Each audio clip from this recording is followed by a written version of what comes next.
Preface. The feeling of having no power over people and events is generally unbearable to us. When we feel helpless, we feel miserable. No one wants less power. Everyone wants more. In the world today, however, it is dangerous to seem too power-hungry, to be overt with your power moves. We have to seem fair and decent. So we need to be subtle, congenial yet cunning, democratic yet devious.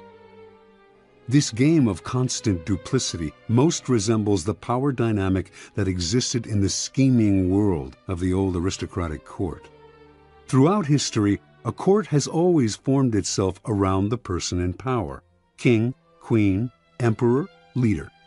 The courtiers who filled this court were in an especially delicate position. They had to serve their masters, but if they seemed to fawn, if they curried favor too obviously, the other courtiers around them would notice and would act against them. Attempts to win the master's favor then had to be subtle.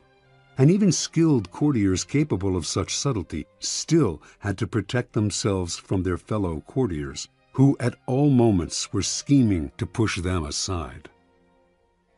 Meanwhile, the court was supposed to represent the height of civilization and refinement.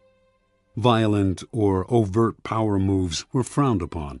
Courtiers would work silently and secretly against any among them who used force. This was the courtier's dilemma. While appearing the very paragon of elegance, they had to outwit and thwart their own opponents in the subtlest of ways. The successful courtier learned over time to make all of his moves indirect. If he stabbed an opponent in the back, it was with a velvet glove on his hand and the sweetest of smiles on his face. Instead of using coercion or outright treachery, the perfect courtier got his way through seduction, charm, deception, and subtle strategy, always planning several moves ahead. Life in the court was a never-ending game that required constant vigilance and tactical thinking. It was civilized war. Today, we face a peculiarly similar paradox to that of the courtier. Everything must appear civilized, decent, democratic, and fair. But if we play by those rules too strictly, if we take them too literally, we are crushed by those around us who are not so foolish. As the great Renaissance diplomat and courtier Niccolò Machiavelli wrote, "Any man who tries to be good all the time is bound to come to ruin among the great number who are not good." The court imagined itself the pinnacle of refinement, but underneath its glittering surface a cauldron of dark emotions, greed, envy, lust, hatred, boiled and simmered. Our world today similarly imagines itself the pinnacle of fairness, yet the same ugly emotions still stir within us, as they have forever. The game is the same. Outwardly, you must seem to respect the niceties, but inwardly, unless you are a fool, you learn quickly to be prudent and to do as Napoleon advised: place your iron hand inside a velvet glove. If, like the courtier of times gone by, you can master the arts of indirection, learning to seduce, charm, deceive, and subtly outmaneuver your opponents, you will attain the heights of power. You will be able to make people bend to your will without their realizing what you have done. And if they do not realize what you have done, they will neither resent nor resist you. To some people, the notion of consciously playing power games, no matter how indirect, seems evil, asocial, a relic of the past. They believe they can opt out of the game by behaving in ways that have nothing to do with power. You must beware of such people. They are often among the most adept players at power. They utilize strategies that cleverly disguise the nature of the manipulation involved. These types, for example, will often display their weakness and lack of power as a kind of moral virtue. But true powerlessness, without any motive of self-interest, would not publicize its weakness to gain sympathy or respect.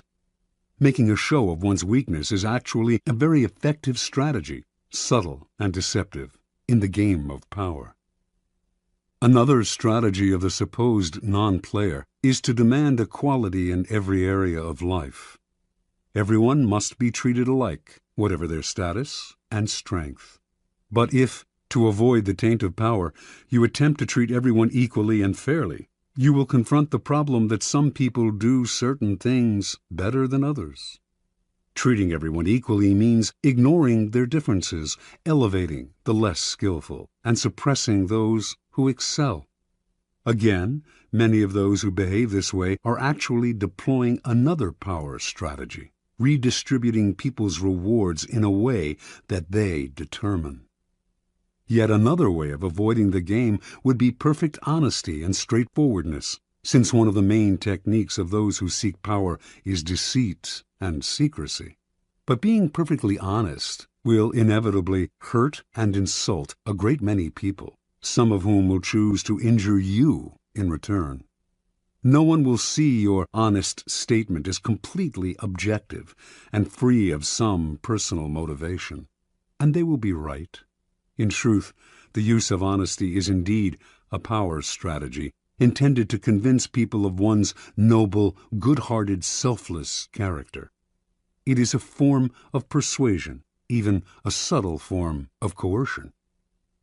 Finally, those who claim to be non-players may affect an air of naivete to protect them from the accusation that they are after power. Beware again, however, for the appearance of naivete can be an effective means of deceit, and even genuine naivete is not free of the snares of power. Children may be naive in many ways, but they often act from an elemental need to gain control over those around them. Children suffer greatly from feeling powerless in the adult world, and they use any means available to get their way. Genuinely innocent people may still be playing for power, and are often horribly effective at the game, since they are not hindered by reflection. Once again, those who make a show or display of innocence are the least innocent of all.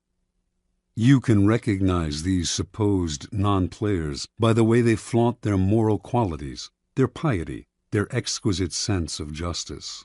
But since all of us hunger for power, and almost all of our actions are aimed at gaining it, the non-players are merely throwing dust in our eyes, distracting us from their power plays with their air of moral superiority. If you observe them closely, you will see, in fact, that they are often the ones most skillful at indirect manipulation, even if some of them practice it unconsciously, and they greatly resent any publicizing of the tactics they use every day. If the world is like a giant scheming court, and we are trapped inside it, there is no use in trying to opt out of the game. That will only render you powerless, and powerlessness will make you miserable. Instead of struggling against the inevitable, instead of arguing and whining and feeling guilty, it is far better to excel at power. In fact, the better you are at dealing with power, the better friend, lover, husband, wife, and person you become. By following the route of the perfect courtier, you learn to make others feel better about themselves, becoming a source of pleasure to them. They will grow dependent on your abilities and desirous of your presence. By mastering the 48 laws in this book, you spare others the pain that comes from bungling with power, by playing with fire without knowing its properties. If the game of power is inescapable, better to be an artist than a denier or a bungler. Learning the game of power requires a certain way of looking at the world, a shifting of perspective. It takes effort and years of practice, for much of the game may not come naturally. Certain basic skills are required, and once you master these skills, you will be able to apply the laws of power more easily. The most important of these skills, and power's crucial foundation, is the ability to master your emotions. An emotional response to a situation is the single greatest barrier to power, a mistake that will cost you a lot more than any temporary satisfaction you might gain by expressing your feelings. Emotions cloud reason, and if you cannot see the situation clearly, you cannot prepare for and respond to it with any degree of control. Anger is the most destructive of emotional responses, for it clouds your vision the most. It also has a ripple effect that invariably makes situations less controllable and heightens your enemy's resolve. If you are trying to destroy an enemy who has hurt you, far better to keep him off guard by feigning friendliness than showing your anger. Love and affection are also potentially destructive in that they blind you to the often self-serving interests of those whom you least suspect of playing a power game. You cannot repress anger or love, or avoid feeling them, and you should not try. But you should be careful about how you express them. And most important, they should never influence your plans and strategies in any way. Related to mastering your emotions is the ability to distance yourself from the present moment and think objectively about the past and future. Like the double-faced Roman deity and guardian of all gates and doorways, you must be able to look in both directions at once, the better to handle danger from wherever it comes. Such is the face you must create for yourself, one face looking continuously to the future and the other to the past. For the future, the motto is, no days unalert. Nothing should catch you by surprise because you are constantly imagining problems before they arise.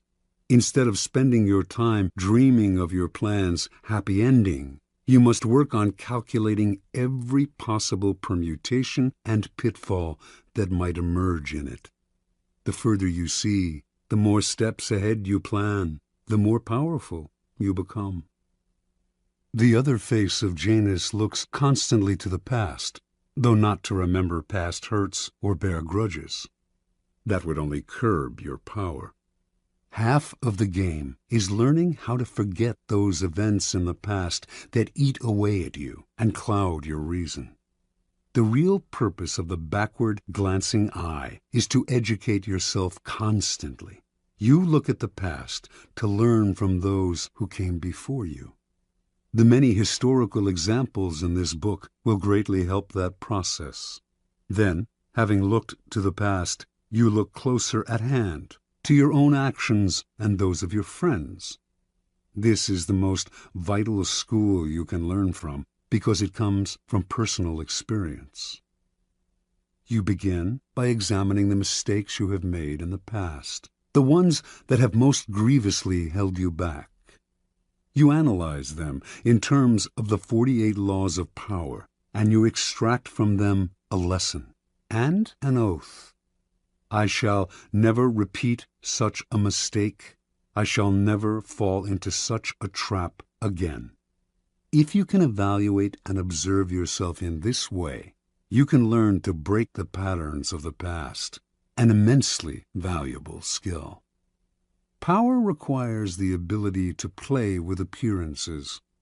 To this end, you must learn to wear many masks and keep a bag full of deceptive tricks. Deception and masquerade should not be seen as ugly or immoral. All human interaction requires deception on many levels, and in some ways, what separates humans from animals is our ability to lie and deceive. In Greek myths, in India's Mahabharata cycle, in the Middle Eastern epic of Gilgamesh, it is the privilege of the gods to use deceptive arts. A great man, Odysseus, for instance, was judged by his ability to rival the craftiness of the gods, stealing some of their divine power by matching them in wits and deception. Deception is a developed art of civilization and the most potent weapon in the game of power. You cannot succeed at deception unless you take a somewhat distanced approach to yourself, unless you can be many different people wearing the mask that the day and the moment require.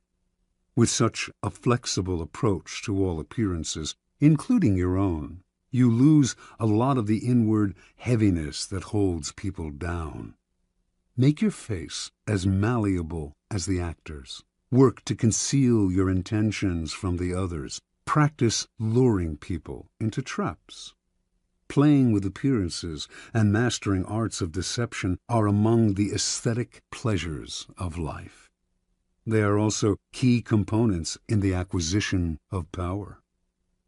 If deception is the most potent weapon in your arsenal, then patience in all things is your crucial shield. Patience will protect you from making moronic blunders. Like mastering your emotions, patience is a skill. It does not come naturally, but nothing about power is natural. Power is more godlike than anything in the natural world. And patience is the supreme virtue of the gods, who have nothing but time. Everything good will happen. The grass will grow again, if you give it time and see several steps into the future. Impatience, on the other hand, only makes you look weak. It is a principal impediment to power. Power is essentially amoral, and one of the most important skills to acquire is the ability to see circumstances rather than good or evil. Power is a game. This cannot be repeated too often. And in games, you do not judge your opponents by their intentions, but by the effect of their actions. You measure their strategy and their power by what you can see and feel. How often are someone's intentions made the issue only to cloud and deceive? What does it matter if another player, your friend or rival, intended good things and had only your interests at heart, if the effects of his action lead to so much ruin and confusion? It is only natural for people to cover up their actions with all kinds of justifications, always assuming that they have acted out of goodness. You must learn to inwardly laugh each time you hear this, and never get caught up in gauging someone's intentions and actions through a set of moral judgments that are really an excuse for the accumulation of power. It is a game. Your opponent sits opposite you. Both of you behave as gentlemen or ladies, observing the rules of the game and taking nothing personally. You play with a strategy, and you observe your opponent's moves with as much calmness as you can muster. In the end, you will appreciate the politeness of those you are playing with more than their good and sweet intentions. Train your eye to follow the results of their moves, the outward circumstances, and do not be distracted by anything else. Half of your mastery of power comes from what you do not do, what you do not allow yourself to get dragged into. For this skill, you must learn to judge all things by what they cost you. As Nietzsche wrote, the value of a thing sometimes lies not in what one attains with it, but in what one pays for it, what it costs us. Perhaps you will attain your goal, and a worthy goal at that, but at what price? Apply this standard to everything, including whether to collaborate with other people to come to their aid. In the end, life is short, opportunities are few, and you have only so much energy to draw on. And in this sense, time is as important a consideration as any other. Never waste valuable time or mental peace of mind on the affairs of others. That is too high a price to pay. Power is a social game. To learn and master it, you must develop the ability to study and understand people. As the great 17th century thinker and courtier Balthazar Gracian wrote, many people spend time studying the properties of animals or herbs. How much more important it would be to study those of people with whom we must live or die. To be a master player, you must also be a master psychologist. You must recognize motivations and see through the cloud of dust with which people surround their actions. An understanding of people's hidden motives is the single greatest piece of knowledge you can have in acquiring power. It opens up endless possibilities of deception, seduction, and manipulation. People are of infinite complexity, and you can spend a lifetime watching them without ever fully understanding them. So it is all the more important, then, to begin your education now. In doing so, you must also keep one principle in mind. Never discriminate as to whom you study and whom you trust. Never trust anyone completely, and study everyone, including friends and loved ones. Finally, you must learn always to take the indirect route to power. Disguise your cunning like a billiard ball that caroms several times before it hits its target. Your moves must be planned and developed in the least obvious way. By training yourself to be indirect, you can thrive in the modern court, appearing the paragon of decency while being the consummate manipulator. Consider the 48 Laws of Power, a kind of handbook on the arts of indirection. The laws are based on the writings of men and women who have studied and mastered the game of power. These writings span a period of more than 3,000 years and were created in civilizations as disparate as ancient China and Renaissance Italy. Yet they share common threads and themes, together hinting at an essence of power that has yet to be fully articulated.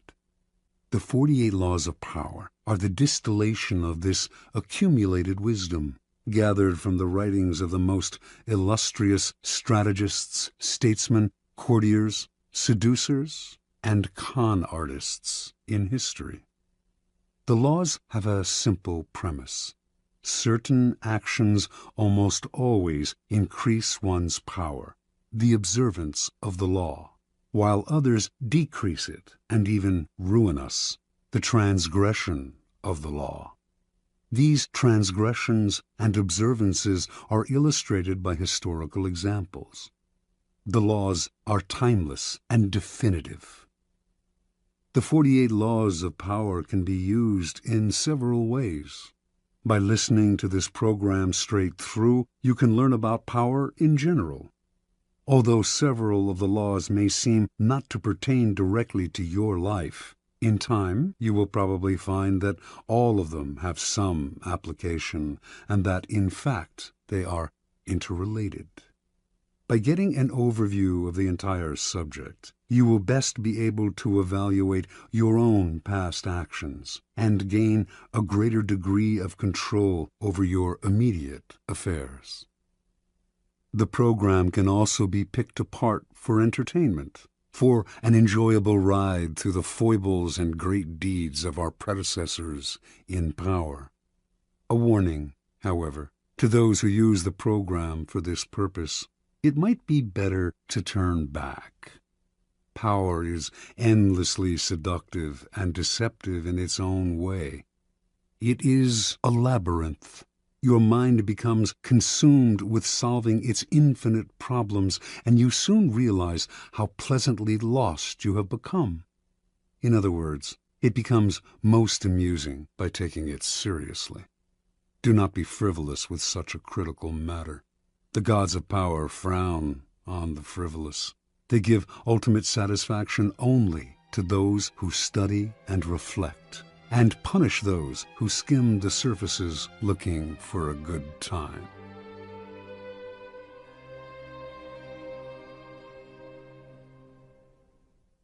Law 1. Never outshine the master. Judgment. Always make those above you feel comfortably superior. In your desire to please and impress them, do not go too far in displaying your talents, or you might accomplish the opposite, inspire fear and insecurity. Make your masters appear more brilliant than they are, and you will attain the heights of power. Transgression of the law. Nicolas Fouquet, Louis XIV's finance minister in the first years of his reign, was a generous man who loved lavish parties, pretty women, and poetry. He also loved money, for he led an extravagant lifestyle. Fouquet was clever and very much indispensable to the king. So, when the prime minister, Jules Mazarin, died in 1661, the finance minister expected to be named the successor.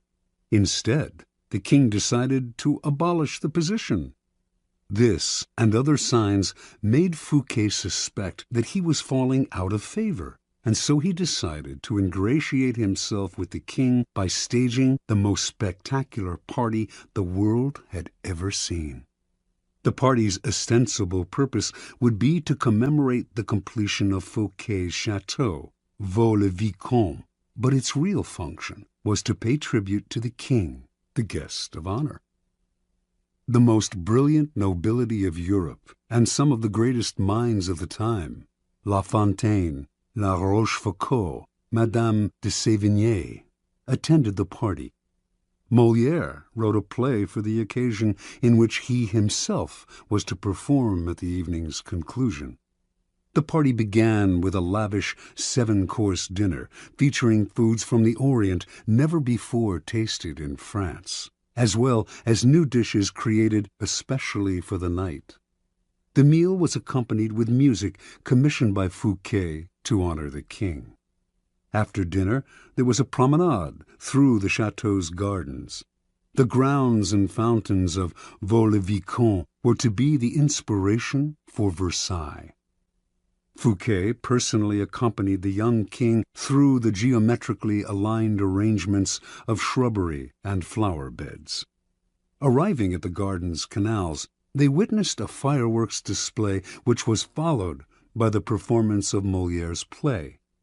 The party ran well into the night, and everyone agreed it was the most amazing affair they had ever attended. The next day, Fouquet was arrested by the king's head musketeer, D'Artagnan. 3 months later, he went on trial for stealing from the country's treasury. Actually, most of the stealing he was accused of he had done on the king's behalf and with the king's permission. Fouquet was found guilty and sent to the most isolated prison in France, high in the Pyrenees Mountains, where he spent the last 20 years of his life in solitary confinement. Interpretation. Louis XIV, the Sun King, was a proud and arrogant man who wanted to be the center of attention at all times. He could not countenance being outdone in lavishness by anyone, and certainly not his finance minister.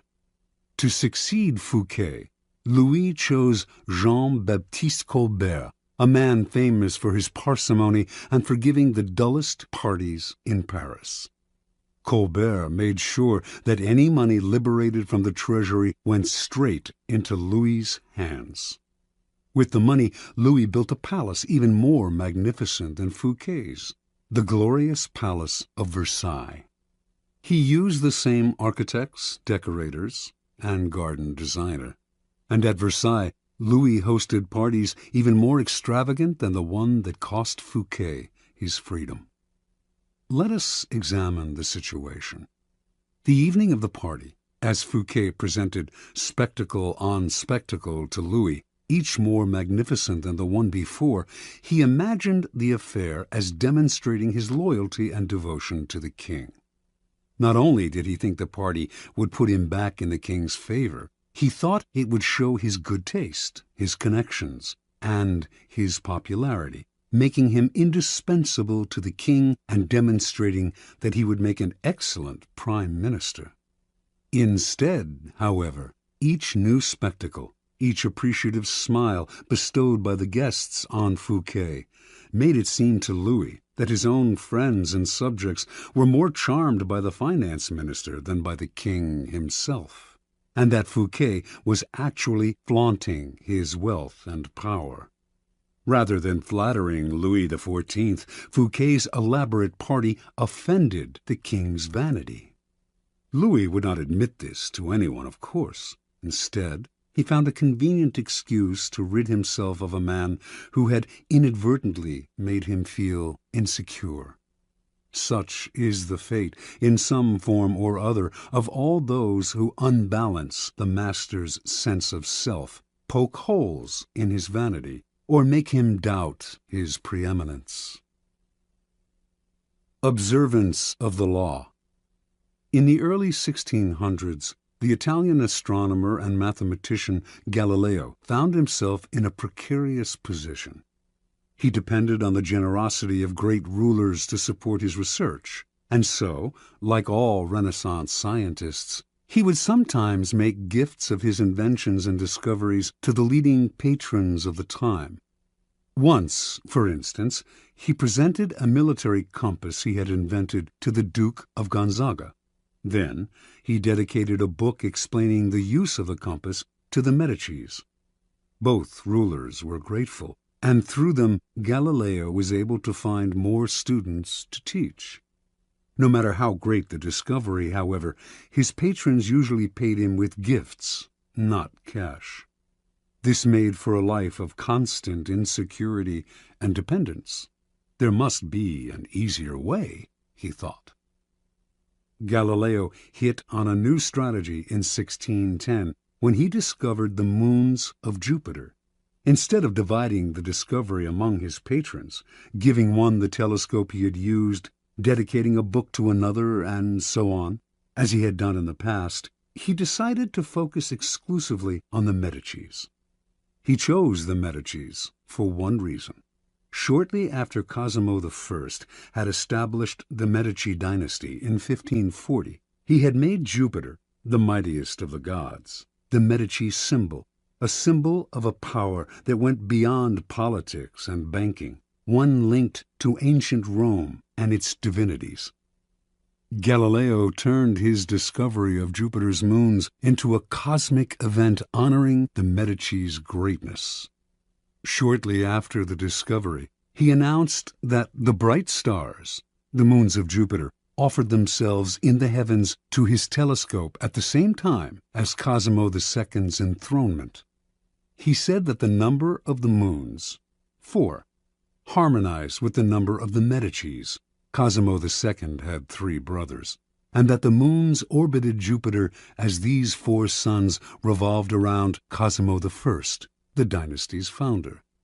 More than coincidence, this showed that the heavens themselves reflected the ascendancy of the Medici family. After he dedicated the discovery to the Medicis, Galileo commissioned an emblem representing Jupiter sitting on a cloud with the 4 stars circling about him, and presented this to Cosimo II as a symbol of his link to the stars. In 1610, Cosimo II made Galileo his official court philosopher and mathematician with a full salary. For a scientist, this was the coup of a lifetime. The days of begging for patronage were over. Interpretation. In one stroke, Galileo gained more with his new strategy than he had in years of begging. The reason is simple. All masters want to appear more brilliant than other people. The producer of a great work wants to feel he is more than just the provider of the financing. He wants to appear creative and powerful, and also more important than the work produced in his name. Instead of insecurity, you must give him glory. Galileo did not challenge the intellectual authority of the Medicis with his discovery, or make them feel inferior in any way. By literally aligning them with the stars, he made them shine brilliantly among the courts of Italy. He did not outshine the master. He made the master outshine all others. Keys to power. When it comes to power, outshining the master is perhaps the worst mistake of all. Do not fool yourself into thinking that life has changed much since the days of Louis XIV and the Medicis. Those who attain high standing in life are like kings and queens. They want to feel secure in their positions and superior to those around them in intelligence, wit, and charm. It is a deadly but common misperception to believe that by displaying and vaunting your gifts and talents, you are winning the master's affection. He may feign appreciation, but at his first opportunity he will replace you with someone less intelligent, less attractive, less threatening, just as Louis XIV replaced the sparkling Fouquet with the bland Colbert. And as with Louis, he will not admit the truth, but will find an excuse to rid himself of your presence. This law involves two rules that you must realize. First, you can inadvertently outshine a master simply by being yourself. There are masters who are more insecure than others, monstrously insecure. You may naturally outshine them by your charm and grace. No one had more natural talents than Astorre Manfredi, Prince of Faenza. The most handsome of all the young princes of Italy, he captivated his subjects with his generosity and open spirit. In the year 1500, Cesare Borgia laid siege to Faenza. When the city surrendered, the citizens expected the worst from the cruel Borgia, who, however, decided to spare the town. He simply occupied its fortress, executed none of its citizens, and allowed Prince Manfredi, 18 at the time, to remain with his court in complete freedom. A few weeks later, though, soldiers hauled Astorre Manfredi away to a Roman prison. A year after that, his body was fished out of the river Tiber, a stone tied around his neck. Borgia justified the horrible deed with some sort of trumped-up charge of treason and conspiracy. But the real problem was that he was notoriously vain and insecure. The young man was outshining him without even trying. Given Manfredi's natural talents, the prince's mere presence made Borgia seem less attractive and charismatic. The lesson is simple. If you cannot help being charming and superior, you must learn to avoid such monsters of vanity. Either that, or find a way to mute your good qualities when in the company of a Cesare Borgia. Second, never imagine that because the master loves you, you can do anything you want. Entire books could be written about favorites who fell out of favor by taking their status for granted, for daring to outshine. Knowing the dangers of outshining your master, you can turn this law to your advantage. First, you must flatter and puff up your master. Overt flattery can be effective, but has its limits. It is too direct and obvious, and looks bad to other courtiers. Discreet flattery is much more powerful. If you are more intelligent than your master, for example, seem the opposite. Make him appear more intelligent than you. Act naive. Make it seem that you need his expertise. Commit harmless mistakes that will not hurt you in the long run, but will give you the chance to ask for his help. Masters adore such requests. A master who cannot bestow on you the gifts of his experience may direct rancor and ill will at you instead. If your ideas are more creative than your master's, ascribe them to him in as public a manner as possible.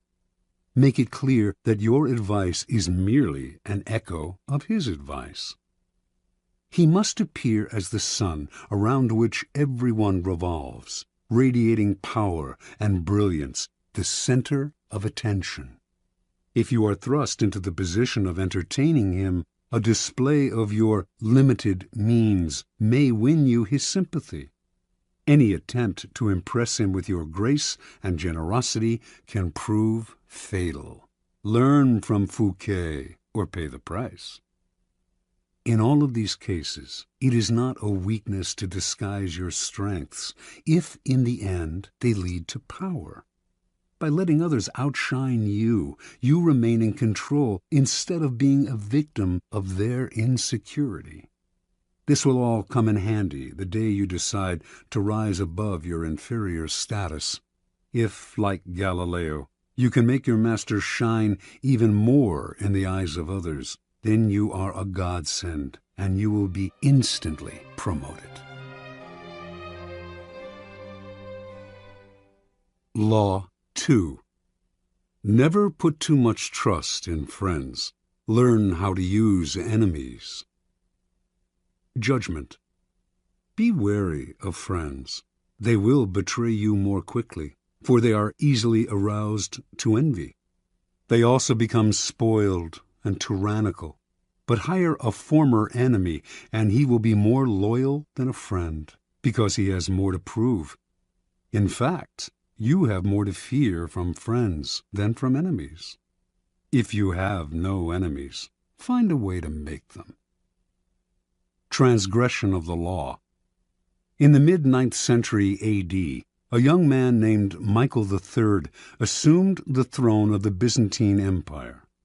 His mother, the Empress Theodora, had been banished to a nunnery, and her lover, Theoctistus, had been murdered. At the head of the conspiracy to depose Theodora and enthrone Michael had been Michael's uncle, Boldness, a man of intelligence and ambition. Michael was now a young, inexperienced ruler, surrounded by intriguers, murderers, and profligates. In this time of peril, he needed someone he could trust as his counselor, and his thoughts turned to Basilius, his best friend. Basilius had no experience whatsoever in government and politics. In fact, he was the head of the royal stables, but he had proven his love and gratitude time and again. They had met a few years before, when Michael had been visiting the stables just as a wild horse got loose. Basilius, a young groom from peasant Macedonian stock, had saved Michael's life. The groom's strength and courage had impressed Michael, who immediately raised Basilius from the obscurity of being a horse trainer to the position of head of the stables. He loaded his friend with gifts and favors, and they became inseparable.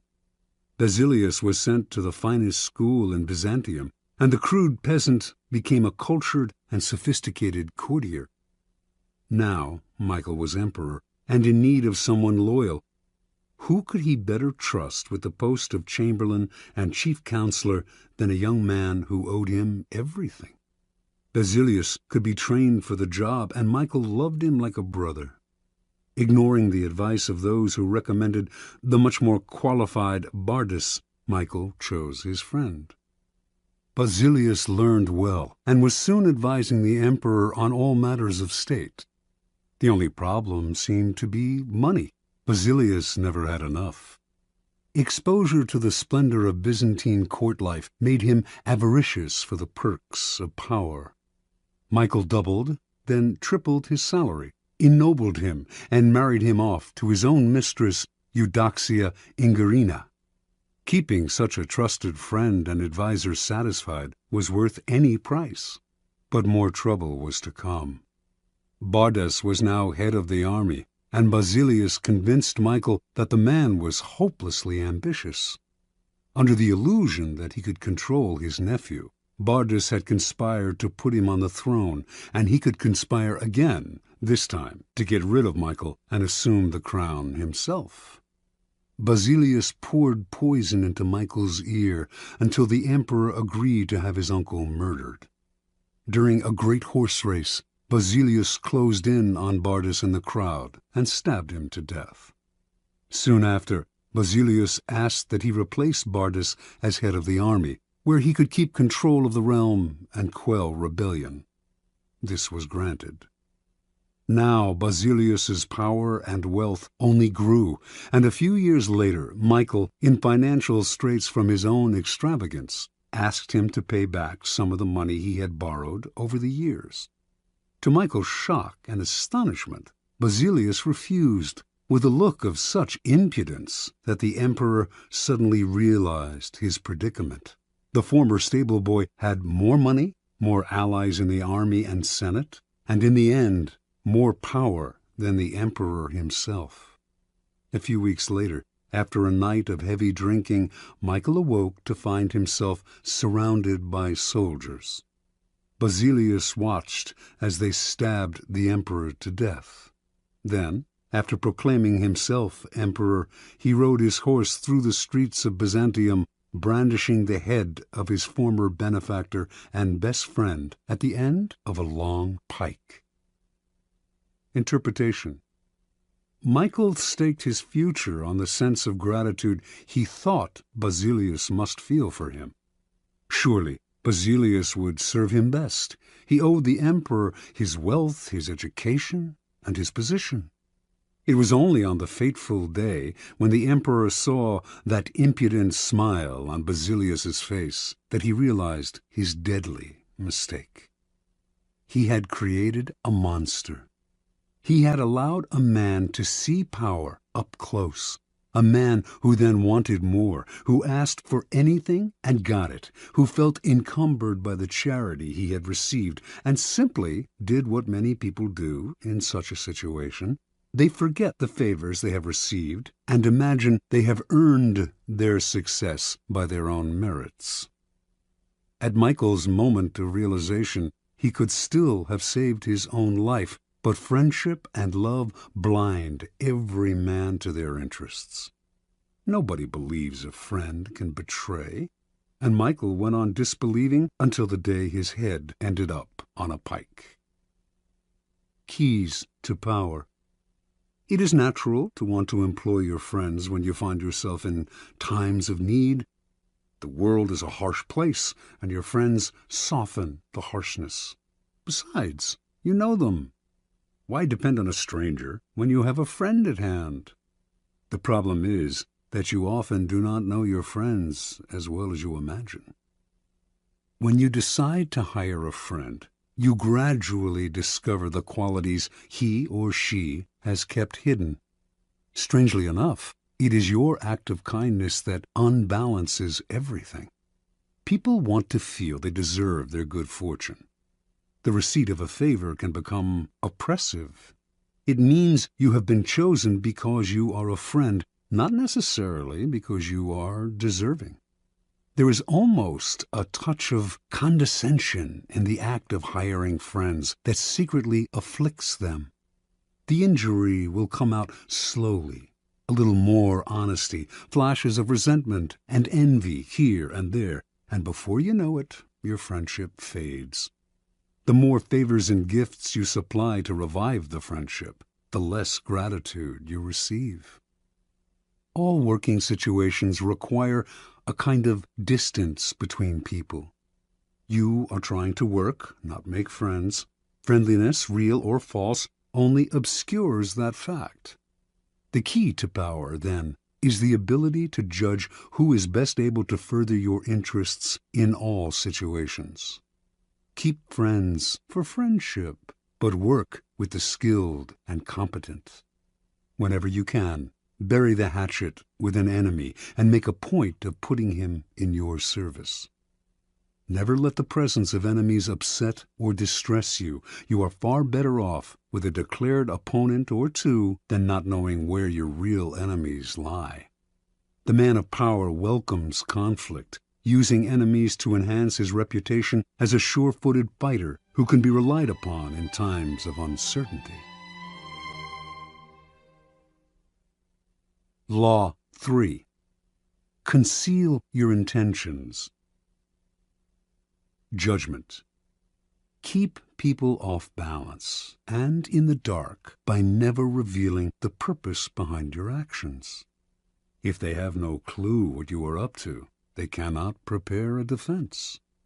Guide them far enough down the wrong path, envelop them in enough smoke, and by the time they realize your intentions, it will be too late. Part 1. Use decoyed objects of desire and red herrings to throw people off the scent. If at any point in the deception you practice, people have the slightest suspicion as to your intentions, all is lost. Do not give them the chance to sense what you are up to. Throw them off the scent by dragging red herrings across the path.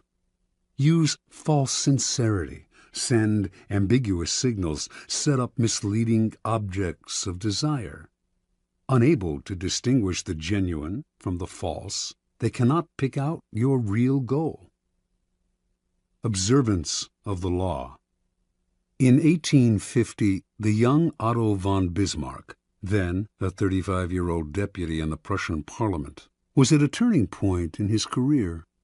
The issues of the day were the unification of the many states, including Prussia, into which Germany was then divided, and a war against Austria, the powerful neighbor to the south that hoped to keep the Germans weak and at odds, even threatening to intervene if they tried to unite. Prince William, next in line to be Prussia's king, was in favor of going to war, and the Parliament rallied to the cause, prepared to back any mobilization of troops. The only ones to oppose war were the present king, Frederick William IV, and his ministers, who preferred to appease the powerful Austrians. Throughout his career, Bismarck had been a loyal, even passionate supporter of Prussian might and power.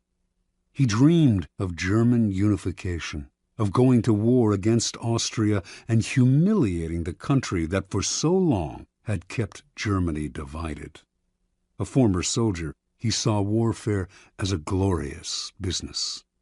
This, after all, was the man who years later would say, "The great questions of the time will be decided not by speeches and resolutions, but by iron and blood." Passionate patriot and lover of military glory, Bismarck nevertheless gave a speech in Parliament at the height of the war fever that astonished all who heard it. "Woe unto the statesman," he said, "who makes war without a reason that will still be valid when the war is over. After the war, you will all look differently at these questions. Will you then have the courage to turn to the peasant contemplating the ashes of his farm, to the man who has been crippled, to the father who has lost his children?" Not only did Bismarck go on to talk of the madness of this war, but, strangest of all, he praised Austria and defended her actions. This went against everything he had stood for. The consequences were immediate. Bismarck was against the war. What could this possibly mean? Other deputies were confused, and several of them changed their votes. Eventually, the king and his ministers won out, and war was averted. A few weeks after Bismarck's infamous speech, the king, grateful that he had spoken for peace, made him a cabinet minister. A few years later, he became the Prussian premier. In this role, he eventually led his country and the peace-loving king into a war against Austria, crushing the former empire and establishing a mighty German state, with Prussia at its head. Interpretation. At the time of his speech, in 1850, Bismarck made several calculations. First, he sensed that the Prussian military, which had not kept pace with other European armies, was unready for war, that Austria, in fact, might very well win, a disastrous result for the future. Second, if the war were lost and Bismarck had supported it, his career would be gravely jeopardized. The king and his conservative ministers wanted peace. Bismarck wanted power. The answer was to throw people off the scent by supporting a cause he detested, saying things he would laugh at if said by another. A whole country was fooled. It was because of Bismarck's speech that the king made him a minister, a position from which he quickly rose to be prime minister, attaining the power to strengthen the Prussian military and accomplish what he had wanted all along: the humiliation of Austria and the unification of Germany under Prussia's leadership. Through insincerity and misleading signals, he deceived everyone, concealed his purpose, and attained everything he wanted. Such is the power of hiding your intentions. Keys to power. Most people are open books. They say what they feel, blurt out their opinions at every opportunity, and constantly reveal their plans and intentions. They do this for several reasons. First, it is easy and natural to always want to talk about one's feelings and plans for the future. It takes effort to control your tongue and monitor what you reveal. Second, many believe that by being honest and open, they are winning people's hearts and showing their good nature. They are greatly deluded. Honesty is actually a blunt instrument which bloodies more than it cuts. Your honesty is likely to offend people. It is much more prudent to tailor your words, telling people what they want to hear, rather than the coarse and ugly truth of what you feel or think. More important, by being unabashedly open, you make yourself so predictable and familiar that it is almost impossible to respect or fear you, and power will not accrue to a person who cannot inspire such emotions. If you yearn for power, quickly lay honesty aside and train yourself in the art of concealing your intentions. Master the art, and you will always have the upper hand. Basic to an ability to conceal one's intentions is a simple truth about human nature. Our first instinct is to always trust appearances. We cannot go around doubting the reality of what we see and hear. Constantly imagining that appearances concealed something else would exhaust and terrify us. This fact makes it relatively easy to conceal one's intentions. Simply dangle an object you seem to desire, a goal you seem to aim for, in front of people's eyes, and they will take the appearance for reality. Once their eyes focus on the decoy, they will fail to notice what you are really up to. You can use this tactic in the following manner. Hide your intentions not by closing up, with the risk of appearing secretive and making people suspicious, but by talking endlessly about your desires and goals, just not your real ones. You will kill 3 birds with 1 stone. You appear friendly, open, and trusting. You conceal your intentions, and you send your rivals on time-consuming goose chases. Another powerful tool in throwing people off the scent is false sincerity. People easily mistake sincerity for honesty. Remember, their first instinct is to trust appearances, and since they value honesty and want to believe in the honesty of those around them, they will rarely doubt you or see through your act. Seeming to believe what you say gives your words great weight. To make your false sincerity an effective weapon in concealing your intentions, espouse a belief in honesty and forthrightness as important social values. Do this as publicly as possible. Emphasize your position on this subject by occasionally divulging some heartfelt thought, though only one that is actually meaningless or irrelevant, of course. Napoleon's minister Talleyrand was a master at taking people into his confidence by revealing some apparent secret. This feigned confidence, a decoy, would then elicit a real confidence on the other person's part. Remember, the best deceivers do everything they can to cloak their roguish qualities. They cultivate an air of honesty in one area to disguise their dishonesty in others. Honesty is merely another decoy in their arsenal of weapons. Part 2. Use smoke screens to disguise your actions. Deception is always the best strategy, but the best deceptions require a screen of smoke to distract people's attention from your real purpose. The bland exterior, like the unreadable poker face, is often the perfect smoke screen, hiding your intentions behind the comfortable and familiar.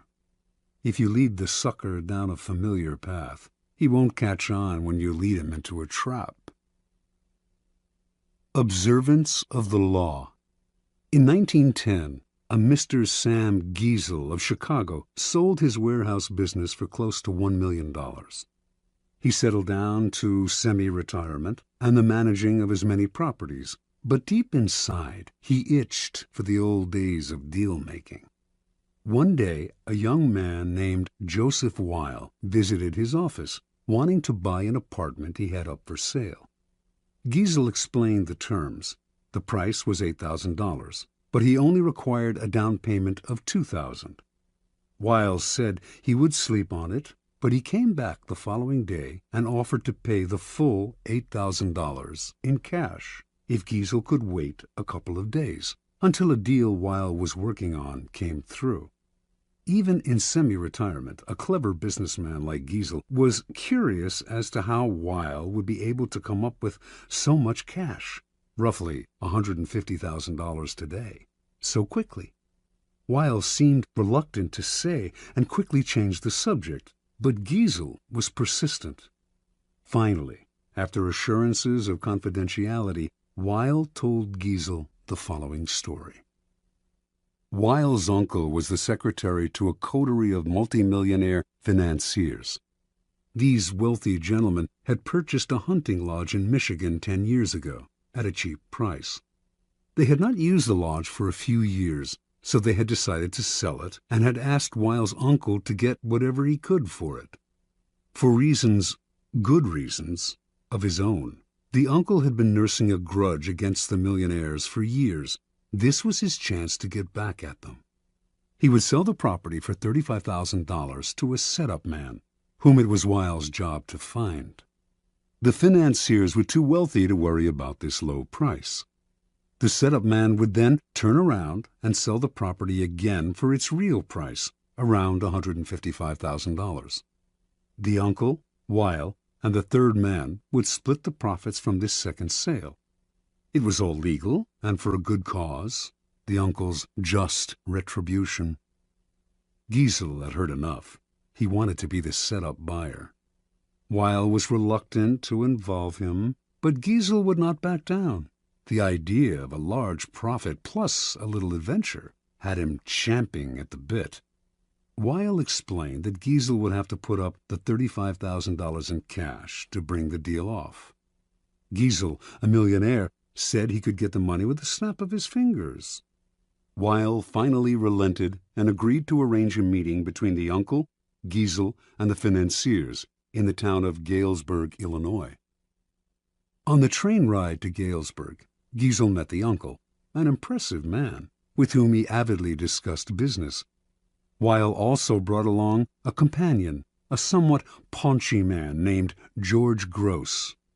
Weil explained to Giesel that he himself was a boxing trainer, that Gross was one of the promising prize fighters he trained, and that he had asked Gross to come along to make sure the fighter stayed in shape. For a promising fighter, Gross was unimpressive looking. He had gray hair and a beer belly, but Giesel was so excited about the deal that he didn't really think about the man's flabby appearance. Once in Galesburg, Weil and his uncle went to fetch the financiers, while Giesel waited in a hotel room with Gross, who promptly put on his boxing trunks. As Giesel half-watched, Gross began to shadow box. Distracted as he was, Giesel ignored how badly the boxer wheezed after a few minutes of exercise, although his style seemed real enough. An hour later, Weil and his uncle reappeared with the financiers, an impressive, intimidating group of men, all wearing fancy suits. The meeting went well, and the financiers agreed to sell the lodge to Giesel, who had already had the $35,000 wired to a local bank. This minor business now settled, the financiers sat back in their chairs and began to banter about high finance, throwing out the name J.P. Morgan as if they knew the man. Finally, one of them noticed the boxer in the corner of the room. Weil explained what he was doing there. The financier countered that he too had a boxer in his entourage, whom he named. Weil laughed brazenly and exclaimed that his man could easily knock out their man. Conversation escalated into argument. In the heat of passion, Weil challenged the men to a bet. The financiers eagerly agreed and left to get their man ready for a fight the next day. As soon as they had left, the uncle yelled at Weil right in front of Giesel. They did not have enough money to bet with, and once the financiers discovered this, the uncle would be fired. Weil apologized for getting him in this mess, but he had a plan. He knew the other boxer well, and with a little bribe they could fix the fight. But where would the money come from for the bet? The uncle replied. Without it, they were as good as dead. Finally, Giesel had heard enough. Unwilling to jeopardize his deal with any ill will, he offered his own $35,000 cash for part of the bet. Even if he lost that, he would wire for more money and still make a profit on the sale of the lodge. The uncle and nephew thanked him. With their own $15,000 and Giesel's $35,000, they would manage to have enough for the bet. That evening, as Giesel watched the two boxers rehearse the fix in the hotel room, his mind reeled at the killing he was going to make from both the boxing match and the sale of the lodge. The fight took place in a gym the next day. Weil handled the cash, which was placed for security in a locked box. Everything was proceeding as planned in the hotel room. The financiers were looking glum at how badly their fighter was doing, and Giesel was dreaming about the easy money he was about to make. Then, suddenly, a wild swing by the financier's fighter hit Gross hard on the face, knocking him down. When he hit the canvas, blood spurted from his mouth. He coughed, then lay still. One of the financiers, a former doctor, checked his pulse. He was dead. The millionaires panicked. Everyone had to get out before the police arrived. They could all be charged with murder. Terrified, Giesel hightailed it out of the gym and back to Chicago, leaving behind his $35,000, which he was only too glad to forget, for it seemed a small price to pay to avoid being implicated in a crime. He never wanted to see Weil or any of the others again. After Giesel scurried out, Gross stood up under his own steam. The blood that had spurted from his mouth came from a ball filled with chicken blood and hot water that he had hidden in his cheek. The whole affair had been masterminded by Weil, better known as the Yellow Kid, one of the most creative con artists in history. Weil split the $35,000 with the financiers and the boxers, all fellow con artists, a nice little profit for a few days' work. Interpretation. The Yellow Kid had staked out Giesel as the perfect sucker long before he set up the con. He knew the boxing match scam would be the perfect ruse to separate Giesel from his money quickly and definitively. But he also knew that if he had begun by trying to interest Giesel in the boxing match, he would have failed miserably. He had to conceal his intentions and switch attention, create a smokescreen, in this case the sale of the lodge. On the train ride and in the hotel room, Giesel's mind had been completely occupied with the pending deal, the easy money, the chance to hobnob with wealthy men. He had failed to notice that Gross was out of shape and middle-aged at best. Such is the distracting power of a smokescreen. Engrossed in the business deal, Giesel's attention was easily diverted to the boxing match, but only at a point when it was already too late for him to notice the details that would have given Gross away. The match, after all, now depended on a bribe rather than on the boxer's physical condition, and Giesel was so distracted at the end by the illusion of the boxer's death that he completely forgot about his money. Learn from the Yellow Kid. The familiar, inconspicuous front is the perfect smokescreen. Approach your mark with an idea that seems ordinary enough, a business deal, financial intrigue. The sucker's mind is distracted, his suspicions allayed. That is when you gently guide him onto the second path, the slippery slope down which he slides helplessly into your trap. Keys to power. If you believe that the deceivers are colorful folk who mislead with elaborate lies and tall tales, you are greatly mistaken. The best deceivers utilize a bland and inconspicuous front that calls no attention to themselves. They know that extravagant words and gestures immediately raise suspicion. Instead, they envelop their mark in the familiar, the banal, the harmless. The simplest form of smokescreen is facial expression. Behind a bland, unreadable exterior, all sorts of mayhem can be planned without detection. This is a weapon that the most powerful men in history have learned to perfect. It was said that no one could read Franklin D. Roosevelt's face. Baron James Rothschild made a lifelong practice of disguising his real thoughts behind bland smiles and nondescript looks. Stendhal wrote of Talleyrand, "Never was a face less of a barometer." As one poker manual explains it, while playing his hand, the good player is seldom an actor. Instead, he practices a bland behavior that minimizes readable patterns, frustrates and confuses opponents, permits greater concentration. An adaptable concept, the smokescreen can be practiced on a number of levels, all playing on the psychological principles of distraction and misdirection. One of the most effective smokescreens is the noble gesture. People want to believe apparently noble gestures are genuine, for the belief is pleasant. They rarely notice how deceptive these gestures can be. Another effective smokescreen is the pattern, the establishment of a series of actions that seduce the victim into believing you will continue in the same way. The pattern plays on the psychology of anticipation. Our behavior conforms to patterns, or so we like to think. In 1878, the American robber baron Jay Gould created a company that began to threaten the monopoly of the telegraph company Western Union. The directors of Western Union decided to buy Gould's company up. They had to spend a hefty sum, but they figured they had managed to rid themselves of an irritating competitor. A few months later, though, Gould was at it again, complaining he had been treated unfairly. He started up a second company to compete with Western Union and its new acquisition. The same thing happened again. Western Union bought him out to shut him up. Soon the pattern began for the third time, but now Gould went for the jugular.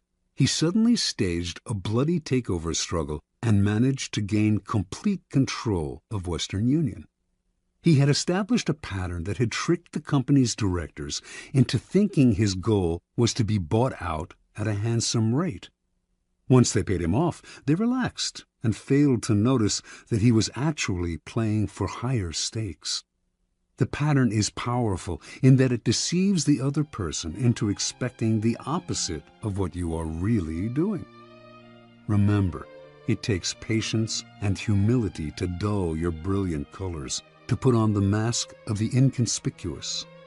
Do not despair at having to wear such a bland mask.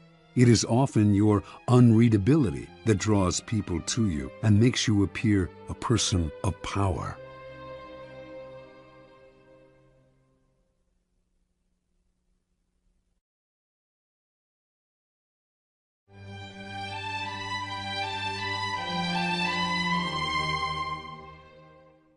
Law 4. Always say less than necessary. Judgment. When you are trying to impress people with words, the more you say, the more common you appear and the less in control. Even if you're saying something banal, it will seem original if you make it vague, open-ended, and sphinx-like. Powerful people impress and intimidate by saying less. The more you say, the more likely you are to say something foolish. Observance of the law. In the court of Louis XIV, nobles and ministers would spend days and nights debating issues of state. They would confer, argue, make and break alliances, and argue again until finally the critical moment arrived. Two of them would be chosen to represent the different sides to Louis himself, who would decide what should be done. After these persons were chosen, everyone would argue some more. How should the issues be phrased? What would appeal to Louis? What would annoy him? At what time of day should the representatives approach him, and in what part of the Versailles Palace? What expression should they have on their faces? Finally, after all this was settled, the fateful moment would finally arrive. The two men would approach Louis, always a delicate matter, and when they finally had his ear, they would talk about the issue at hand, spelling out the options in detail. Louis would listen in silence, a most enigmatic look on his face. Finally, when each had finished his presentation and had asked for the king's opinion, he would look at them both and say, "I shall see." Then he would walk away. The ministers and courtiers would never hear another word on this subject from the king. They would simply see the result weeks later, when he would come to a decision and act. He would never bother to consult them on the matter again. Interpretation. Louis XIV was a man of very few words. His most famous remark is, "L'État, c'est moi." The state is me. Nothing could be more pithy, yet more eloquent. His infamous, "I shall see," was one of several extremely short phrases that he would apply to all manner of requests. Louis was not always this way. As a young man, he was known for talking at length, delighting in his own eloquence. His later taciturnity was self-imposed, an act, a mask he used to keep everybody below him off balance. No one knew exactly where he stood or could predict his reactions. No one could try to deceive him by saying what they thought he wanted to hear, because no one knew what he wanted to hear. As they talked on and on to the silent Louis, they revealed more and more about themselves, information he would later use against them to great effect. In the end, Louis's silence kept those around him terrified and under his thumb. It was one of the foundations of his power. As Saint-Simon wrote, no one knew as well as he how to sell his words, his smile, even his glances. Everything in him was valuable because he created differences, and his majesty was enhanced by the sparseness of his words. Keys to power. Power is, in many ways, a game of appearances, and when you say less than necessary, you inevitably appear greater and more powerful than you are. Your silence will make other people uncomfortable. Humans are machines of interpretation and explanation. They have to know what you are thinking. When you carefully control what you reveal, they cannot pierce your intentions or your meaning. Your short answers and silences will put them on the defensive, and they will jump in, nervously filling the silence with all kinds of comments that will reveal valuable information about them and their weaknesses. They will leave a meeting with you feeling as if they had been robbed, and they will go home and ponder your every word. This extra attention to your brief comments will only add to your power. Law 5. So much depends on reputation. Guard it with your life. Judgment. Reputation is the cornerstone of power. Through reputation alone, you can intimidate and win. Once it slips, however, you are vulnerable and will be attacked on all sides. Make your reputation unassailable. Always be alert to potential attacks and thwart them before they happen. Meanwhile, learn to destroy your enemies by opening holes in their own reputations. Then stand aside and let public opinion hang them. Observance of the law. During China's War of the Three Kingdoms, AD 207 to 65, the great general Zhuge Liang, leading the forces of the Shu kingdom, dispatched his vast army to a distant camp while he rested in a small town with a handful of soldiers. Suddenly, sentinels hurried in with the alarming news that an enemy force of over 150,000 troops under Sima Yi was approaching. With only 100 men to defend him, Chuga Liang's situation was hopeless. The enemy would finally capture this renowned leader. Without lamenting his fate or wasting time trying to figure out how he had been caught, Liang ordered his troops to take down their flags, throw open the city gates, and hide. He himself then took a seat on the most visible part of the city's wall, wearing a Taoist robe. He lit some incense, strummed his lute, and began to chant. Minutes later, he could see the vast enemy army approaching, an endless phalanx of soldiers. Pretending not to notice them, he continued to sing and play the lute. Soon the army stood at the town gates. At its head was Sima Yi, who instantly recognized the man on the wall. Even so, as his soldiers itched to enter the unguarded town through its open gates, Sima Yi hesitated, held them back, and studied Liang on the wall. Then he ordered an immediate and speedy retreat. Interpretation. Chuga Liang was commonly known as the Sleeping Dragon. His exploits in the War of the Three Kingdoms were legendary.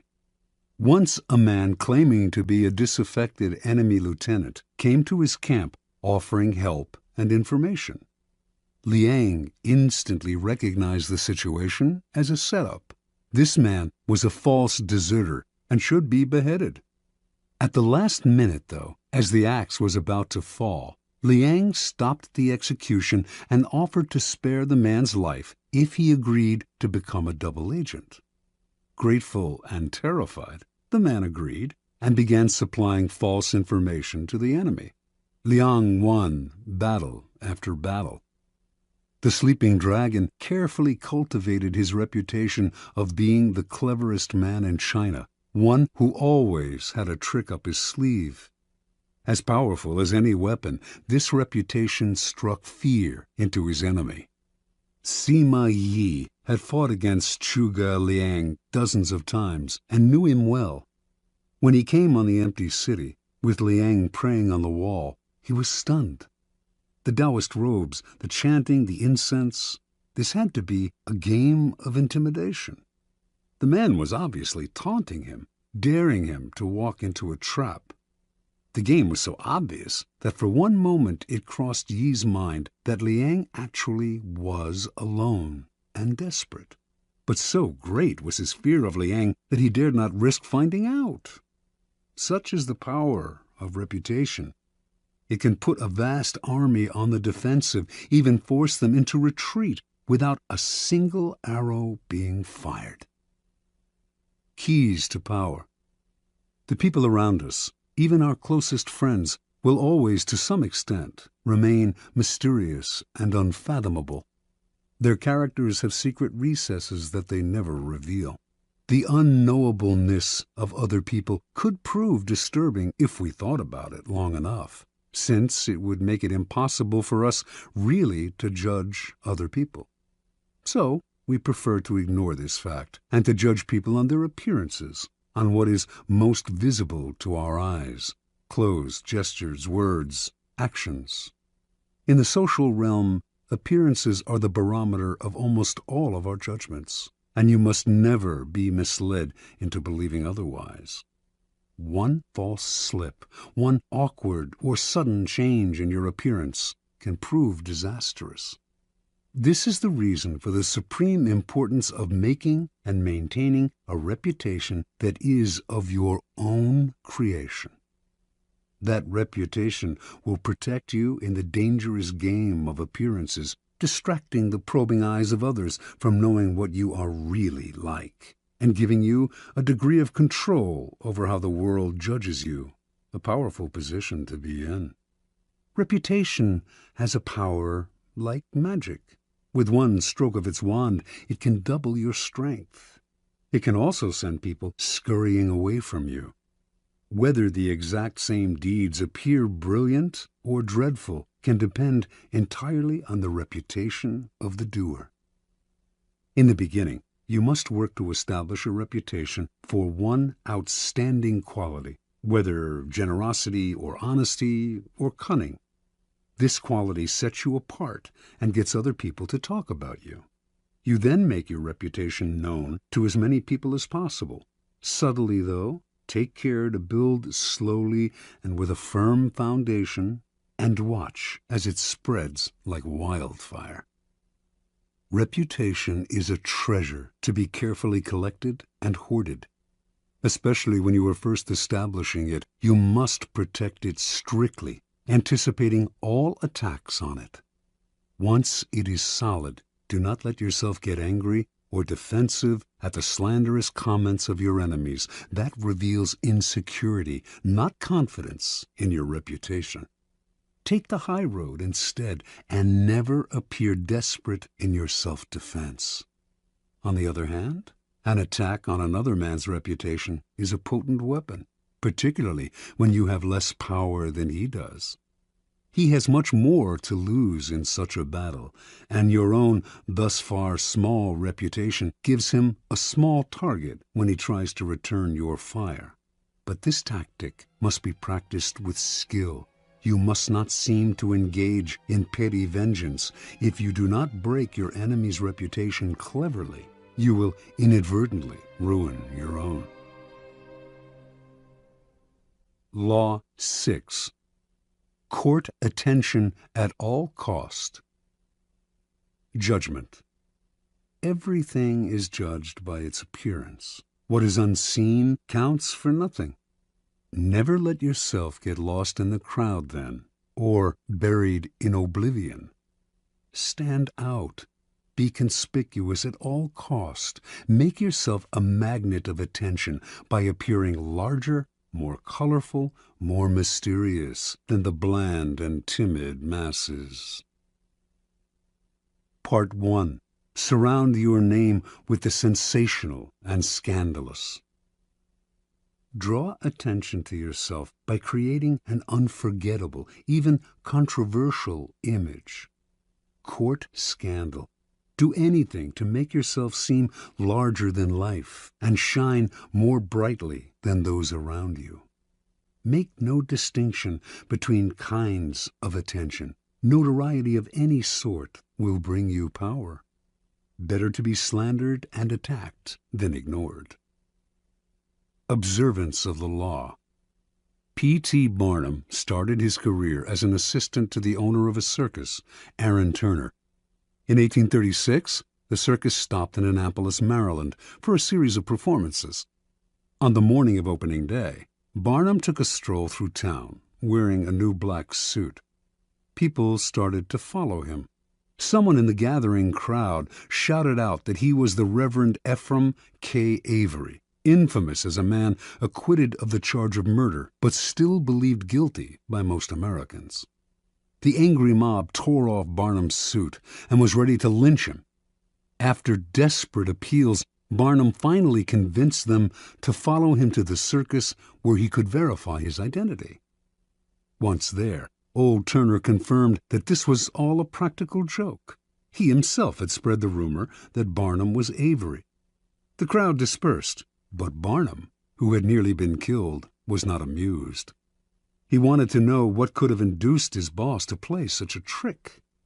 "My dear Mr. Barnum," Turner replied, "it was all for our good. Remember, all we need to ensure success is notoriety." And indeed, everyone in town was talking about the joke, and the circus was packed that night, and every night it stayed in Annapolis. Barnum had learned a lesson he would never forget. Barnum's first big venture of his own was for the American Museum, a collection of curiosities located in New York. One day, a beggar approached Barnum in the street. Instead of giving him money, Barnum decided to employ him. Taking him back to the museum, he gave the man 5 bricks and told him to make a slow circuit of several blocks. At certain points, he was to lay down a brick on the sidewalk, always keeping 1 brick in hand. On the return journey, he was to replace each brick on the street with the one he held. Meanwhile, he was to remain serious of countenance and to answer no questions. Once back at the museum, he was to enter, walk around inside, then leave through the back door, and make the same bricklaying circuit again. On the man's first walk through the streets, several hundred people watched his mysterious movements. By his fourth circuit, onlookers swarmed around him, debating what he was doing. Every time he entered the museum, he was followed by people who bought tickets to keep watching him. Many of them were distracted by the museum's collections and stayed inside. By the end of the first day, the brick man had drawn over 1,000 people into the museum. A few days later, the police ordered him to cease and desist from his walks. The crowds were blocking traffic. The bricklaying stopped, but thousands of New Yorkers had entered the museum, and many of those had become P.T. Barnum converts. Barnum would put a band of musicians on a balcony overlooking the street, beneath a huge banner proclaiming "Free music for the millions." What generosity, New Yorkers thought, and they flocked to hear the free concerts. But Barnum took pains to hire the worst musicians he could find, and soon after the band struck up, people would hurry to buy tickets to the museum, where they would be out of earshot of the band's noise and of the booing of the crowd. Interpretation. Barnum understood the fundamental truth about attracting attention. Once people's eyes are on you, you have a special legitimacy. For Barnum, creating interest meant creating a crowd. As he later wrote, every crowd has a silver lining. At the beginning of your rise to the top, then, spend all your energy on attracting attention. Most important, the quality of the attention is irrelevant, no matter how badly his shows were reviewed or how slanderously personal were the attacks on his hoaxes. Barnum would never complain.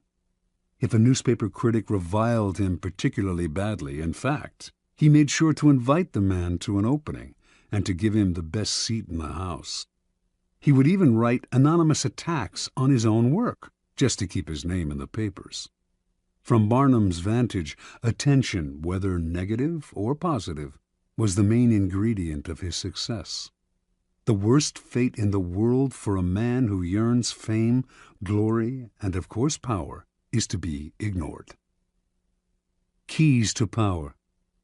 Burning more brightly than those around you is a skill that no one is born with. You have to learn to attract attention as surely as the lodestone attracts iron. At the start of your career, you must attach your name and reputation to a quality, an image that sets you apart from other people. This image can be something like a characteristic style of dress or a personality quirk that amuses people and gets talked about. Once the image is established, you have an appearance, a place in the sky for your star. It is a common mistake to imagine that this peculiar appearance of yours should not be controversial, that to be attacked is somehow bad. Nothing could be further from the truth.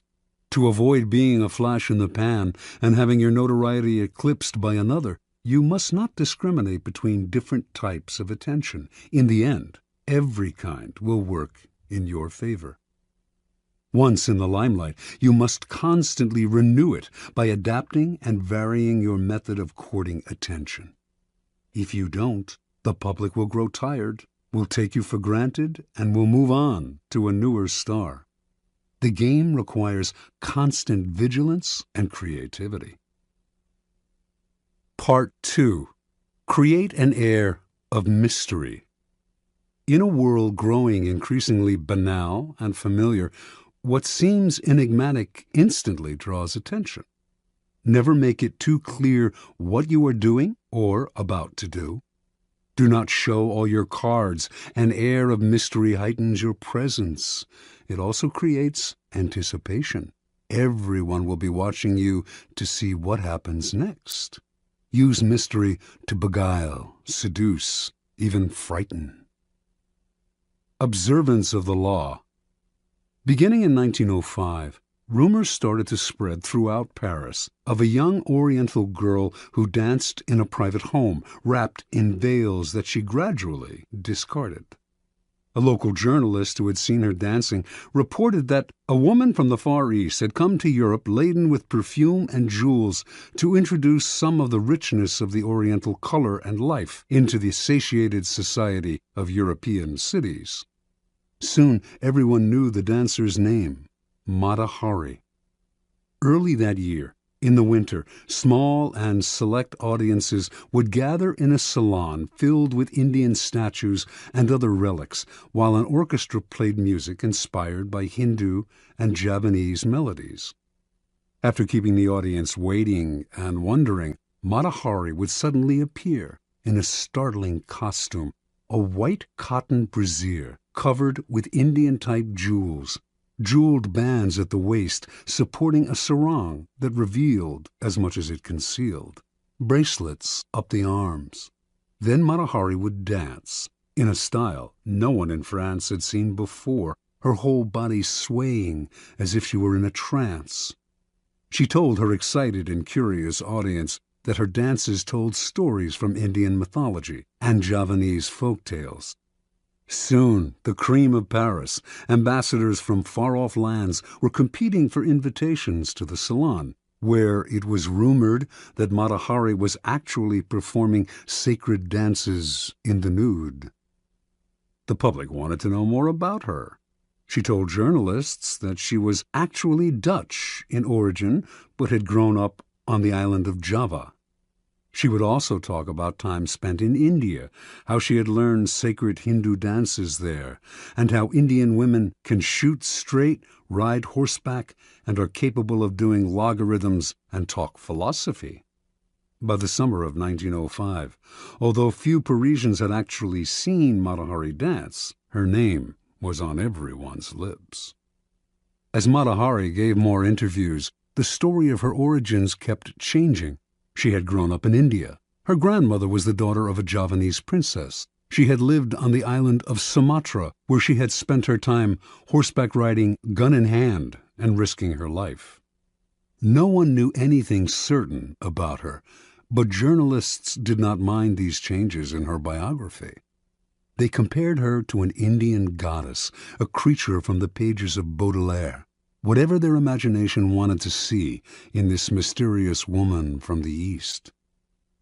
In August of 1905, Mata Hari performed for the first time in public. Crowds thronging to see her on opening night caused a riot.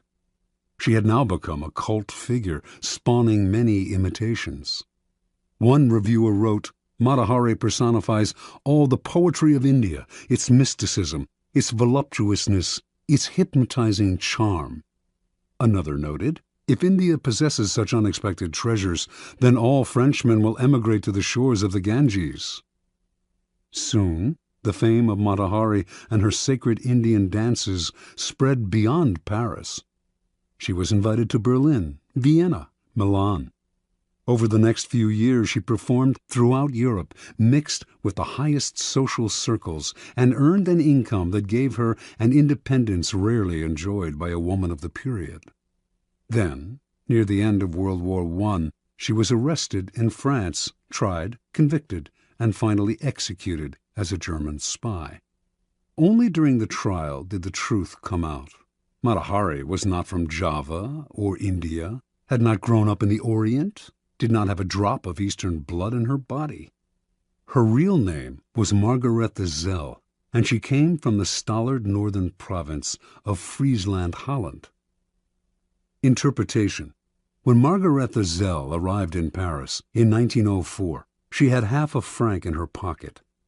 She was one of the thousands of beautiful young girls who flocked to Paris every year, taking work as artists' models, nightclub dancers, or vaudeville performers at the Folies Bergère.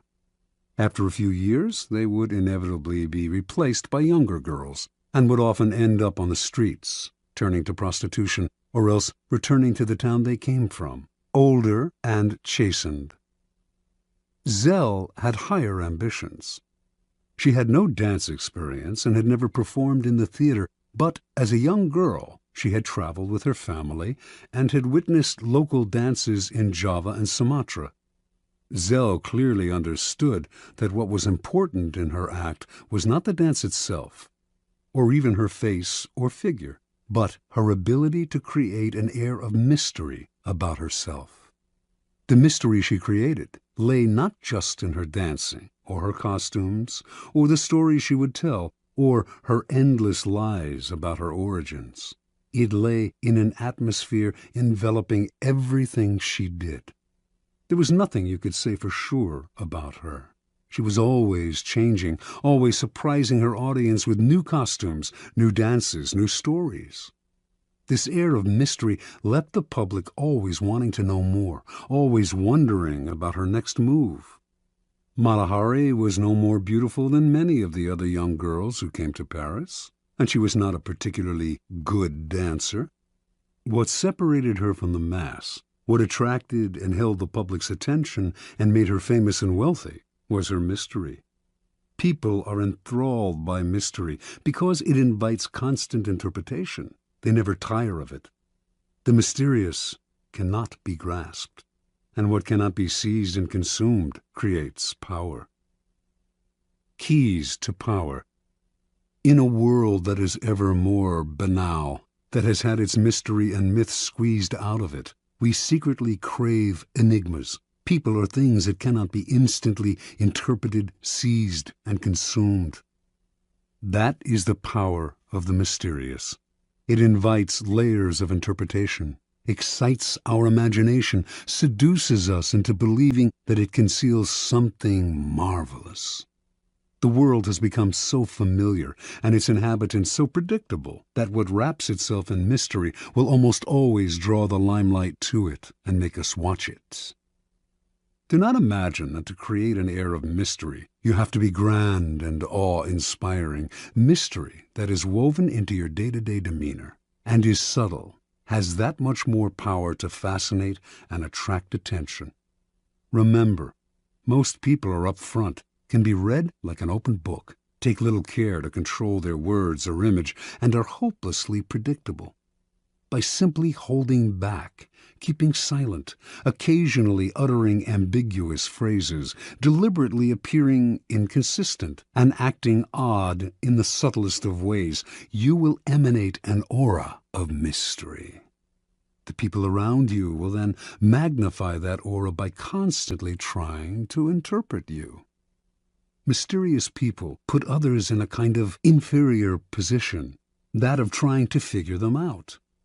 To degrees that they can control, they also elicit the fear surrounding anything uncertain or unknown.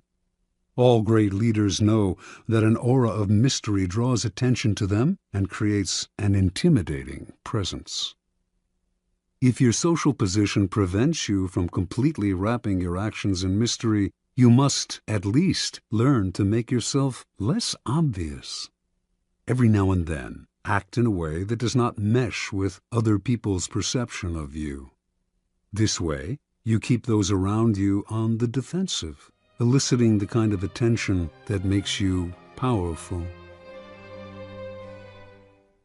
Law 7. Get others to do the work for you, but always take the credit. Judgment. Use the wisdom, knowledge, and legwork of other people to further your own cause. Not only will such assistance save you valuable time and energy, it will give you a godlike aura of efficiency and speed. In the end, your helpers will be forgotten, and you will be remembered. Never do yourself what others can do for you. Transgression and observance of the law. In 1883, a young Serbian scientist named Nikola Tesla was working for the European division of the Continental Edison Company. He was a brilliant inventor, and Charles Batchelor, a plant manager and a personal friend of Thomas Edison, persuaded him he should seek his fortune in America, giving him a letter of introduction to Edison himself. So began a life of woe and tribulation that lasted until Tesla's death. When Tesla met Edison in New York, the famous inventor hired him on the spot. Tesla worked 18-hour days, finding ways to improve the primitive Edison dynamos. Finally, he offered to redesign them completely. To Edison, this seemed a monumental task that could last years without paying off. But he told Tesla, "There's $50,000 in it for you, if you can do it." Tesla labored day and night on the project, and after only a year, he produced a greatly improved version of the dynamo, complete with automatic controls. He went to Edison to break the good news and receive his $50,000. Edison was pleased with the improvement, for which he and his company would take credit. But when it came to the issue of the money, he told the young Serb, "Tesla, you don't understand our American humor," and offered a small raise instead. Tesla's obsession was to create an alternating current system, AC, of electricity. Edison believed in the direct current system, DC, and not only refused to support Tesla's research, but later did all he could to sabotage him. Tesla turned to the great Pittsburgh magnate George Westinghouse, who had started his own electricity company. Westinghouse completely funded Tesla's research and offered him a generous royalty agreement on future profits. The AC system Tesla developed is still the standard today, but after patents were filed in his name, other scientists came forward to take credit for the invention, claiming that they had laid the groundwork for him.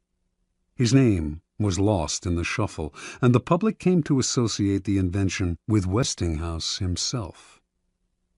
A year later, Westinghouse was caught in a takeover bid from J. Pierpont Morgan, who made him rescind the generous royalty contract he had signed with Tesla.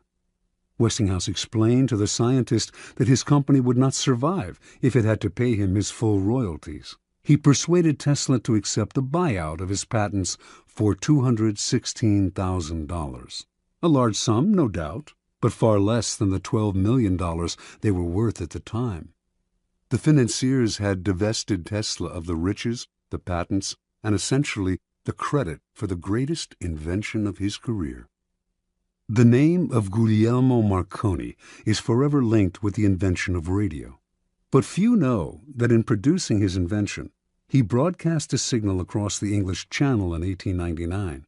Marconi made use of a patent Tesla had filed in 1897, and that his work depended on Tesla's research.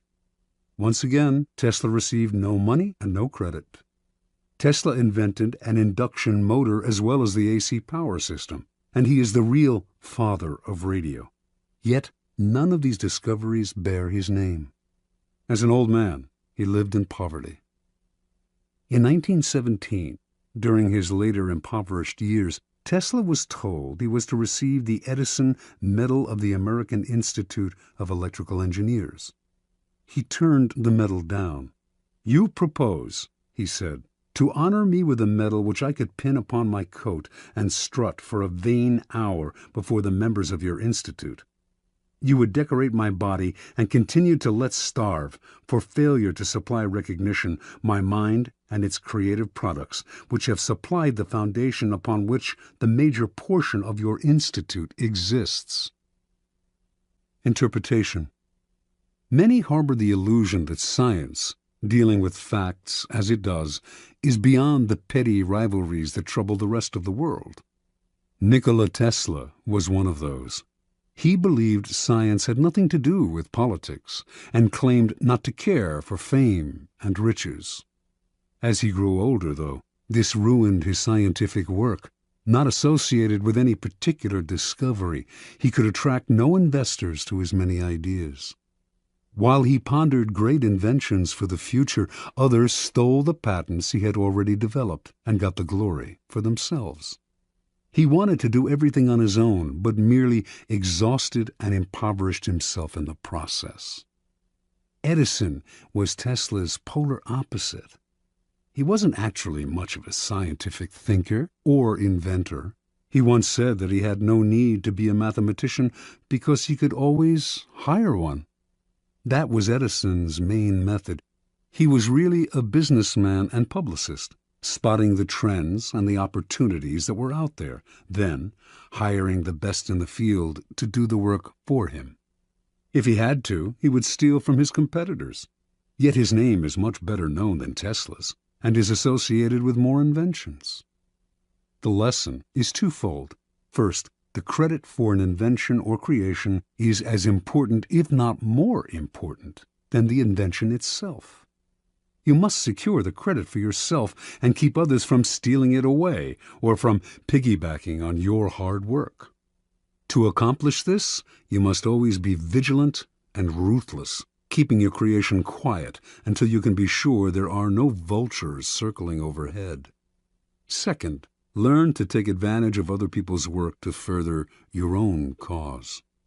Time is precious and life is short. If you try to do it all on your own, you run yourself ragged, waste energy, and burn yourself out. It is far better to conserve your forces, pounce on the work others have done, and find a way to make it your own. Keys to power. This is the essence of the law. Learn to get others to do the work for you, while you take the credit and you appear to be of godlike strength and power. If you think it important to do all the work yourself, you will never get far, and you will suffer the fate of the Teslas of the world. Find people with the skills and creativity you lack. Either hire them while putting your own name on top of theirs, or find a way to take their work and make it your own. Their creativity thus becomes yours, and you seem a genius to the world.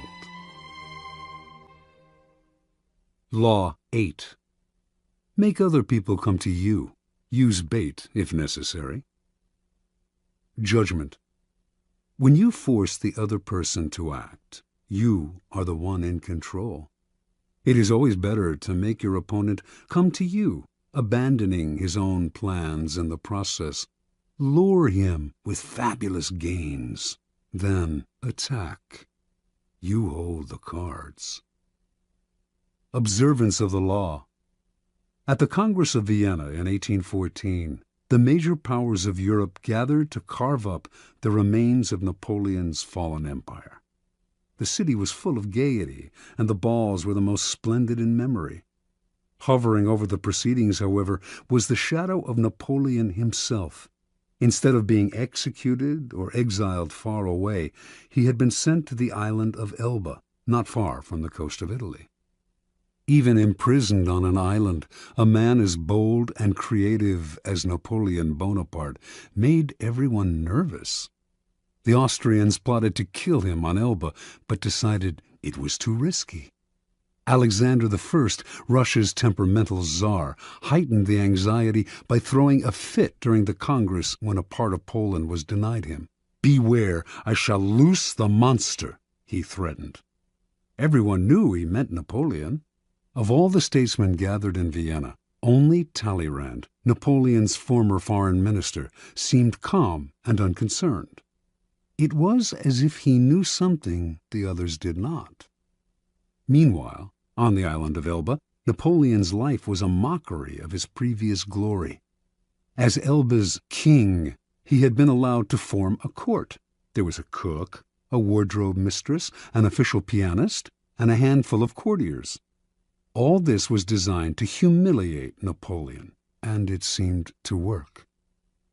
That winter, however, there occurred a series of events so strange and dramatic they might have been scripted in a play. Elba was surrounded by British ships, their cannons covering all possible exit points. Yet somehow, in broad daylight, on 26 February 1815, a ship with 900 men on board picked up Napoleon and put to sea. The English gave chase, but the ship got away.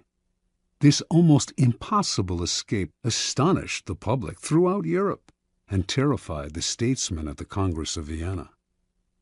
Although it would have been safer to leave Europe, Napoleon not only chose to return to France, he raised the odds by marching on Paris with a tiny army in hopes of recapturing the throne. His strategy worked. People of all classes threw themselves at his feet. An army under Marshal Ney sped from Paris to arrest him, but when the soldiers saw their beloved former leader, they changed sides. Napoleon was declared emperor again. Volunteers swelled the ranks of his new army. Delirium swept the country. In Paris, crowds went wild. The king who had replaced Napoleon fled the country. For the next 100 days, Napoleon ruled France. Soon, however, the giddiness subsided. France was bankrupt, its resources nearly exhausted, and there was little Napoleon could do about this. At the Battle of Waterloo in June of that year, he was finally defeated for good. This time, his enemies had learned their lesson. They exiled him to the barren island of St. Helena off the west coast of Africa. There, he had no more hope of escape. Interpretation. Only years later did the facts of Napoleon's dramatic escape from Elba come to light. Before he decided to attempt this bold move, visitors to his court had told him that he was more popular in France than ever, and that the country would embrace him again.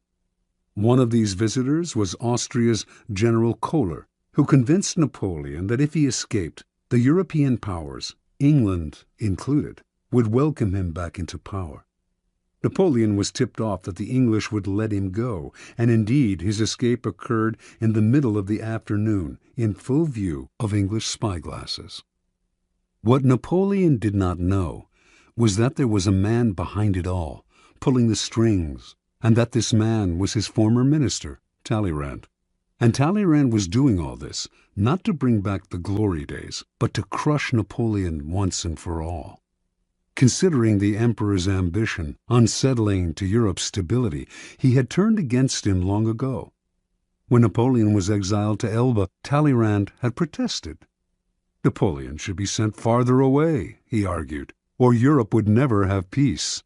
But no one listened. Instead of pushing his opinion, Talleyrand bided his time. Working quietly, he eventually won over Castlereagh and Metternich, the foreign ministers of England and Austria. Together, these men baited Napoleon into escaping. Even Kohler's visit, to whisper the promise of glory in the exile's ear, was part of the plan. Like a master card player, Talleyrand figured everything out in advance. He knew Napoleon would fall into the trap he had set. He also foresaw that Napoleon would lead the country into a war which, given France's weakened condition, could only last a few months.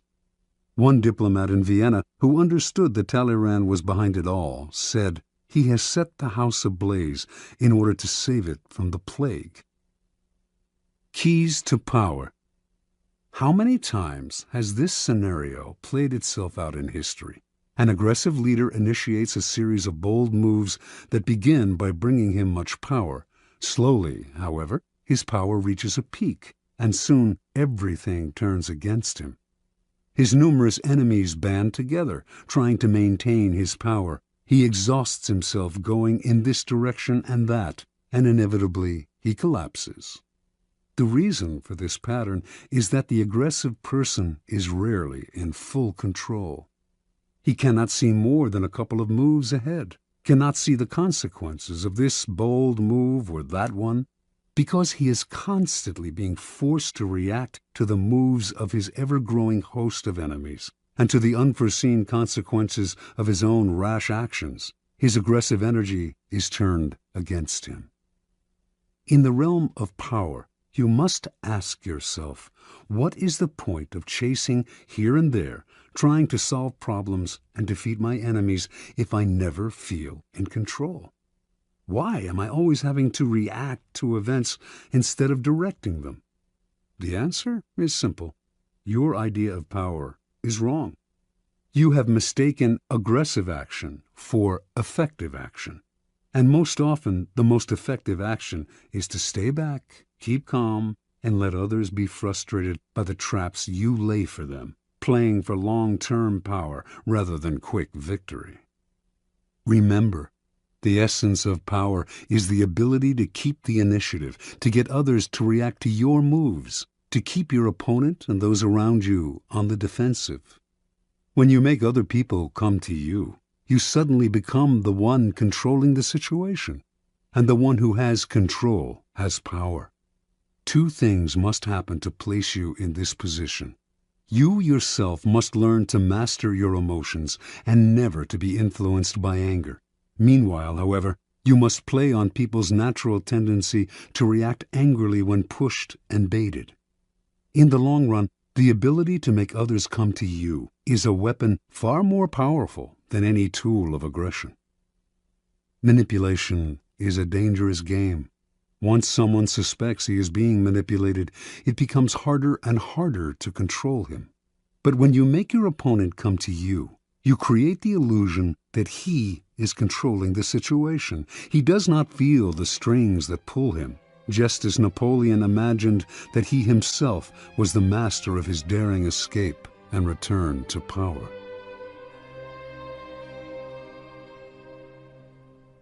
Law 9. Win through your actions, never through argument. Judgment. Any momentary triumph you think you have gained through argument is really a Pyrrhic victory. The resentment and ill will you stir up is stronger and lasts longer than any momentary change of opinion. It is much more powerful to get others to agree with you through your actions without saying a word. Demonstrate, do not explicate. Observance of the law. In 1502, in Florence, Italy, an enormous block of marble stood in the works department of the Church of Santa Maria del Fiore. It had once been a magnificent piece of raw stone, but an unskilled sculptor had mistakenly bored a hole through it where there should have been a figure's legs, generally mutilating it. Piero Soderini, Florence's mayor, had contemplated trying to save the block by commissioning Leonardo da Vinci to work on it, or some other master, but had given up, since everyone agreed that the stone had been ruined. So, despite the money that had been wasted on it, it gathered dust in the dark halls of the church. This was where things stood until some Florentine friends of the great Michelangelo decided to write to the artist, then living in Rome. He alone, they said, could do something with the marble, which was still magnificent raw material. Michelangelo traveled to Florence, examined the stone, and came to the conclusion that he could, in fact, carve a fine figure from it by adapting the pose to the way the rock had been mutilated. Soderini argued that this was a waste of time. Nobody could salvage such a disaster, but he finally agreed to let the artist work on it. Michelangelo decided he would depict a young David, sling in hand. Weeks later, as Michelangelo was putting the final touches on the statue, Soderini entered the studio. Fancying himself a bit of a connoisseur, he studied the huge work and told Michelangelo that while he thought it was magnificent, the nose, he judged, was too big. Michelangelo realized that Soderini was standing in a place right under the giant figure and did not have the proper perspective. Without a word, he gestured for Soderini to follow him up the scaffolding. Reaching the nose, he picked up his chisel, as well as a bit of marble dust that lay on the planks. With Soderini just a few feet below him on the scaffolding, Michelangelo started to tap lightly with the chisel, letting the bits of dust he had gathered in his hand to fall little by little. He actually did nothing to change the nose, but gave every appearance of working on it. After a few minutes of the charade, he stood aside. "Look at it now." "I like it better," replied Soderini. "You've made it come alive." Interpretation. Michelangelo knew that by changing the shape of the nose, he might ruin the entire sculpture. Yet Soderini was a patron who prided himself on his aesthetic judgment. To offend such a man by arguing would not only gain Michelangelo nothing, it would put future commissions in jeopardy. Michelangelo was too clever to argue. His solution was to change Soderini's perspective, literally bringing him closer to the nose, without making him realize that this was the cause of his misperception. Fortunately for posterity, Michelangelo found a way to keep the perfection of the statue intact, while, at the same time, making Soderini believe he had improved it. Such is the double power of winning through actions rather than argument. No one is offended, and your point is proven. Keys to power. In the realm of power, you must learn to judge your moves by their long-term effects on other people. The problem in trying to prove a point or gain a victory through argument is that in the end you can never be certain how it affects the people you're arguing with. They may appear to agree with you politely, but inside they may resent you. Or perhaps something you said inadvertently even offended them. Words have that insidious ability to be interpreted according to the other person's mood and insecurities. Even the best argument has no solid foundation, for we have all come to distrust the slippery nature of words. And days after agreeing with someone, we often revert to our old opinion out of sheer habit. Understand this: words are a dime a dozen. Everyone knows that in the heat of an argument we will all say anything to support our cause. We will quote the Bible, refer to unverifiable statistics. Who can be persuaded by bags of air like that? Action and demonstration are much more powerful and meaningful. They are there before our eyes for us to see. Yes, now the statue's nose does look just right. There are no offensive words, no possibility of misinterpretation. No one can argue with a demonstrated proof. As Balthazar Gracian remarks, the truth is generally seen, rarely heard. Law 10. Infection. Avoid the unhappy and unlucky. Judgment. You can die from someone else's misery. Emotional states are as infectious as diseases. You may feel you are helping the drowning man, but you are only precipitating your own disaster. The unfortunate sometimes draw misfortune on themselves. They will also draw it on you. Associate with the happy and fortunate instead. Transgression of the law. Born in Limerick, Ireland in 1818, Marie Gilbert came to Paris in the 1840s to make her fortune as a dancer and performer. Taking the name Lola Montez, her mother was of distant Spanish descent. She claimed to be a flamenco dancer from Spain. By 1845, her career was languishing, and to survive, she became a courtesan, quickly one of the more successful in Paris. Only one man could salvage Lola's dancing career: Alexandre Dujarier, owner of the newspaper with the largest circulation in France, and also the newspaper's drama critic. She decided to woo and conquer him. Investigating his habits, she discovered that he went riding every morning. An excellent horsewoman herself, she rode out one morning and accidentally ran into him. Soon they were riding together every day. A few weeks later, Lola moved into his apartment. For a while, the two were happy together. With Dujarrier's help, Lola began to revive her dancing career.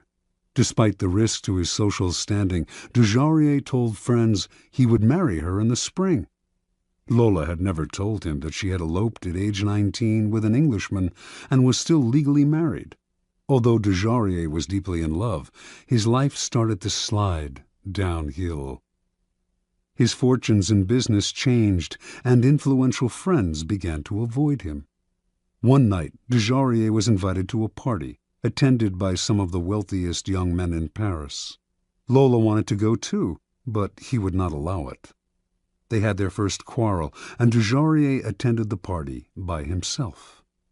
There, hopelessly drunk, he insulted an influential drama critic, Jean-Baptiste Rosemond de Beauvalon, perhaps because of something the critic had said about Lola. The following morning, Beauvalon challenged him to a duel. Beauvalon was one of the best pistol shots in France. Dujarier tried to apologize, but the duel took place, and he was shot and killed.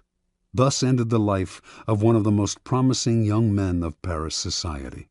Devastated, Lola left Paris. In 1846, Lola Montez found herself in Munich, where she decided to woo and conquer King Ludwig of Bavaria. The best way to Ludwig, she discovered, was through his aide-de-camp, Count Otto von Rechberg, a man with a fondness for pretty girls. One day, when the Count was breakfasting at an outdoor cafe, Lola rode by on her horse, was accidentally thrown from the saddle, and landed at Rechberg's feet. The Count rushed to help her and was enchanted. He promised to introduce her to Ludwig.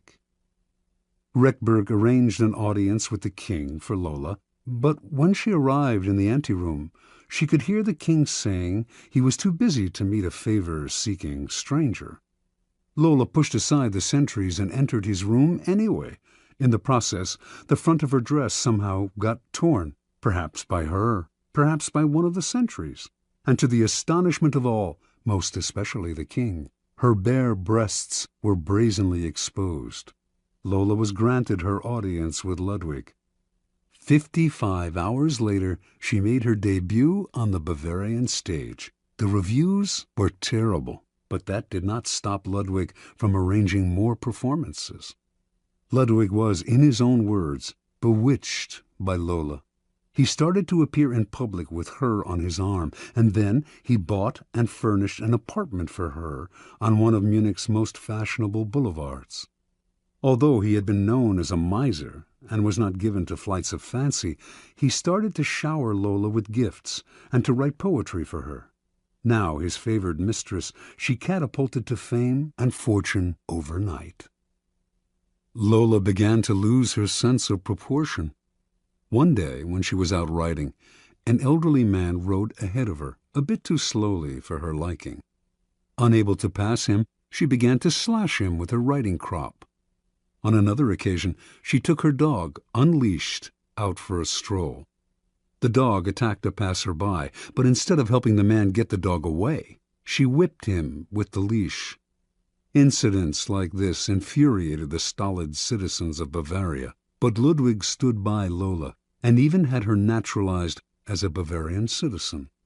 The king's entourage tried to wake him to the dangers of the affair, but those who criticized Lola were summarily fired.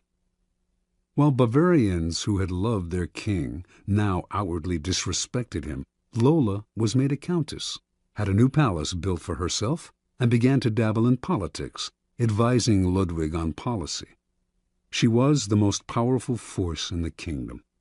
Her influence in the king's cabinet continued to grow, and she treated the other ministers with disdain. As a result, riots broke out throughout the realm. A once peaceful land was virtually in the grip of civil war, and students everywhere were chanting, "Raus mit Lola!" By February of 1848, Ludwig was finally unable to withstand the pressure. With great sadness, he ordered Lola to leave Bavaria immediately. She left, but not until she was paid off. For the next 5 weeks, the Bavarians' wrath was turned against their formerly beloved king. In March of that year, he was forced to abdicate. Lola Montez moved to England. More than anything, she needed respectability, and despite being married, she still had not arranged a divorce from the Englishman she had wed years before. She set her sights on George Trafford Heald, a promising young army officer who was the son of an influential barrister. Although he was 10 years younger than Lola and could have chosen a wife among the prettiest and wealthiest young girls of English society, Heald fell under her spell. They were married in 1849. Soon, arrested on the charge of bigamy, she skipped bail, and she and Heald made their way to Spain. They quarreled horribly, and on one occasion Lola slashed him with a knife. Finally, she drove him away. Returning to England, he found he had lost his position in the army. Ostracized from English society, he moved to Portugal, where he lived in poverty. After a few months, his short life ended in a boating accident. A few years later, the man who published Lola Montez's autobiography went bankrupt.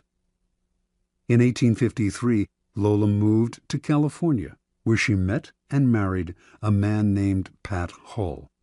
Their relationship was as stormy as all the others, and she left Hull for another man.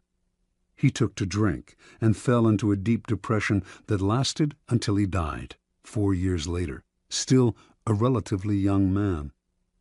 At the age of 41, Lola gave away her clothes and finery and turned to God.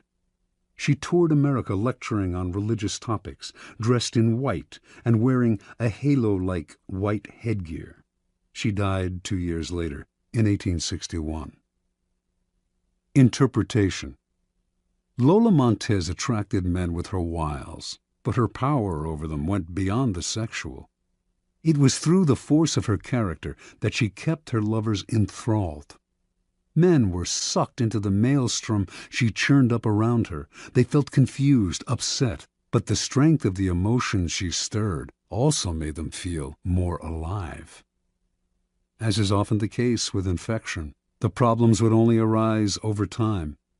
Lola's inherent instability would begin to get under her lover's skin. They would find themselves drawn into her problems, but their emotional attachment to her would make them want to help her. This was the crucial point of the disease, for Lola Montez could not be helped. Her problems were too deep. Once the lover identified with them, he was lost. He would find himself embroiled in quarrels. The infection would spread to his family and friends, or, in the case of Ludwig, to an entire nation. You could spend a lifetime studying the pathology of infecting characters, but don't waste your time. Just learn the lesson. When you suspect you are in the presence of an infector, don't argue, don't try to help, don't pass the person on to your friends, or you will become enmeshed. Flee the infector's presence or suffer the consequences. Keys to power. Those misfortunates among us who have been brought down by circumstances beyond their control deserve all the help and sympathy we can give them. But there are others who are not born to misfortune or unhappiness, but who draw it upon themselves by their destructive actions and unsettling effect on others.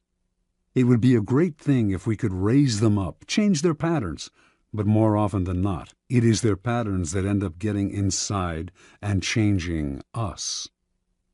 The incurably unhappy and unstable have a particularly strong infecting power because their characters and emotions are so intense. They often present themselves as victims, making it difficult, at first, to see their miseries as self-inflicted. Before you realize the real nature of their problems, you have been infected by them. Understand this. In the game of power, the people you associate with are critical. The risk of associating with infectors is that you will waste valuable time and energy trying to free yourself. Through a kind of guilt by association, you will also suffer in the eyes of others. Never underestimate the dangers of infection. Law 11. Learn to keep people dependent on you. Judgment. To maintain your independence, you must always be needed and wanted. The more you are relied on, the more freedom you have. Make people depend on you for their happiness and prosperity, and you have nothing to fear. Never teach them enough so that they can do without you. Observance of the law. When Otto von Bismarck became a deputy in the Prussian Parliament in 1847, he was 32 years old and without an ally or friend.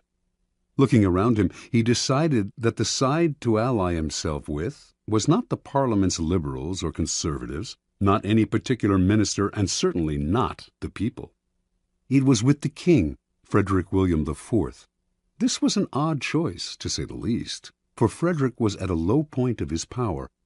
A weak, indecisive man, he consistently gave in to the liberals in Parliament. In fact, he was spineless and stood for much that Bismarck disliked personally and politically.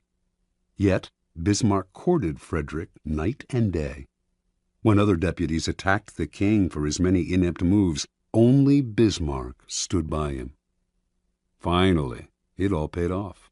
In 1851, Bismarck was made a minister in the king's cabinet. Now he went to work. Time and again, he forced the king's hand, getting him to build up the military, to stand up to the liberals, to do exactly as Bismarck wished.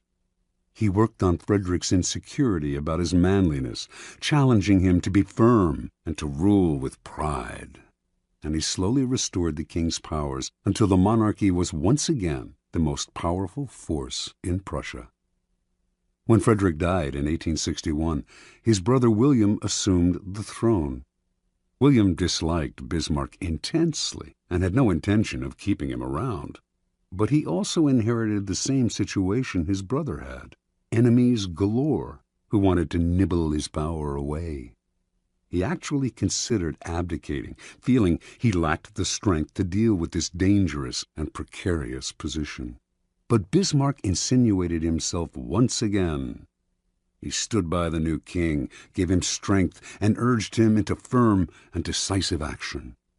The king grew dependent on Bismarck's strong-arm tactics to keep his enemies at bay, and despite his antipathy toward the man, he soon made him his prime minister.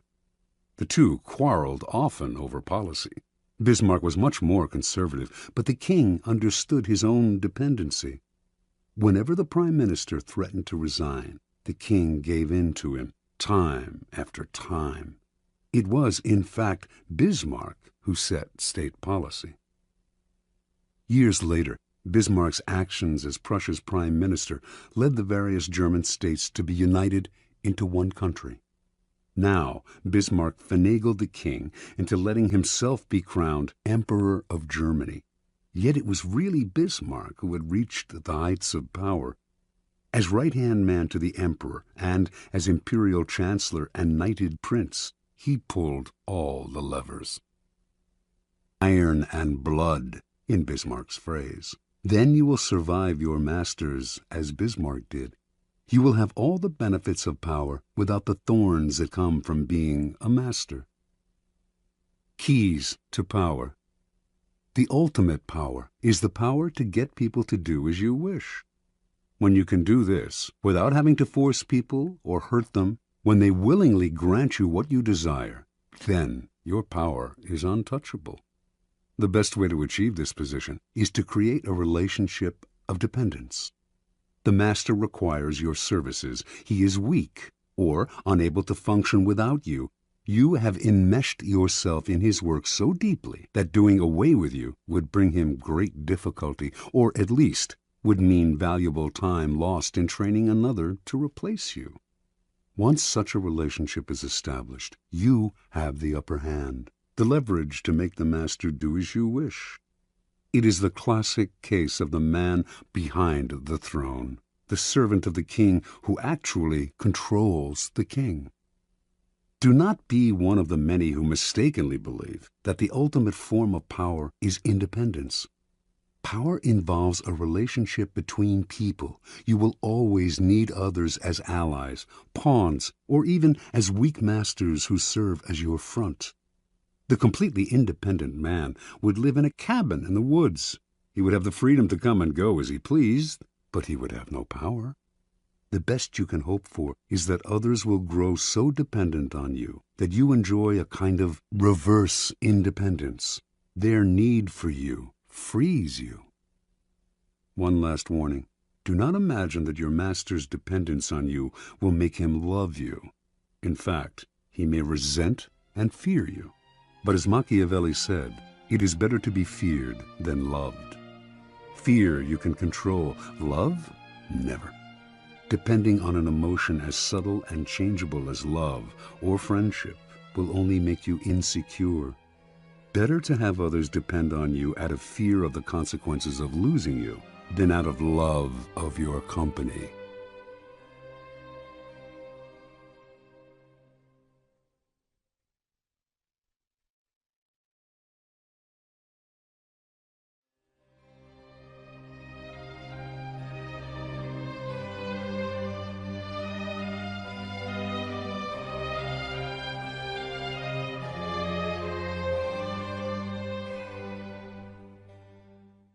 Law 12. Use selective honesty and generosity to disarm your victim. Judgment. One sincere and honest move will cover over dozens of dishonest ones. Open-hearted gestures of honesty and generosity bring down the guard of even the most suspicious people. Once your selective honesty opens a hole in their armor, you can deceive and manipulate them at will. A timely gift, a Trojan horse, will serve the same purpose. Observance of the law. Sometime in 1926, a tall, dapperly dressed man paid a visit to Al Capone, the most feared gangster of his time. Speaking with an elegant continental accent, the man introduced himself as Count Victor Lustig. He promised that if Capone gave him $50,000, he could double it. Capone had more than enough funds to cover the investment, but he wasn't in the habit of entrusting large sums to total strangers. He looked the Count over.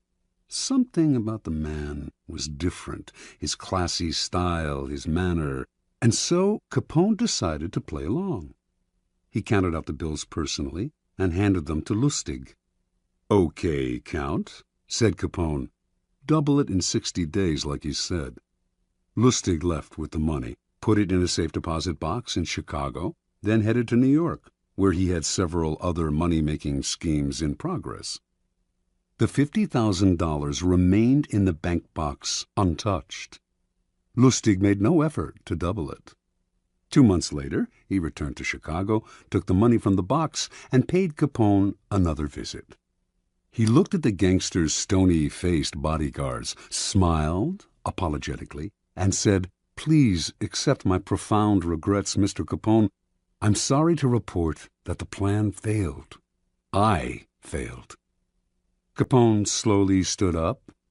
He glowered at Lustig, debating which part of the river to throw him in, but the Count reached into his coat pocket, withdrew the $50,000, and placed it on the desk. "Here, sir, is your money, to the penny. Again, my sincere apologies. This is most embarrassing. Things didn't work out the way I thought they would. I would have loved to have doubled your money for you, and for myself. Lord knows I need it, but the plan just didn't materialize." Capone sagged back into his chair, confused. "I know you're a con man, Count," said Capone. "I knew it the moment you walked in here. I expected either $100,000 or nothing. But this, getting my money back, well... Again, my apologies, Mr. Capone," said Lustig, as he picked up his hat and began to leave. "My God, you're honest," yelled Capone. "If you're on the spot, here's 5 to help you along." He counted out 5 $1,000 bills out of the $50,000. The Count seemed stunned, bowed deeply, mumbled his thanks, and left, taking the money. The $5,000 was what Lustig had been after all along. Interpretation. Count Victor Lustig, a man who spoke several languages and prided himself on his refinement and culture, was one of the great con artists of modern times. He was known for his audacity, his fearlessness, and, most important, his knowledge of human psychology. He could size up a man in minutes, discovering his weaknesses, and he had radar for suckers. Lustig knew that most men build up defenses against crooks and other troublemakers. The con artist's job is to bring those defenses down. One sure way to do this is through an act of apparent sincerity and honesty. Who will distrust a person literally caught in the act of being honest? Lustig used selective honesty many times, but with Capone he went a step further. No normal con man would have dared such a con. He would have chosen his suckers for their meekness, for that look about them that says they will take their medicine without complaint. Con Capone, and you would spend the rest of your life, whatever remained of it, afraid. But Lustig understood that a man like Capone spends his life mistrusting others. No one around him is honest or generous, and being so much in the company of wolves is exhausting, even depressing. A man like Capone yearns to be the recipient of an honest or generous gesture, to feel that not everyone has an angle or is out to rob him. Lustig's act of selective honesty disarmed Capone because it was so unexpected. A con artist loves conflicting emotions like these, since the person caught up in them is so easily distracted and deceived. Do not shy away from practicing this law on the Capones of the world. With a well-timed gesture of honesty or generosity, you will have the most brutal and cynical beast in the kingdom eating out of your hand. Keys to power. The essence of deception is distraction. Distracting the people you want to deceive gives you the time and space to do something they won't notice. An act of kindness, generosity, or honesty is the most powerful form of distraction because it disarms other people's suspicions.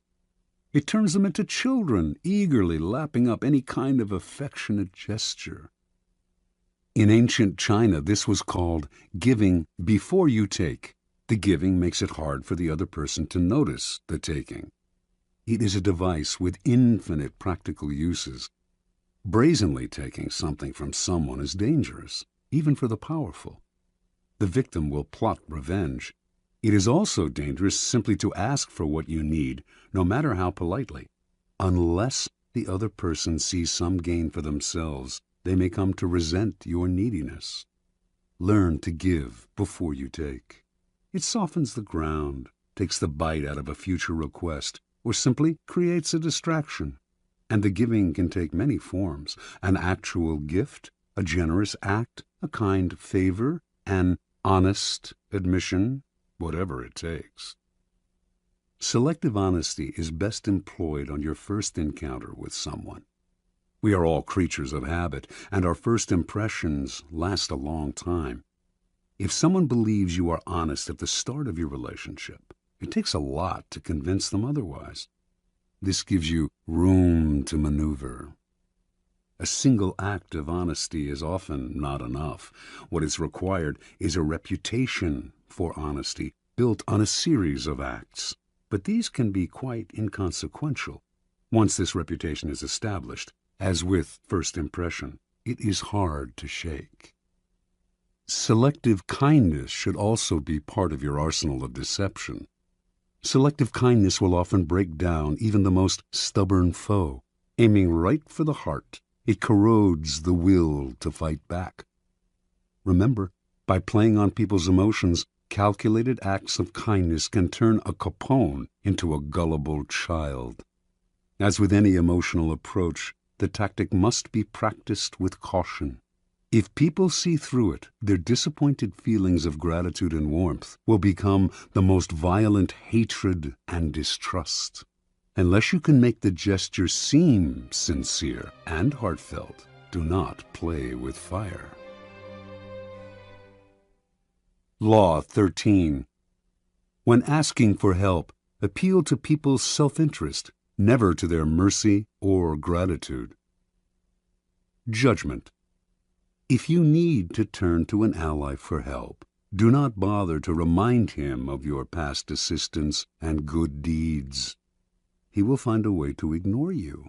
Instead, uncover something in your request or in your alliance with him that will benefit him and emphasize it out of all proportion.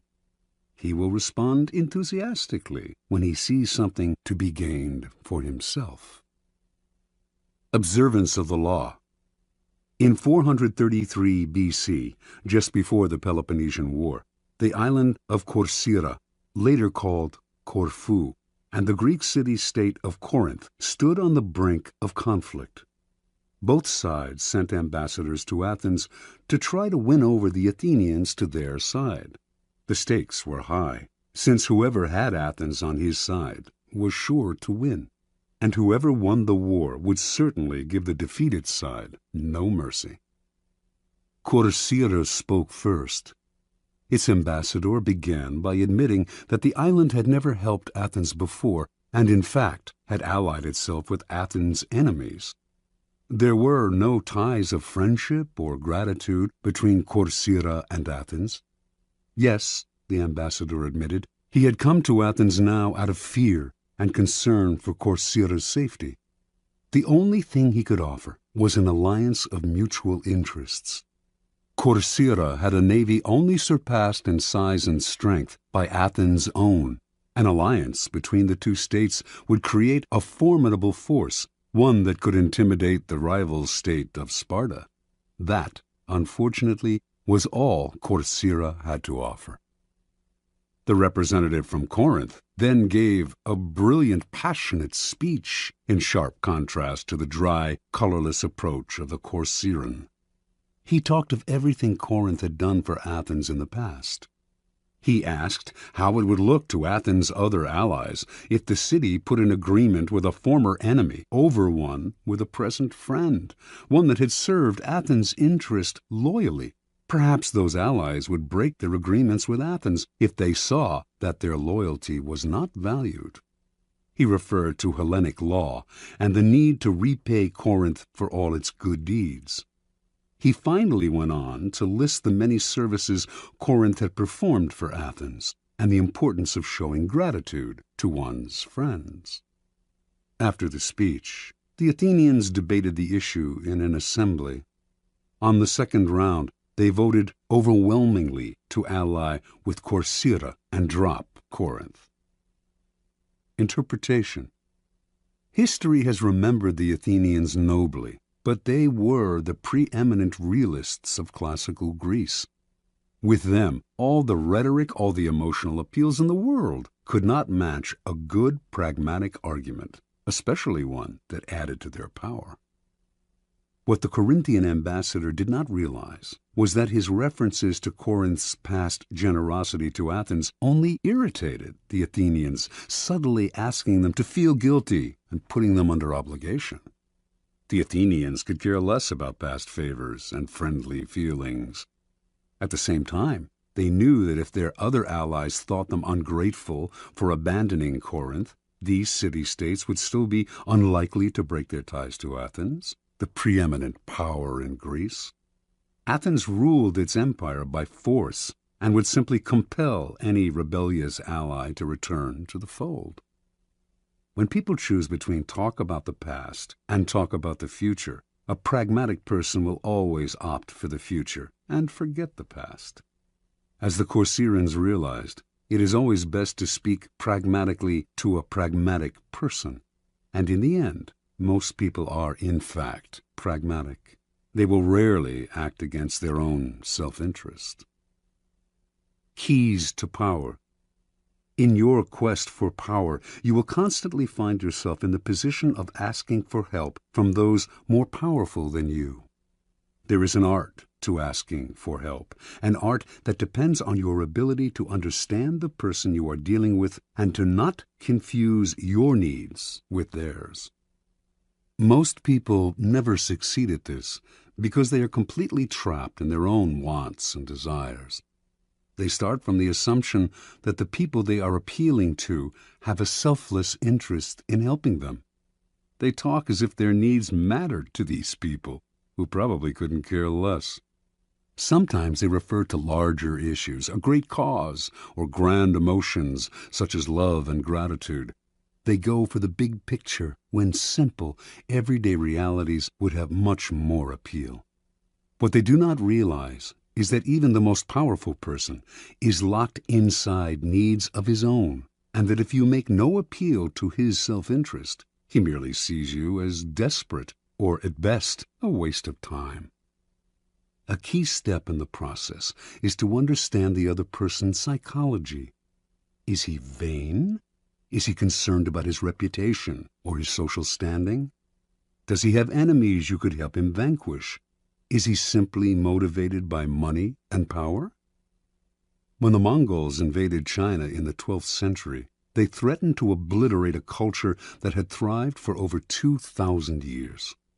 Their leader, Genghis Khan, saw nothing in China but a country that lacked pasturing for his horses, and he decided to destroy the place, leveling all its cities, for it would be better to exterminate the Chinese and let the grass grow.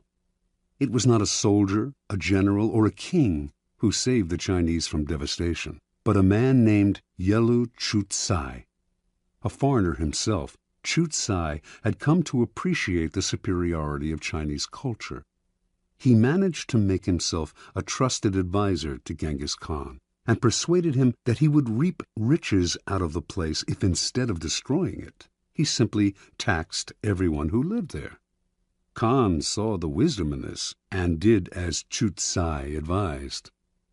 When Khan took the city of Kaifeng after a long siege and decided to massacre its inhabitants, as he had in other cities that had resisted him, Chutsai told him that the finest craftsmen and engineers in China had fled to Kaifeng, and it would be better to put them to use. Kaifeng was spared. Never before had Genghis Khan shown such mercy, but then it really wasn't mercy that saved Kaifeng. Chutsai knew Khan well. He was a barbaric peasant who cared nothing for culture, or indeed for anything other than warfare and practical results. Chutsai chose to appeal to the only emotion that would work on such a man: greed. Self-interest is the lever that will move people. Once you make them see how you can in some way meet their needs or advance their cause, their resistance to your requests for help will magically fall away. At each step on the way to acquiring power, you must train yourself to think your way inside the other person's mind, to see their needs and interests, to get rid of the screen of your own feelings that obscure the truth. Master this art, and there will be no limits to what you can accomplish. Law 14. Pose as a friend, work as a spy. Judgment. Knowing about your rival is critical. Use spies to gather valuable information that will keep you a step ahead. Better still, play the spy yourself. In polite social encounters, learn to probe. Ask indirect questions to get people to reveal their weaknesses and intentions. There is no occasion that is not an opportunity for artful spying. Observance of the law. Joseph Devine was undoubtedly the greatest art dealer of his time. From 1904 to 1940, he almost single-handedly monopolized America's millionaire art collecting market. But one prize plum eluded him: the industrialist Andrew Mellon. Before he died, Devine was determined to make Mellon a client. Devine's friends said this was an impossible dream. Mellon was a stiff, taciturn man. The stories he had heard about the congenial, talkative Devine rubbed him the wrong way. He had made it clear he had no desire to meet the man. Yet Devine told his doubting friends, "Not only will Mellon buy from me, but he will buy only from me." For several years he tracked his prey, learning the man's habits, tastes, phobias. To do this, he secretly put several of Mellon's staff on his own payroll, worming valuable information out of them. By the time he moved into action, he knew Mellon about as well as Mellon's wife did. In 1921, Mellon was visiting London and staying in a palatial suite on the third floor of Claridge's Hotel. Devine booked himself into the suite just below Mellon's on the second floor. He had arranged for his valet to befriend Mellon's valet, and on the fateful day he had chosen to make his move, Mellon's valet told Devine's valet, who told Devine, that he had just helped Mellon on with his overcoat and that the industrialist was making his way down the corridor to ring for the lift. Devine's valet hurriedly helped Devine with his own overcoat. Seconds later, Devine entered the lift, and lo and behold, there was Mellon. "How do you do, Mr. Mellon?" said Devine, introducing himself. "I am on my way to the National Gallery to look at some pictures." How uncanny! That was precisely where Mellon was headed. And so Devine was able to accompany his prey to the one location that would ensure his success. He knew Mellon's taste, inside and out, and while the two men wandered through the museum, he dazzled the magnate with his knowledge. Once again, quite uncannily, they seemed to have remarkably similar tastes. Mellon was pleasantly surprised. This wasn't the Duveen he had expected. The man was charming and agreeable, and clearly had exquisite taste. When they returned to New York, Mellon visited Duveen's exclusive gallery and fell in love with the collection. Everything, surprisingly enough, seemed to be precisely the kind of work he wanted to collect. For the rest of his life, he was Duveen's best and most generous client. Interpretation. A man as ambitious and competitive as Joseph Duveen left nothing to chance. What's the point of winging it, or just hoping you may be able to charm this or that client? It's like shooting ducks blindfolded. Arm yourself with a little knowledge and your aim improves. Mellon was the most spectacular of Duveen's catches, but he spied on many a millionaire. By secretly putting members of his clients' household staffs on his own payroll, he would gain constant access to valuable information about their master's comings and goings, changes in taste, and other such tidbits of information that would put him a step ahead. A rival of Duveen's, who wanted to make Henry Frick a client, noticed that whenever he visited this wealthy New Yorker, Duveen was there before him, as if he had a sixth sense. To other dealers, Duveen seemed to be everywhere, and to know everything before they did. His powers discouraged and disheartened them, until many simply gave up going after the wealthy clients who could make a dealer rich. Such is the power of artful spying. It makes you seem all-powerful, clairvoyant. Your knowledge of your mark can also make you seem charming. So well can you anticipate their desires. No one sees the source of your power, and what they cannot see, they cannot fight. Keys to power. In the realm of power, your goal is a degree of control over future events. Part of the problem you face, then, is that people won't tell you all their thoughts, emotions, and plans. Carefully controlling what they say, they keep the most critical parts of their character hidden, their weaknesses, ulterior motives, obsessions. The result is that you cannot predict their moves and are constantly in the dark.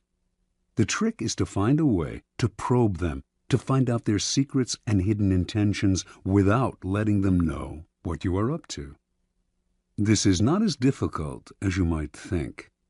A friendly front will let you secretly gather information on friends and enemies alike. Let others consult the horoscope or read tarot cards. You have more concrete means of seeing into the future. The most common way of spying is to use other people, as Duveen did. The method is simple, powerful, but risky. You will certainly gather information, but you have little control over the people who are doing the work. Perhaps they will ineptly reveal your spying, or even secretly turn against you. It is far better to be the spy yourself, to pose as a friend while secretly gathering information. During social gatherings and innocuous encounters, pay attention. This is when people's guards are down. By suppressing your own personality, you can make them reveal things. The brilliance of the maneuver is that they will mistake your interest in them for friendship, so that you not only learn, you make allies. Nevertheless, you should practice this tactic with caution and care. If people begin to suspect you are worming secrets out of them under the cover of conversation, they will strictly avoid you. Emphasize friendly chatter, not valuable information.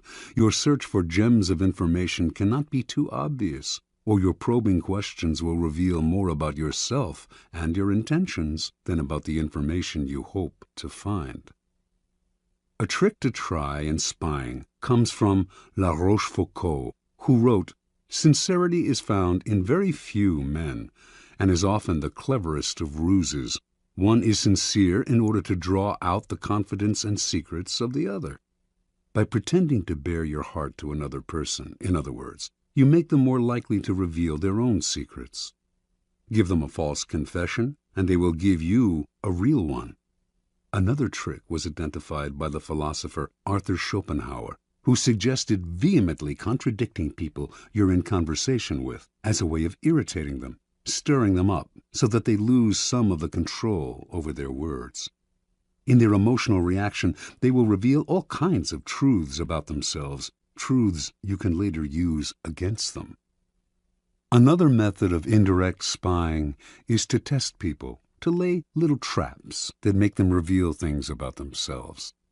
Khosroes II, a notoriously clever 7th century king of the Persians, had many ways of seeing through his subjects without raising suspicion. If he noticed, for instance, that 2 of his courtiers had become particularly friendly, he would call one of them aside and say he had information that the other was a traitor and would soon be killed. The king would tell the courtier he trusted him more than anyone and that he must keep this information secret. Then he would watch the 2 men carefully.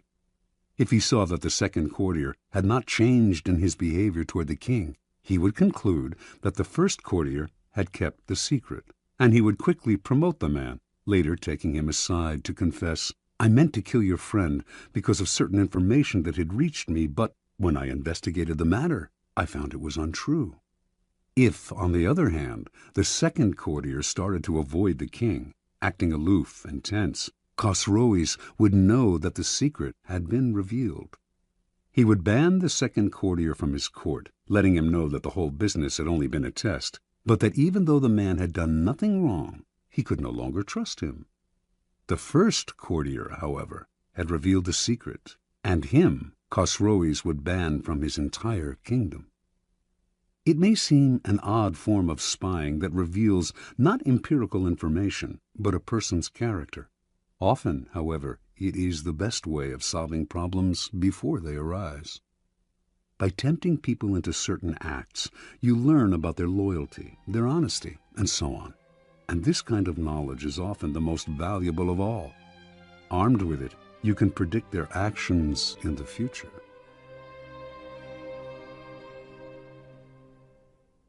Law 15. Crush your enemy totally. Judgment. All great leaders since Moses have known that a feared enemy must be crushed completely.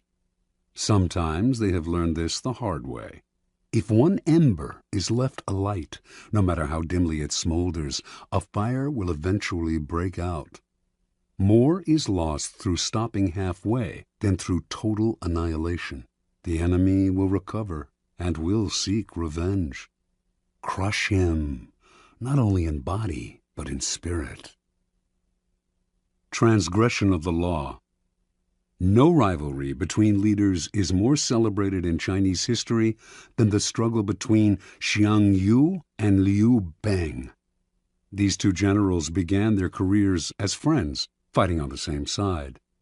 Xiang Yu came from the nobility, large and powerful, given to bouts of violence and temper, a bit dull-witted. He was yet a mighty warrior who always fought at the head of his troops. Liu Bang came from peasant stock. He had never been much of a soldier and preferred women and wine to fighting. In fact, he was something of a scoundrel, but he was wily, and he had the ability to recognize the best strategists, keeping them as his advisors, and listen to their advice. He had risen in the army through these strengths.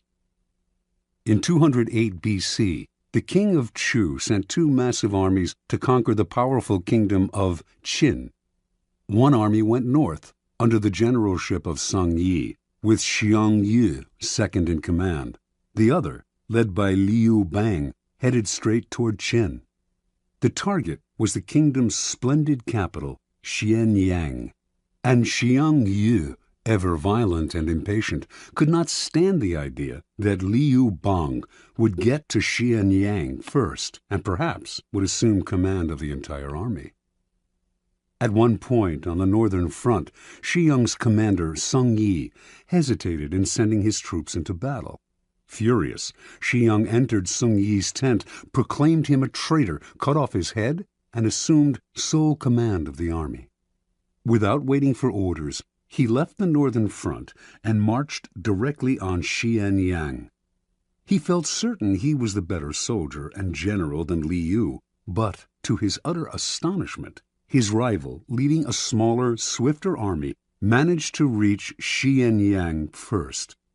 Xiang had an advisor, Fan Tsang, who warned him, this village headman, Liu Bang, used to be greedy only for riches and women, but since entering the capital, he has not been led astray by wealth, wine, or sex. That shows he is aiming high. Fan Tsang urged Xiang to kill his rival before it was too late. He told the general to invite the wily peasant to a banquet at their camp outside Xianyang, and, in the midst of a celebratory sword dance, to have his head cut off. The invitation was sent. Liu fell for the trap and came to the banquet. But Xiang hesitated in ordering the sword dance, and by the time he gave the signal, Liu had sensed a trap and managed to escape. "Bah!" cried Fan Tsang in disgust, seeing that Xiang had botched the plot. "One cannot plan with a simpleton. Liu Bang will steal your empire yet and make us all his prisoners." Realizing his mistake, Xiang hurriedly marched on Xianyang, this time determined to hack off his rival's head. Liu was never one to fight when the odds were against him, and he abandoned the city. Xiang captured Xianyang, murdered the young prince of Qin, and burned the city to the ground. Liu was now Xiang's bitter enemy, and he pursued him for many months, finally cornering him in a walled city. Lacking food, his army in disarray, Liu sued for peace. Again, Fan Tsang warned Xiang, "Crush him now. If you let him go again, you will be sorry later." But Xiang decided to be merciful. He wanted to bring Liu back to Chu alive, and to force his former friend to acknowledge him as master. But Fan proved right. Liu managed to use the negotiations for surrender as a distraction, and he escaped with a small army. Xiang, amazed that he had yet again let his rival slip away, once more set out after Liu, this time with such ferocity that he seemed to have lost his mind.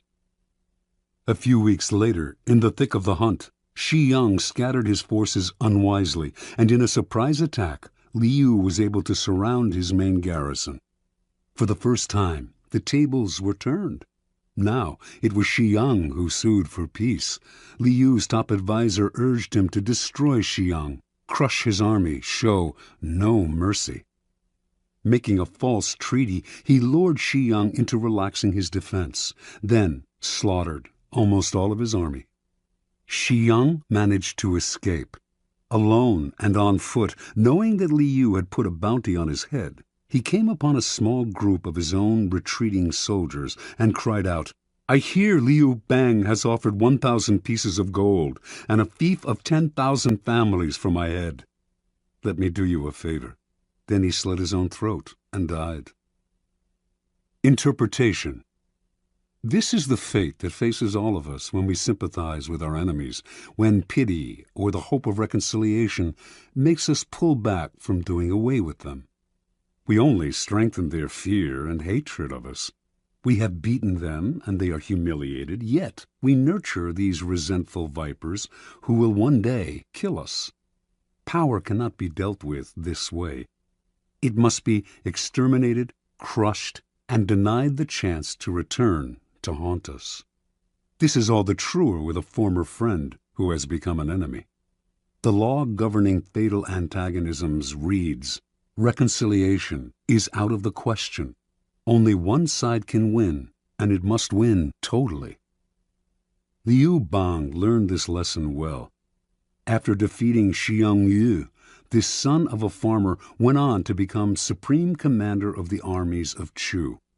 Crushing his next rival, the king of Chu, his own former leader, he crowned himself emperor, defeated everyone in his path, and went down in history as one of the greatest rulers of China, the immortal Han Gao Tzu, founder of the Han Dynasty. Keys to Power. It is no accident that the story illustrating this law comes from China.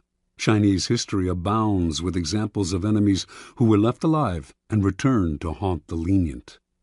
Crush the enemy is a key strategic tenet of Sun Tzu, the 4th century BC author of The Art of War. The idea is simple. Your enemies wish you ill. There is nothing they want more than to eliminate you.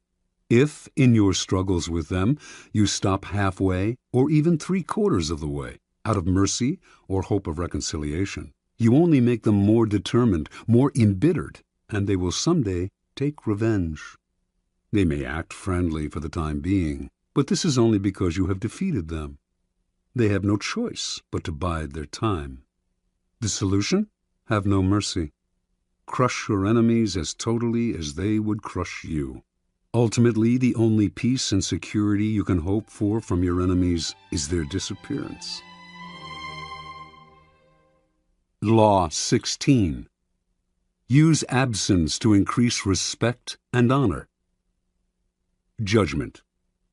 Too much circulation makes the price go down. The more you are seen and heard from, the more common you appear. If you are already established in a group, temporary withdrawal from it will make you more talked about, even more admired. You must learn when to leave, create value through scarcity. Observance of the law. For many centuries, the Assyrians ruled Upper Asia with an iron fist. In the 8th century BC, however, the people of Media, now northwestern Iran, revolted against them and finally broke free. Now the Medes had to establish a new government. Determined to avoid any form of despotism, they refused to give ultimate power to any one man or to establish a monarchy. Without a leader, however, the country soon fell into chaos and fractured into small kingdoms with village fighting against village.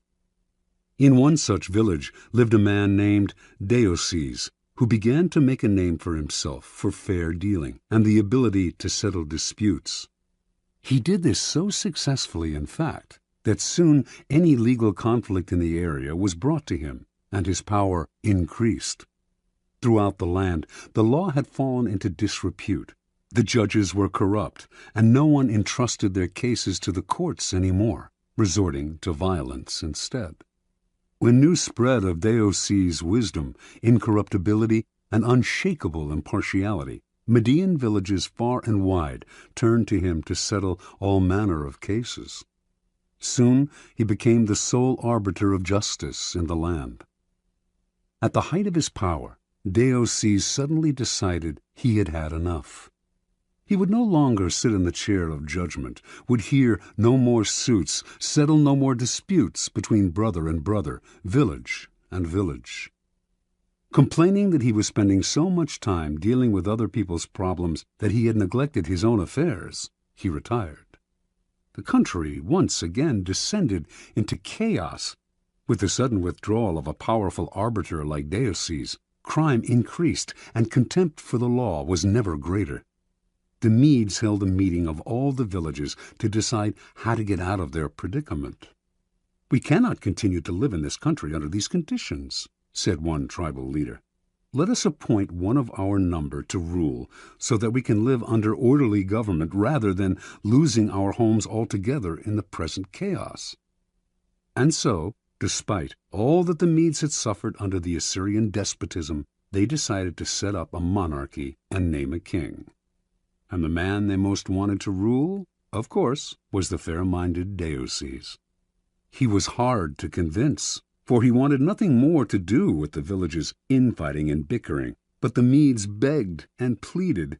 Without him, the country had descended into a state of lawlessness. Deioces finally agreed. Yet he also imposed conditions. An enormous palace was to be constructed for him. He was to be provided with bodyguards, and a capital city was to be built from which he could rule. All of this was done, and Deioces settled into his palace. In the center of the capital, the palace was surrounded by walls and completely inaccessible to ordinary people. Deioces then established the terms of his rule.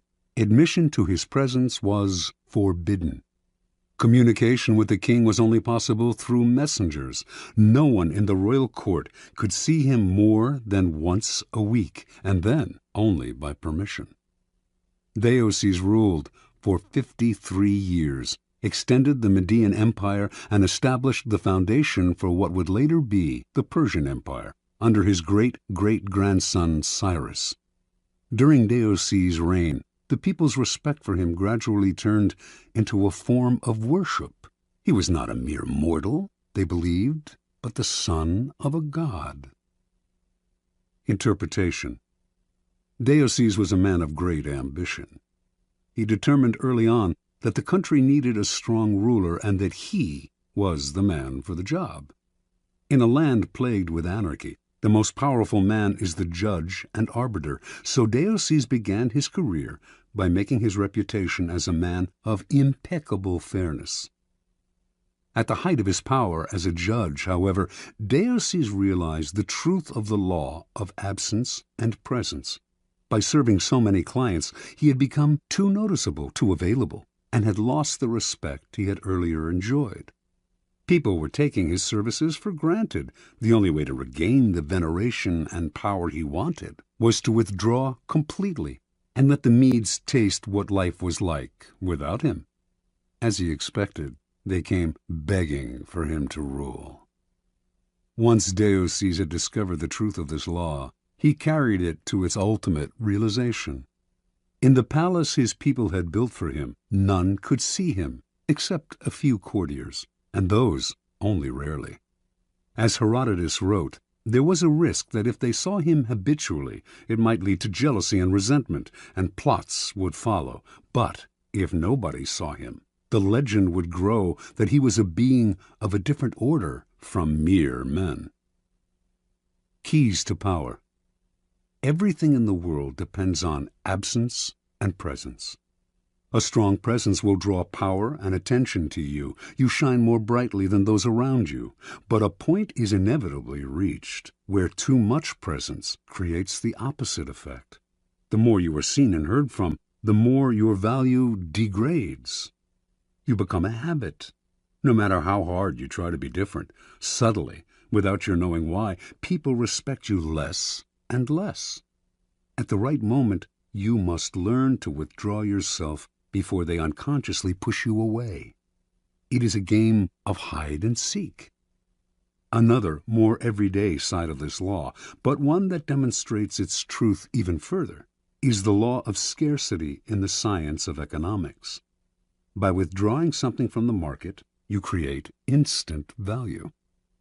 Extend the law of scarcity to your own skills. Make what you are offering the world rare and hard to find, and you instantly increase its value. There always comes a point when those in power overstay their welcome. We have grown tired of them, lost respect for them. We see them as no different from the rest of mankind, which is to say that we see them as rather worse, since we inevitably compare their current status in our eyes to their former one. There is an art to knowing when to retire. If it is done right, you regain the respect you had lost and retain a part of your power. Make yourself too available, and the aura of power you have created around yourself will wear away. Turn the game around. Make yourself less accessible, and you increase the value of your presence. Law 17. Keep others in suspense. Cultivate an air of unpredictability. Judgment. Humans are creatures of habit, with an insatiable need to see familiarity in other people's actions. Your predictability gives them a sense of control. Turn the tables. Be deliberately unpredictable. Behavior that seems to have no consistency or purpose will keep them off balance, and they will wear themselves out trying to explain your moves. Taken to an extreme, this strategy can intimidate and terrorize. Observance of the law. In May of 1972, chess champion Boris Spassky anxiously awaited his rival Bobby Fischer in Reykjavik, Iceland. The two men had been scheduled to meet for the World Championship of Chess, but Fischer had not arrived on time, and the match was on hold. Fischer had problems with the size of the prize money, problems with the way the money was to be distributed, problems with the logistics of holding the match in Iceland. He might back out at any moment. Spassky tried to be patient. His Russian bosses felt that Fischer was humiliating him and told him to walk away, but Spassky wanted this match. He knew he could destroy Fischer, and nothing was going to spoil the greatest victory of his career. "So it seems that all our work may come to nothing," Spassky told a comrade. "But what can we do? It is Bobby's move. If he comes, we play. If he does not come, we do not play. A man who is willing to commit suicide has the initiative." Fischer finally arrived in Reykjavik, but the problems and the threat of cancellation continued. He disliked the hall where the match was to be fought. He criticized the lighting. He complained about the noise of the cameras. He even hated the chairs in which he and Spassky were to sit. Now the Soviet Union took the initiative and threatened to withdraw their man. The bluff apparently worked. After all the weeks of waiting, the endless and infuriating negotiations, Fischer agreed to play. Everyone was relieved. No one more than Spassky, but on the day of the official introductions, Fischer arrived very late, and on the day when the match of the century was to begin, he was late again. This time, however, the consequences would be dire.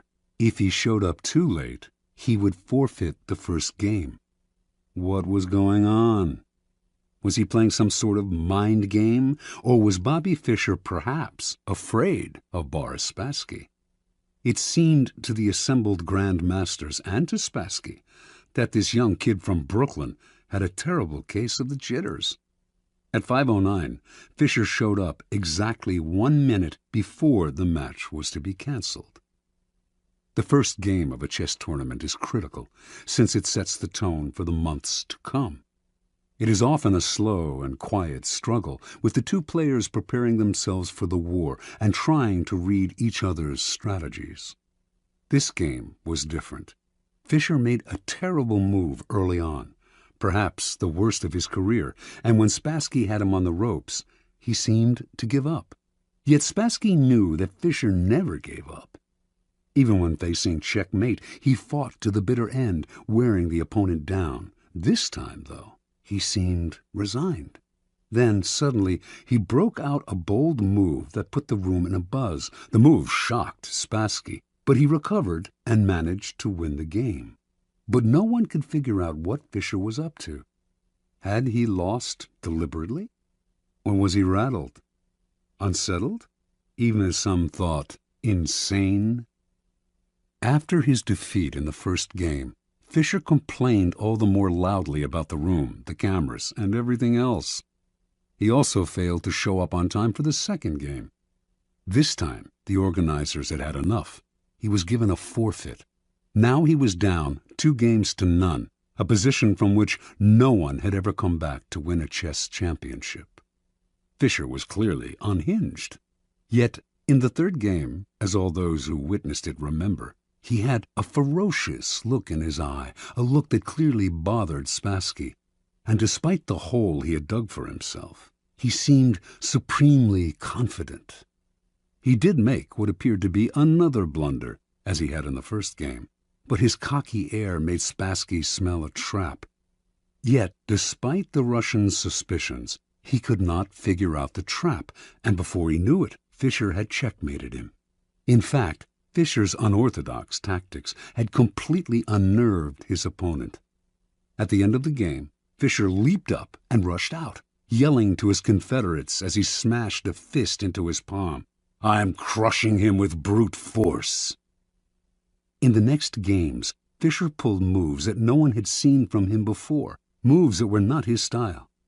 Now Spassky started to make blunders. After losing the sixth game, he started to cry. One grandmaster said, "After this, Spassky's got to ask himself if it's safe to go back to Russia."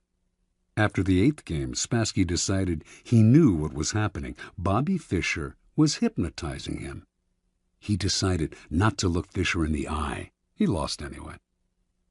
After the 14th game, he called a staff conference and announced, "An attempt is being made to control my mind." He wondered whether the orange juice they drank at the chess table could have been drugged. Maybe chemicals were being blown into the air. Finally, Spassky went public, accusing the Fischer team of putting something in the chairs that was altering Spassky's mind. The KGB went on alert. Boris Spassky was embarrassing the Soviet Union. The chairs were taken apart and x-rayed. A chemist found nothing unusual in them. The only things anyone found anywhere, in fact, were 2 dead flies in the lighting fixture. Spassky began to complain of hallucinations. He tried to keep playing, but his mind was unraveling. He could not go on. On September 2nd, he resigned. Although still relatively young, he never recovered from this defeat. Interpretation. In previous games between Fischer and Spassky, Fischer had not fared well. Spassky had an uncanny ability to read his opponent's strategy and use it against him. Adaptable and patient, he would build attacks that would defeat not in 7 moves, but in 70. He defeated Fischer every time they played because he saw much further ahead and because he was a brilliant psychologist who never lost control. One master said, "He doesn't just look for the best move, he looks for the move that will disturb the man he is playing." Fischer, however, finally understood that this was one of the keys to Spassky's success. He played on your predictability, defeated you at your own game. Everything Fischer did for the championship match was an attempt to put the initiative on his side and to keep Spassky off balance. Clearly, the endless waiting had an effect on Spassky's psyche. Most powerful of all, though, were Fischer's deliberate blunders and his appearance of having no clear strategy. In fact, he was doing everything he could to scramble his old patterns, even if it meant losing the first match and forfeiting the second. Spassky was known for his sang-froid and level-headedness, but for the first time in his life he could not figure out his opponent. He slowly melted down, until at the end he was the one who seemed insane. Chess contains the concentrated essence of life. First, because to win, you have to be supremely patient and far-seeing. And second, because the game is built on patterns, whole sequences of moves that have been played before and will be played again with slight alterations in any one match. Your opponent analyzes the patterns you are playing and uses them to try to foresee your moves. Allowing him nothing predictable to base his strategy on gives you a big advantage. In chess, as in life, when people cannot figure out what you are doing, they are kept in a state of terror, waiting, uncertain, confused. Keys to power. Nothing is more terrifying than the sudden and unpredictable. That is why we are so frightened by earthquakes and tornadoes. We do not know when they will strike. After one has occurred, we wait in terror for the next one. To a lesser degree, this is the effect that unpredictable human behavior has on us. Animals behave in set patterns, which is why we are able to hunt and kill them. Only man has the capacity consciously to alter his behavior, to improvise and overcome the weight of routine and habit. Yet most men do not realize this power. They prefer the comforts of routine, of giving in to the animal nature that has them repeating the same compulsive actions time and time again. They do this because it requires no effort, and because they mistakenly believe that if they do not unsettle others, they will be left alone. Understand, a person of power instills a kind of fear by deliberately unsettling those around him to keep the initiative on his side. You sometimes need to strike without warning to make others tremble when they least expect it. It is a device that the powerful have used for centuries. Unpredictability is most often the tactic of the master, but the underdog, too, can use it to great effect. If you find yourself outnumbered or cornered, throw in a series of unpredictable moves. Your enemies will be so confused that they will pull back or make a tactical blunder. People are always trying to read the motives behind your actions and to use your predictability against you. Throw in a completely inexplicable move and you put them on the defensive. because they do not understand you. They are unnerved, and in such a state you can easily intimidate them. Unpredictability is not only a weapon of terror. Scrambling your patterns on a day-to-day basis will cause a stir around you and stimulate interest.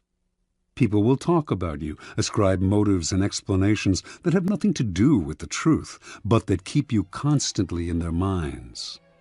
In the end, the more capricious you appear, the more respect you will garner. Only the terminally subordinate act in a predictable manner. Law 18. Do not build fortresses to protect yourself. Isolation is dangerous.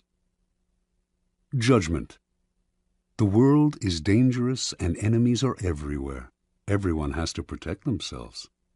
A fortress seems the safest, but isolation exposes you to more dangers than it protects you from. It cuts you off from valuable information.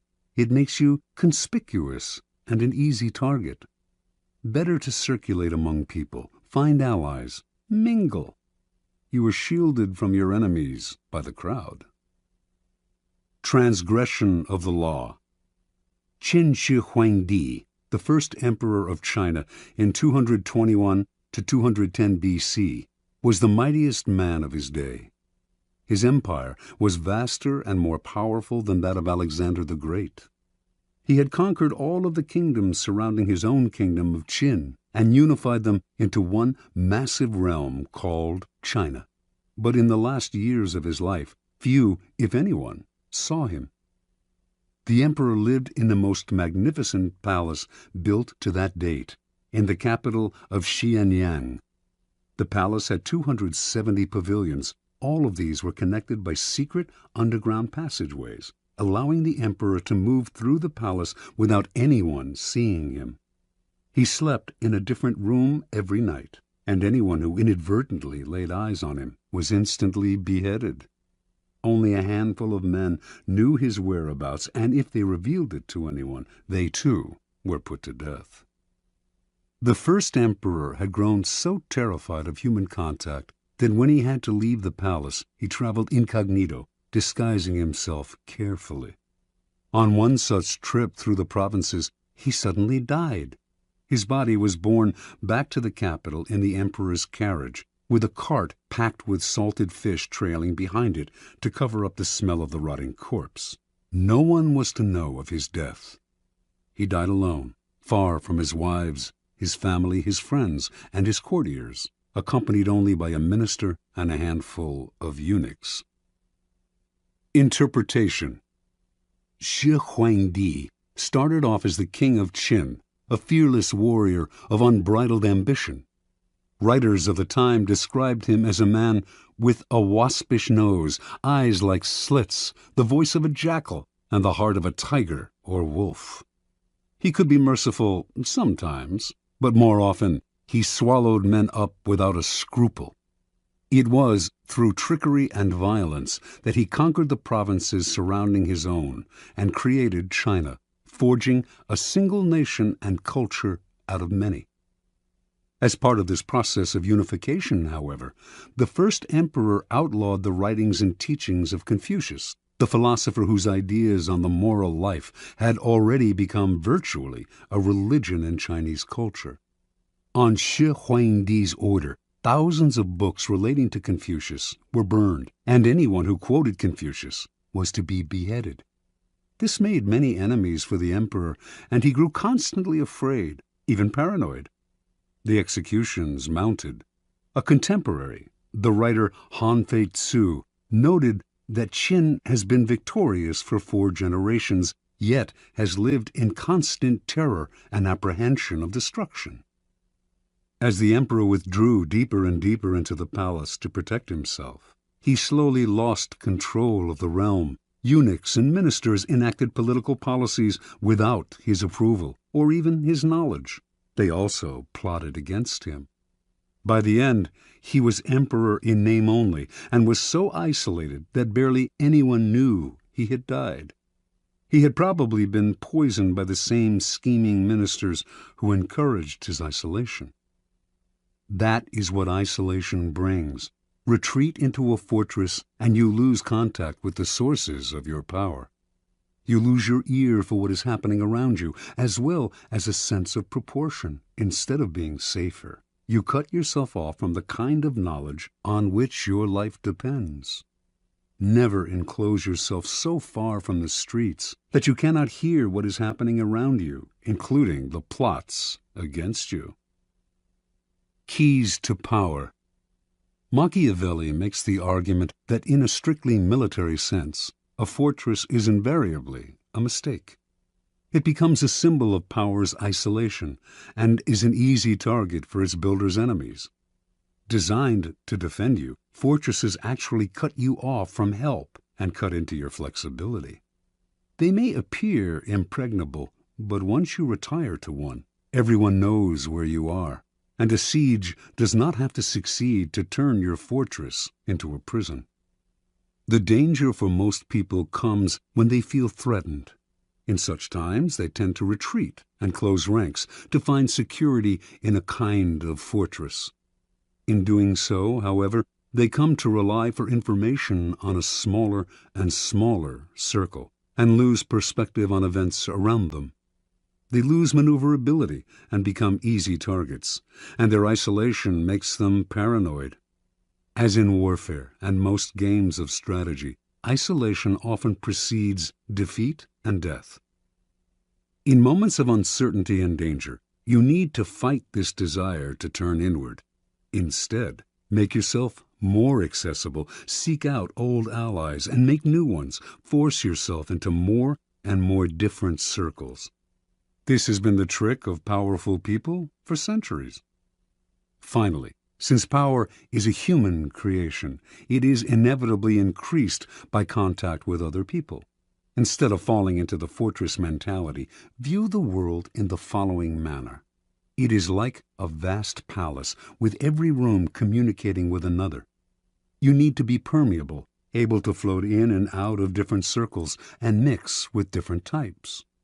That kind of mobility and social contact will protect you from plotters, who will be unable to keep secrets from you and from your enemies, who will be unable to isolate you from your allies. Always on the move, you mix and mingle in the rooms of the palace, never sitting or settling in one place. No hunter can fix his aim on such a swift-moving creature. Law 19. Know who you are dealing with. Do not offend the wrong person. Judgment. There are many different kinds of people in the world, and you can never assume that everyone will react to your strategies in the same way. Deceive or outmaneuver some people, and they will spend the rest of their lives seeking revenge. They are wolves in lamb's clothing. Choose your victims and opponents carefully then. Never offend or deceive the wrong person. Opponents, suckers, and victims. Preliminary topology. In your rise to power, you will come across many breeds of opponent, sucker, and victim. The highest form of the art of power is the ability to distinguish the wolves from the lambs, the foxes from the hares, the hawks from the vultures. If you make this distinction well, you will succeed without needing to coerce anyone too much. But if you deal blindly with whomever crosses your path, you will have a life of constant sorrow, if you even live that long. Being able to recognize types of people and to act accordingly is critical. The following are the 5 most dangerous and difficult types of mark in the jungle as identified by artists, con and otherwise, of the past. The arrogant and proud man. Although he may initially disguise it, this man's touchy pride makes him very dangerous. Any perceived slight will lead to a vengeance of overwhelming violence. You may say to yourself, "But I only said such and such at a party where everyone was drunk." It does not matter. There is no sanity behind his overreaction, so do not waste time trying to figure him out. If, at any point in your dealings with a person, you sense an oversensitive and overactive pride, flee. whatever you are hoping for from him isn't worth it. The hopelessly insecure man. This man is related to the proud and arrogant type, but is less violent and harder to spot. His ego is fragile, his sense of self insecure, and if he feels himself deceived or attacked, the hurt will simmer. He will attack you in bites that will take forever to get big enough for you to notice. If you find you have deceived or harmed such a man, disappear for a long time. Do not stay around him, or he will nibble you to death. Mr. Suspicion. Another variant on the breeds above. This is a future Joe Stalin. He sees what he wants to see, usually the worst, in other people, and imagines that everyone is after him. Mr. Suspicion is, in fact, the least dangerous of the three. Genuinely unbalanced, he is easy to deceive, just as Stalin himself was constantly deceived. Play on his suspicious nature to get him to turn against other people. But if you do become the target of his suspicions, watch out. The serpent with a long memory. If hurt or deceived, this man will show no anger on the surface. He will calculate and wait. Then, when he is in a position to turn the tables, he will exact a revenge marked by a cold-blooded shrewdness. Recognize this man by his calculation and cunning in the different areas of his life. He is usually cold and unaffectionate. Be doubly careful of this snake, and if you have somehow injured him, either crush him completely or get him out of your sight. The plain, unassuming, and often unintelligent man. Ah, your ears prick up when you find such a tempting victim. But this man is a lot harder to deceive than you imagine. Falling for a ruse often takes intelligence and imagination, a sense of the possible rewards. The blunt man will not take the bait because he does not recognize it. He is that unaware. The danger with this man is not that he will harm you or seek revenge, but merely that he will waste your time, energy, resources, and even your sanity in trying to deceive him. Have a test ready for a mark, a joke, a story. If his reaction is utterly literal, this is the type you are dealing with. Continue at your own risk. Transgression of the law. In the early part of the 13th century, Muhammad, the Shah of Khwarezm, managed after many wars to forge a huge empire, extending west to present-day Turkey and south to Afghanistan. The empire's center was the great Asian capital of Samarkand. The Shah had a powerful, well-trained army and could mobilize 200,000 warriors within days. In 1219, Muhammad received an embassy from a new tribal leader to the east, Genghis Khan. The embassy included all sorts of gifts to the great Muhammad, representing the finest goods from Khan's small but growing Mongol empire. Genghis Khan wanted to reopen the Silk Route to Europe and offered to share it with Muhammad, while promising peace between the two empires. Muhammad did not know this upstart from the east, who, it seemed to him, was extremely arrogant to try to talk as an equal to one so clearly his superior. He ignored Khan's offer. Khan tried again. This time, he sent a caravan of 100 camels filled with the rarest articles he had plundered from China. Before the caravan reached Muhammad, however, Inalchik, the governor of a region bordering on Samarkand, seized it for himself and executed its leaders. Genghis Khan was sure that this was a mistake, that Inalchik had acted without Muhammad's approval. He sent yet another mission to Muhammad, reiterating his offer and asking that the governor be punished.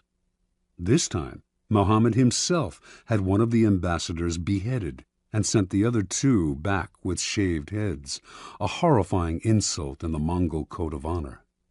Khan sent a message to the Shah. "You have chosen war. What will happen, and what is to be, we know not. Only God knows." Mobilizing his forces, in 1220 he attacked Inalchik's province, where he seized the capital, captured the governor, and ordered him executed by having molten silver poured into his eyes and ears.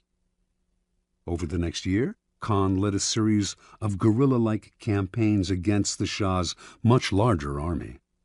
His method was totally novel for the time. His soldiers could move very fast on horseback and had mastered the art of firing with bow and arrow while mounted. The speed and flexibility of his forces allowed him to deceive Muhammad as to his intentions and the directions of his movements. Eventually, he managed first to surround Samarkand, then to seize it. Muhammad fled, and a year later died, his vast empire broken and destroyed. Genghis Khan was sole master of Samarkand, the Silk Route, and most of northern Asia. Interpretation. Never assume that the person you are dealing with is weaker or less important than you are. Some men are slow to take offense, which may make you misjudge the thickness of their skin and fail to worry about insulting them. But should you offend their honor and their pride, they will overwhelm you with a violence that seems sudden and extreme, given their slowness to anger. If you want to turn people down, it is best to do so politely and respectfully, even if you feel their request is impudent or their offer ridiculous. Never reject them with an insult until you know them better. You may be dealing with a Genghis Khan. Keys to power. The ability to measure people and to know who you are dealing with is the most important skill of all in gathering and conserving power. Without it, you are blind. Not only will you offend the wrong people, you will choose the wrong people to work on, and will think you are flattering people when you are actually insulting them. Before embarking on any move, take the measure of your mark or potential opponent. Otherwise, you will waste time and make mistakes. Study people's weaknesses, the chinks in their armor, their areas of both pride and insecurity. Know their ins and outs before you even decide whether or not to deal with them. 2 final words of caution. First, in judging and measuring your opponent, never rely on your instincts. You will make the greatest mistakes of all if you rely on such inexact indicators. Nothing can substitute for gathering concrete knowledge. Study and spy on your opponent for however long it takes. This will pay off in the long run. Second, never trust appearances. Anyone with a serpent's heart can use a show of kindness to cloak it. A person who is blustery on the outside is often really a coward. Learn to see through appearances and their contradictions. Never trust the version that people give of themselves. It is utterly unreliable.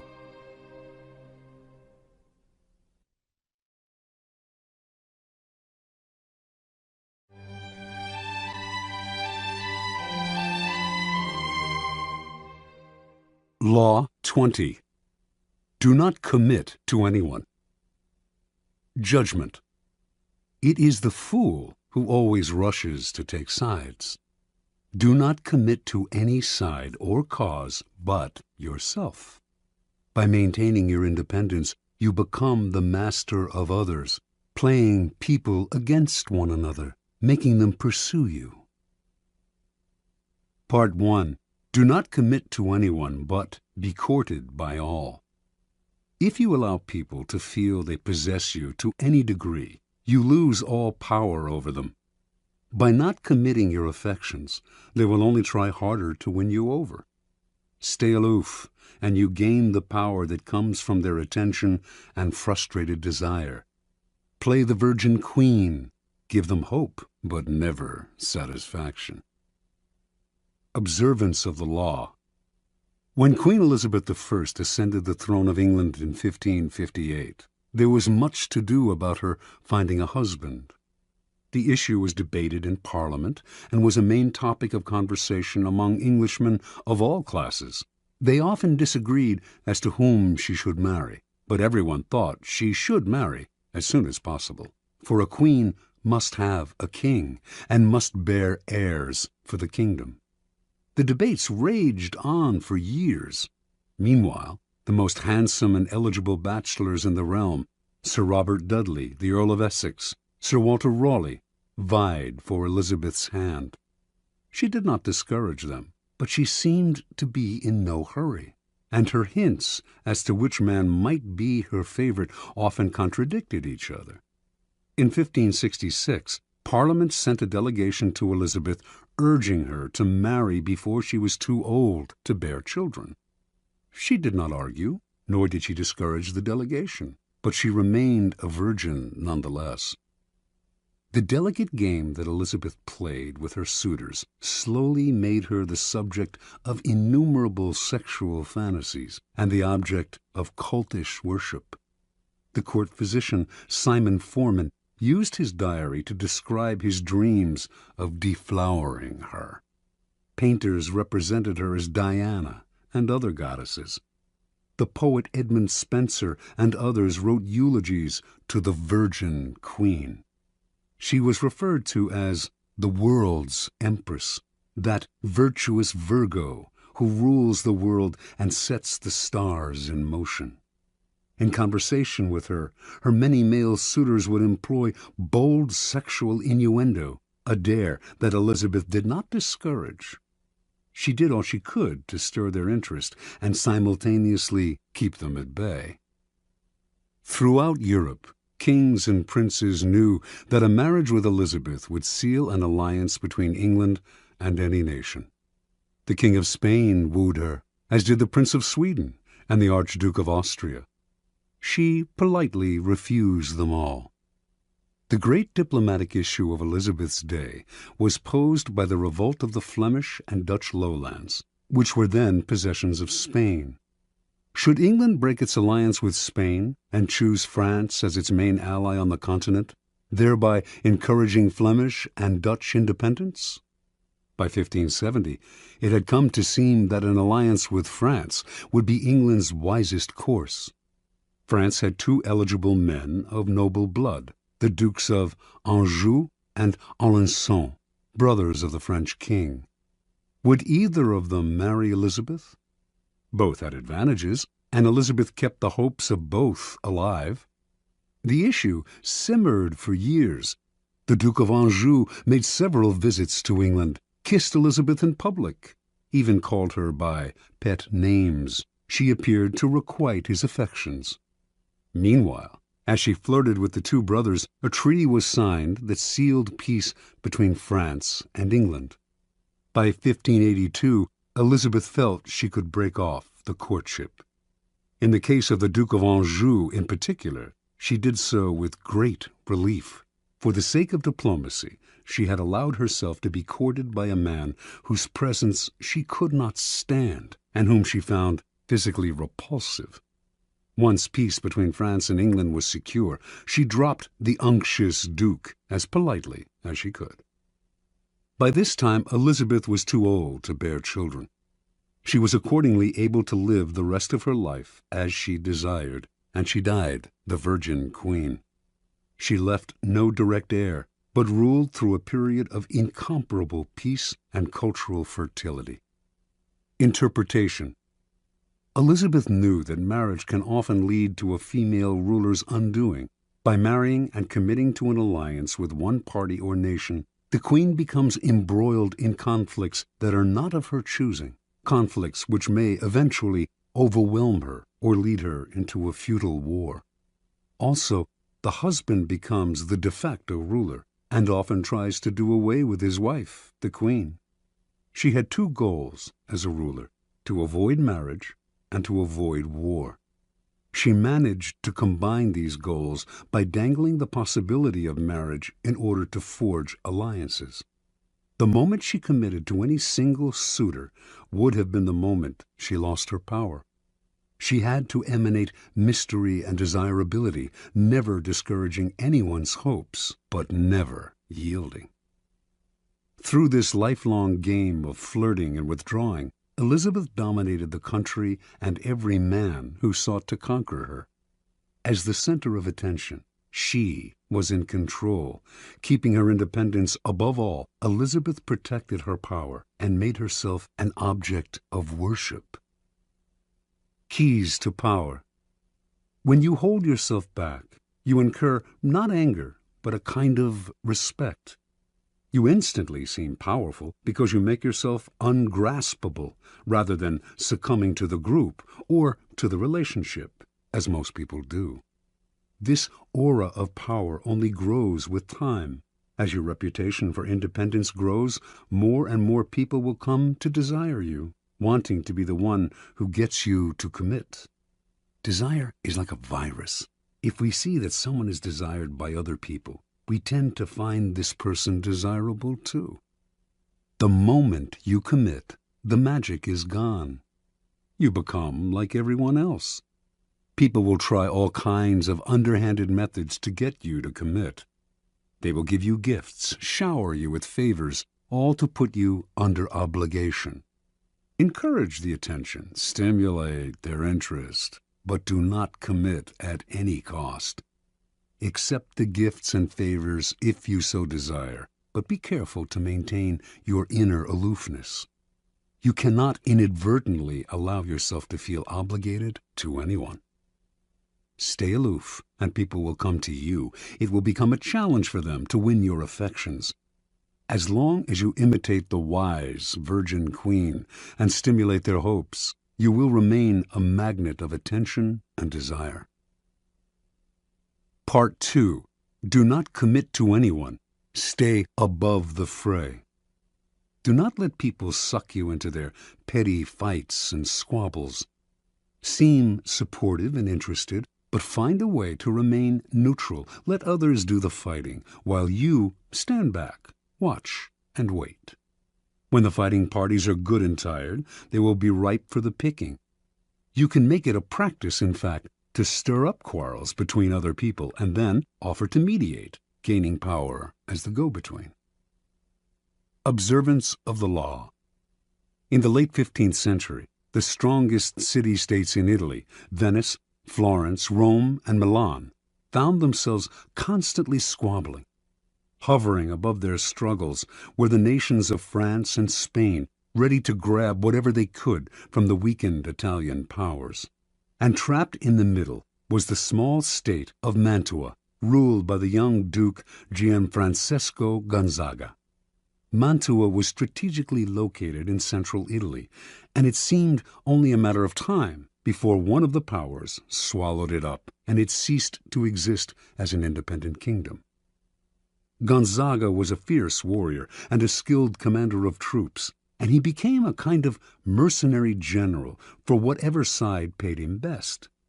In the year 1490, he married Isabella d'Este, daughter of the ruler of another small Italian kingdom, Ferrara. Since he now spent most of his time away from Mantua, it fell to Isabella to rule in his stead. Isabella's first true test as ruler came in 1498, when King Louis XII of France was preparing armies to attack Milan. In their usual perfidious fashion, the Italian states immediately looked for ways to profit from Milan's difficulties. Pope Alexander VI promised not to intervene, thereby giving the French carte blanche. The Venetians signaled that they would not help Milan either, and in exchange for this, they hoped the French would give them Mantua. The ruler of Milan, Lodovico Sforza, suddenly found himself alone and abandoned. He turned to Isabella d'Este, one of his closest friends, also rumored to be his lover, and begged her to persuade Duke Gonzaga to come to his aid. Isabella tried, but her husband balked, for he saw Sforza's cause as hopeless. And so, in 1499, Louis swooped down on Milan and took it with ease. Isabella now faced a dilemma. If she stayed loyal to Lodovico, the French would now move against her.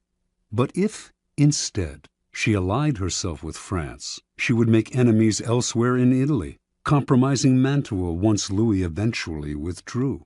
And if she looked to Venice or Rome for help, they would simply swallow up Mantua under the cloak of coming to her aid. Yet she had to do something. The mighty king of France was breathing down her neck. She decided to befriend him as she had befriended Lodovico Sforza before him, with alluring gifts, witty, intelligent letters, and the possibility of her company. For Isabella was famous as a woman of incomparable beauty and charm.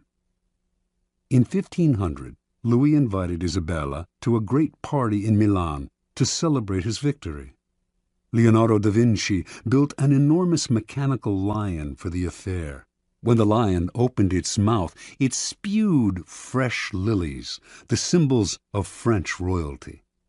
At the party, Isabella wore one of her celebrated dresses.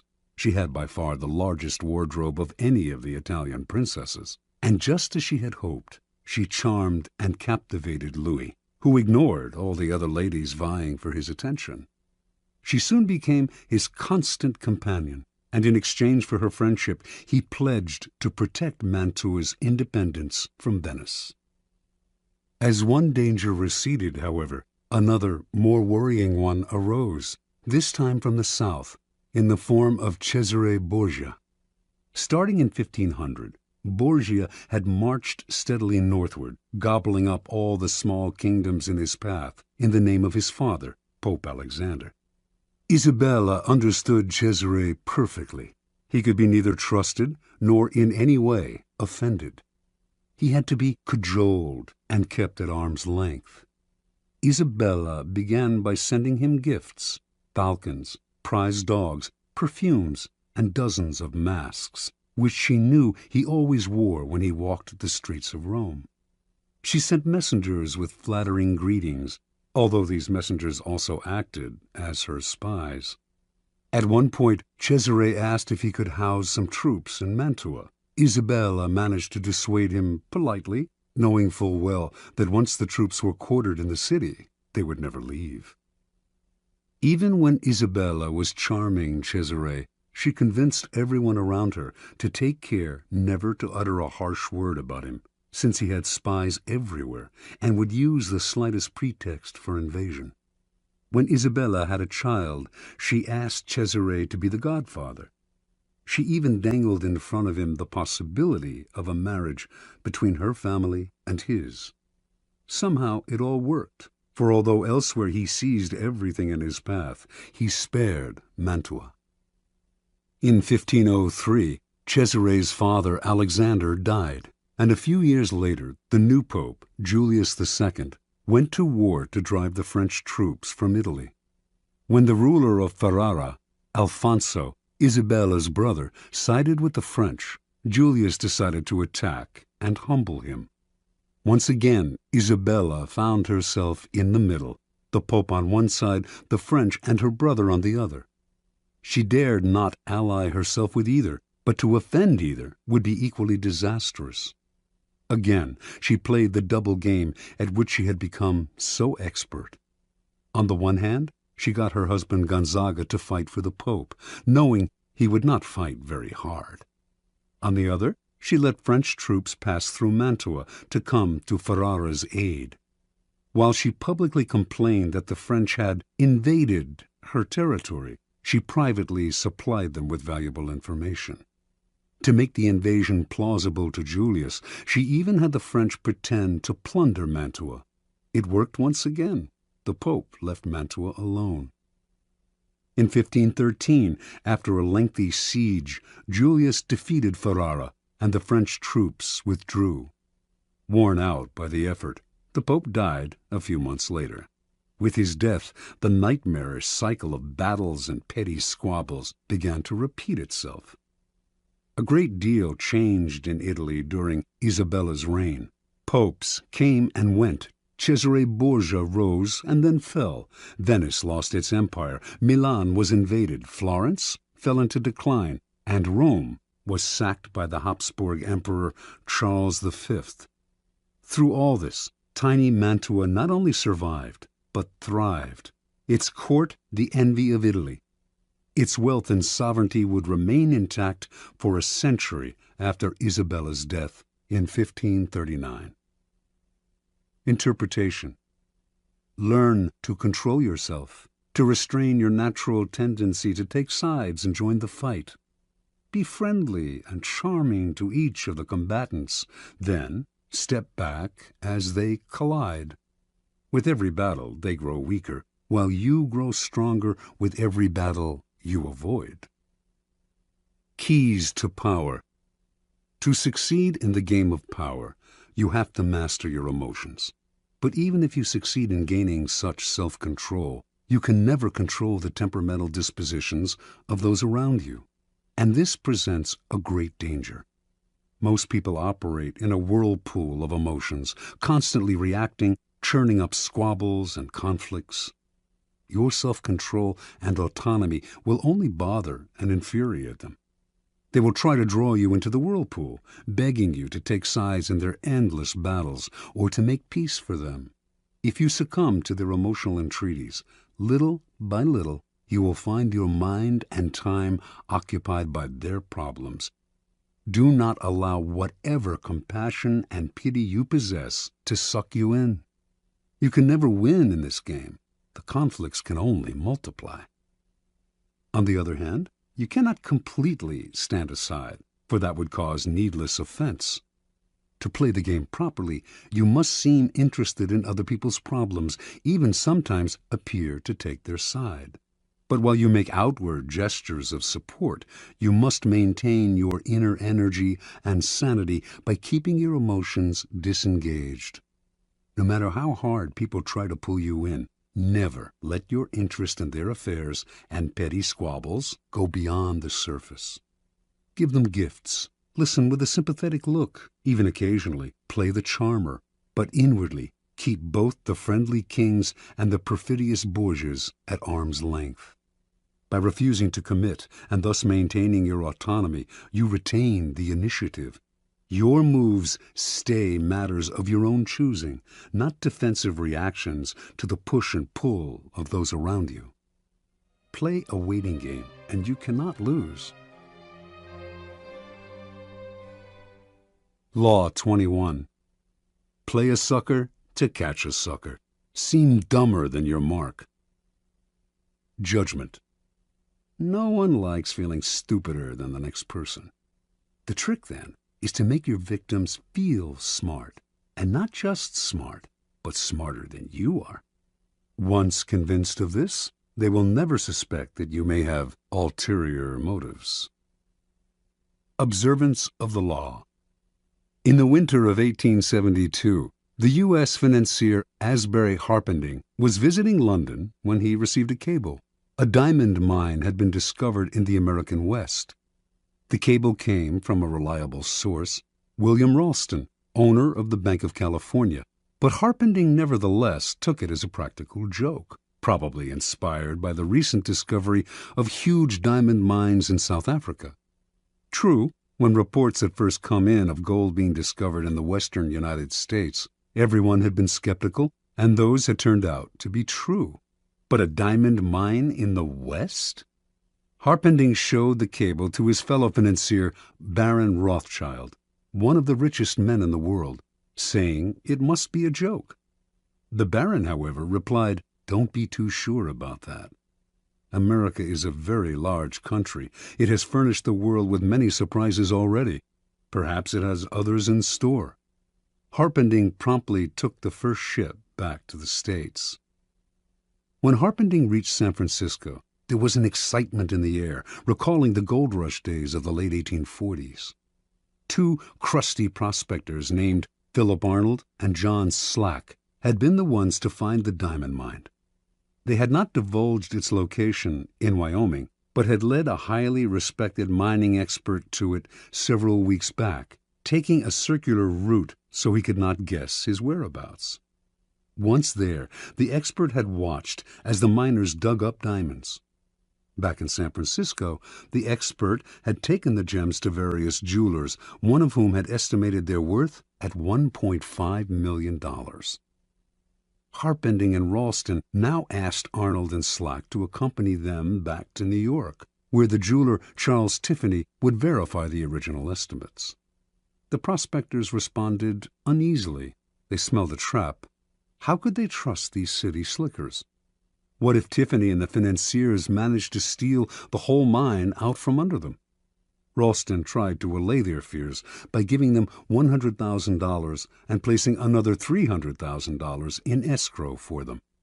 If the deal went through, they would be paid an additional $300,000. The miners agreed. The little group traveled to New York, where a meeting was held at the mansion of Samuel L. Barlow. The cream of the city's aristocracy was in attendance. General George Brenton McClellan, commander of the Union forces in the Civil War, General Benjamin Butler, Horace Greeley, editor of the newspaper The New York Tribune, Harpending, Ralston, and Tiffany. Only Slack and Arnold were missing. As tourists in the city, they had decided to go sightseeing. When Tiffany announced that the gems were real and worth a fortune, the financiers could barely control their excitement. They wired Rothschild and other tycoons to tell them about the diamond mine and inviting them to share in the investment. At the same time, they also told the prospectors that they wanted one more test. They insisted that a mining expert of their choosing accompany Slack and Arnold to the site to verify its wealth. The prospectors reluctantly agreed. In the meantime, they said, they had to return to San Francisco. The jewels that Tiffany had examined they left with Harpending for safekeeping. Several weeks later, a man named Louis Janin, the best mining expert in the country, met the prospectors in San Francisco. Janin was a born skeptic who was determined to make sure that the mine was not a fraud. Accompanying Janin were Harpending and several other interested financiers. As with the previous expert, the prospectors led the team through a complex series of canyons, completely confusing them as to their whereabouts.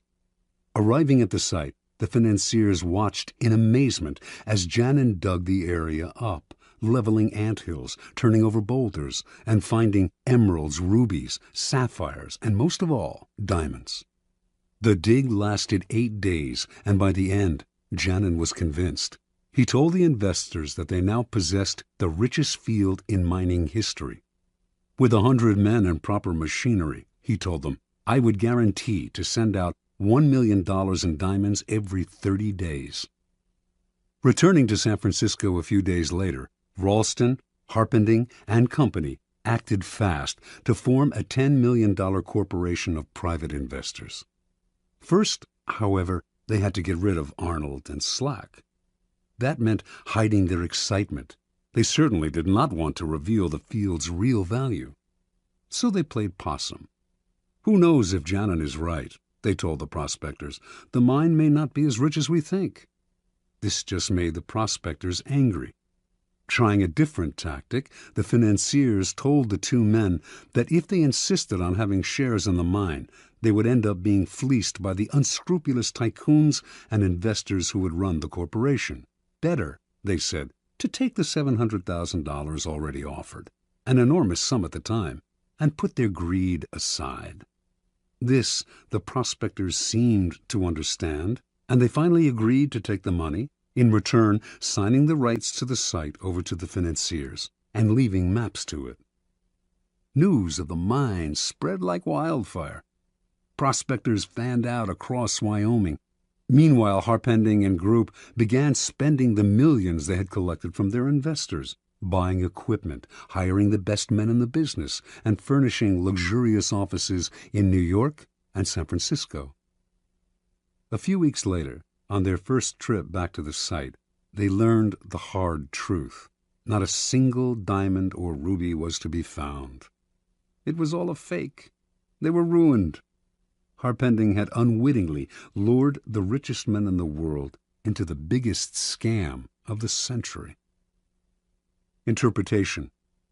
Arnold and Slack pulled off their stupendous con, not by using a fake engineer or bribing Tiffany. All of the experts had been real. All of them honestly believed in the existence of the mine and in the value of the gems. What had fooled them all was nothing else than Arnold and Slack themselves. The two men seemed to be such rubes, such hayseeds, so naive, that no one for an instant had believed them capable of an audacious scam. The prospectors had simply observed the law of appearing more stupid than the mark, the deceiver's first commandment.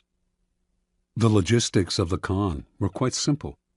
Months before Arnold and Slack announced the discovery of the diamond mine, they traveled to Europe, where they purchased some real gems for around $12,000, part of the money they had saved from their days as gold miners.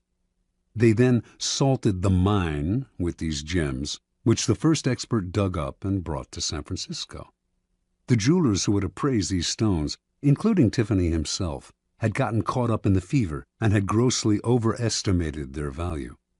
Then Ralston gave the prospectors $100,000 as security, and immediately after their trip to New York, they simply went to Amsterdam, where they bought sacks of uncut gems before returning to San Francisco.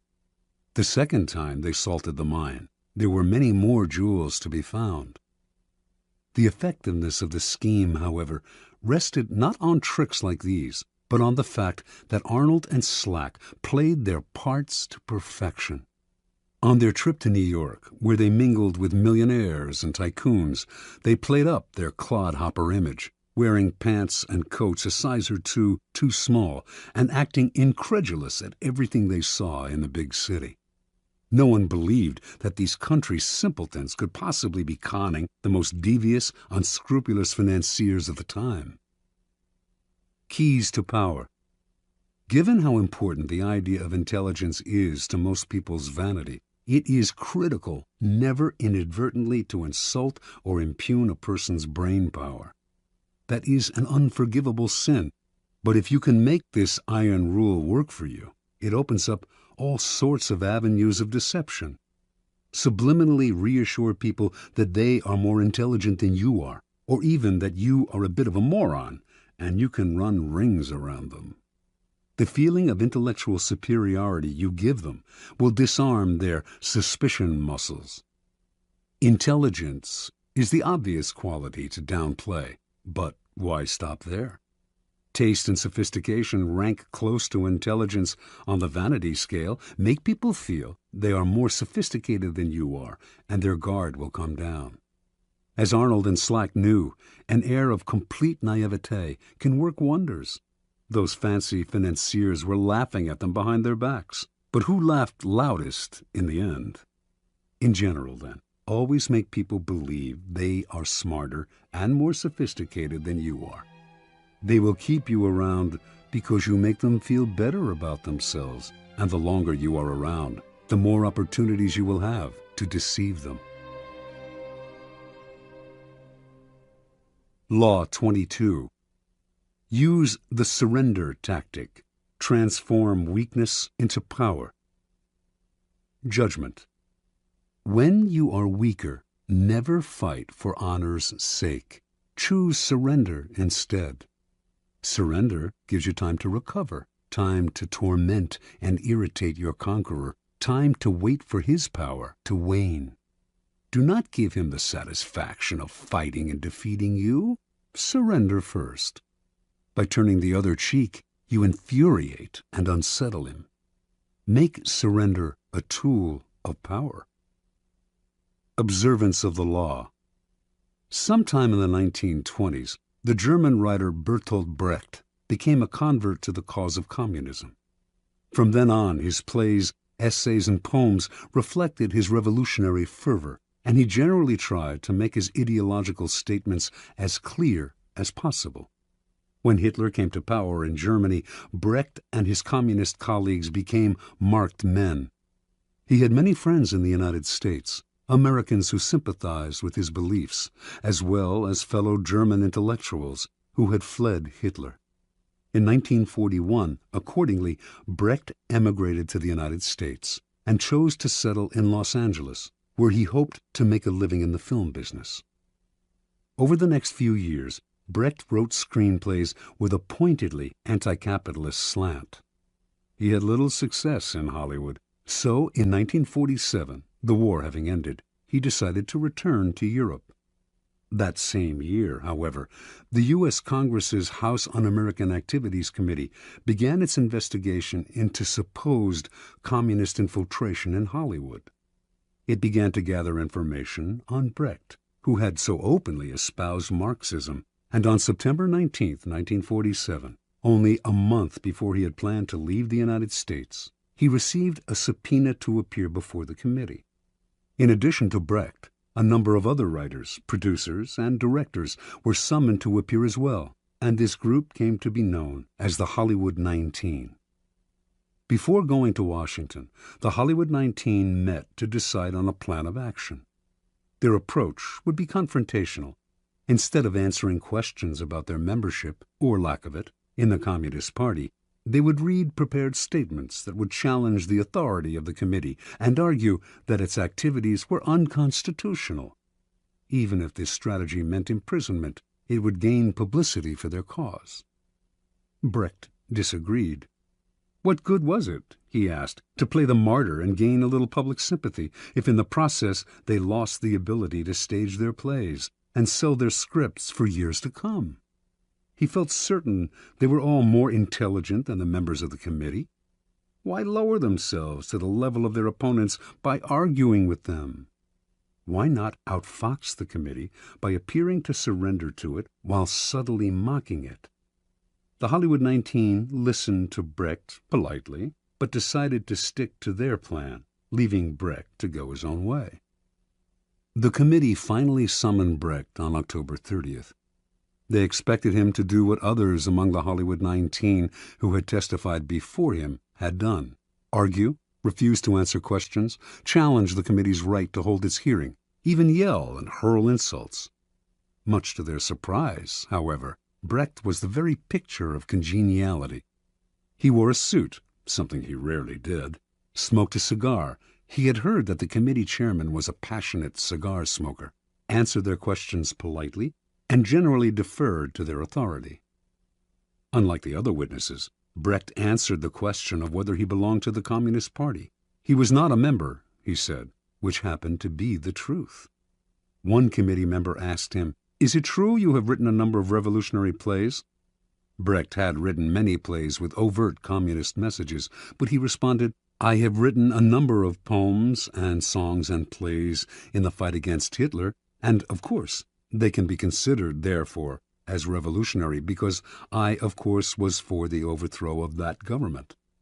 This statement went unchallenged. Brecht's English was more than adequate, but he used an interpreter throughout his testimony, a tactic that allowed him to play subtle games with language. When committee members found communist leanings in lines from English editions of his poems, he would repeat the lines in German for the interpreter, who would then retranslate them, and somehow they would come out innocuous. At one point, a committee member read one of Brecht's revolutionary poems out loud in English and asked him if he had written it. "No," he responded, "I wrote a German poem, which is very different from this." The author's elusive answers baffled the committee members, but his politeness and the way he yielded to their authority made it impossible for them to get angry with him. After only an hour of questioning, the committee members had had enough. "Thank you very much," said the chairman. "You are a good example to the other witnesses." Not only did they free him, they offered to help him if he had any trouble with immigration officials who might detain him for their own reasons. The following day, Brecht left the U.S., never to return. Interpretation. The Hollywood 19's confrontational approach won them a lot of sympathy, and years later they gained a kind of vindication in public opinion. But they were also blacklisted and lost valuable years of profitable working time. Brecht, on the other hand, expressed his disgust at the committee more indirectly. It was not that he changed his beliefs or compromised his values. Instead, during his short testimony, he kept the upper hand by appearing to yield, while all the time running circles around the committee with vague responses, outright lies that went unchallenged because they were wrapped in enigmas and word games. In the end, he kept the freedom to continue his revolutionary writing, as opposed to suffering imprisonment or detainment in the United States, even while subtly mocking the committee and its authority with his pseudo-obedience. Keep in mind the following. People trying to make a show of their authority are easily deceived by the surrender tactic. Your outward sign of submission makes them feel important. Satisfied that you respect them, they become easier targets for a later counterattack or for the kind of indirect ridicule used by Brecht. Measuring your power over time, never sacrifice long-term maneuverability for the short-lived glories of martyrdom. Keys to power. What gets us into trouble in the realm of power is often our own overreaction to the moves of our enemies and rivals. That overreaction creates problems we would have avoided had we been more reasonable. It also has an endless rebound effect, for the enemy then overreacts as well. It is always our first instinct to react, to meet aggression with some other kind of aggression. But the next time someone pushes you, and you find yourself starting to react, try this. Do not resist or fight back, but yield, turn the other cheek, bend. You will find that this often neutralizes their behavior. They expected, even wanted you to react with force, and so they are caught off guard and confounded by your lack of resistance. By yielding, you in fact control the situation, because your surrender is part of a larger plan to lull them into believing they have defeated you. This is the essence of the surrender tactic. Inwardly, you stay firm, but outwardly, you bend. Deprived of a reason to get angry, your opponents will often be bewildered instead, and they are unlikely to react with more violence, which would demand a reaction from you. Instead, you are allowed the time and space to plot the counter moves that will bring them down. In the battle of the intelligent against the brutal and the aggressive, the surrender tactic is the supreme weapon. It does require self-control. Those who genuinely surrender give up their freedom and may be crushed by the humiliation of their defeat. You have to remember that you only appear to surrender, like the animal that plays dead to save its hide. Power is always in flux. Since the game is, by nature, fluid and an arena of struggle, those with power almost always find themselves eventually on the downward swing. If you find yourself temporarily weakened, the surrender tactic is perfect for raising yourself up again. It disguises your ambition. It teaches you patience and self-control, key skills in the game, and it puts you in the best possible position for taking advantage of your oppressor's sudden slide. If you run away or fight back, in the long run, you cannot win. If you surrender, you will almost always emerge victorious. Law 23. Concentrate your forces. Judgment. Conserve your forces and energies by keeping them concentrated at their strongest point. You gain more by finding a rich mine and mining it deeper than by flitting from one shallow mine to another. Intensity defeats extensity every time. When looking for sources of power to elevate you, find the one key patron, the fat cow, who will give you milk for a long time to come. Transgression of the law. In China, in the early 6th century BC, the kingdom of Wu began a war with the neighboring northern provinces of the Middle Kingdom. Wu was a growing power, but it lacked the great history and civilization of the Middle Kingdom, for centuries the center of Chinese culture. By defeating the Middle Kingdom, the king of Wu would instantly raise his status. The war began with great fanfare and several victories, but it soon bogged down. A victory on one front would leave the Wu armies vulnerable on another. The king's chief minister and advisor, Wu Zishu, warned him that the barbarous state of Yue to the south was beginning to notice the kingdom of Wu's problems and had designs to invade. The king only laughed at such worries. One more big victory, and the great Middle Kingdom would be his. In the year 490, Wu Zishu sent his son away to safety in the kingdom of Qi. In doing so, he sent the king a signal that he disapproved of the war and that he believed the king's selfish ambition was leading Wu to ruin. The king, sensing betrayal, lashed out at his minister, accusing him of a lack of loyalty, and, in a fit of anger, ordered him to kill himself.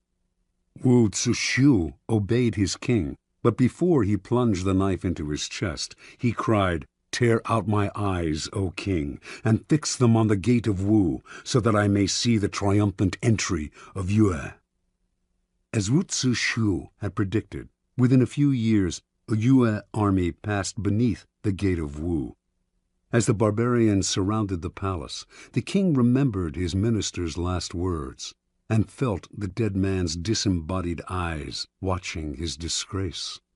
Unable to bear his shame, the king killed himself, covering his face so that he would not have to meet the reproachful gaze of his minister in the next world.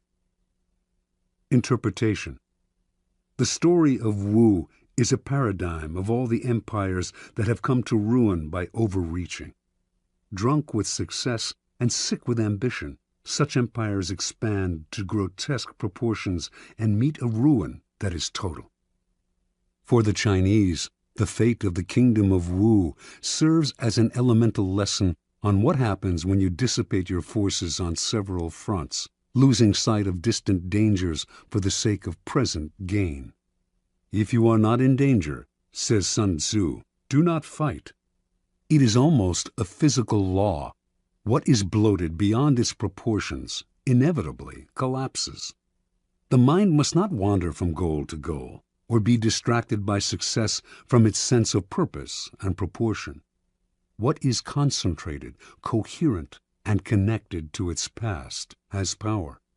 What is dissipated, divided, and distended rots and falls to the ground. The bigger it bloats, the harder it falls. Keys to power.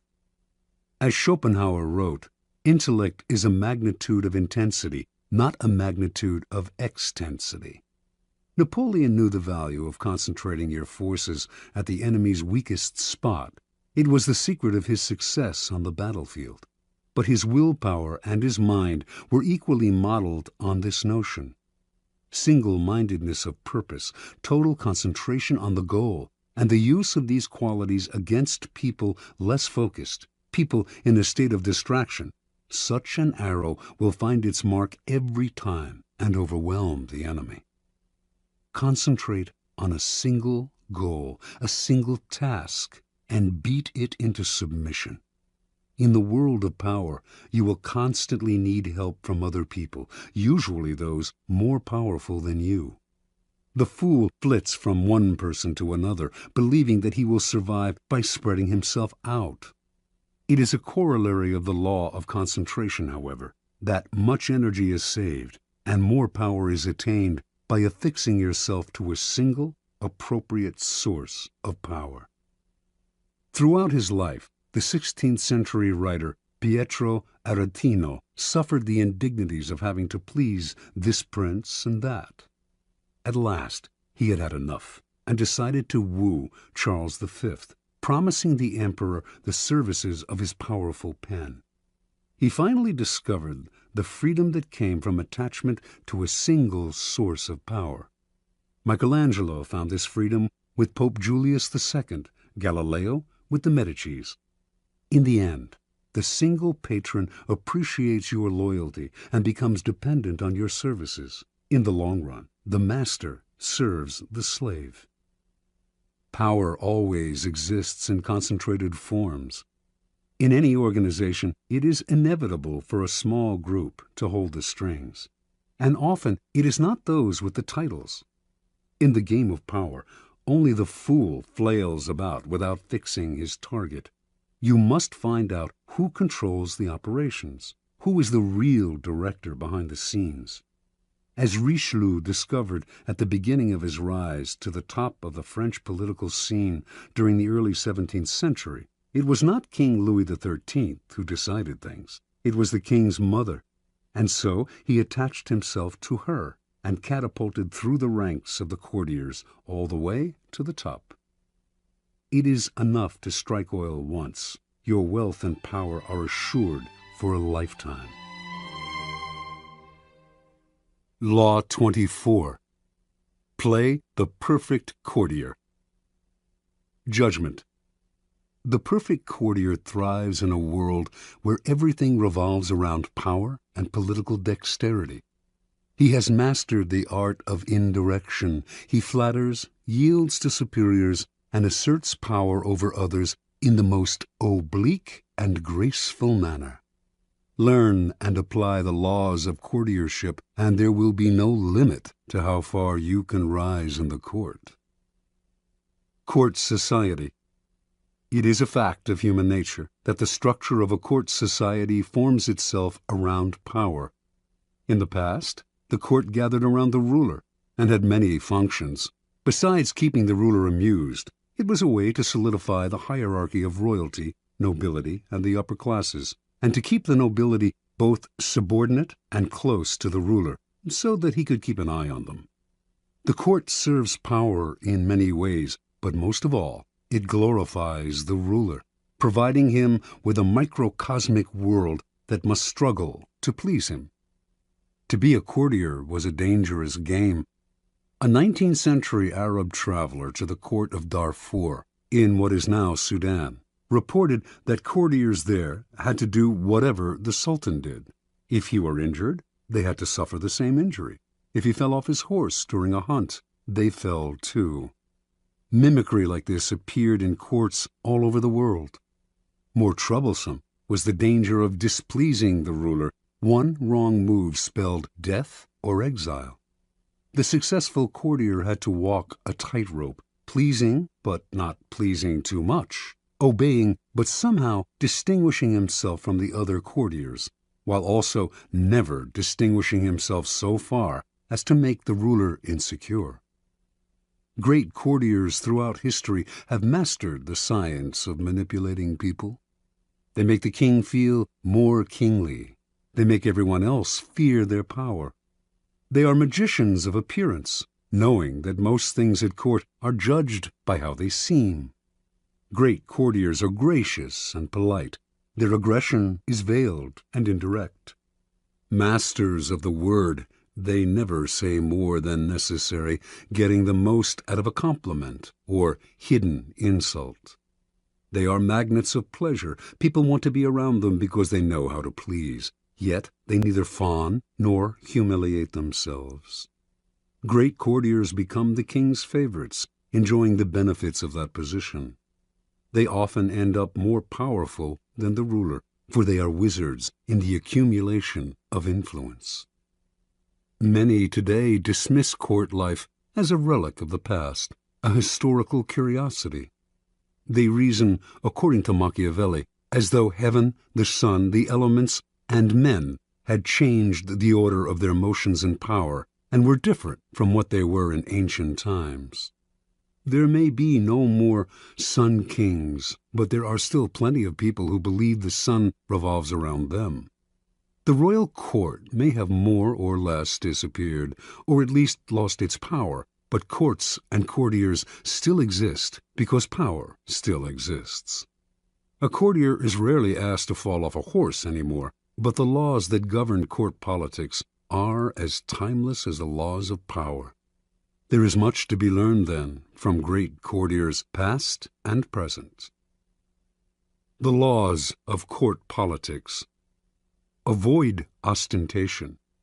It is never prudent to prattle on about yourself or call too much attention to your actions. The more you talk about your deeds, the more suspicion you cause. You also stir up enough envy among your peers to induce treachery and backstabbing. Be careful, ever so careful, in trumpeting your own achievements, and always talk less about yourself than about other people. Modesty is generally preferable. Practice nonchalance. Never seem to be working too hard. Your talent must appear to flow naturally, with an ease that makes people take you for a genius rather than a workaholic. Be frugal with flattery. It may seem that your superiors cannot get enough flattery, but too much of even a good thing loses its value. It also stirs up suspicion among your peers. Learn to flatter indirectly. by downplaying your own contribution, for example, to make your master look better. Arrange to be noticed. There is a paradox. You cannot display yourself too brazenly, yet you must also get yourself noticed. You stand no chance of rising if the ruler does not notice you in the swamp of courtiers. This task requires much art. It is often initially a matter of being seen in the literal sense. Pay attention to your physical appearance then, and find a way to create a distinctive, a subtly distinctive, style and image. Alter your style and language according to the person you are dealing with. The pseudo-belief in equality, the idea that talking and acting the same way with everyone, no matter what their rank, makes you somehow a paragon of civilization, is a terrible mistake. Those below you will take it as a form of condescension, which it is, and those above you will be offended, although they may not admit it. You must change your style and your way of speaking to suit each person. This is not lying, it is acting, and acting is an art, not a gift from God. Learn the art. Never be the bearer of bad news. The king kills the messenger who brings bad news. This is a cliché, but there is truth to it. You must struggle and, if necessary, lie and cheat to be sure that the lot of the bearer of bad news falls on a colleague, never on you. Bring only good news, and your approach will gladden your master. Never affect friendliness and intimacy with your master. He does not want a friend for a subordinate. He wants a subordinate. Never approach him in an easy, friendly way, or act as if you are on the best of terms. That is his prerogative. If he chooses to deal with you on this level, assume a wary chumminess. Otherwise, err in the opposite direction, and make the distance between you clear. Never criticize those above you directly. This may seem obvious, but there are often times when some sort of criticism is necessary.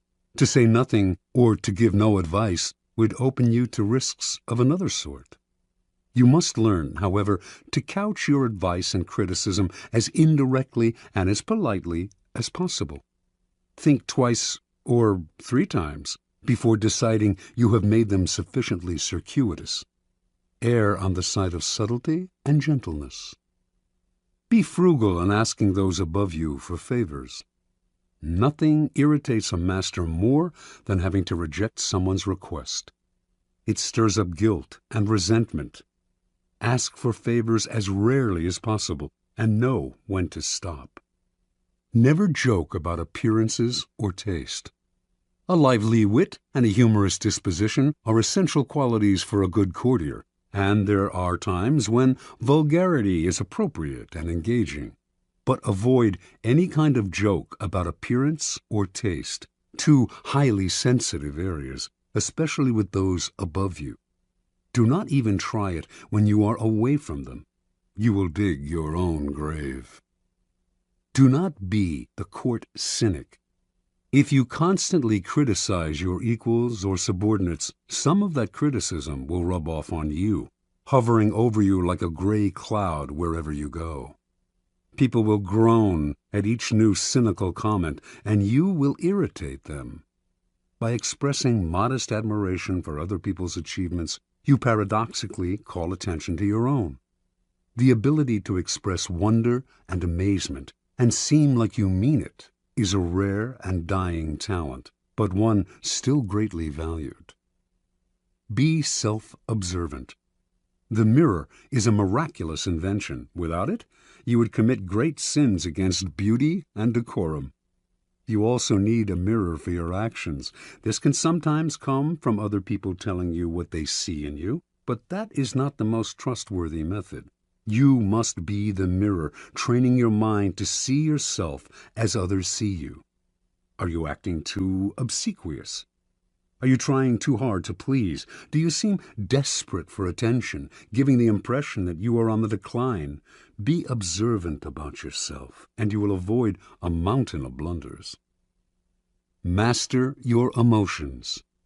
As an actor in a great play, you must learn to cry and laugh on command and when it is appropriate. You must be able both to disguise your anger and frustration and to fake your contentment and agreement. You must be the master of your own face. Call it lying, if you like, but if you prefer to not play the game and to always be honest and upfront, do not complain when others call you obnoxious and arrogant. Fit the spirit of the times. A slight affectation of a past era can be charming as long as you choose a period at least 20 years back. Wearing the fashions of 10 years ago is ludicrous unless you enjoy the role of court jester.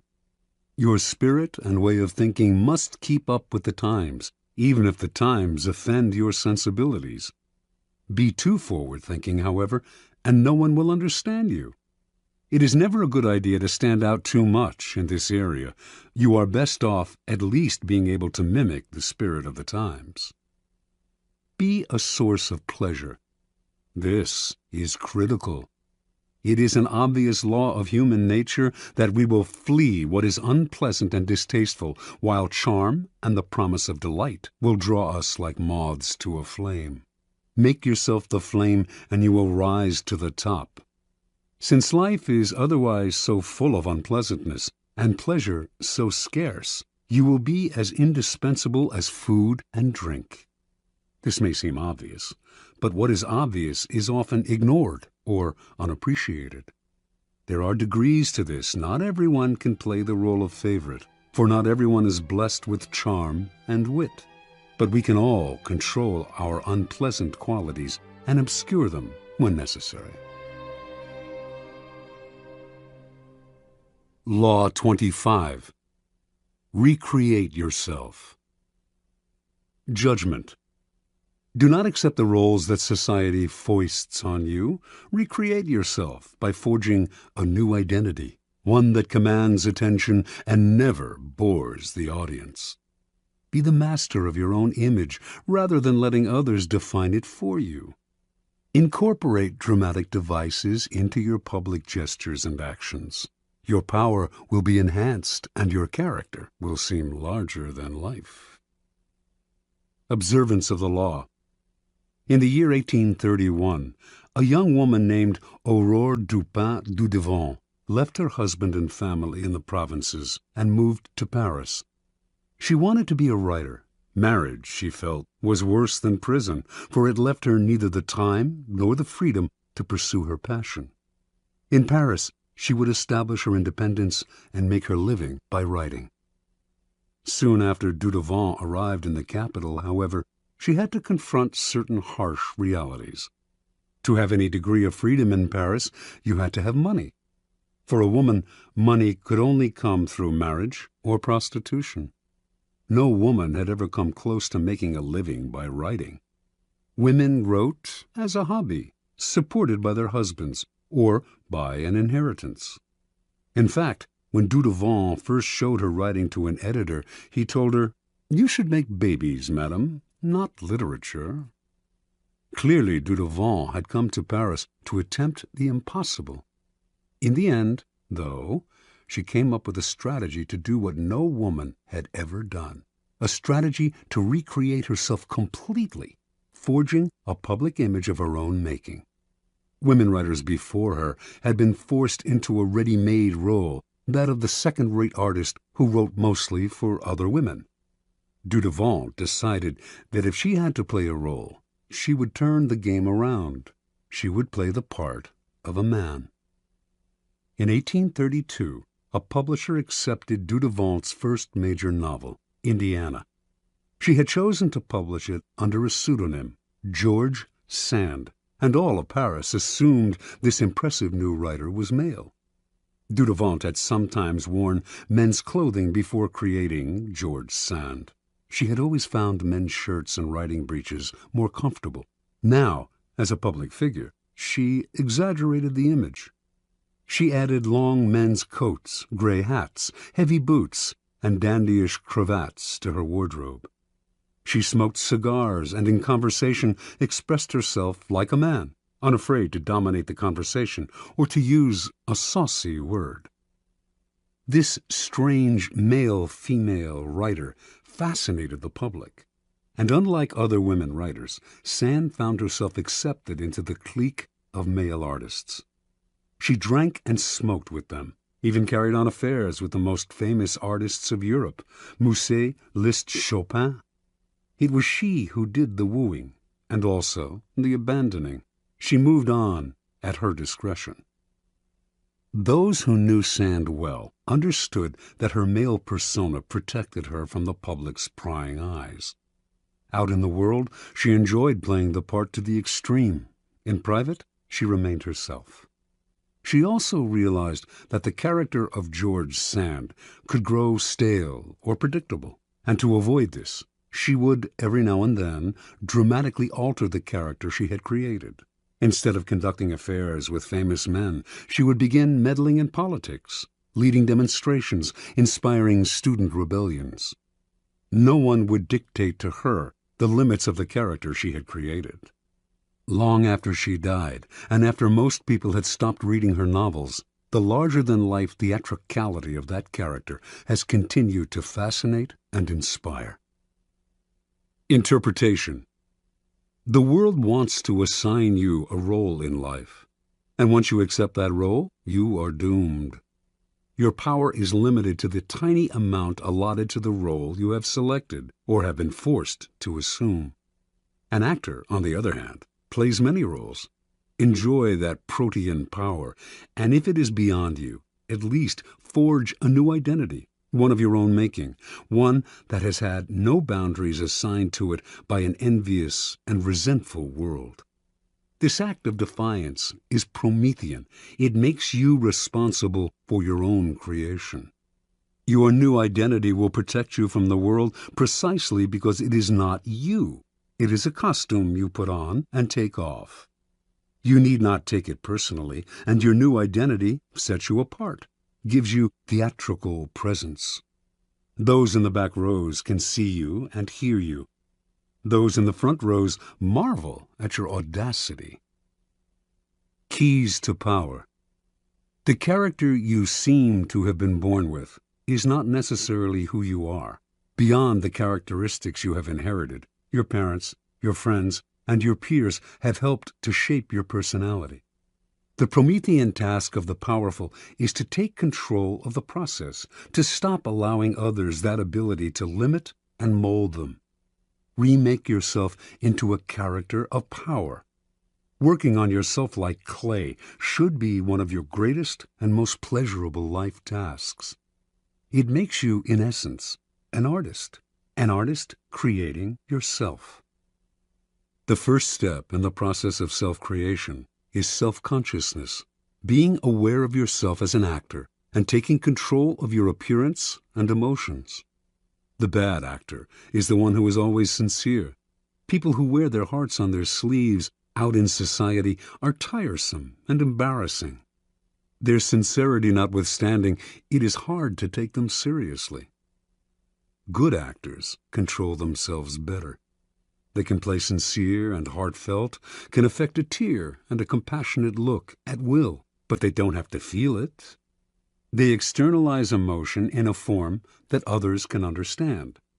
Method acting is fatal in the real world.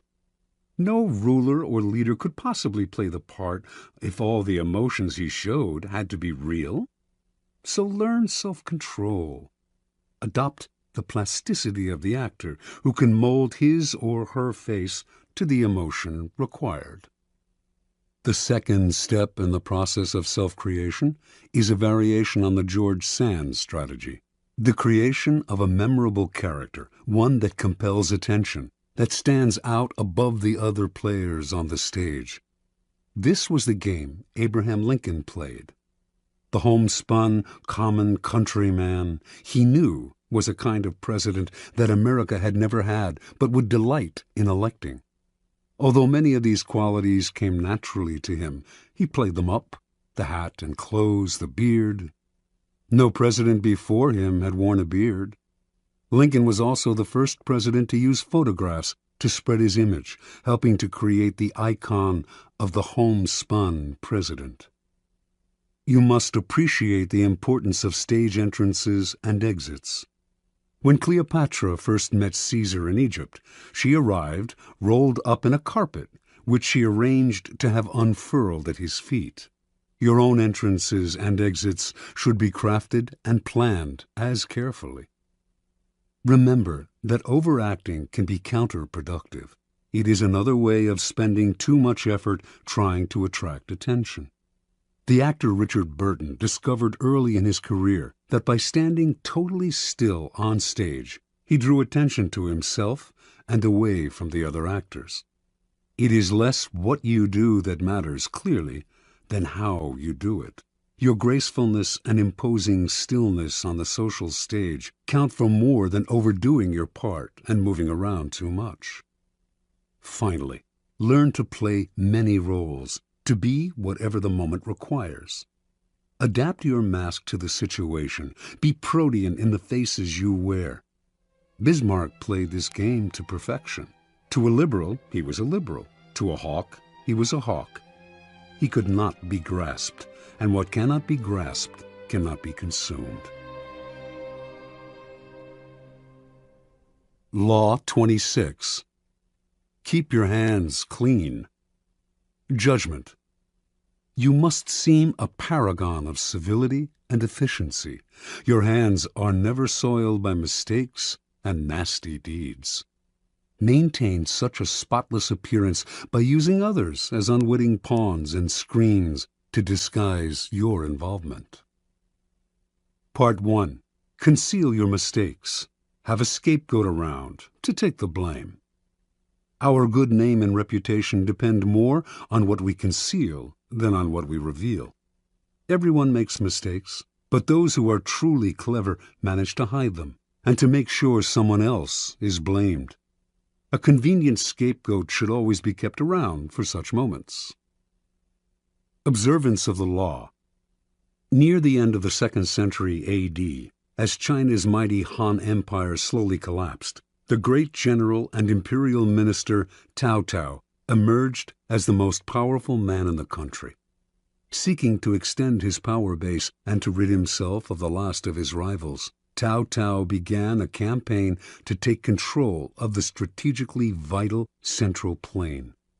During the siege of a key city, he slightly miscalculated the timing for supplies of grain to arrive from the capital. As he waited for the shipment to come in, the army ran low on food, and Cao Cao was forced to order the chief of commissariat to reduce its rations. Cao Cao kept a tight rein on the army and ran a network of informers. His spies soon reported that the men were complaining, grumbling that he was living well while they themselves had barely enough to eat. Perhaps Cao Cao was keeping the food for himself, they murmured. If the grumbling spread, Cao Cao could have a mutiny on his hands. He summoned the chief of commissariat to his tent. "I want to ask you to lend me something, and you must not refuse," Cao Cao told the chief. "What is it?" the chief replied.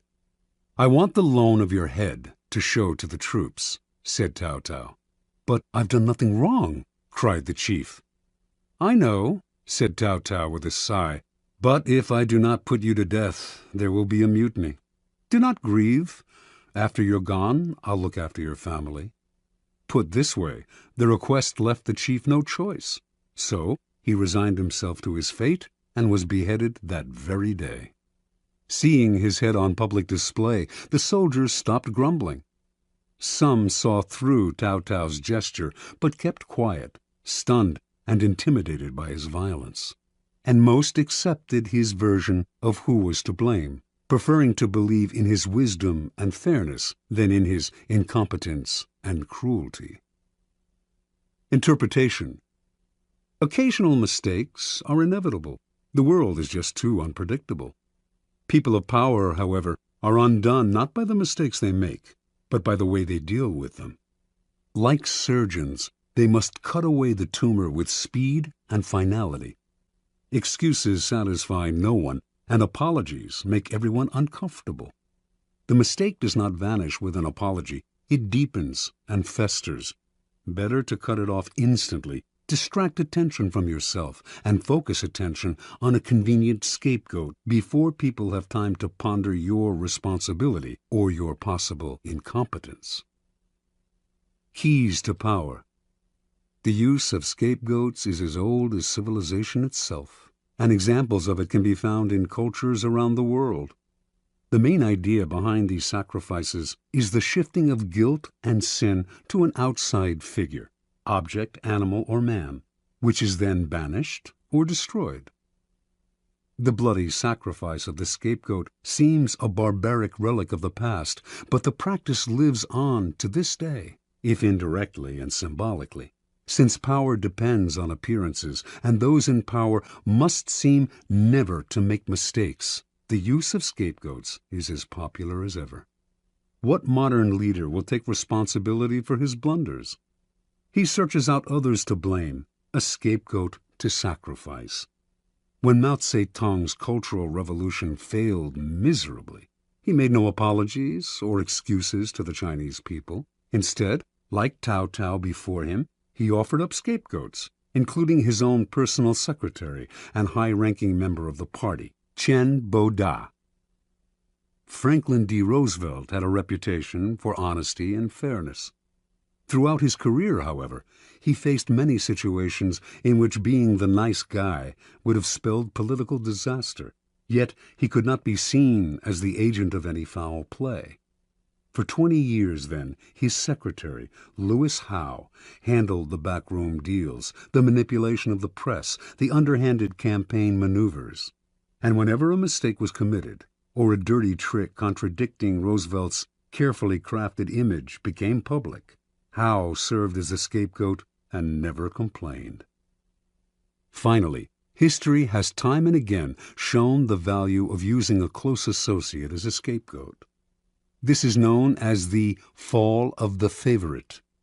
Most kings had a personal favorite at court, a man whom they singled out, sometimes for no apparent reason, and lavished with favors and attention. But this court favorite could serve as a convenient scapegoat in case of a threat to the king's reputation.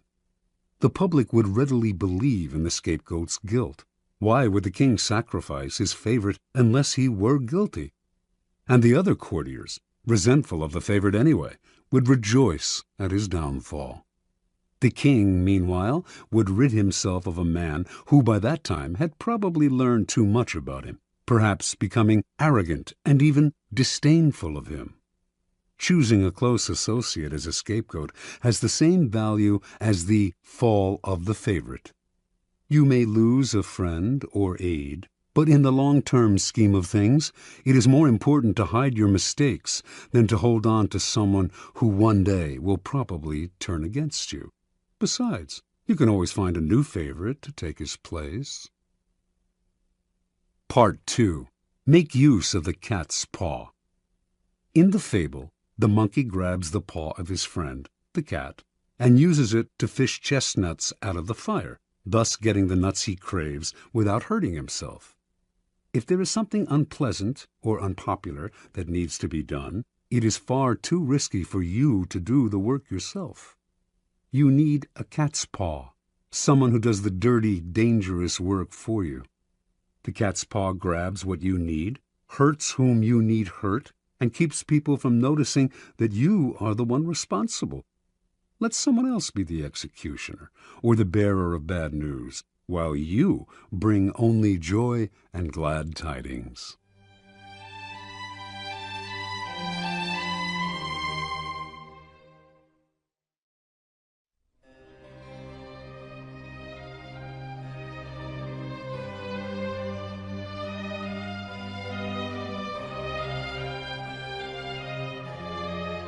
Observance of the law.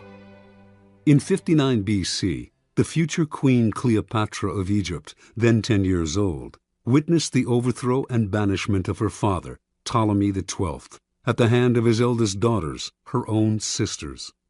One of the daughters, Berenice, emerged as the leader of the rebellion, and to ensure that she would now rule Egypt alone, she imprisoned her other sisters and murdered her own husband. This may have been necessary as a practical step to secure her rule, but that a member of the royal family, a queen no less, would so overtly exact such violence on her own family horrified her subjects and stirred up powerful opposition. 4 years later, this opposition was able to return Ptolemy to power, and he promptly had Berenice and the other elder sisters beheaded. In 51 BC, Ptolemy died, leaving 4 remaining children as heirs. As was the tradition in Egypt, the eldest son, Ptolemy XIII, only 10 at the time, married the elder sister, Cleopatra, now 18, and the couple took the throne together as king and queen. None of the 4 children felt satisfied with this. Everyone, including Cleopatra, wanted more power. A struggle emerged between Cleopatra and Ptolemy, each trying to push the other to the side. In 48 BC, with the help of a government faction that feared Cleopatra's ambitions, Ptolemy was able to force his sister to flee the country, leaving himself as sole ruler. In exile, Cleopatra schemed. She wanted to rule alone and to restore Egypt to its past glory, a goal she felt none of her other siblings could achieve, yet as long as they were alive, she could not realize her dream. And the example of Berenice had made it clear that no one would serve a queen who was seen murdering her own kind. Even Ptolemy XIII had not dared murder Cleopatra, although he knew she would plot against him from abroad. Within a year after Cleopatra's banishment, the Roman dictator Julius Caesar arrived in Egypt, determined to make the country a Roman colony. Cleopatra saw her chance. Re-entering Egypt in disguise, she traveled hundreds of miles to reach Caesar in Alexandria.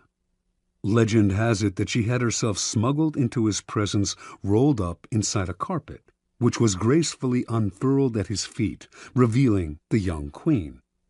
Cleopatra immediately went to work on the Roman.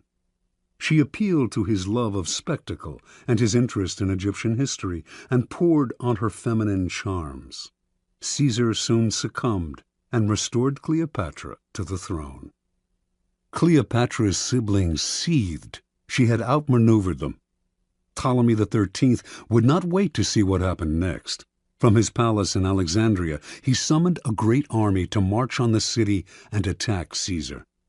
In response, Caesar immediately put Ptolemy and the rest of the family under house arrest. But Cleopatra's younger sister, Arsinoe, escaped from the palace and placed herself at the head of the approaching Egyptian troops, proclaiming herself Queen of Egypt.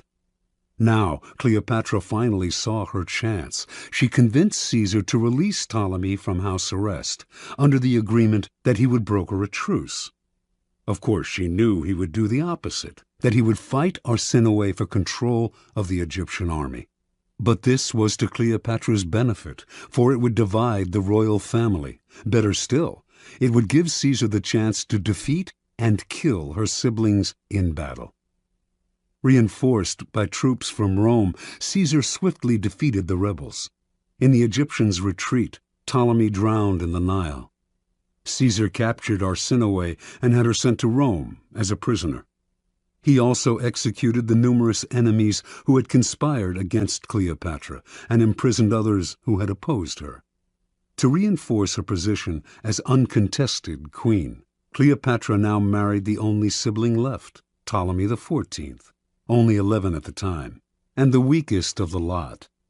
4 years later, Ptolemy mysteriously died of poison.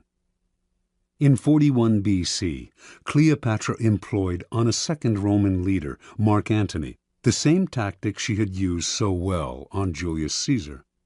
After seducing him, she hinted to him that her sister Arsinoe, still a prisoner in Rome, had conspired to destroy him. Mark Antony believed her and promptly had Arsinoe executed, thereby getting rid of the last of the siblings who had posed such a threat to Cleopatra. Interpretation. Legend has it that Cleopatra succeeded through her seductive charms, but in reality, her power came from an ability to get people to do her bidding without realizing they were being manipulated. Caesar and Antony not only rid her of her most dangerous siblings, Ptolemy XIII and Arsinoe. They decimated all of her enemies in both the government and the military. The two men became her cat's paws. They entered the fire for her, did the ugly but necessary work, while shielding her from appearing as the destroyer of her siblings and fellow Egyptians. And in the end, both men acquiesced to her desire to rule Egypt not as a Roman colony, but as an independent allied kingdom. And they did all this for her without realizing how she had manipulated them. This was persuasion of the subtlest and most powerful kind. A queen must never dirty her hands with ugly tasks, nor can a king appear in public with blood on his face. Yet power cannot survive without the constant squashing of enemies. There will always be dirty little tasks that have to be done to keep you on the throne. Like Cleopatra, you need a cat's paw. This will usually be a person from outside your immediate circle, who will therefore be unlikely to realize how he or she is being used. You will find these dupes everywhere, people who enjoy doing you favors, especially if you throw them a minimal bone or two in exchange. But as they accomplish tasks that may seem to them innocent enough, or at least completely justified, they are actually clearing the field for you, spreading the information you feed them, undermining people they do not realize are your rivals, inadvertently furthering your cause, dirtying their hands while yours remain spotless. Keys to power. As a leader, you may imagine that constant diligence and the appearance of working harder than anyone else signify power. Actually, though, they have the opposite effect. They imply weakness. Why are you working so hard? Perhaps you are incompetent and have to put in extra effort just to keep up. Perhaps you are one of those people who does not know how to delegate and has to meddle in everything. The truly powerful, on the other hand, seem never to be in a hurry or overburdened.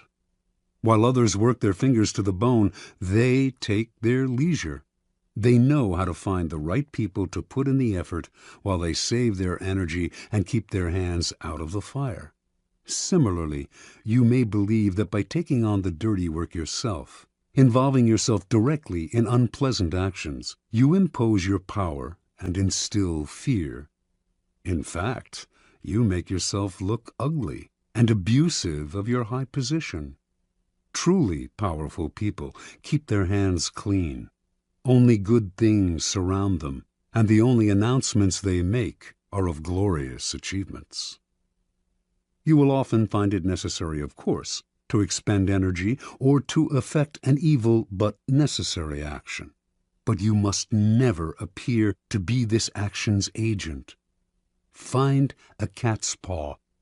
Develop the arts of finding, using, and, in time, getting rid of these people when their cat's paw role has been fulfilled. The easiest and most effective way to use a cat's paw is often to plant information with him that he will then spread to your primary target. False or planted information is a powerful tool, especially if spread by a dupe whom no one suspects. You will find it very easy to play innocent and disguise yourself as the source. Law 27. Play on people's need to believe to create a cult-like following. Judgment. People have an overwhelming desire to believe in something. Become the focal point of such desire by offering them a cause, a new faith to follow. Keep your words vague but full of promise. Emphasize enthusiasm over rationality and clear thinking. Give your new disciples rituals to perform. Ask them to make sacrifices on your behalf. In the absence of organized religion and grand causes, your new belief system will bring you untold power. The Science of Charlatanism, or How to Create a Cult in 5 Easy Steps. In searching, as you must, for the methods that will gain you the most power for the least effort, You will find the creation of a cult-like following one of the most effective. Having a large following opens up all sorts of possibilities for deception. Not only will your followers worship you, they will defend you from your enemies and will voluntarily take on the work of enticing others to join your fledgling cult. This kind of power will lift you to another realm. You will no longer have to struggle or use subterfuge to enforce your will. You are adored and can do no wrong. You might think it's a gargantuan task to create such a following, but in fact it is fairly simple. As humans, we have a desperate need to believe in something, anything. This makes us eminently gullible. We simply cannot endure long periods of doubt or of the emptiness that comes from a lack of something to believe in. Dangle in front of us some new cause, elixir, get-rich-quick scheme, or the latest technological trend or art movement, and we leap from the water as one to take the bait. Look at history, the chronicles of the new trends and cults that have made a mass following for themselves could fill a library. After a few centuries, a few decades, a few years, a few months, they generally look ridiculous. But at the time, they seemed so attractive, so transcendental, so divine. Always in a rush to believe in something, we will manufacture saints and faiths out of nothing. Do not let this gullibility go to waste. Make yourself the object of worship. Make people form a cult around you. The great European charlatans of the 16th and 17th centuries mastered the art of cult-making. They lived, as we do now, in a time of transformation. Organized religion was on the wane, science on the rise. People were desperate to rally around a new cause or faith. The charlatans had begun by peddling health elixirs and alchemic shortcuts to wealth. Moving quickly from town to town, they originally focused on small groups, until, by accident, they stumbled on a truth of human nature. The larger the group they gathered around themselves, the easier it was to deceive. The charlatan would station himself on a high wooden platform, hence the term mountebank, and crowds would swarm around him. In a group setting, people were more emotional, less able to reason. Had the charlatan spoken to them individually, they might have found him ridiculous. But lost in a crowd, they got caught up in a communal mood of rapt attention. It became impossible for them to find the distance, to be skeptical. Any deficiencies in the charlatan's ideas were hidden by the zeal of the mass. Passion and enthusiasm swept through the crowd like a contagion, and they reacted violently to anyone who dared to spread a seed of doubt. Both consciously studying this dynamic over decades of experiment and spontaneously adapting to these situations as they happened, the charlatans perfected the science of attracting and holding a crowd, molding the crowd into followers and the followers into a cult. The gimmicks of the charlatans may seem quaint today, but there are thousands of charlatans among us still, using the same tried-and-true methods their predecessors refined centuries ago, only changing the names of their elixirs and modernizing the look of their cults. We find these latter-day charlatans in all arenas of life: business, fashion, politics, art. Many of them, perhaps, are following in the charlatan tradition without having any knowledge of its history. But you can be more systematic and deliberate. Simply follow the 5 steps of cult-making that our charlatan ancestors perfected over the years. Step 1. Keep it vague. Keep it simple. To create a cult, you must first attract attention. This you should do not through actions, which are too clear and readable, but through words, which are hazy and deceptive. Your initial speeches, conversations, and interviews must include 2 elements. On the one hand, the promise of something great and transformative, and on the other, a total vagueness. This combination will stimulate all kinds of hazy dreams in your listeners, who will make their own connections and see what they want to see. As a corollary to its vagueness, your appeal should also be simple. Most people's problems have complex causes, deep-rooted neurosis, interconnected social factors, roots that go way back in time and are exceedingly hard to unravel. Few, however, have the patience to deal with this. Most people want to hear that a simple solution will cure their problems.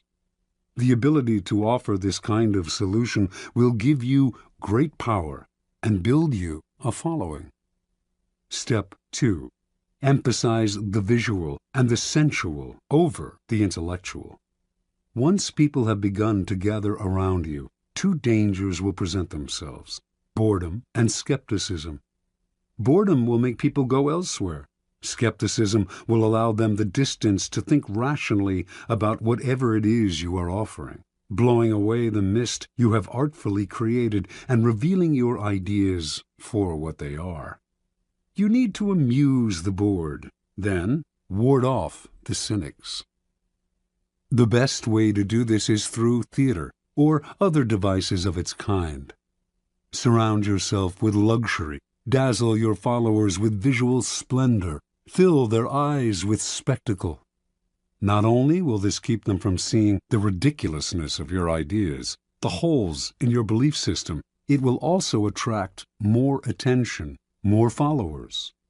Appeal to all the senses. Use incense for scent, soothing music for hearing, colorful charts and graphs for the eye. You might even tickle the mind, perhaps by using new technological gadgets to give your cult a pseudo-scientific veneer, as long as you do not make anyone really think. Use the exotic, distant cultures' strange customs to create theatrical effects, and to make the most banal and ordinary affairs seem signs of something extraordinary. Step 3. Borrow the forms of organized religion to structure the group. Your cult-like following is growing. It is time to organize it. Find a way, both elevating and comforting.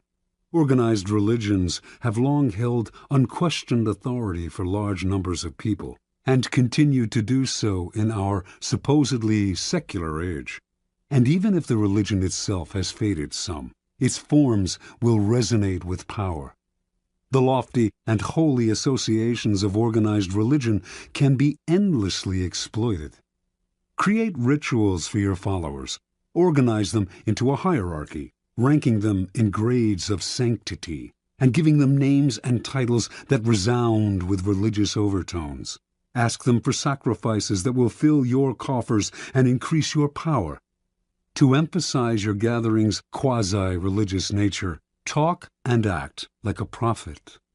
You are not a dictator. After all, you are a priest, a guru, a sage, a shaman, or any other word that hides your real power in the mist of religion. Step 4. Disguise your source of income. Your group has grown, and you have structured it in a church-like form. Your coffers are beginning to fill with your followers' money. You must never be seen as hungry for money and the power it brings. It is at this moment that you must disguise the source of your income. Your followers want to believe that if they follow you, all sorts of good things will fall into their lap. By surrounding yourself with luxury, you become living proof of the soundness of your belief system. Never reveal that your wealth actually comes from your followers' pockets. Instead, make it seem to come from the truth of your methods. Followers will copy your each and every move in the belief that it will bring them the same results, and their imitative enthusiasm will blind them to the charlatan nature of your wealth. Step 5. Set up an us versus them dynamic. The group is now large and thriving, a magnet attracting more and more particles. If you are not careful, though, inertia will set in, and time and boredom will demagnetize the group. To keep your followers united, you must now do what all religions and belief systems have done: create an us versus them dynamic. First, make sure your followers believe they are part of an exclusive club, unified by a bond of common goals. Then, to strengthen this bond, manufacture the notion of a devious enemy out to ruin you. There is a force of non-believers that will do anything to stop you. Any outsider who tries to reveal the charlatan nature of your belief system can now be described as a member of this devious force. If you have no enemies, invent one. Given a straw man to react against, your followers will tighten and cohere. They have your cause to believe in, and infidels to destroy. Observance of the law. In the year 1653, a 27-year-old Milan man named Francesco Giuseppe Borri claimed to have had a vision. He went around town telling one and all that the Archangel Michael had appeared to him and announced that he had been chosen to be the Capitano Generale of the army of the new Pope, an army that would seize and revitalize the world. The Archangel had further revealed that Borri now had the power to see people's souls, and that he would soon discover the Philosopher's Stone, a long sought-after substance that could change base metals into gold. Friends and acquaintances who heard Borri explain the vision and who witnessed the change that had come over him were impressed, for Borri had previously devoted himself to a life of wine, women, and gambling. Now he gave all that up, plunging himself into the study of alchemy and talking only of mysticism and the occult. The transformation was so sudden and miraculous, and Borri's words were so filled with enthusiasm, that he began to create a following. Unfortunately, the Italian Inquisition began to notice him as well. They prosecuted anyone who delved into the occult, so he left Italy and began to wander Europe, from Austria to Holland, telling one and all that, "To those who follow me, all joy shall be granted." Wherever Borri stayed, he attracted followers. His method was simple. He spoke of his vision, which had grown more and more elaborate, and offered to look into the soul of anyone who believed him, and they were many. Seemingly in a trance, he would stare at this new follower for several minutes, then claim to have seen the person's soul, degree of enlightenment, and potential for spiritual greatness. If what he saw showed promise, he would add the person to his growing order of disciples, an honor indeed. The cult had 6 degrees, into which the disciples were assigned according to what Borri had glimpsed in their souls. With work and total devotion to the cult, they could graduate to a higher degree. Borri, whom they called His Excellency and Universal Doctor, demanded from them the strictest vows of poverty.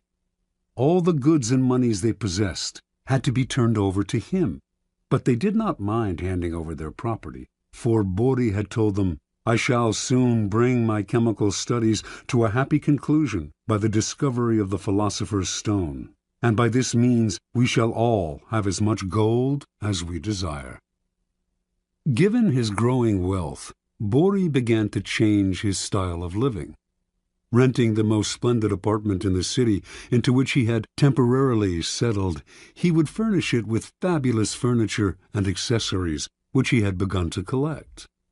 He would drive through the city in a coach studded with jewels, with 6 magnificent black horses at its head. He never stayed too long in one place, and when he disappeared, saying he had more souls to gather into his flock, his reputation only grew in his absence.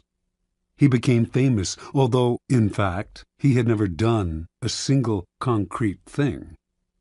From all over Europe, the blind, the crippled, and the desperate came to visit Borri, for word had spread that he had healing powers. He asked no fee for his services, which only made him seem more marvelous, and indeed some claimed that in this or that city he had performed a miracle cure. By only hinting at his accomplishments, he encouraged people's imaginations to blow them up to fantastic proportions. His wealth, for example, actually came from the vast sums he was collecting from his increasingly select group of rich disciples. Yet it was presumed that he had, in fact, perfected the philosopher's stone. The Church continued to pursue him, denouncing him for heresy and witchcraft, and Bodhi's response to these charges was a dignified silence. This only enhanced his reputation and made his followers more passionate. Only the great are persecuted, after all. How many understood Jesus Christ in his own time? Bodhi did not have to say a word. His followers now called the Pope the Antichrist. And so Bodhi's power grew and grew, until one day he left the city of Amsterdam, where he had settled for a while, absconding with huge sums of borrowed money and diamonds that had been entrusted to him. He claimed to be able to remove the flaws from diamonds through the power of his gifted mind.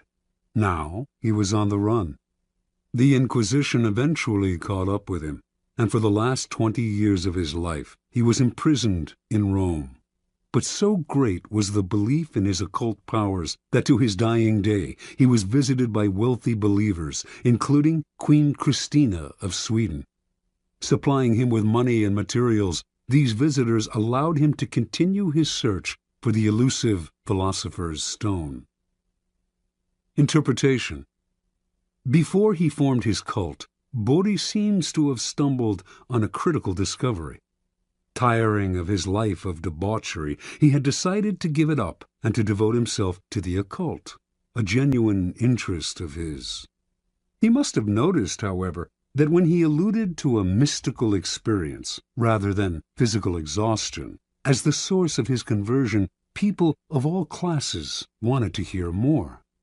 Realizing the power he could gain by ascribing the change to something external and mysterious, he went further with his manufactured visions. The grander the vision, and the more sacrifices he asked for, the more appealing and believable his story seemed to become. Remember, people are not interested in the truth about change. They do not want to hear that it has come from hard work or from anything as banal as exhaustion, boredom, or depression. They are dying to believe in something romantic, otherworldly. They want to hear of angels and out-of-body experiences. Indulge them. Hint at the mystical source of some personal change. Wrap it in ethereal colors. An occult-like following will form around you. Adapt to people's needs. The Messiah must mirror the desires of his followers. And always aim high. The bigger and bolder your illusion, the better. Law 28. Enter action with boldness. Judgment. If you are unsure of a course of action, do not attempt it. Your doubts and hesitations will infect your execution. Timidity is dangerous. Better to enter with boldness. Any mistakes you commit through audacity are easily corrected with more audacity. Everyone admires the bold. No one honors the timid. Boldness and hesitation. A brief psychological comparison. Boldness and hesitation elicit very different psychological responses in their targets. Hesitation puts obstacles in your path. Boldness eliminates them. Once you understand this, you will find it essential to overcome your natural timidity and practice the art of audacity. The following are among the most pronounced psychological effects of boldness and timidity. The bolder the lie, the better. We all have weaknesses, and our efforts are never perfect. But entering action with boldness has the magical effect of hiding our deficiencies. Con artists know that the bolder the lie, the more convincing it becomes. The sheer audacity of the story makes it more credible, distracting attention from its inconsistencies. When putting together a con or entering any kind of negotiation, go further than you planned. Ask for the moon, and you will be surprised how often you get it. Lions circle the hesitant prey. People have a sixth sense for the weaknesses of others. If, in a first encounter, you demonstrate your willingness to compromise, back down, and retreat, you bring out the lion even in people who are not necessarily bloodthirsty. Everything depends on perception, and once you are seen as the kind of person who quickly goes on the defensive, who is willing to negotiate and be amenable, you will be pushed around without mercy. Boldness strikes fear. Fear creates authority. The bold move makes you seem larger and more powerful than you are. If it comes suddenly, with the stealth and swiftness of a snake, it inspires that much more fear. By intimidating with a bold move, you establish a precedent. In every subsequent encounter, people will be on the defensive, in terror of your next strike. Going halfway with a half a heart digs the deeper grave. If you enter an action with less than total confidence, you set up obstacles in your own path. When a problem arises, you will grow confused, seeing options where there are none, and inadvertently creating more problems still. Retreating from the hunter, the timid hare scurries more easily into his snares. Hesitation creates gaps. Boldness obliterates them. When you take time to think, to hem and haw, you create a gap that allows others time to think as well. Your timidity infects people with awkward energy, elicits embarrassment. Doubt springs up on all sides. Boldness destroys such gaps. The swiftness of the move and the energy of the action leave others no space to doubt and worry. In seduction, hesitation is fatal. It makes your victim conscious of your intentions. The bold move crowns seduction with triumph. It leaves no time for reflection. Audacity separates you from the herd. Boldness gives you presence and makes you seem larger than life. The timid fade into the wallpaper. The bold draw attention, and what draws attention draws power. We cannot keep our eyes off the audacious. We cannot wait to see their next bold move. Observance of the law. In 1514, the 22-year-old Pietro Aretino was working as a lowly assistant scullion to a wealthy Roman family. He had ambitions of greatness as a writer, to inflame the world with his name, but how could a mere lackey hope to realize such dreams? That year, Pope Leo X received from the King of Portugal an embassy that included many gifts, most prominent among them a great elephant, the first in Rome since imperial times. The pontiff adored this elephant and showered it with attention and gifts. But despite his love and care, the elephant, which was called Anno, became deathly ill. The Pope summoned doctors who administered a 500-pound purgative to the elephant, but all to no avail. The animal died, and the Pope went into mourning. To console himself, he summoned the great painter Raphael and ordered him to create a life-sized painting of Anno above the animal's tomb, bearing the inscription, "What nature took away, Raphael has with his art restored." Over the next few days, a pamphlet circulated throughout Rome that caused great merriment and laughter. Entitled, "The Last Will and Testament of the Elephant Anno," it read in part, "To my heir, the Cardinal Santa Croce, I give my knees, so that he can imitate my genuflections.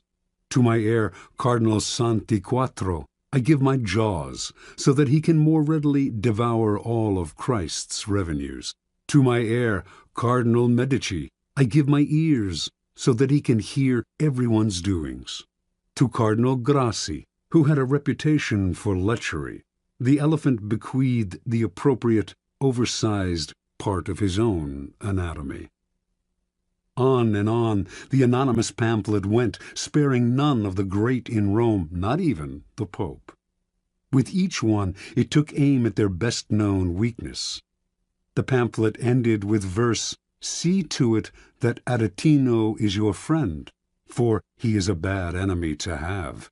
His words alone could ruin the High Pope, so God guard everyone from his tongue." Interpretation.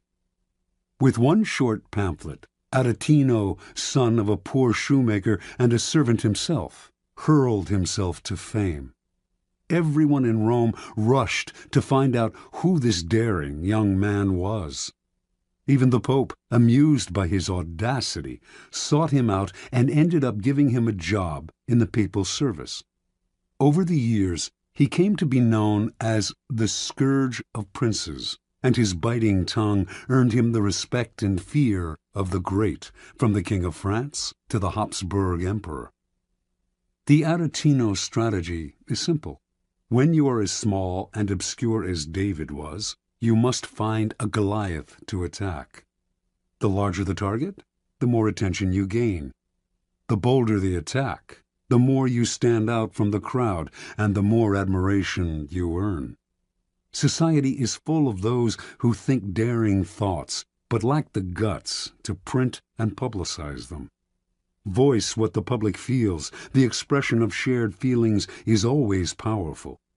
Search out the most prominent target possible and sling your boldest shot. The world will enjoy the spectacle and will honor the underdog. You, that is, with glory and power. Keys to power. Most of us are timid. We want to avoid tension and conflict, and we want to be liked by all. We may contemplate a bold action, but we rarely bring it to life. We are terrified of the consequences, of what others might think of us, of the hostility we will stir up if we dare go beyond our usual place. Although we may disguise our timidity as a concern for others, a desire not to hurt or offend them, in fact, it is the opposite. We are really self-absorbed, worried about ourselves and how others perceive us. Boldness, on the other hand, is outer-directed and often makes people feel more at ease, since it is less self-conscious and less repressed. Few are born bold. Even Napoleon had to cultivate the habit on the battlefield, where he knew it was a matter of life and death. In social settings, he was awkward and timid, but he overcame this and practiced boldness in every part of his life because he saw its tremendous power, how it could literally enlarge a man, even one who, like Napoleon, was in fact conspicuously small. You must practice and develop your boldness. You will often find uses for it. The best place to begin is often the delicate world of negotiation, particularly those discussions in which you are asked to set your own price. How often we put ourselves down by asking for too little. When Christopher Columbus proposed that the Spanish court finance his voyage to the Americas, he also made the insanely bold demand that he be called Grand Admiral of the Ocean. The court agreed. The price he set was the price he received. He demanded to be treated with respect, and so he was. Understand, if boldness is not natural, neither is timidity. It is an acquired habit, picked up out of a desire to avoid conflict. If timidity has taken hold of you, then root it out. Your fears of the consequences of a bold action are way out of proportion to reality. And in fact, the consequences of timidity are worse. Your value is lowered, and you create a self-fulfilling cycle of doubt and disaster. Remember, the problems created by an audacious move can be disguised, even remedied, by more and greater audacity. Law 29. Plan all the way to the end. Judgment. The ending is everything. Plan all the way to it. taking into account all the possible consequences, obstacles, and twists of fortune that might reverse your hard work and give the glory to others. By planning to the end, you will not be overwhelmed by circumstances, and you will know when to stop. Gently guide fortune and help determine the future by thinking far ahead. Transgression of the law. In 1510, a ship set out from the island of Hispaniola, now Haiti and the Dominican Republic, for Venezuela, where it was to rescue a besieged Spanish colony. Several miles out of port, a stowaway climbed out of a provision chest. Vasco Núñez de Balboa, a noble Spaniard who had come to the New World in search of gold, but had fallen into debt and had escaped his creditors by hiding in the chest. Balboa had been obsessed with gold ever since Columbus had returned to Spain from his voyages with tales of a fabulous but as yet undiscovered kingdom called El Dorado. Balboa was one of the first adventurers to come in search of Columbus's land of gold, and he had decided from the beginning that he would be the one to find it, through sheer audacity and single-mindedness. Now that he was free of his creditors, nothing would stop him. Unfortunately, the ship's owner, a wealthy jurist named Francisco Fernandez de Incisco, was furious when told of the stowaway, and he ordered that Balboa be left on the first island they came across. Before they found any island, however, Incisco received news that the colony he was to rescue had been abandoned. This was Balboa's chance. He told the sailors of his previous voyages to Panama and of the rumors he had heard of gold in the area. The excited sailors convinced Incisco to spare Balboa's life and to establish a colony in Panama. Weeks later, they named their new settlement Darien. Darien's first governor was Incisco, but Balboa was not a man to let others steal the initiative. He campaigned against Incisco among the sailors, who eventually made it clear that they preferred him as governor. Incisco fled to Spain, fearing for his life. Months later, when a representative of the Spanish crown arrived to establish himself as the new official governor of Darien, he was turned away. On his return voyage to Spain, this man drowned.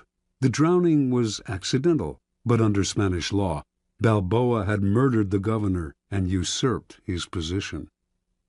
Balboa's bravado had got him out of scrapes before, but now his hopes of wealth and glory seemed doomed. To lay claim to El Dorado, should he discover it, he would need the approval of the Spanish king, which, as an outlaw, he would never receive. There was only one solution. Panamanian Indians had told Balboa of a vast ocean on the other side of the Central American Isthmus, and had said that by traveling south upon this western coast, he would reach a fabulous land of gold, called by a name that to his ears sounded like Biru. Balboa decided he would cross the treacherous jungles of Panama and become the first European to bathe his feet in this new ocean. From there he would march on El Dorado. If he did this on Spain's behalf, he would obtain the eternal gratitude of the king and would secure his own reprieve. Only he had to act before Spanish authorities came to arrest him. In 1513, then, Balboa set out with 190 soldiers. Halfway across the isthmus, some 90 miles wide at that point, only 60 soldiers remained, many having succumbed to the harsh conditions, the blood-sucking insects, the torrential rainfall, fever. Finally, from a mountaintop, Balboa became the first European to lay eyes on the Pacific Ocean. Days later he marched in his armor into its waters, bearing the banner of Castile and claiming all its seas, lands, and islands in the name of the Spanish throne. Indians from the area greeted Balboa with gold, jewels, and precious pearls, the like of which he had never seen. When he asked where these had come from, the Indians pointed south to the land of the Incas. But Balboa had only a few soldiers left, For the moment, he decided he should return to Darien, send the jewels and gold to Spain as a token of goodwill, and ask for a large army to aid him in the conquest of El Dorado. When news reached Spain of Balboa's bold crossing of the Isthmus, his discovery of the Western Ocean, and his planned conquest of El Dorado, the former criminal became a hero. He was instantly proclaimed governor of the new land.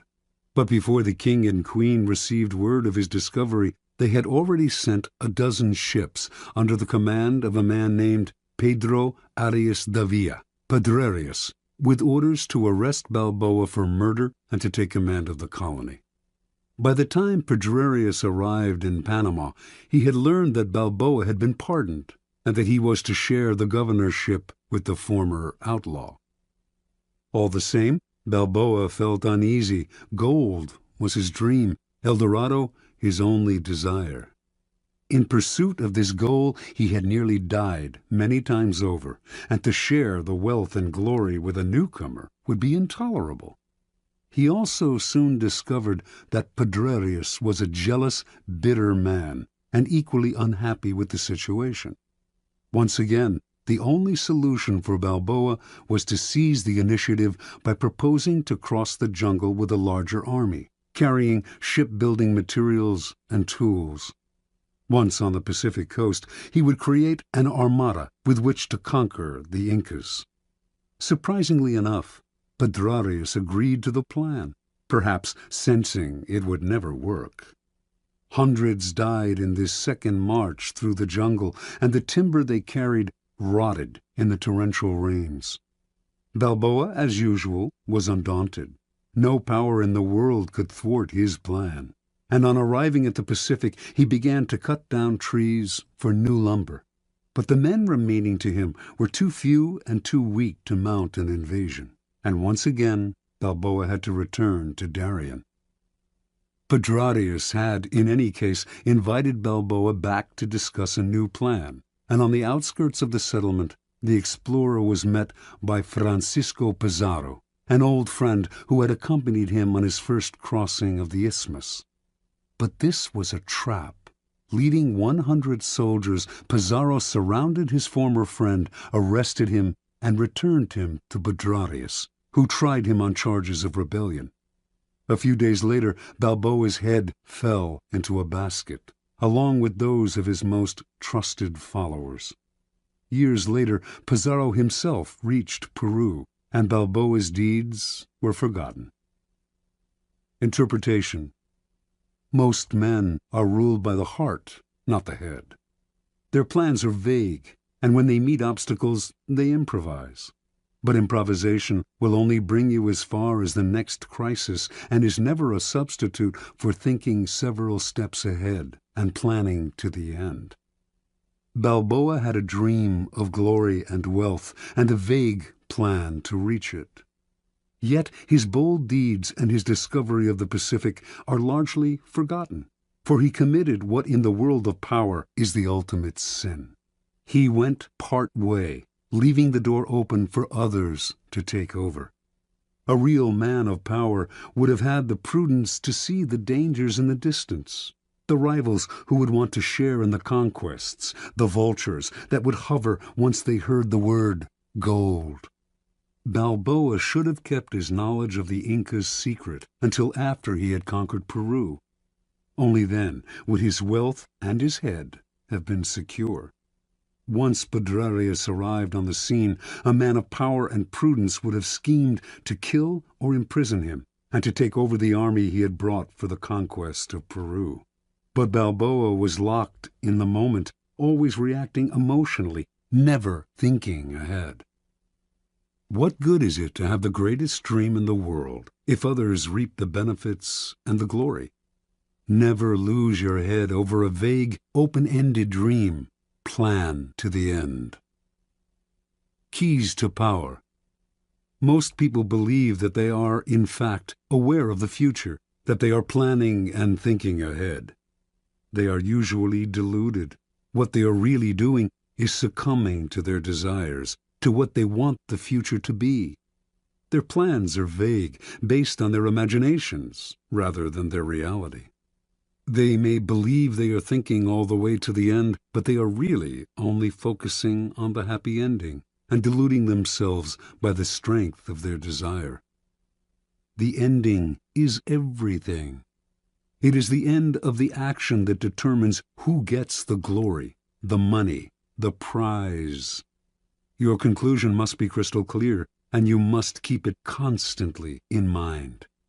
You must also figure out how to ward off the vultures circling overhead, trying to live off the carcass of your creation. And you must anticipate the many possible crises that will tempt you to improvise.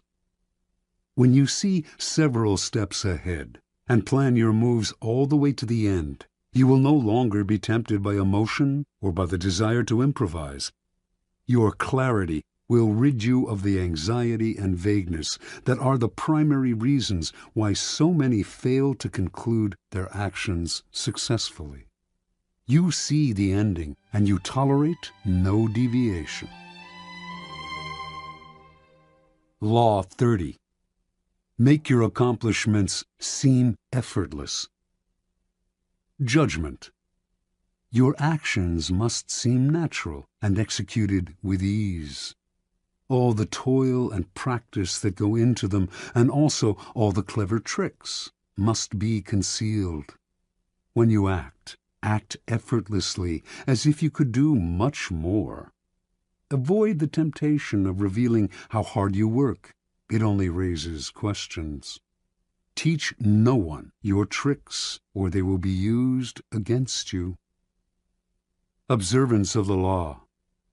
The great escape artist Harry Houdini once advertised his act as the impossible possible, and indeed those who witnessed his dramatic escapes felt that what he did on stage contradicted common-sense ideas of human capacity. Over the years, Houdini escaped from the chained carcass of an embalmed sea monster, a half-octopus, half-whale-like beast that had beached near Boston. He had himself sealed inside an enormous envelope from which he emerged without breaking the paper. He passed through brick walls. He wriggled free from straitjackets while dangling high in the air. He leaped from bridges into icy waters, his hands manacled and his legs in chains. He had himself submerged in glass cases full of water, hands padlocked, while the audience watched in amazement as he worked himself free, struggling for close to an hour, apparently without breathing. Each time he seemed to court certain death, yet survived with superhuman aplomb. Meanwhile, he said nothing about his methods, gave no clues as to how he accomplished any of his tricks. He left his audiences and critics speculating, his power and reputation enhanced by their struggles with the inexplicable. Perhaps the most baffling trick of all was making a 10,000-pound elephant disappear before an audience's eyes, a feat he repeated on stage for over 19 weeks. No one has ever really explained how he did this, for in the auditorium where he performed the trick, there was simply nowhere for an elephant to hide. The effortlessness of Houdini's escapes led some to think he used occult forces, his superior psychic abilities giving him special control over his body. But a German escape artist named Clapini claimed to know Houdini's secret. He simply used elaborate gadgets. Clapini also claimed to have defeated Houdini in a handcuff challenge in Holland. Houdini did not mind all kinds of speculation floating around about his methods, but he would not tolerate an outright lie, and in 1902 he challenged Clapini to a handcuff duel. Clapini accepted. Through a spy, he found out the secret word to unlock a pair of French combination lock cuffs that Houdini liked to use. His plan was to choose these cuffs to escape from on stage. This would definitely debunk Houdini. His genius simply lay in his use of mechanical gadgets. On the night of the challenge, just as Clapini had planned, Houdini offered him a choice of cuffs, and he selected the ones with the combination lock. He was even able to disappear with them behind a screen to make a quick test, and re-emerged seconds later, confident of victory. Acting as if he had sensed fraud, Houdini refused to lock Clopini in the cuffs. The two men argued and began to fight, even wrestling with each other on stage. After a few minutes of this, an apparently angry, frustrated Houdini gave up and locked Clopini in the cuffs. For the next few minutes, Clopini strained to get free. Something was wrong. Minutes earlier he had opened the cuffs behind the screen. Now the same code no longer worked. He sweated, racking his brain. Hours went by, the audience left, and finally an exhausted and humiliated Clopini gave up and asked to be released. The cuffs that Clopini himself had opened behind the screen with the word CLEFS, French for keys, now clicked open only with the word FRAUD. Clopini never figured out how Houdini had accomplished this uncanny feat. Interpretation. Although we do not know for certain how Houdini accomplished many of his most ingenious escapes, one thing is clear. It was not the occult, or any kind of magic, that gave him his powers, but hard work and endless practice, all of which he carefully concealed from the world. Houdini never left anything to chance. Day and night he studied the workings of locks, researched centuries-old sleight-of-hand tricks, pored over books on mechanics, whatever he could use. Every moment not spent researching, he spent working his body, keeping himself exceptionally limber, and learning how to control his muscles and his breathing. Early on in Houdini's career, an old Japanese performer whom he toured with taught him an ancient trick: how to swallow an ivory ball, then bring it back up. He practiced this endlessly with a small peeled potato tied to a string. Up and down he would manipulate the potato with his throat muscles until they were strong enough to move it without the string. No one could check the inside of his throat, where he could conceal small tools to help him escape. Even so, Clopini was fundamentally wrong. It was not Houdini's tools, but his practice, work, and research that made his escapes possible. Clopini, in fact, was completely outwitted by Houdini, who set the whole thing up. He let his opponent learn the code to the French cuffs, then baited him into choosing those cuffs on stage. Then, during the two men's tussle, the dexterous Houdini was able to change the code to FRAUD. He had spent weeks practicing this trick, but the audience saw none of the sweat and toil behind the scenes. Nor was Houdini ever nervous. He induced nervousness in others. He deliberately dragged out the time it would take to escape as a way of heightening the drama and making the audience squirm. His escapes from death, always graceful and easy, made him look like a Superman. As a person of power, you must research and practice endlessly before appearing in public, on stage, or anywhere else. Never expose the sweat and labor behind your poise. Some think such exposure will demonstrate their diligence and honesty, but it actually just makes them look weaker, as if anyone who practiced and worked at it could do what they had done, or as if they weren't really up to the job. Keep your effort and your tricks to yourself, and you seem to have the grace and ease of a god. One never sees the source of a god's power revealed. One only sees its effects. Keys to Power. In the Book of the Courtier, published in 1528, Baldassare Castiglione describes the highly elaborate and codified manners of the perfect court citizen.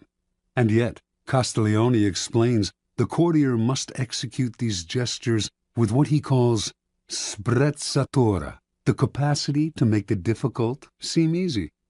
He urges the courtier to practice in all things a certain nonchalance which conceals all artistry and makes whatever one says or does seem uncontrived and effortless. We all admire the achievement of some unusual feat, but if it is accomplished naturally and gracefully, our admiration increases tenfold. Whereas to labor at what one is doing and to make bones over it shows an extreme lack of grace and causes everything, whatever it's worth, to be discounted. The idea of sprezzatura is relevant to all forms of power, for power depends vitally on appearances and the illusions you create. Your public actions are like artworks. They must have visual appeal, must create anticipation, even entertain. When you reveal the inner workings of your creation, you become just one more mortal among others. What is understandable is not awe-inspiring. We tell ourselves we could do as well if we had the money and time. Avoid the temptation of showing how clever you are. It is far more clever to conceal the mechanisms of your cleverness. There is another reason for concealing your shortcuts and tricks. When you let this information out, you give people ideas they can use against you. You lose the advantages of keeping silent. We tend to want the world to know what we have done. We want our vanity gratified by having our hard work and cleverness applauded. And we may even want sympathy for the hours it has taken to reach our point of artistry. Learn to control this propensity to blab, for its effect is often the opposite of what you expected. Remember, the more mystery surrounds your actions, the more awesome your power seems.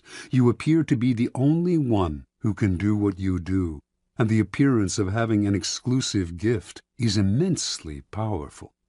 Finally, because you achieve your accomplishments with grace and ease, people believe that you could always do more if you tried harder. This elicits not only admiration, but a touch of fear. Your powers are untapped. No one can fathom their limits. Law 31. Control the options. Get others to play with the cards you deal. Judgment. The best deceptions are the ones that seem to give the other person a choice. Your victims feel they are in control, but are actually your puppets. Give people options that come out in your favor, whichever one they choose. Force them to make choices between the lesser of two evils, both of which serve your purpose. Put them on the horns of a dilemma. They are gored wherever they turn. Observance of the law. From early in his reign, Ivan IV, later known as Ivan the Terrible, had to confront an unpleasant reality. The country desperately needed reform, but he lacked the power to push it through. The greatest limit to his authority came from the boyars, the Russian princely class that dominated the country and terrorized the peasantry. In 1553, at the age of 23, Ivan fell ill. Lying in bed, nearing death, he asked the boyars to swear allegiance to his son as the new Tsar. Some hesitated, some even refused. Then and there, Ivan saw he had no power over the boyars. He recovered from his illness, but he never forgot the lesson. The boyars were out to destroy him, and indeed, in the years to come, many of the most powerful of them defected to Russia's main enemies, Poland and Lithuania, where they plotted their return and the overthrow of the Tsar. Even one of Ivan's closest friends, Prince Andrei Kurbsky, suddenly turned against him, defecting to Lithuania in 1564 and becoming the strongest of Ivan's enemies.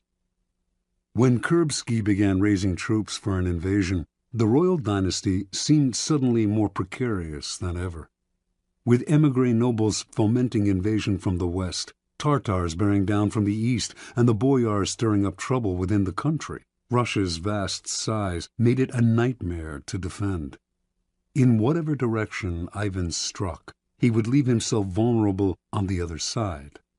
Only if he had absolute power could he deal with this many-headed hydra, and he had no such power.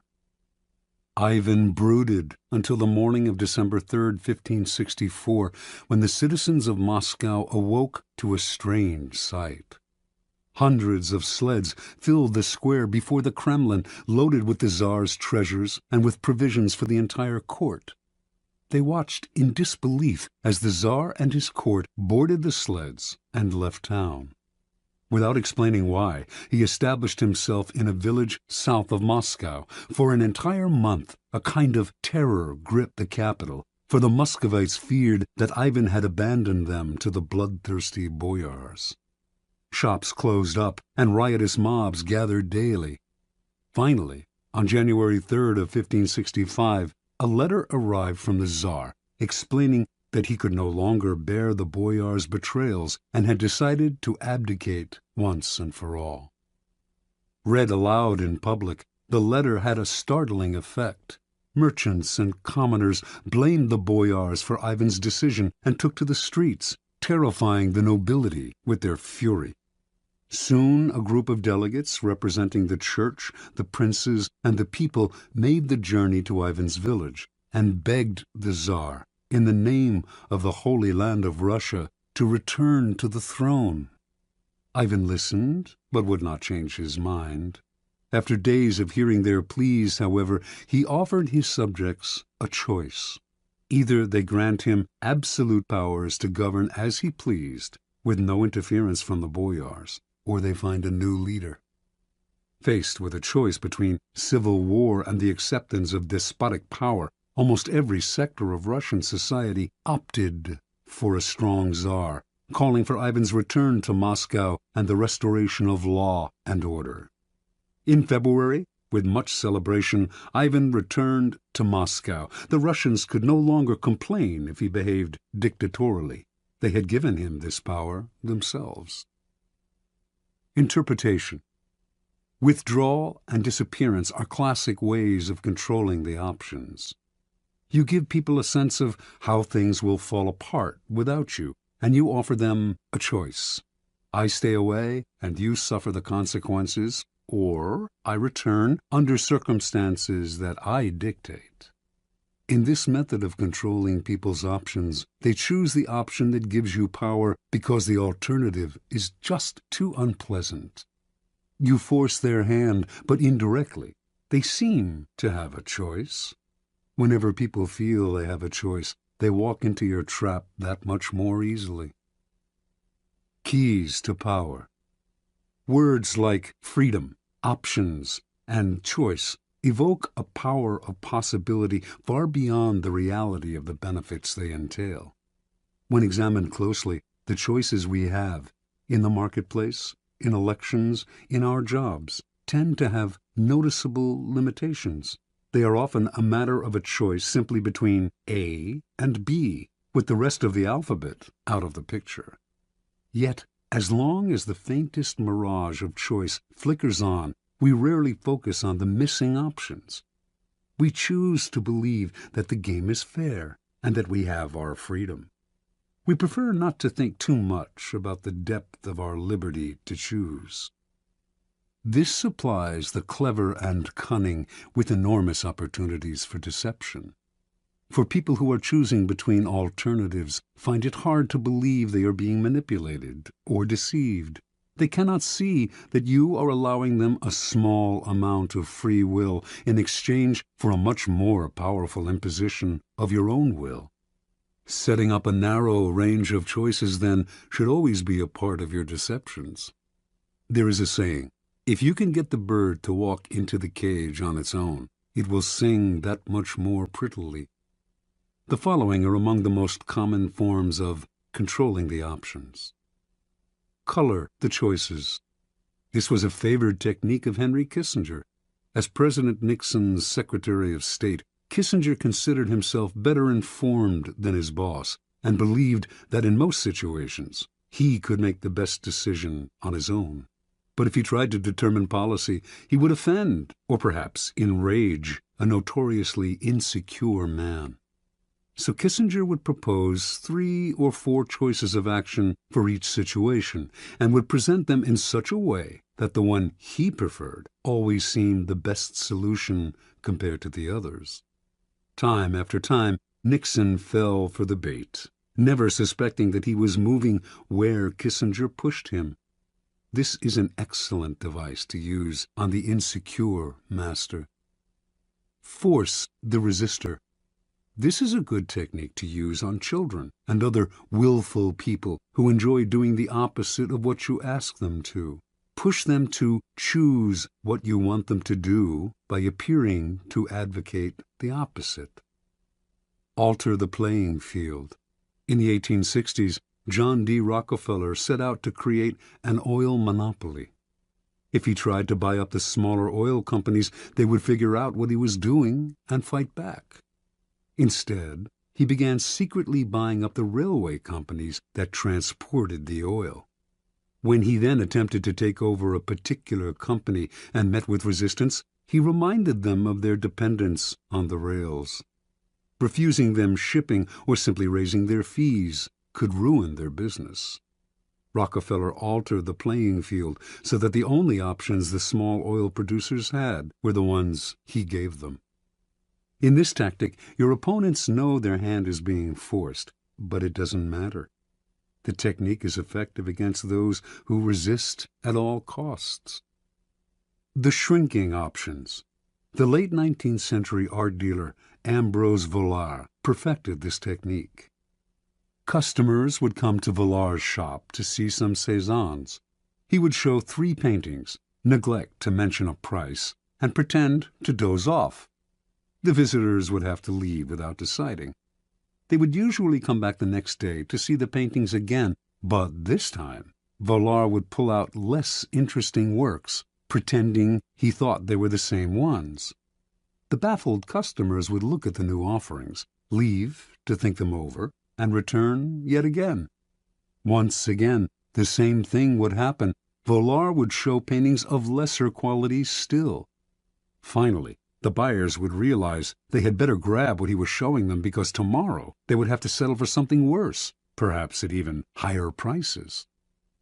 A variation on this technique is to raise the price every time the buyer hesitates and another day goes by. This is an excellent negotiating ploy to use on the chronically indecisive, who will fall for the idea that they are getting a better deal today than if they wait till tomorrow. The weak man on the precipice. The weak are the easiest to maneuver by controlling their options.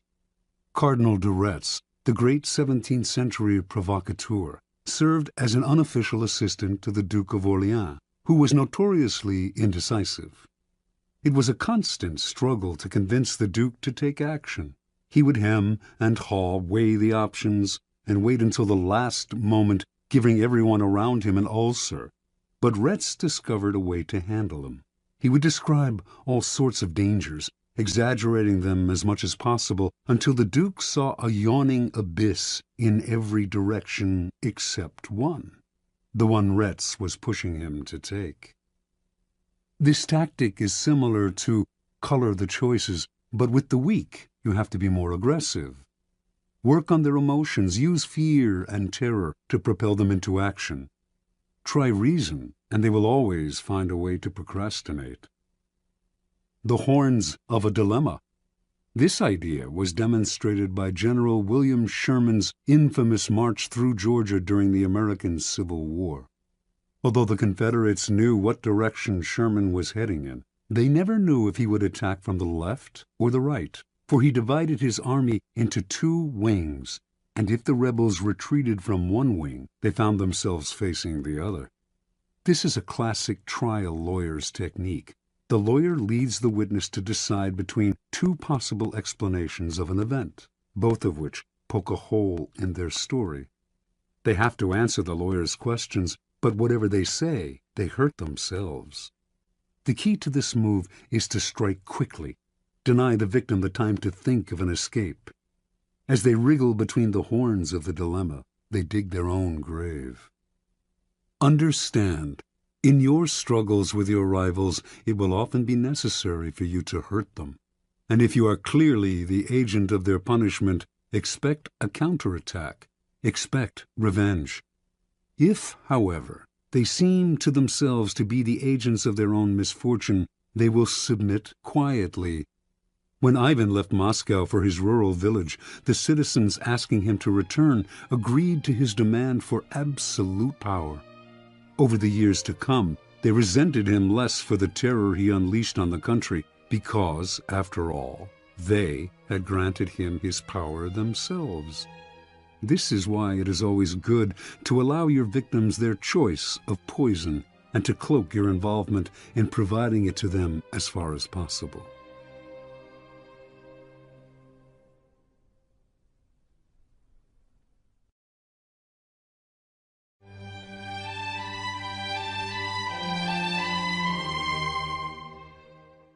Law 32.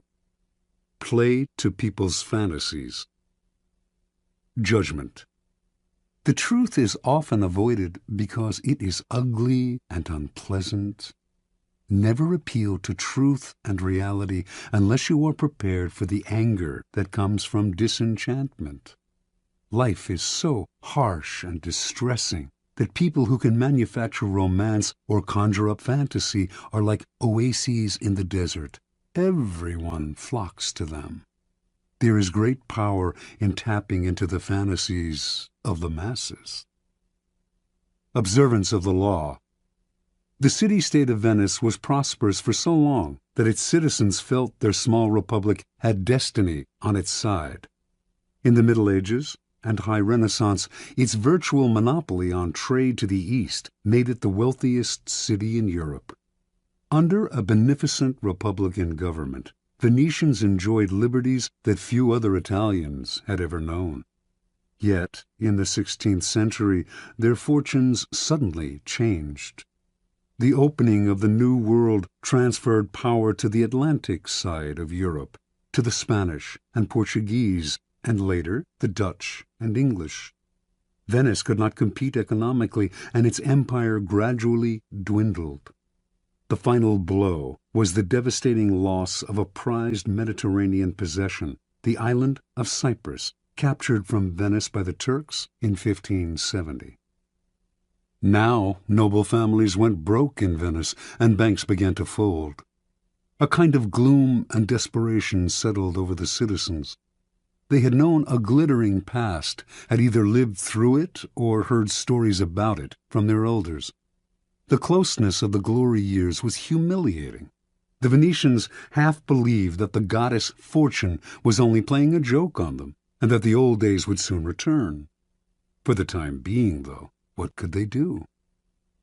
In 1589, rumors began to swirl around Venice of the arrival not far away of a mysterious man called Il Bragadino, a master of alchemy, a man who had won incredible wealth through his ability, it was said, to multiply gold through the use of a secret substance.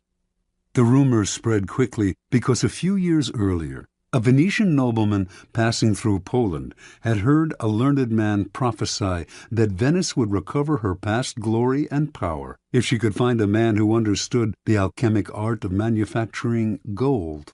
And so, as word reached Venice of the gold this Bragadino possessed, he clinked gold coins continuously in his hands, and golden objects filled his palace. Some began to dream. Through him, their city would prosper again. Members of Venice's most important noble families accordingly went together to Brescia, where Bragadino lived. They toured his palace and watched in awe as he demonstrated his gold-making abilities, taking a pinch of seemingly worthless minerals and transforming it into several ounces of gold dust. The Venetian Senate prepared to debate the idea of extending an official invitation to Bragadino to stay in Venice at the city's expense, when word suddenly reached them that they were competing with the Duke of Mantua for his services. They heard of a magnificent party in Bragadino's palace for the Duke, featuring garments with golden buttons, gold watches, gold plates, and on and on. Worried they might lose Bragadino to Mantua, the Senate voted almost unanimously to invite him to Venice. promising him the mountain of money he would need to continue living in his luxurious style, but only if he came right away. Late that year, the mysterious Bragadino arrived in Venice. With his piercing dark eyes under thick brows, and the two enormous black mastiffs that accompanied him everywhere, he was forbidding and impressive. He took up residence in a sumptuous palace on the island of Giudecca, with the Republic funding his banquets, his expensive clothes, and all his other whims. A kind of alchemy fever spread through Venice. On street corners, hawkers would sell coal, distilling apparatus, bellows, how-to books on the subject. Everyone began to practice alchemy, everyone except Bragadino. The alchemist seemed to be in no hurry to begin manufacturing the gold that would save Venice from ruin. Strangely enough, this only increased his popularity and following. People thronged from all over Europe, even Asia, to meet this remarkable man. Months went by, with gifts pouring in to Bragadino from all sides. Still, he gave no sign of the miracle that the Venetians confidently expected him to produce. Eventually, the citizens began to grow impatient, wondering if he would wait forever. At first the senators warned them not to hurry him. He was a capricious devil who needed to be cajoled. Finally, though, the nobility began to wonder too, and the Senate came under pressure to show a return on the city's ballooning investment. Bragadino had only scorn for the doubters, but he responded to them. He had, he said, already deposited in the city's mint the mysterious substance with which he multiplied gold. He could use this substance up all at once and produce double the gold, but the more slowly the process took place, the more it would yield. If left alone for 7 years, sealed in a casket, the substance would multiply the gold in the mint 30 times over. Most of the senators agreed to wait to reap the gold mine Bragadino promised. Others, however, were angry. 7 more years of this man living royally at the public trough? And many of the common citizens of Venice echoed these sentiments. Finally, the alchemist's enemies demanded he produce a proof of his skills, a substantial amount of gold, and soon. Lofty, apparently devoted to his art, Bragadino responded that Venice, in its impatience, had betrayed him, and would therefore lose his services. He left town, going first to nearby Padua, then, in 1590, to Munich, at the invitation of the Duke of Bavaria, who, like the entire city of Venice, had known great wealth but had fallen into bankruptcy through his own profligacy, and hoped to regain his fortune through the famous alchemist's services. And so Bragadino resumed the comfortable arrangement he had known in Venice, and the same pattern repeated itself.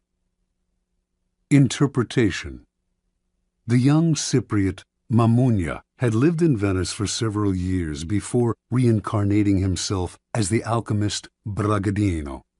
He saw how gloom had settled on the city, how everyone was hoping for a redemption from some indefinite source.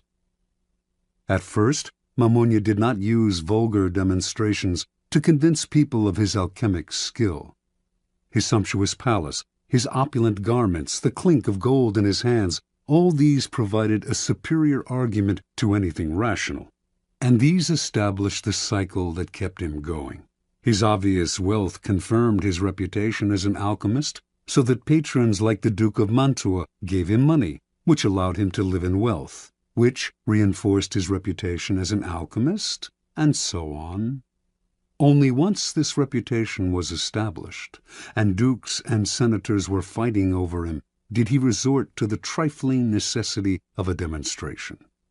By then, however, people were easy to deceive. They wanted to believe.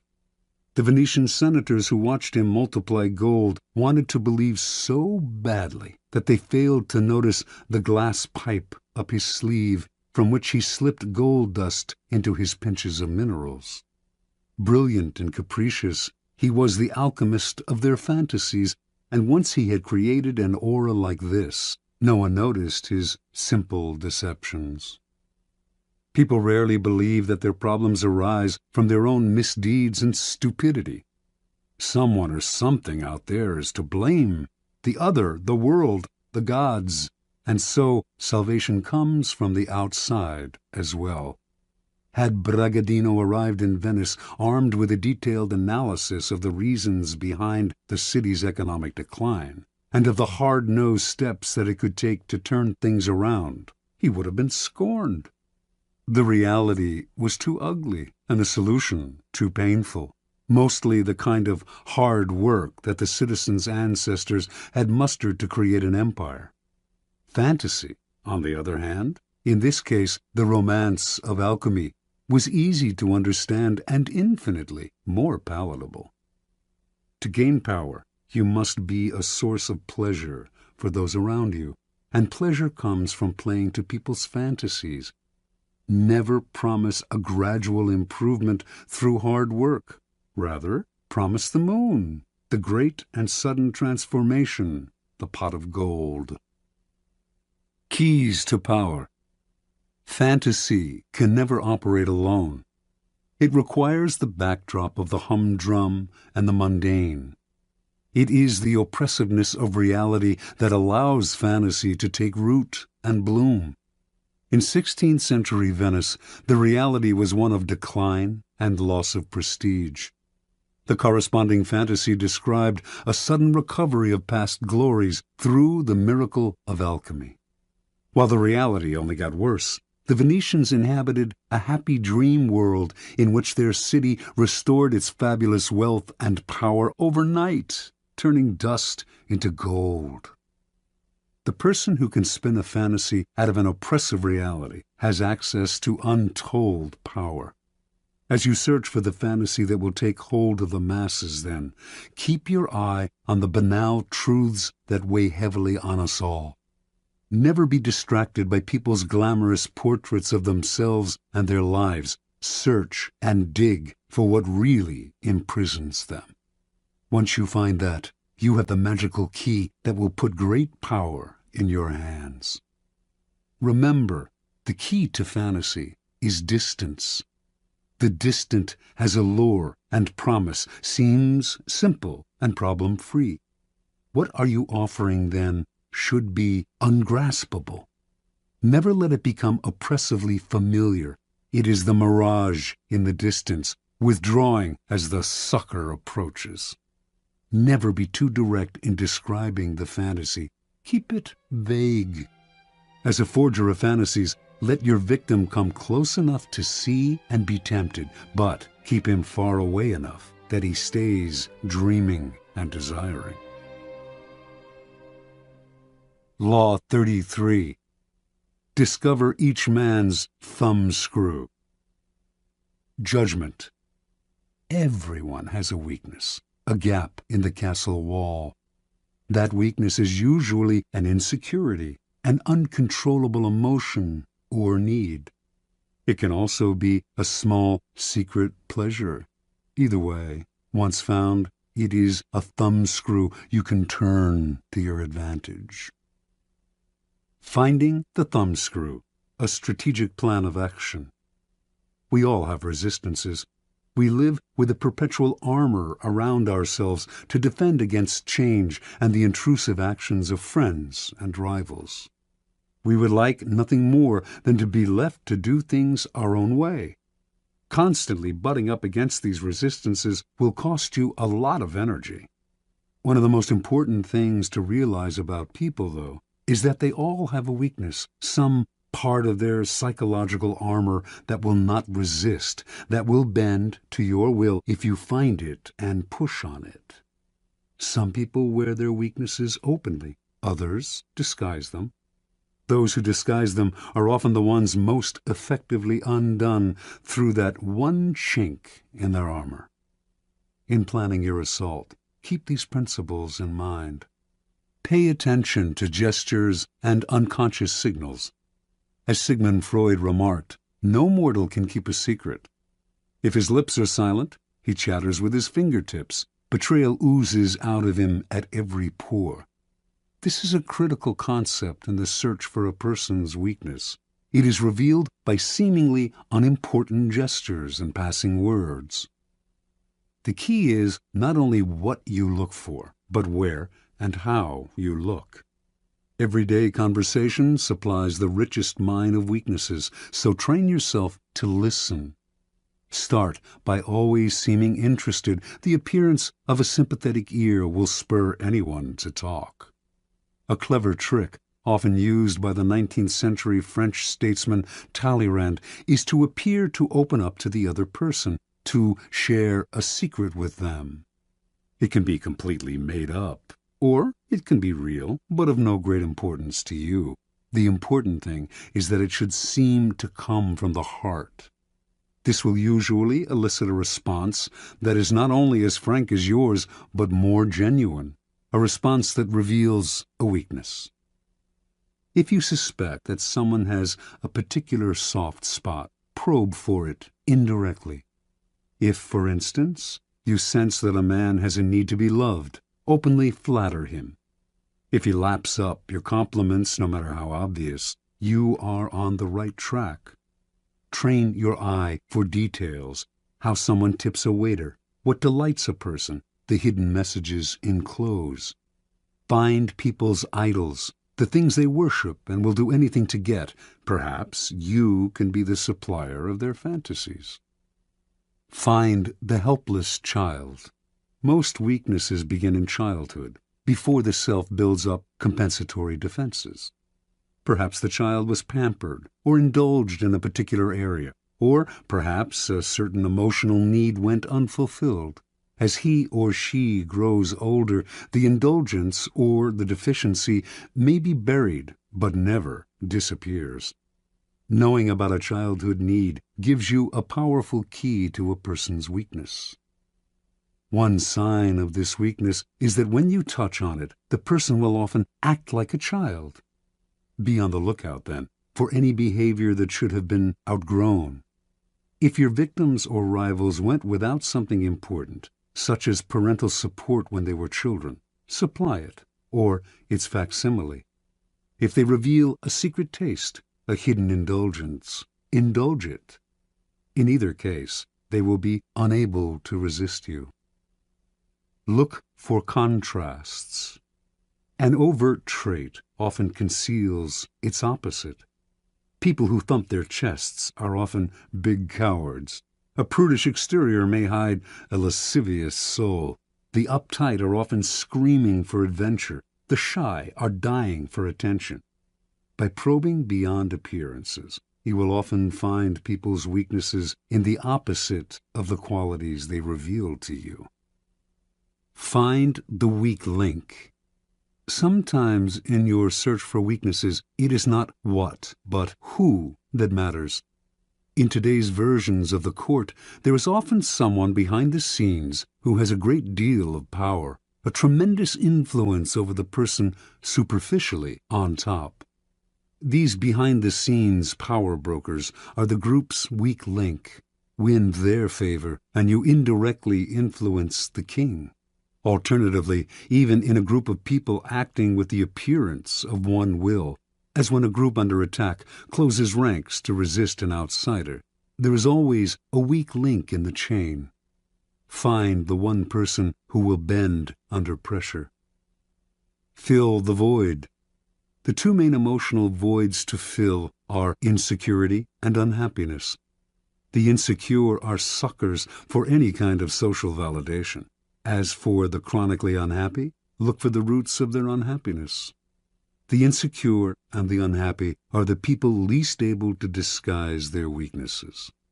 The ability to fill their emotional voids is a great source of power and an indefinitely prolongable one. Feed on uncontrollable emotions. The uncontrollable emotion can be a paranoid fear, a fear disproportionate to the situation, or any base motive such as lust, greed, vanity, or hatred. People in the grip of these emotions often cannot control themselves, and you can do the controlling for them. Observance of the law.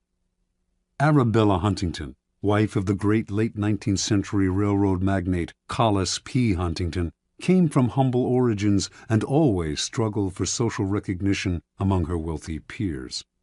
When she gave a party in her San Francisco mansion, few of the social elite would show up. Most of them took her for a gold digger, not their kind.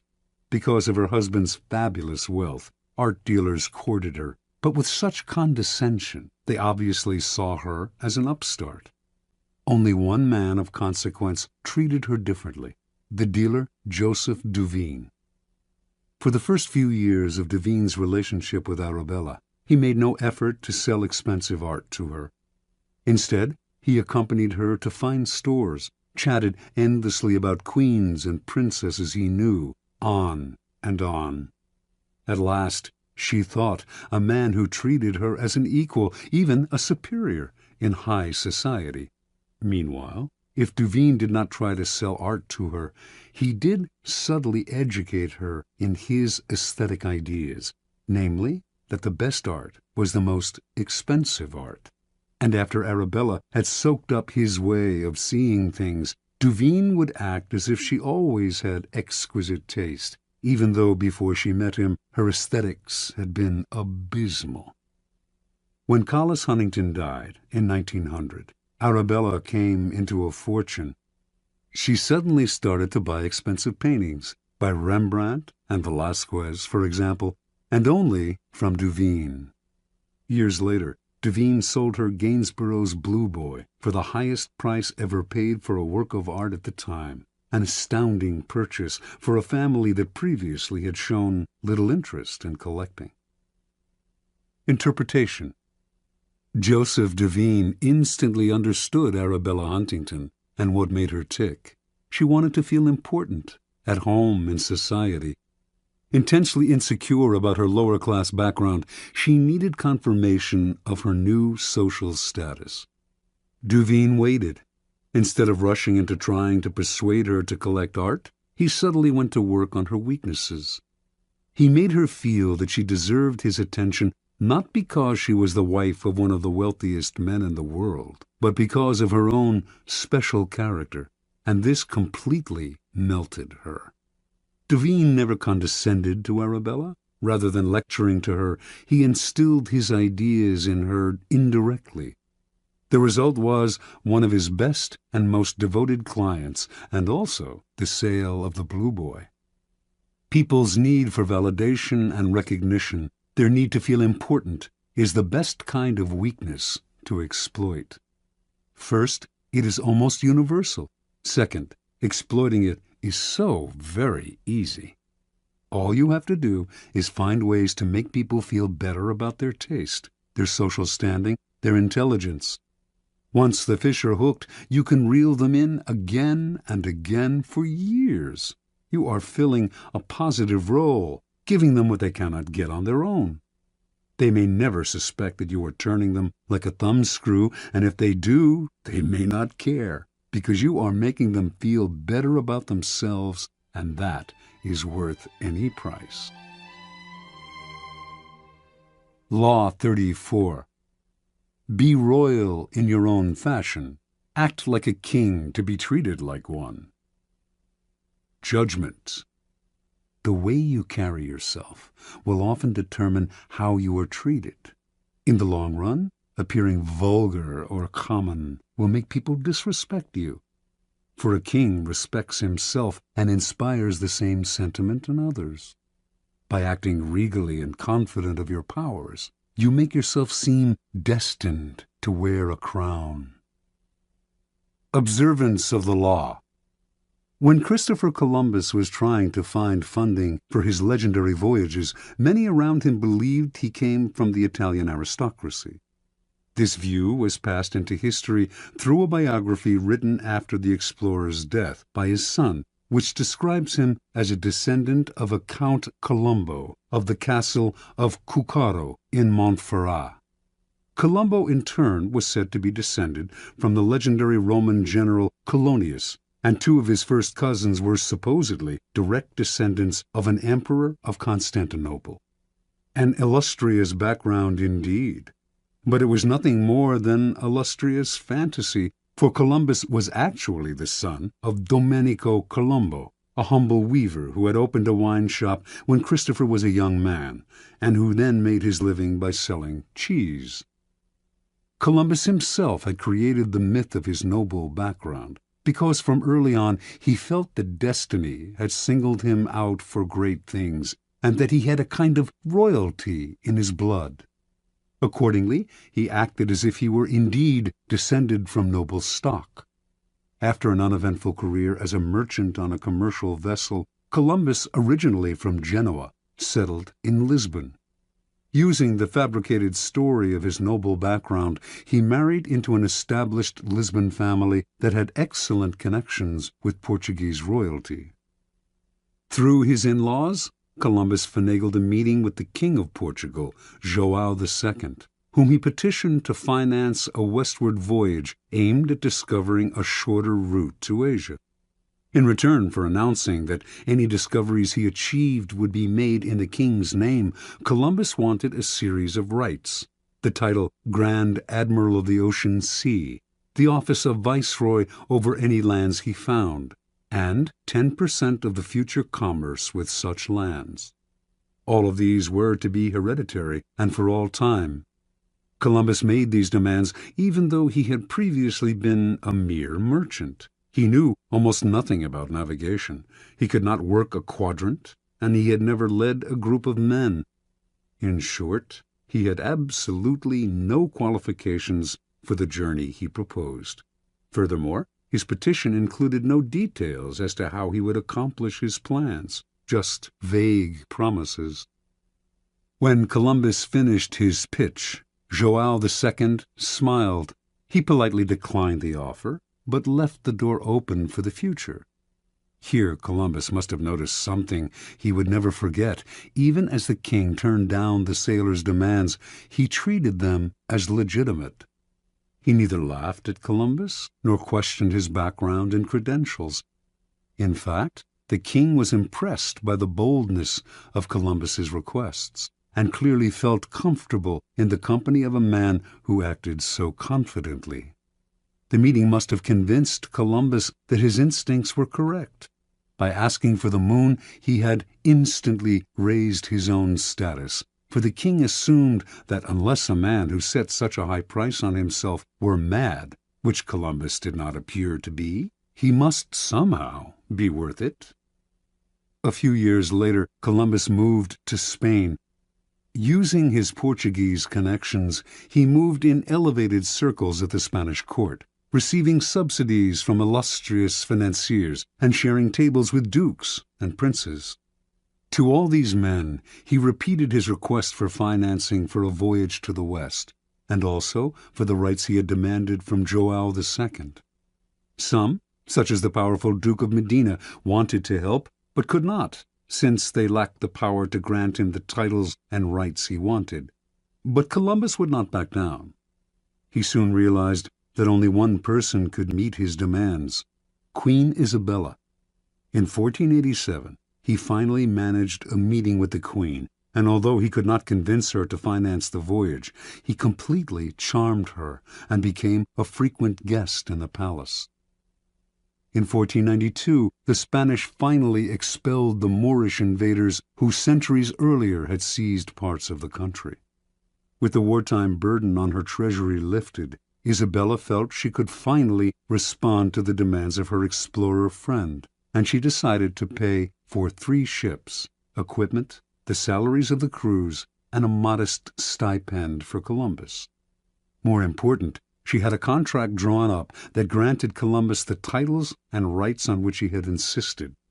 The only one she denied, and only in the contract's fine print, was the 10% of all revenues from any lands discovered, an absurd demand, since he wanted no time limit on it. Had the clause been left in, it would eventually have made Columbus and his heirs the wealthiest family on the planet. Columbus never read the fine print. Satisfied that his demands had been met, Columbus set sail that same year in search of the passage to Asia. Before he left, he was careful to hire the best navigator he could find to help get him there. The mission failed to find such a passage, yet when Columbus petitioned the Queen to finance an even more ambitious voyage the following year, she agreed. By then, she had come to see Columbus as destined for great things. Interpretation. Columbus had an amazing power to charm the nobility, and it all came from the way he carried himself. He projected a sense of confidence that was completely out of proportion to his means. Nor was his confidence the aggressive, ugly self-promotion of an upstart. It was a quiet and calm self-assurance. In fact, it was the same confidence usually shown by the nobility themselves. The powerful in the old-style aristocracies felt no need to prove or assert themselves. Being noble, they knew they always deserved more and asked for it. With Columbus, then, they felt an instant affinity, for he carried himself just the way they did, elevated above the crowd, destined for greatness. Understand, it is within your power to set your own price. How you carry yourself reflects what you think of yourself.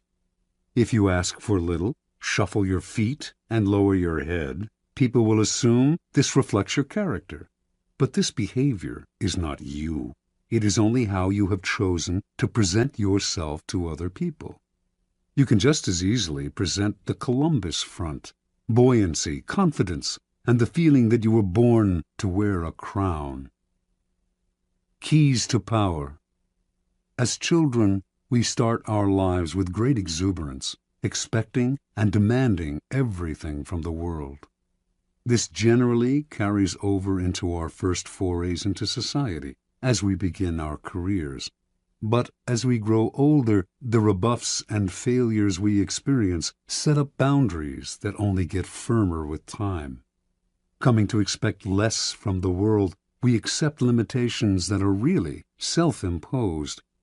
We start to bow and scrape and apologize for even the simplest of requests. The solution to such a shrinking of horizons is to deliberately force ourselves in the opposite direction, to downplay the failures and ignore the limitations, to make ourselves demand and expect as much as the child. To accomplish this, we must use a particular strategy upon ourselves. Call it the strategy of the crown. The strategy of the crown is based on a simple chain of cause and effect. If we believe we are destined for great things, our belief will radiate outward just as a crown creates an aura around a king. This outward radiance will infect the people around us, who will think we must have reasons to feel so confident.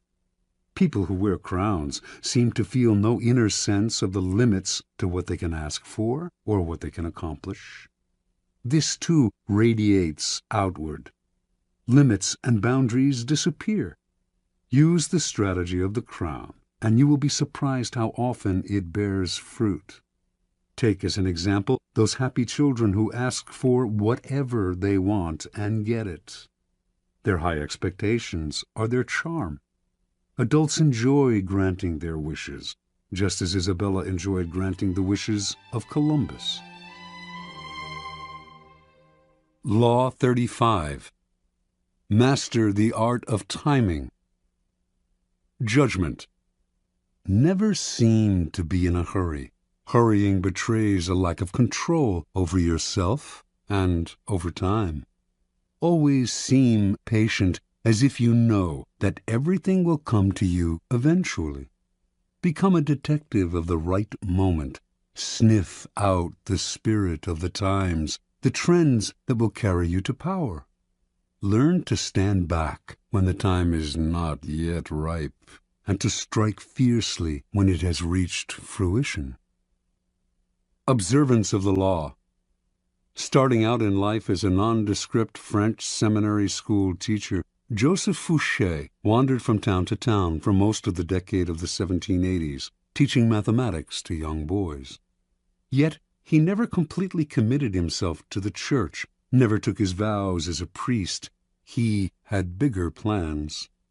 Patiently waiting for his chance, he kept his options open. And when the French Revolution broke out in 1789, Fouché waited no longer. He got rid of his cassock, grew his hair long, and became a revolutionary. For this was the spirit of the times. To miss the boat at this critical moment could have spelt disaster. Fouché did not miss the boat. Befriending the revolutionary leader Robespierre, he quickly rose in the rebel ranks. In 1792, the town of Nantes elected Fouché to be its representative to the National Convention, created that year to frame a new constitution for a French republic. When Fouché arrived in Paris to take his seat at the convention, a violent rift had broken out between the moderates and the radical Jacobins. Fouché sensed that in the long run, neither side would emerge victorious. Power rarely ends up in the hands of those who start a revolution or even of those who further it. Power sticks to those who bring it to a conclusion. That was the side Fouché wanted to be on. His sense of timing was uncanny. He started as a moderate, for moderates were in the majority. When the time came to decide on whether or not to execute Louis XVI, however, he saw that the people were clamoring for the king's head, so he cast the deciding vote for the guillotine. Now he had become a radical. Yet, as tensions came to the boil in Paris, he foresaw the danger of being too closely associated with any one faction, so he accepted a position in the provinces where he could lay low for a while. A few months later, he was assigned to the post of proconsul in Lyon, where he oversaw the execution of dozens of aristocrats. At a certain moment, however, he called a halt to the killings, sensing that the mood of the country was turning, and despite the blood already on his hands, the citizens of Lyon hailed him as a savior from what had become known as the Terror. So far, Fouché had played his cards brilliantly, but in 1794, his old friend Robespierre recalled him to Paris to account for his actions in Lyon. Robespierre had been the driving force behind the Terror.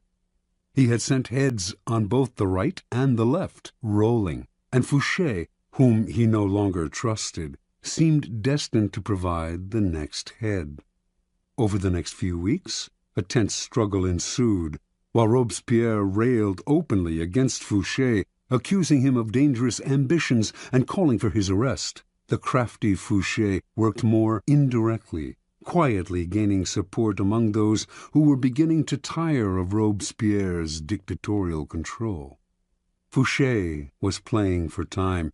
He knew that the longer he survived, the more disaffected citizens he could rally against Robespierre. He had to have broad support before he moved against the powerful leader. He rallied support among both the moderates and the Jacobins, playing on the widespread fear of Robespierre. Everyone was afraid of being the next to go to the guillotine. It all came to fruition on July 27th. The convention turned against Robespierre, shouting down his usual lengthy speech. He was quickly arrested, and a few days later it was Robespierre's head, not Fouché's, that fell into the basket. When Fouché returned to the convention after Robespierre's death, he played his most unexpected move. Having led the conspiracy against Robespierre, he was expected to sit with the moderates, but, lo and behold, he once again changed sides, joining the radical Jacobins. For perhaps the first time in his life, he aligned himself with the minority. Clearly, he sensed a reaction stirring. He knew that the moderate faction that had executed Robespierre and was now about to take power would initiate a new round of the Terror, this time against the radicals. In siding with the Jacobins, then, Fouché was sitting with the martyrs of the days to come, the people who would be considered blameless in the troubles that were on their way. Taking sides with what was about to become the losing team was a risky gambit, of course, but Fouché must have calculated he could keep his head long enough to quietly stir up the populace against the moderates and watch them fall from power. And indeed, although the moderates did call for his arrest in December of 1795, and would have sent him to the guillotine, too much time had passed. The executions had become unpopular with the people, and Fouché survived the swing of the pendulum one more time. A new government took over, the Directoire. It was not, however, a Jacobin government, but a moderate one, more moderate than the government that had reimposed the terror. Fouché, the radical, had kept his head, but now he had to keep a low profile. He waited patiently on the sidelines for several years, allowing time to soften any bitter feelings against him. Then he approached the Directoire and convinced them he had a new passion, intelligence gathering. He became a paid spy for the government, excelled at the job, and in 1799 was rewarded by being made Minister of Police. Now he was not just empowered, but required to extend his spying to every corner of France, a responsibility that would greatly reinforce his natural ability to sniff out where the wind was blowing. One of the first social trends he detected, in fact, came in the person of Napoleon, a brash young general whose destiny he right away saw was entwined with the future of France. When Napoleon unleashed a coup d'etat on November 9, 1799, Fouché pretended to be asleep. Indeed, he slept the whole day. For this indirect assistance, it might have been thought his job, after all, to prevent a military coup. Napoleon kept him on as Minister of Police in the new regime. Over the next few years, Napoleon came to rely on Fouché more and more. He even gave this former revolutionary a title, Duke of Otranto, and rewarded him with great wealth. By 1808, however, Fouché, always attuned to the times, sensed that Napoleon was on the downswing. His feudal war with Spain, a country that posed no threat to France, was a sign that he was losing a sense of proportion. Never one to be caught on a sinking ship, Fouché conspired with Talleyrand to bring about Napoleon's downfall. Although the conspiracy failed, Talleyrand was fired. Fouché stayed, but was kept on a tight leash. It publicized a growing discontent with the emperor, who seemed to be losing control. By 1814, Napoleon's power had crumbled, and Allied forces finally conquered him. The next government was a restoration of the monarchy in the form of King Louis XVIII, brother of Louis XVI. Fouché, his nose always sniffing the air for the next social shift, knew Louis would not last long. He had none of Napoleon's flair. Fouché once again played his waiting game, laying low, staying away from the spotlight. Sure enough, in February of 1815, Napoleon escaped from the island of Elba, where he had been imprisoned. Louis XVIII panicked. His policies had alienated the citizenry, who were clamoring for Napoleon's return. So Louis turned to the one man who could maybe have saved his hide, Fouché, the former radical who had sent his brother Louis XVI to the guillotine, but was now one of the most popular and widely admired politicians in France. Fouché, however, would not side with a loser. He refused Louis's request for help by pretending that his help was unnecessary, by swearing that Napoleon would never return to power, although he knew otherwise. A short time later, of course, Napoleon and his new citizen army were closing in on Paris. Seeing his reign about to collapse, feeling that Fouché had betrayed him, and certain that he did not want this powerful and able man on Napoleon's team, King Louis ordered the minister's arrest and execution. On March 16, 1815, policemen surrounded Fouché's coach on a Paris boulevard. Was this finally his end? Perhaps, but not immediately. Fouché told the police that an ex-member of government could not be arrested on the street. They fell for the story and allowed him to return home. Later that day, though, they came to his house and once again declared him under arrest. Fouché nodded, but would the officers be so kind as allow a gentleman to wash and to change his clothes before leaving his house for the last time? They gave their permission. Fouché left the room, and the minutes went by. Fouché did not return. Finally, the policemen went into the next room, where they saw a ladder against an open window leading down to the garden below. That day and the next the police combed Paris for Fouché, but by then Napoleon's cannons were audible in the distance, and the king and all the king's men had to flee the city. As soon as Napoleon entered Paris, Fouché came out of hiding. He had cheated the executioner once again. Napoleon greeted his former minister of police and gladly restored him to his old post. During the 100 days that Napoleon remained in power, until Waterloo, it was essentially Fouché who governed France. After Napoleon fell, Louis XVIII returned to the throne, and like a cat with 9 lives, Fouché stayed on to serve in yet another government. By then, his power and influence had grown so great that not even the king dared challenge him. Interpretation. In a period of unprecedented turmoil, Joseph Fouché thrived through his mastery of the art of timing. He teaches us a number of key lessons. First, it is critical to recognize the spirit of the times. Fouché always looked 2 steps ahead, found the wave that would carry him to power, and rode it. You must always work with the times, anticipate their twists and turns, and never miss the boat. Sometimes the spirit of the times is obscure. Recognize it not by what is loudest and most obvious in it, but by what lies hidden and dormant.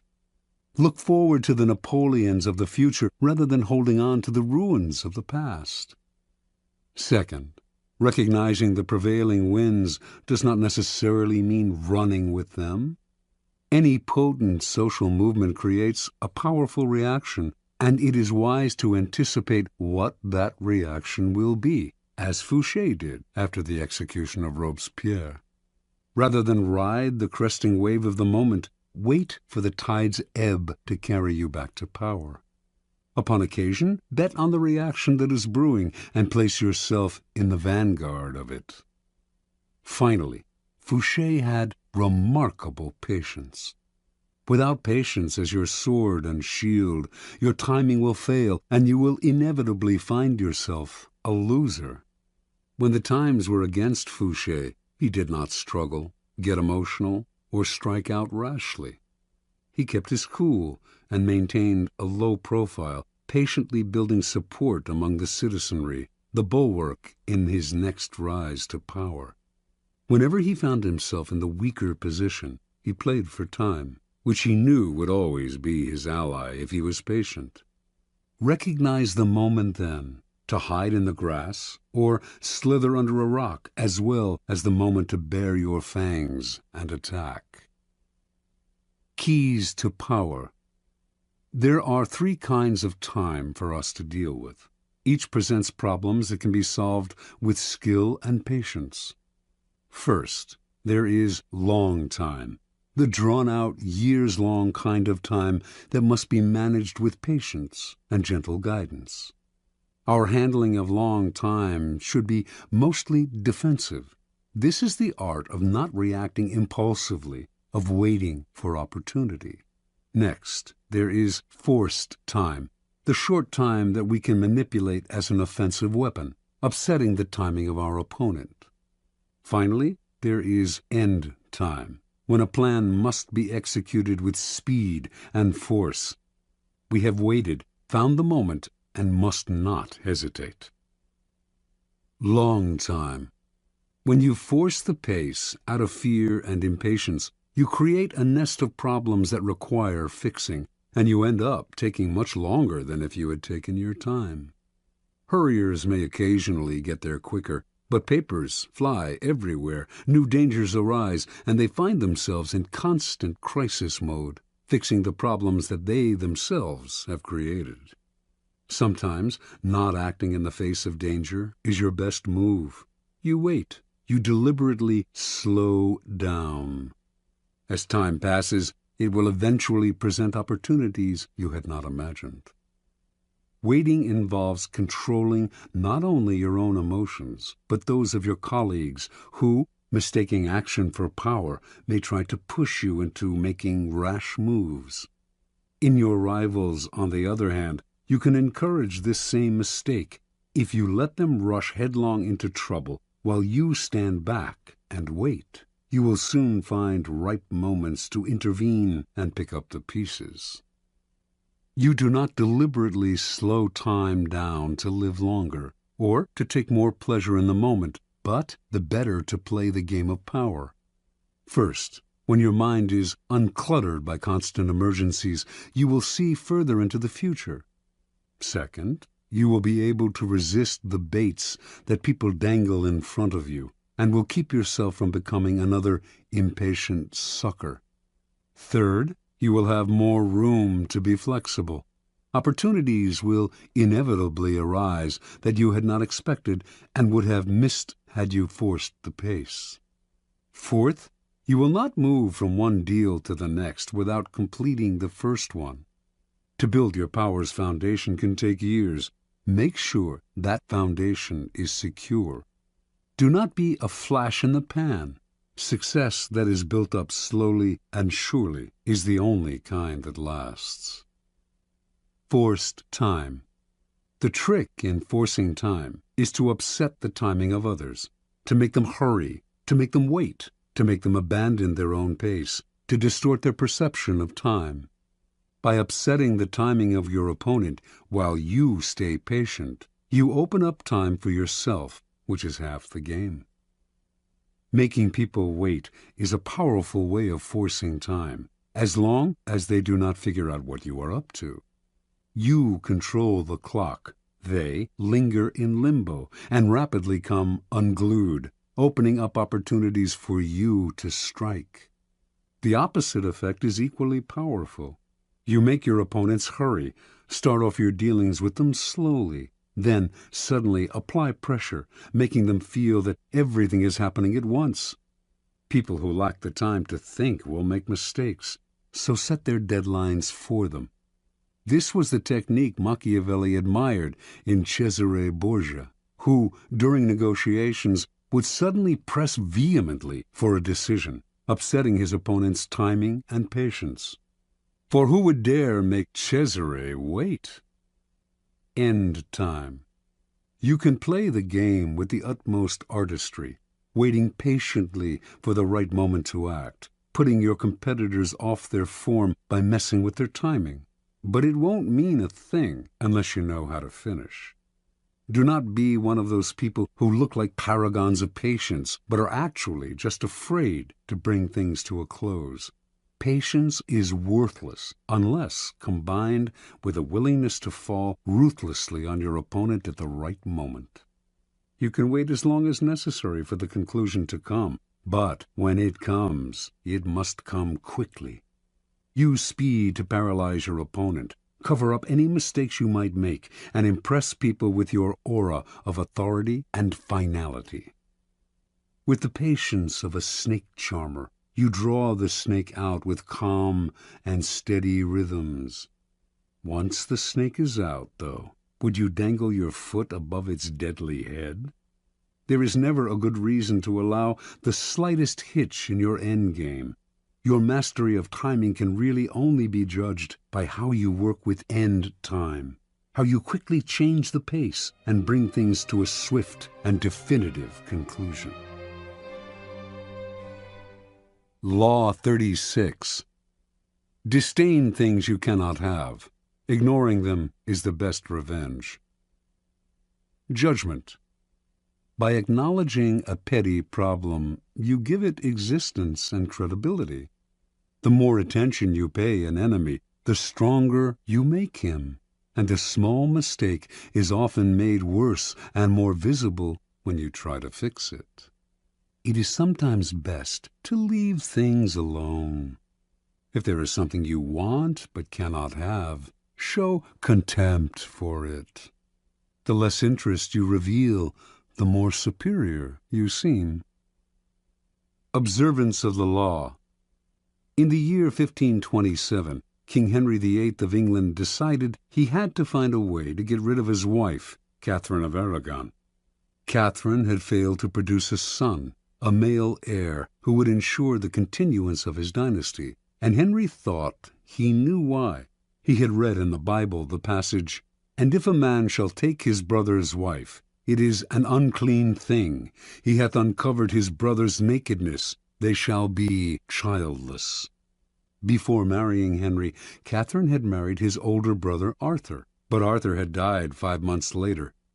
Henry had waited an appropriate time, then had married his brother's widow. Catherine was the daughter of King Ferdinand and Queen Isabella of Spain, and by marrying her, Henry had kept alive a valuable alliance. Now, however, Catherine had to assure him that her brief marriage with Arthur had never been consummated. Otherwise, Henry would view their relationship as incestuous and their marriage as null and void. Catherine insisted that she had remained a virgin through her marriage to Arthur, and Pope Clement VII supported her by giving his blessing to the union, which he could not have done had he considered it incestuous. Yet, after years of marriage to Henry, Catherine had failed to produce a son, and in the early 1520s she had entered menopause. To the king, this could only mean one thing. She had lied about her virginity. Their union was incestuous, and God had punished them. There was another reason why Henry wanted to get rid of Catherine. He had fallen in love with a younger woman, Anne Boleyn. Not only was he in love with her, but if he married her, he could still hope to sire a legitimate son. The marriage to Catherine had to be annulled. For this, however, Henry had to apply to the Vatican, but Pope Clement would never annul their marriage.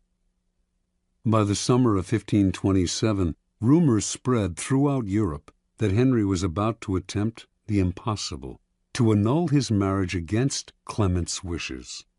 Catherine would never abdicate, let alone voluntarily enter a nunnery, as Henry had urged her. But Henry had his own strategy. He stopped sleeping in the same bed with Catherine, since he considered her his sister-in-law, not his lawful wife. He insisted on calling her Princess Dowager of Wales, her title as Arthur's widow.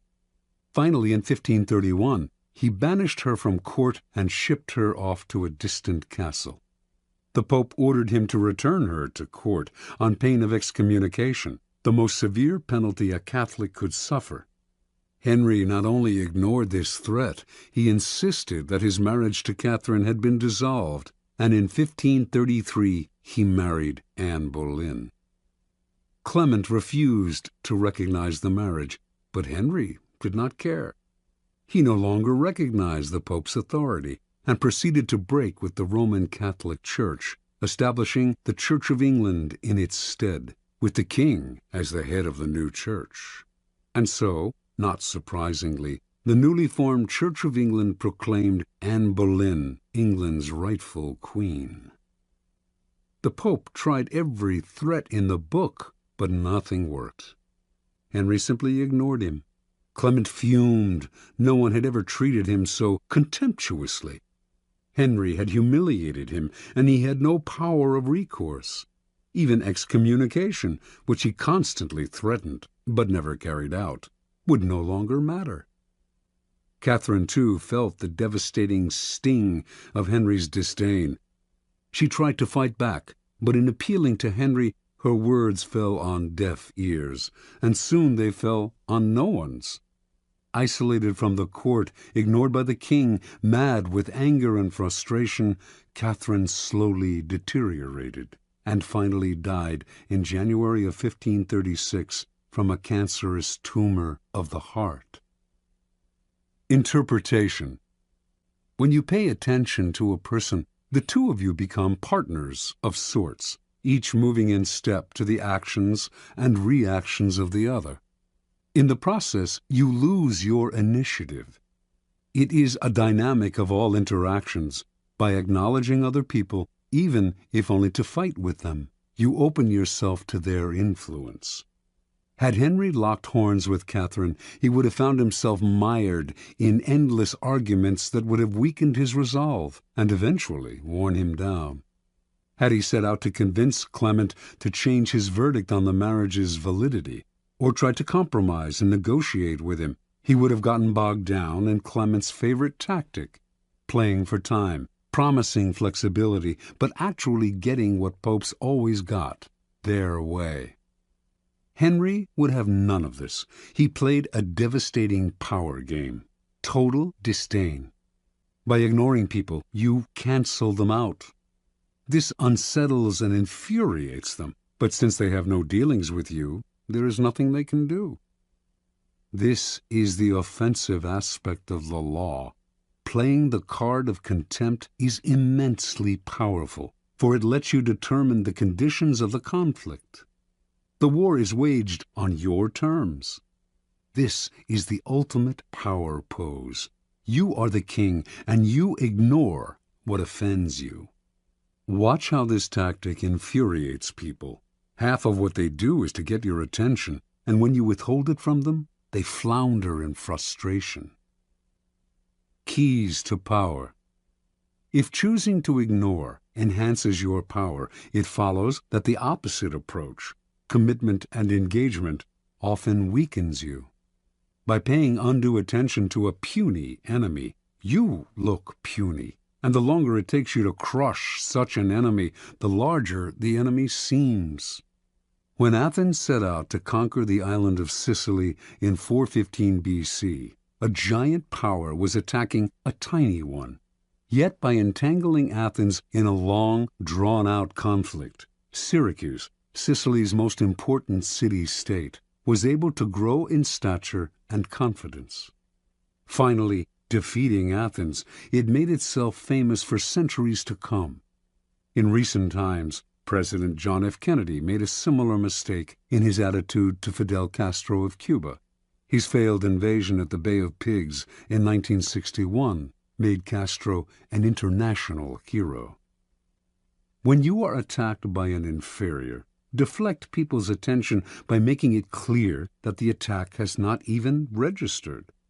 Look away, or answer sweetly, showing how little the attack concerns you. Similarly, when you yourself have committed a blunder, the best response is often to make less of your mistake by treating it lightly. Remember, the powerful responses to niggling, petty annoyances, and irritations are contempt and disdain. Never show that something has affected you or that you are offended. That only shows you have acknowledged a problem. Contempt is a dish that is best served cold and without affection. Law 37. Create compelling spectacles. Judgment. Striking imagery and grand symbolic gestures create the aura of power. Everyone responds to them. Stage spectacles for those around you. Then, full of arresting visuals and radiant symbols that heighten your presence. Dazzled by appearances, no one will notice what you are really doing. Observance of the law. In 1536, the future king, Henry II of France, took his first mistress, Diane de Poitiers. Diane was 37 at the time, and was the widow of the Grand Seneschal of Normandy. Henry, meanwhile, was a sprightly lad of 17, who was just beginning to sow his wild oats. At first, their union seemed merely platonic, with Henry showing an intensely spiritual devotion to Diane. But it soon became clear that he loved her in every way, preferring her bed to that of his young wife, Catherine de' Medici. In 1547, King Francis died, and Henry ascended to the throne. This new situation posed perils for Diane de Poitiers. She had just turned 48, and despite her notorious cold baths and rumored youth potions, she was beginning to show her age. Now that Henry was king, perhaps he would return to the Queen's bed. and do as other kings had done, choose mistresses from the bevy of beauties who made the French court the envy of Europe. He was, after all, only 28, and cut a dashing figure. But Diane did not give up so easily. She would continue to enthrall her lover, as she had enthralled him for the past 11 years. Diane's secret weapons were symbols and images to which she had always paid great attention. Early on in her relationship with Henry, she had created a motif by intertwining her initials with his to symbolize their union. The idea worked like a charm. Henry put this insignia everywhere, on his royal robes, on monuments, on churches, on the façade of the Louvre, then the royal palace in Paris. Diane's favorite colors were black and white, which she wore exclusively, and wherever it was possible, the insignia appeared in these colors. Everyone recognized the symbol and its meaning. Soon after Henry took the throne, however, Diane went still further. She decided to identify herself with the Roman goddess Diana, her namesake. Diana was the goddess of the hunt, the traditional royal pastime, and the particular passion of Henry. Equally important, in Renaissance art, she symbolized chastity and purity. For a woman like Diane to identify herself with this goddess would instantly call up those images in the court, giving her an air of respectability. Symbolizing her chaste relationship with Henry, it would also set her apart from the adulterous liaisons of royal mistresses past. To effect this association, Diane began by completely transforming her castle at Aunay. She razed the building's structure and in its place erected a magnificent Doric-columned edifice modeled after a Roman temple. It was made in white Normandy stone, flecked with black silex, reproducing Diane's trademark colors of black and white. The insignia of her and Henry's initials appeared on the columns, the doors, the windows, the carpet. Meanwhile, symbols of Diana, crescent moons, stags, and hounds, adorned the gates and facade. Inside, enormous tapestries depicting episodes in the life of the goddess lay on the floors and hung on the walls. In the garden stood the famous Goujon sculpture Diane Chasseresse, which is now in the Louvre, and which had an uncanny resemblance to Diane de Poitiers. Paintings and other depictions of Diana appeared in every corner of the castle. Aunay overwhelmed Henry, who soon was trumpeting the image of Diane de Poitiers as a Roman goddess. In 1548, when the couple appeared together in Lyon for a royal celebration, the townspeople welcomed them with a tableau vivant depicting a scene with Diana the huntress. France's greatest poet of the period, Pierre de Ronsard, began to write verses in honor of Diana. Indeed, a kind of cult of Diana sprang up, all inspired by the king's mistress. It seemed to Henry that Diane had given herself a kind of divine aura, and as if he were destined to worship her for the rest of his life. And until his death in 1559, he did remain faithful to her, making her a duchess, giving her untold wealth, and displaying an almost religious devotion to his first and only mistress. Interpretation. Diane de Poitiers, a woman from a modest bourgeois background, managed to captivate Henry for over 20 years. By the time she died, she was well into her 60s, yet his passion for her only increased with the years. She knew the king well. He was not an intellectual, but a lover of the outdoors. He particularly loved jousting tournaments, with their bright pennants, brilliantly caparisoned horses, and beautifully dressed women. Henry's love of visual splendor seemed childlike to Diane, and she played on this weakness of his at every opportunity. Most astute of all was Diane's appropriation of the goddess Diana. Here she took the game beyond physical imagery into the realm of the psychic symbol. It was quite a feat to transform a king's mistress into an emblem of power and purity, but she managed it. Without the resonance of the goddess, Diane was merely an aging courtesan. With the imagery and symbolism of Diana on her shoulders, she seemed a mythic force destined for greatness. You, too, can play with images like these, weaving visual clues into an encompassing gestalt, as Diane did with her colors and her insignia. Establishing a trademark like these to set yourself apart. Then take the game further. Find an image or symbol from the past that will neatly fit your situation, and put it on your shoulders like a cape. It will make you seem larger than life. Keys to power. Words put you on the defensive. If you have to explain yourself, your power is already in question. The image, on the other hand, imposes itself as a given. It discourages questions, creates forceful associations, resists unintended interpretations, communicates instantly, and forges bonds that transcend social differences. Words stir up arguments and divisions. Images bring people together. They are the quintessential instruments of power. The symbol has the same force, whether it is visual or a verbal description of something visual.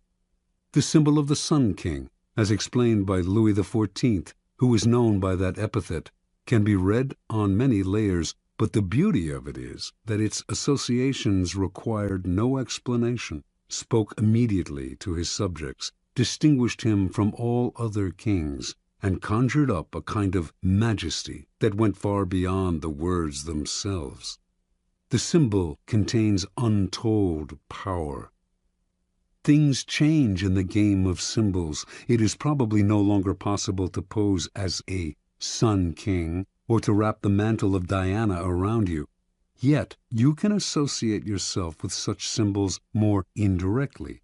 And, of course, you can make your own mythology out of figures from more recent history, people who are comfortably dead but still powerfully associative in the public eye. The idea is to give yourself an aura, a stature that your normal banal appearance simply will not create. By herself, Diane de Poitiers had no such radiant powers. She was as human and ordinary as most of us, but the symbol elevated her above the human lot and made her seem divine.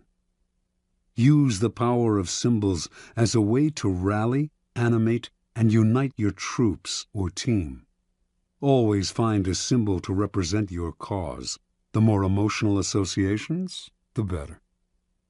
The best way to use images and symbols is to organize them into a grand spectacle that awes people and distracts them from unpleasant realities. This is easy to do. People love what is grand, spectacular, and larger than life. Appeal to their emotions, and they will flock to your spectacle in hordes.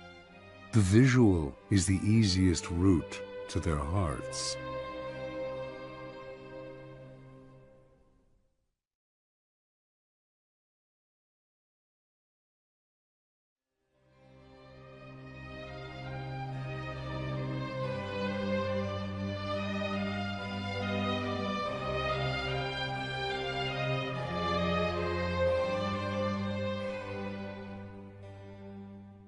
Law 38. Think as you like, but behave like others. Judgment. If you make a show of going against the times, flaunting your unconventional ideas and unorthodox ways, people will think that you only want attention and that you look down upon them. They will find a way to punish you for making them feel inferior. It is far safer to blend in and nurture the common touch.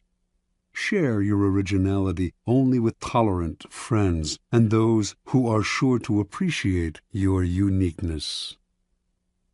Transgression of the law. Around the year 478 BC, the city of Sparta sent an expedition to Persia, led by the young Spartan nobleman Pausanias. The city-states of Greece had recently fought off a mighty invasion from Persia, and now Pausanias, along with allied ships from Athens, had orders to punish the invaders and win back the islands and coastal towns that the Persians had occupied. Both the Athenians and the Spartans had great respect for Pausanias.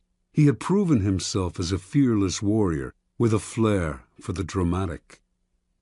With amazing speed, Pausanias and his troops took Cyprus, then moved on to the mainland of Asia Minor known as the Hellespont, and captured Byzantium, modern-day Istanbul. Now, master of part of the Persian Empire, Pausanias began to show signs of behavior that went beyond his normal flamboyance. He appeared in public wearing pomade in his hair and flowing Persian robes, and accompanied by a bodyguard of Egyptians. He held lavish banquets in which he sat in the Persian manner and demanded to be entertained. He stopped seeing his old friends, entered into communication with the Persian king Xerxes, and all in all affected the style and manner of a Persian dictator. Clearly power and success had gone to Pausanias' head. His army, Athenians and Spartans alike, at first thought this is a passing fancy. He had always been a bit exaggerated in his gestures, but when he flaunted his disdain for the Greek simple way of life and insulted the common Greek soldier, they began to feel he had gone too far. Although there was no concrete evidence for this, rumors spread that he had gone over to the other side, and that he dreamed of becoming a kind of Greek Xerxes.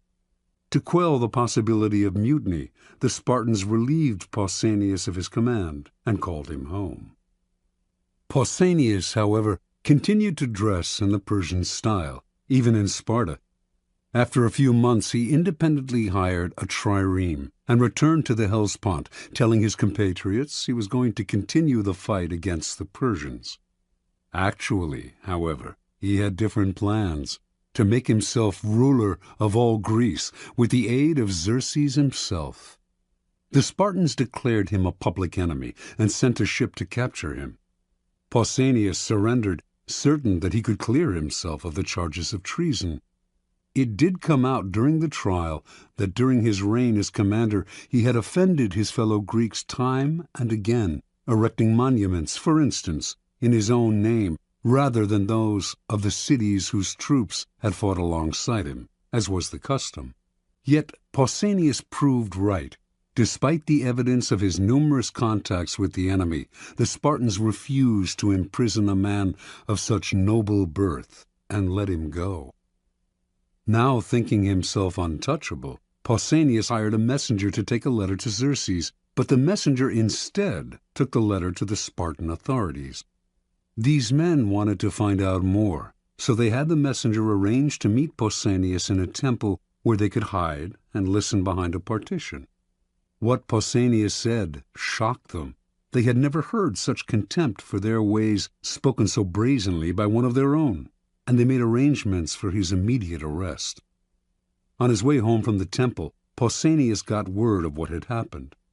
He ran to another temple to hide, but the authorities followed him there and placed sentries all around. Pausanias refused to surrender. Unwilling to forcibly remove him from the sacred temple, the authorities kept him trapped inside until he eventually died of starvation. Interpretation. At first glance, it might seem that Pausanias simply fell in love with another culture, a phenomenon as old as time. Never comfortable with the asceticism of the Spartans, he found himself enthralled by the Persian love of luxury and sensual pleasure. He put on Persian robes and perfumes with a sense of deliverance from Greek discipline and simplicity. This is how it appears when people adopt a culture in which they were not raised. Often, however, there is also something else at play. People who flaunt their infatuation with a different culture are expressing a disdain and contempt for their own. They are using the outward appearance of the exotic to separate themselves from the common folk who unquestioningly follow the local customs and laws, and to express their sense of superiority. Otherwise, they would act with more dignity, showing respect for those who do not share their desires. Indeed, their need to show their difference so dramatically often makes them disliked by the people whose beliefs they challenge, indirectly and subtly, perhaps, but offensively nonetheless. Cultures have norms that reflect centuries of shared beliefs and ideals. Do not expect to scoff at such things with impunity. You will be punished somehow, even if just through isolation, a position of real powerlessness. Many of us, like Pausanias, feel the siren call of the exotic, the foreign. Measure and moderate this desire. Flaunting your pleasure in alien ways of thinking and acting will reveal a different motive to demonstrate your superiority over your fellows. Keys to power. Wise and clever people learn early on that they can display conventional behavior and mouth conventional ideas without having to believe in them. The power these people gain from blending in is that of being left alone to have the thoughts they want to have, and to express them to the people they want to express them to, without suffering isolation or ostracism. Once they have established themselves in a position of power, they can try to convince a wider circle of the correctness of their ideas, perhaps working indirectly. Make a show of blending in, even going so far as to be the most zealous advocate of the prevailing orthodoxy. If you stick to conventional appearances in public, few will believe you think differently in private. Do not be so foolish as to imagine that in our own time the old orthodoxies are gone. Jonas Salk, for instance, thought science had gotten past politics and protocol, and so, in his search for a polio vaccine, he broke all the rules, going public with the discovery before showing it to the scientific community, taking credit for the vaccine without acknowledging the scientists who had paved the way, making himself a star. The public may have loved him, but scientists shunned him. His disrespect for his community's orthodoxies left him isolated, and he wasted years trying to heal the breach and struggling for funding and cooperation. The logical extension of this law is the invaluable ability to be all things to all people. When you go into society, leave behind your own ideas and values, and put on the mask that is most appropriate for the group in which you find yourself. People will swallow the bait because it flatters them to believe that you share their ideas. They will not take you as a hypocrite if you are careful, for how can they accuse you of hypocrisy if you do not let them know exactly what you stand for? Nor will they see you as lacking in values. Of course you have values, the values you share with them while in their company. Law 39. Stir up waters to catch fish. Judgment. Anger and emotion are strategically counterproductive. You must always stay calm and objective, but if you can make your enemies angry while staying calm yourself, you gain a decided advantage. Put your enemies off balance. Find the chink in their vanity through which you can rattle them and you hold the strings. Observance of the law. By the late 1920s, Haile Selassie had nearly achieved his goal of assuming total control over Ethiopia, a country he felt needed strong and unified leadership. As regent to the Empress Zewditu, stepdaughter of the late queen and heir to the throne, Selassie had spent several years weakening the power of Ethiopia's various warlords. Now, only one real obstacle stood in his way: the Empress and her husband, Ras Gugsa. Selassie knew the royal couple hated him and wanted to get rid of him. So, to cut short their plotting, he made Gugsa the governor of the northern province of Begemeder, forcing him to leave the capital, where the Empress lived. For several years, Gugsa played the loyal administrator, but Selassie did not trust him. He knew that Gugsa and the Empress were plotting revenge. As time passed, and Gugsa made no move, the chances of a plot only increased. Selassie knew what he had to do: draw Gugsa out, get under his skin, and push him into action before he was ready. For several years, a northern tribe, the Azibu Galas, had been in virtual rebellion against the throne, robbing and pillaging local villages and refusing to pay taxes. Selassie had done nothing to stop them, letting them grow stronger. Finally, in 1929, he ordered Ras Gugsa to lead an army against these disobedient tribesmen. Gugsa agreed, but inwardly he seethed. He had no grudge against the Azibu Galas, and the demand that he fight them hurt his pride.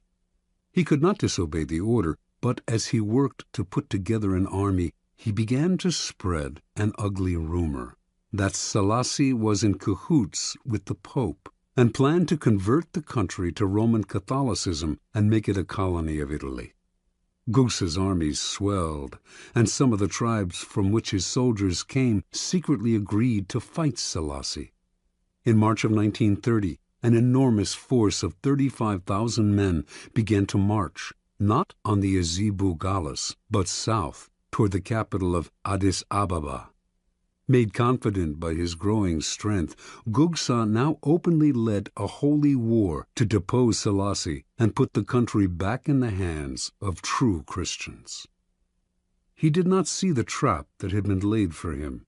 Before Selassie had ordered Gugsa to fight the Azibu Galas, he had secured the support of the Ethiopian Church. And before the revolt got underway, he had bribed several of Gugsa's key allies not to show up for the battle. As the rebel army marched south, airplanes flew overhead, dropping leaflets announcing that the highest church officials had recognized Selassie as the true Christian leader of Ethiopia, and that they had excommunicated Gugsa for fomenting a civil war. These leaflets severely blunted the emotions behind the Holy Crusade. And as battle loomed and the support that Gugsa's allies had promised him failed to show up, soldiers began to flee or defect.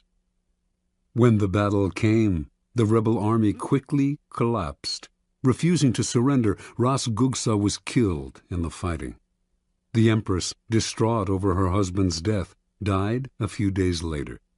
On April 30th, Selassie issued a formal proclamation announcing his new title, Emperor of Ethiopia. Interpretation. Haile Selassie always saw several moves ahead. He knew that if he let Ras Gugsa decide the time and place of the revolt, the danger would be much greater than if he forced Gugsa to act on Selassie's terms. So he goaded him into rebellion by offending his manly pride, asking him to fight people he had no quarrel with on behalf of a man he hated. Thinking everything out ahead, Selassie made sure that Gugsa's rebellion would come to nothing, and that he could use it to do away with his last two enemies. This is the essence of the law. When the waters are still, your opponents have the time and space to plot actions that they will initiate and control. So stir the waters, force the fish to the surface, get them to act before they are ready. Steal the initiative. The best way to do this is to play on uncontrollable emotions: pride, vanity, love, hate. Once the water is stirred up, the little fish cannot help but rise to the bait. The angrier they become, the less control they have, and finally they are caught in the whirlpool you have made, and they drown. Keys to power. Angry people usually end up looking ridiculous, for their response seems out of proportion to what occasioned it. They have taken things too seriously, exaggerating the hurt or insult that has been done to them. They are so sensitive to slight that it becomes comical how much they take personally. More comical still is their belief that their outbursts signify power. The truth is the opposite. Petulance is not power. It is a sign of helplessness. People may temporarily be cowed by your tantrums, But in the end, they lose respect for you. They also realize they can easily undermine a person with so little self-control. If a person explodes with anger at you, and it seems out of proportion to what you did to them, you must remind yourself that it is not exclusively directed at you. Do not be so vain. The cause is much larger, goes way back in time, involves dozens of prior hurts, and is actually not worth the bother to understand. Instead of seeing it as a personal grudge, look at the emotional outburst as a disguised power move, an attempt to control or punish you, cloaked in the form of hurt feelings and anger. This shift of perspective will let you play the game of power with more clarity and energy. Instead of overreacting and becoming ensnared in people's emotions, you will turn their loss of control to your advantage. You keep your head while they are losing theirs. Once you train yourself not to take matters personally and to control your emotional responses, you will have placed yourself in a position of tremendous power. Now you can play with the emotional responses of other people. Stir the insecure into action by impugning their manhood and by dangling the prospect of an easy victory before their faces. With the arrogant, too, you can appear weaker than you are, taunting them into a rash action. Law 40. Despise the free lunch. Judgment. What is offered for free is dangerous. It usually involves either a trick or a hidden obligation.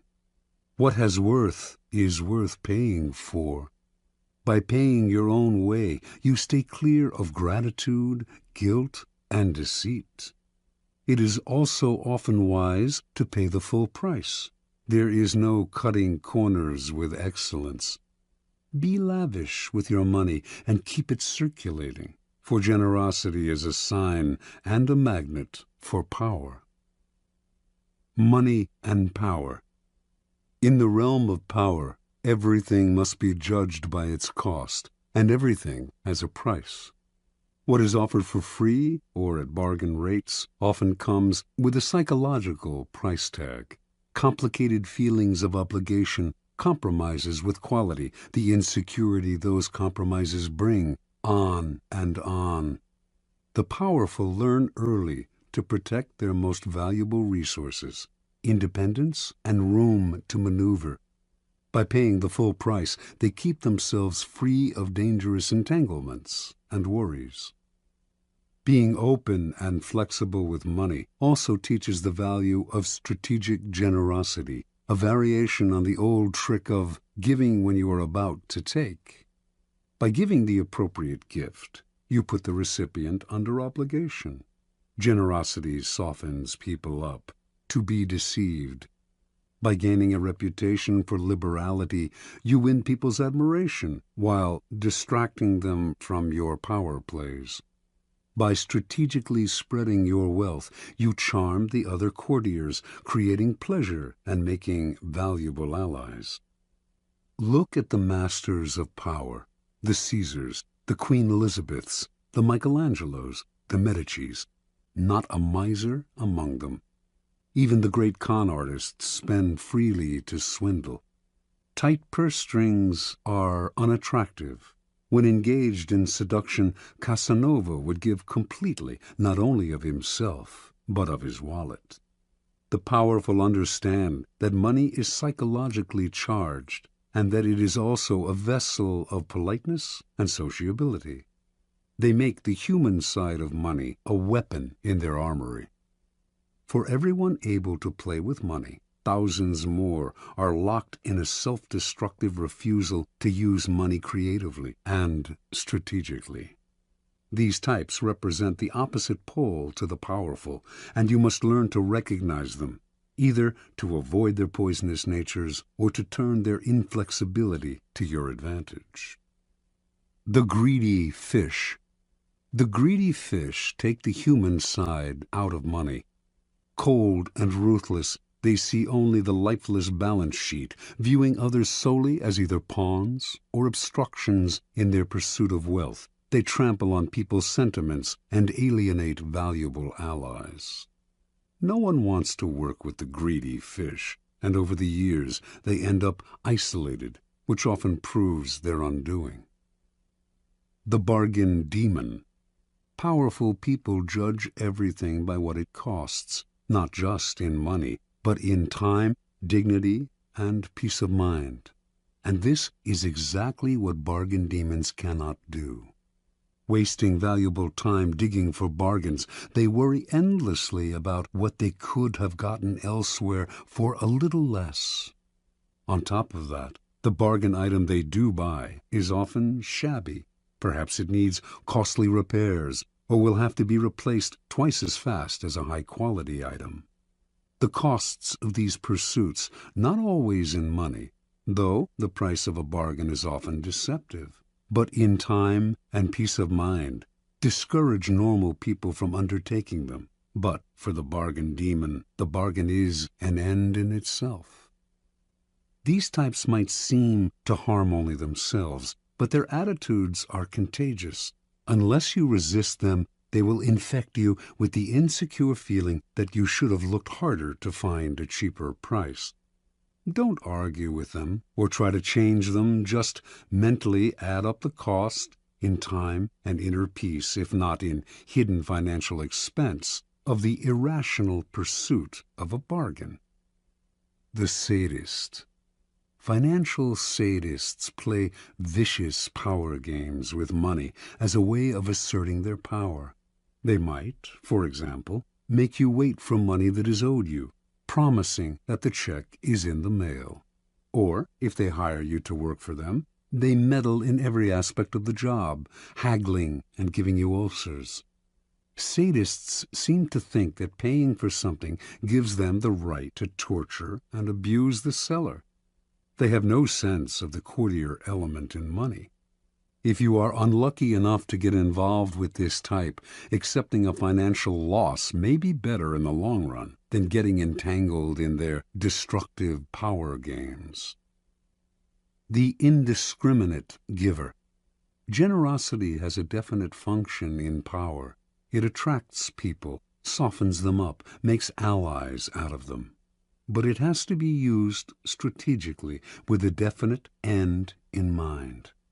Indiscriminate givers, on the other hand, are generous because they want to be loved and admired by all, and their generosity is so indiscriminate and needy that it may not have the desired effect. If they give to one and all, why should the recipient feel special? Attractive as it may seem to make an indiscriminate giver your mark, in any involvement with this type, you will often feel burdened by their insatiable emotional needs. Transgression of the law. In the early 18th century, no one stood higher in English society than the Duke and Duchess of Marlborough. The Duke, having led successful campaigns against the French, was considered Europe's premier general and strategist, and his wife, the Duchess, after much maneuvering, had established herself as the favorite of Queen Anne, who became ruler of England in 1702. In 1704, the Duke's triumph at the Battle of Blenheim made him the toast of England, and to honor him, the Queen awarded him a large plot of land in the town of Woodstock, and the funds to create a great palace there. Calling his planned home the Palace of Blenheim, the Duke chose as his architect the young John Vanbrugh, a kind of Renaissance man who wrote plays as well as designed buildings. And so construction began in the summer of 1705, with much fanfare and great hopes. Vanbrugh had a dramatist's sense of architecture. His palace was to be a monument to Marlborough's brilliance and power, and was to include artificial lakes, enormous bridges, elaborate gardens, and other fantastical touches. From day one, however, the Duchess could not be pleased. She thought Vanbrugh was wasting money on yet another stands of trees. She wanted the palace finished as soon as possible. The Duchess tortured Vanbrugh and his workmen on every detail. She was consumed with petty matters. Although the government was paying for Blenheim, she counted every penny. Eventually, her grumbling about Blenheim and other things too created an irreparable rift between her and Queen Anne, who, in 1711, dismissed her from the court, ordering her to vacate her apartments at the royal palace. When the Duchess left, fuming over the loss of her position and also of her royal salary, she emptied the apartment of every fixture down to the brass doorknobs. Over the next 10 years, work on Blenheim would stop and start as the funds became harder to procure from the government. The Duchess thought Vanbrugh was out to ruin her. She quibbled over every carload of stone and bushel of lime, counted every extra yard of iron railing or foot of wainscot, hurling abuse at the wasteful workmen, contractors, and surveyors. Marlborough, old and weary, wanted nothing more than to settle into the palace in his last years. But the project became bogged down in a swamp of litigation. The workmen suing the Duchess for wages, the Duchess suing the architect right back. In the midst of this interminable wrangling, the Duke died. He had never spent a night in his beloved Blenheim. After Marlborough's death, it became clear that he had a vast estate, worth over £2 million, more than enough to pay for finishing the palace. But the Duchess would not relent. She held back Vanbrugh's wages as well as the workmen's, and finally had the architect dismissed. The man who took his place finished Blenheim in a few years, following Vanbrugh's designs to the letter. Vanbrugh died in 1726, locked out of the palace by the Duchess, unable to set foot in his greatest creation. Foreshadowing the Romantic movement, Blenheim had started a whole new trend in architecture, but had given its creator a 20-year nightmare. Interpretation. For the Duchess of Marlborough, money was a way to play sadistic power games. She saw the loss of money as a symbolic loss of power. With Vanbrugh, her contortions went deeper still. He was a great artist, and she envied his power to create, to attain a fame outside her reach. She may not have had his gifts, but she did have the money to torture and abuse him over the pettiest details, to ruin his life. This kind of sadism, however, bears an awful price. It made construction that should have lasted 10 years take 20. It poisoned many a relationship, alienated the Duchess from the court, deeply pained the Duke, who wanted only to live peacefully in Blenheim, created endless lawsuits, and took years off Vanbrugh's life. Finally, too, posterity had the last word. Vanbrugh is recognized as a genius, while the Duchess is forever remembered for her consummate cheapness. The powerful must have grandeur of spirit. They can never reveal any pettiness. And money is the most visible arena in which to display either grandeur or pettiness.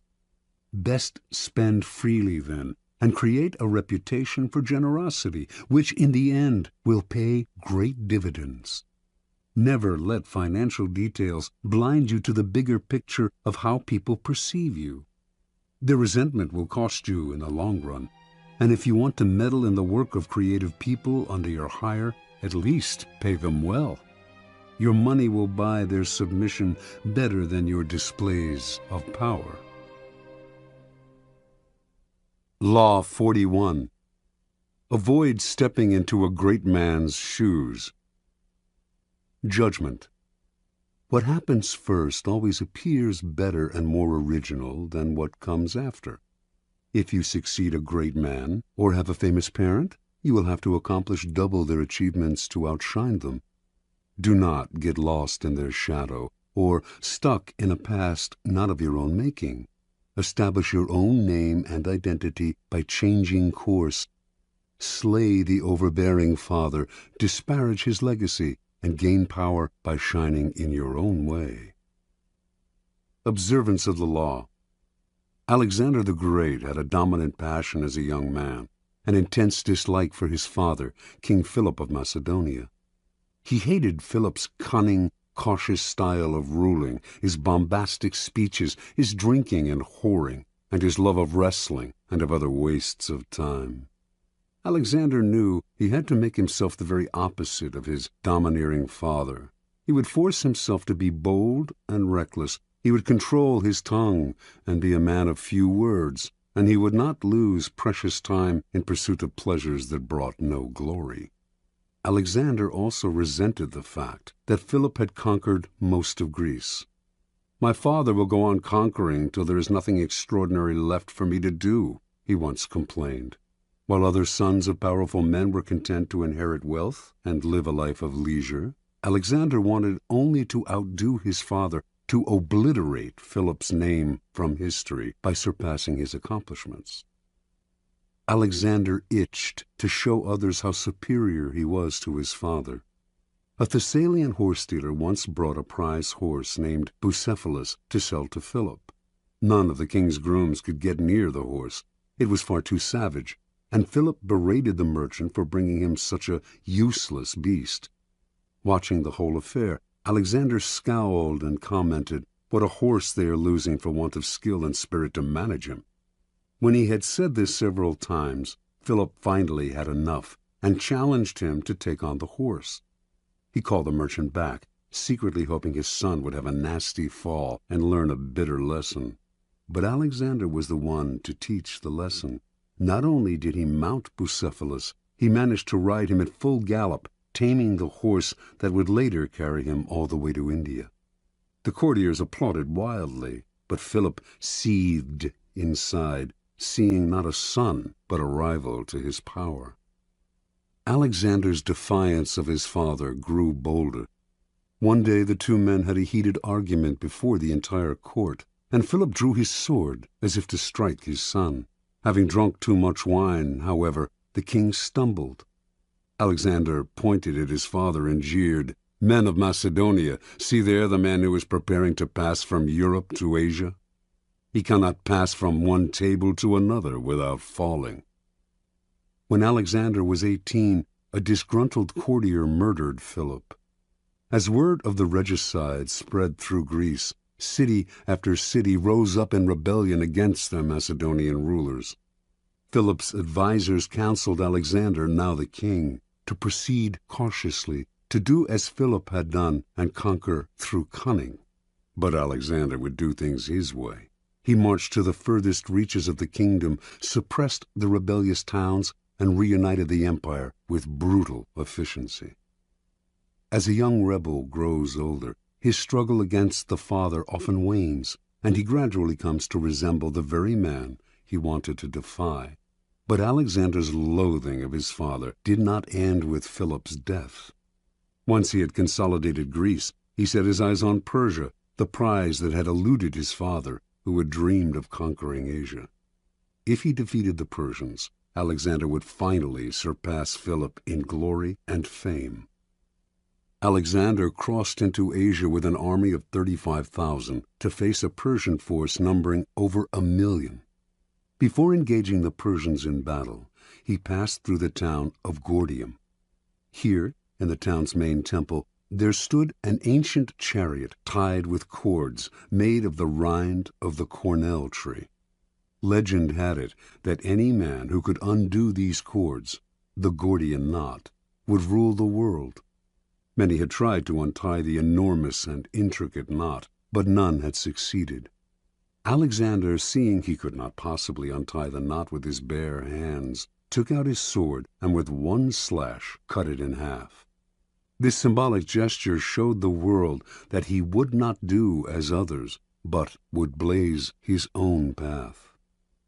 Against astounding odds, Alexander conquered the Persians. Most expected him to stop there. It was a great triumph, enough to secure his fame for eternity. But Alexander had the same relationship to his own deeds as he had to his father. His conquest of Persia represented the past, and he wanted never to rest on past triumphs, or to allow the past to outshine the present. He moved on to India, extending his empire beyond all known limits. Only his disgruntled and weary soldiers prevented him from going further. Interpretation. Alexander represents an extremely uncommon type in history, the son of a famous and successful man who manages to surpass the father in glory and power. The reason this type is uncommon is simple. The father most often manages to amass his fortune, his kingdom, because he begins with little or nothing. A desperate urge impels him to succeed. He has nothing to lose by cunning and impetuousness, and has no famous father of his own to compete against. This kind of man has reason to believe in himself, to believe that his way of doing things is the best, because, after all, it worked for him. When a man like this has a son, he becomes domineering and oppressive, imposing his lessons on the son who is starting off life in circumstances totally different from those in which the father himself began. The sons of such men tend to become cowed and cautious, terrified of losing what their fathers have gained. The son will never step out of his father's shadow unless he adopts the ruthless strategy of Alexander. Disparage the past, create your own kingdom, put the father in the shadows instead of letting him do the same to you. If you cannot materially start from ground zero, it would be foolish to renounce an inheritance. You can at least begin from ground zero psychologically by throwing off the weight of the past and charting a new direction. Alexander instinctively recognized that privileges of birth are impediments to power. Be merciless with the past then, not only with your father and his father, but with your own earlier achievements. Only the weak rest on their laurels and dote on past triumphs. In the game of power, there is never time to rest. Keys to power. Power depends on the ability to fill a void, to occupy a field that has been cleared of the dead weight of the past. Only after the father figure has been properly done away with will you have the necessary space to create and establish a new order. There are several strategies you can adopt to accomplish this. Perhaps the simplest way to escape the shadow of the past is simply to belittle it, playing on the timeless antagonism between the generations, stirring up the young against the old.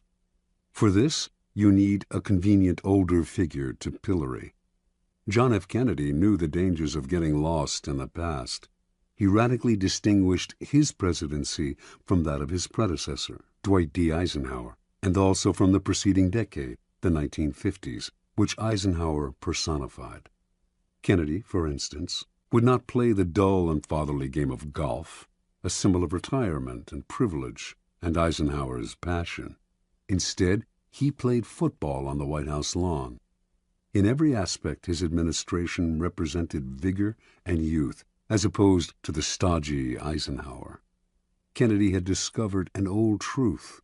The young are easily set against the old, since they yearn to make their own place in the world and resent the shadow of their fathers.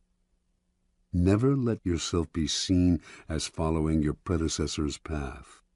If you do, you will never surpass him.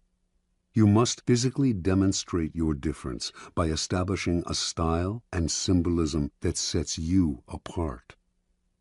When General Douglas MacArthur assumed command of American forces in the Philippines during World War II, an assistant handed him a book containing the various precedents established by the commanders before him, the methods that had been successful for them. MacArthur asked the assistant how many copies there were of this book. 6, the assistant answered.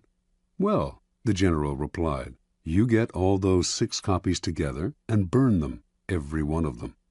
I'll not be bound by precedents. Any time a problem comes up, I'll make the decision at once, immediately. Adopt this ruthless strategy toward the past, burn all the books, and train yourself to react to circumstances as they happen.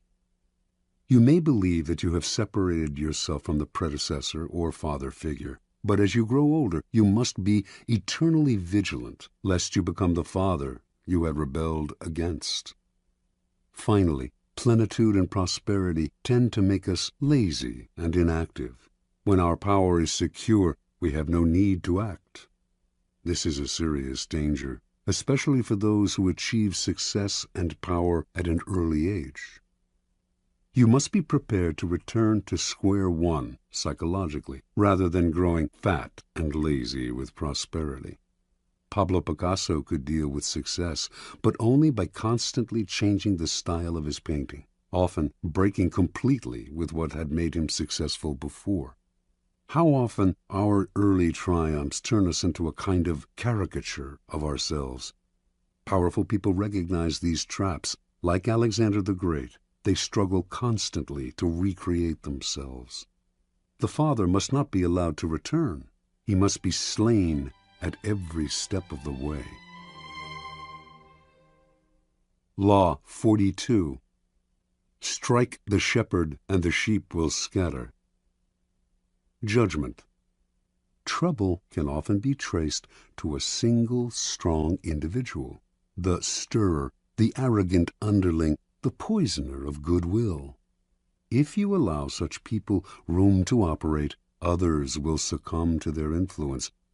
Do not wait for the troubles they cause to multiply. Do not try to negotiate with them. They are irredeemable. Neutralize their influence by isolating or banishing them. Strike at the source of the trouble, and the sheep will scatter.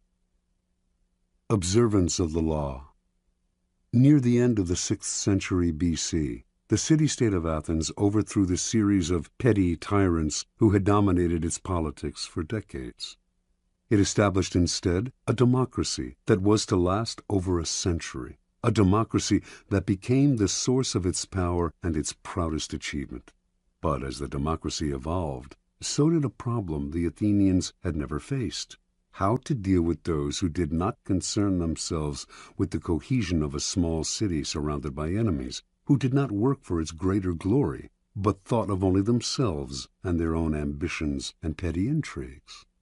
The Athenians understood that these people, if left alone, would sow dissension, divide the city into factions, and stir up anxieties, all of which could lead to the ruin of their democracy. Violent punishment no longer suited the new, civilized order that Athens had created. Instead, the citizens found another, more satisfying and less brutal way to deal with the chronically selfish. Every year, they would gather in the marketplace and write on a piece of earthenware, an ostrakon, the name of an individual they wanted to see banished from the city for 10 years. If a particular name appeared on 6,000 ballots, that person would instantly be exiled.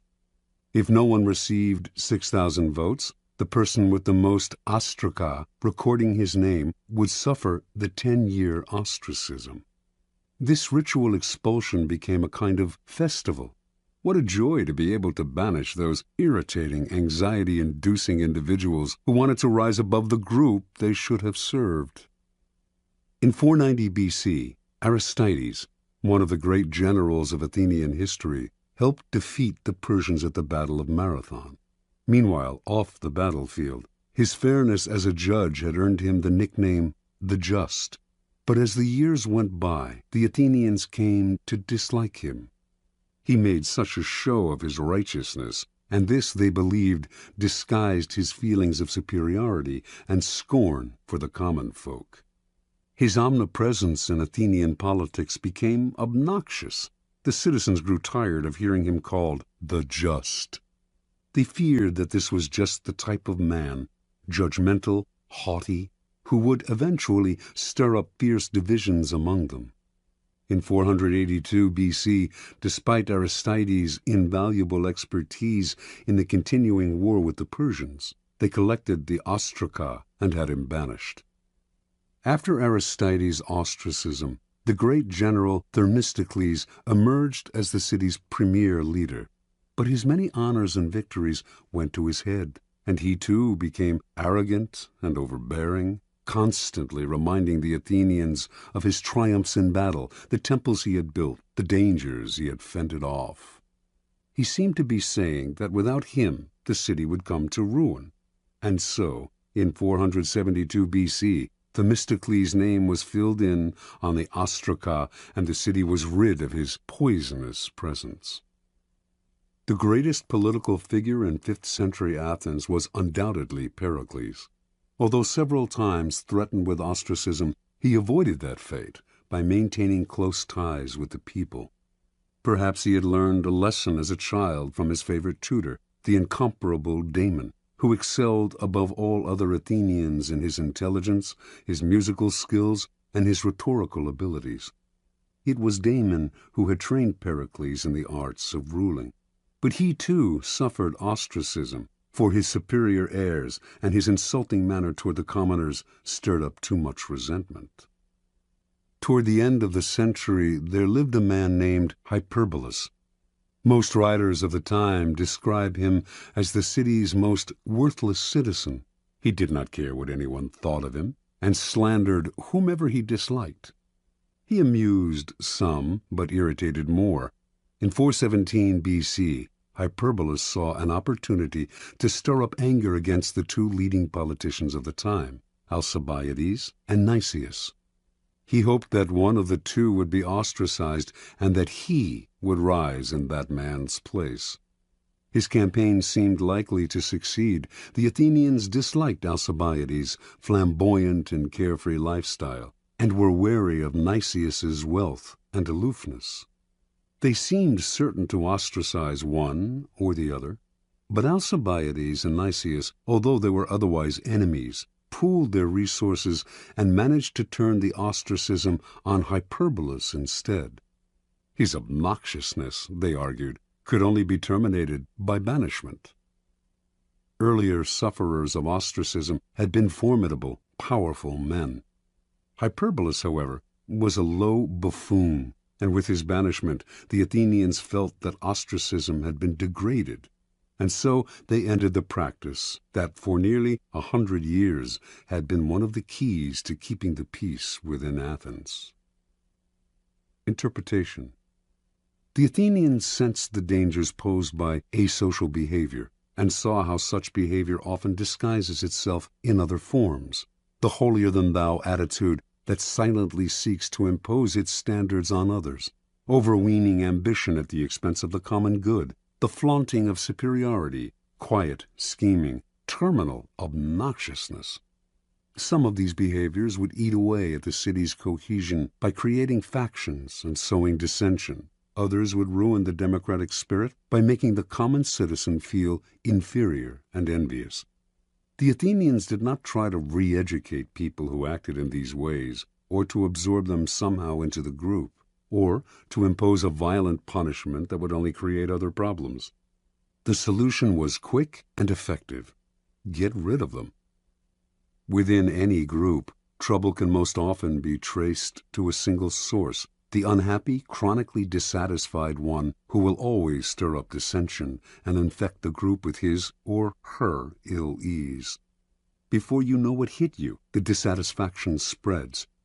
Act before it becomes impossible to disentangle one strand of misery from another, or to see how the whole thing started.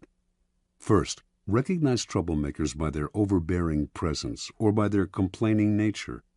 Once you spot them, do not try to reform them or appease them. That will only make things worse. Do not attack them, whether directly or indirectly, for they are poisonous in nature and will work underground to destroy you.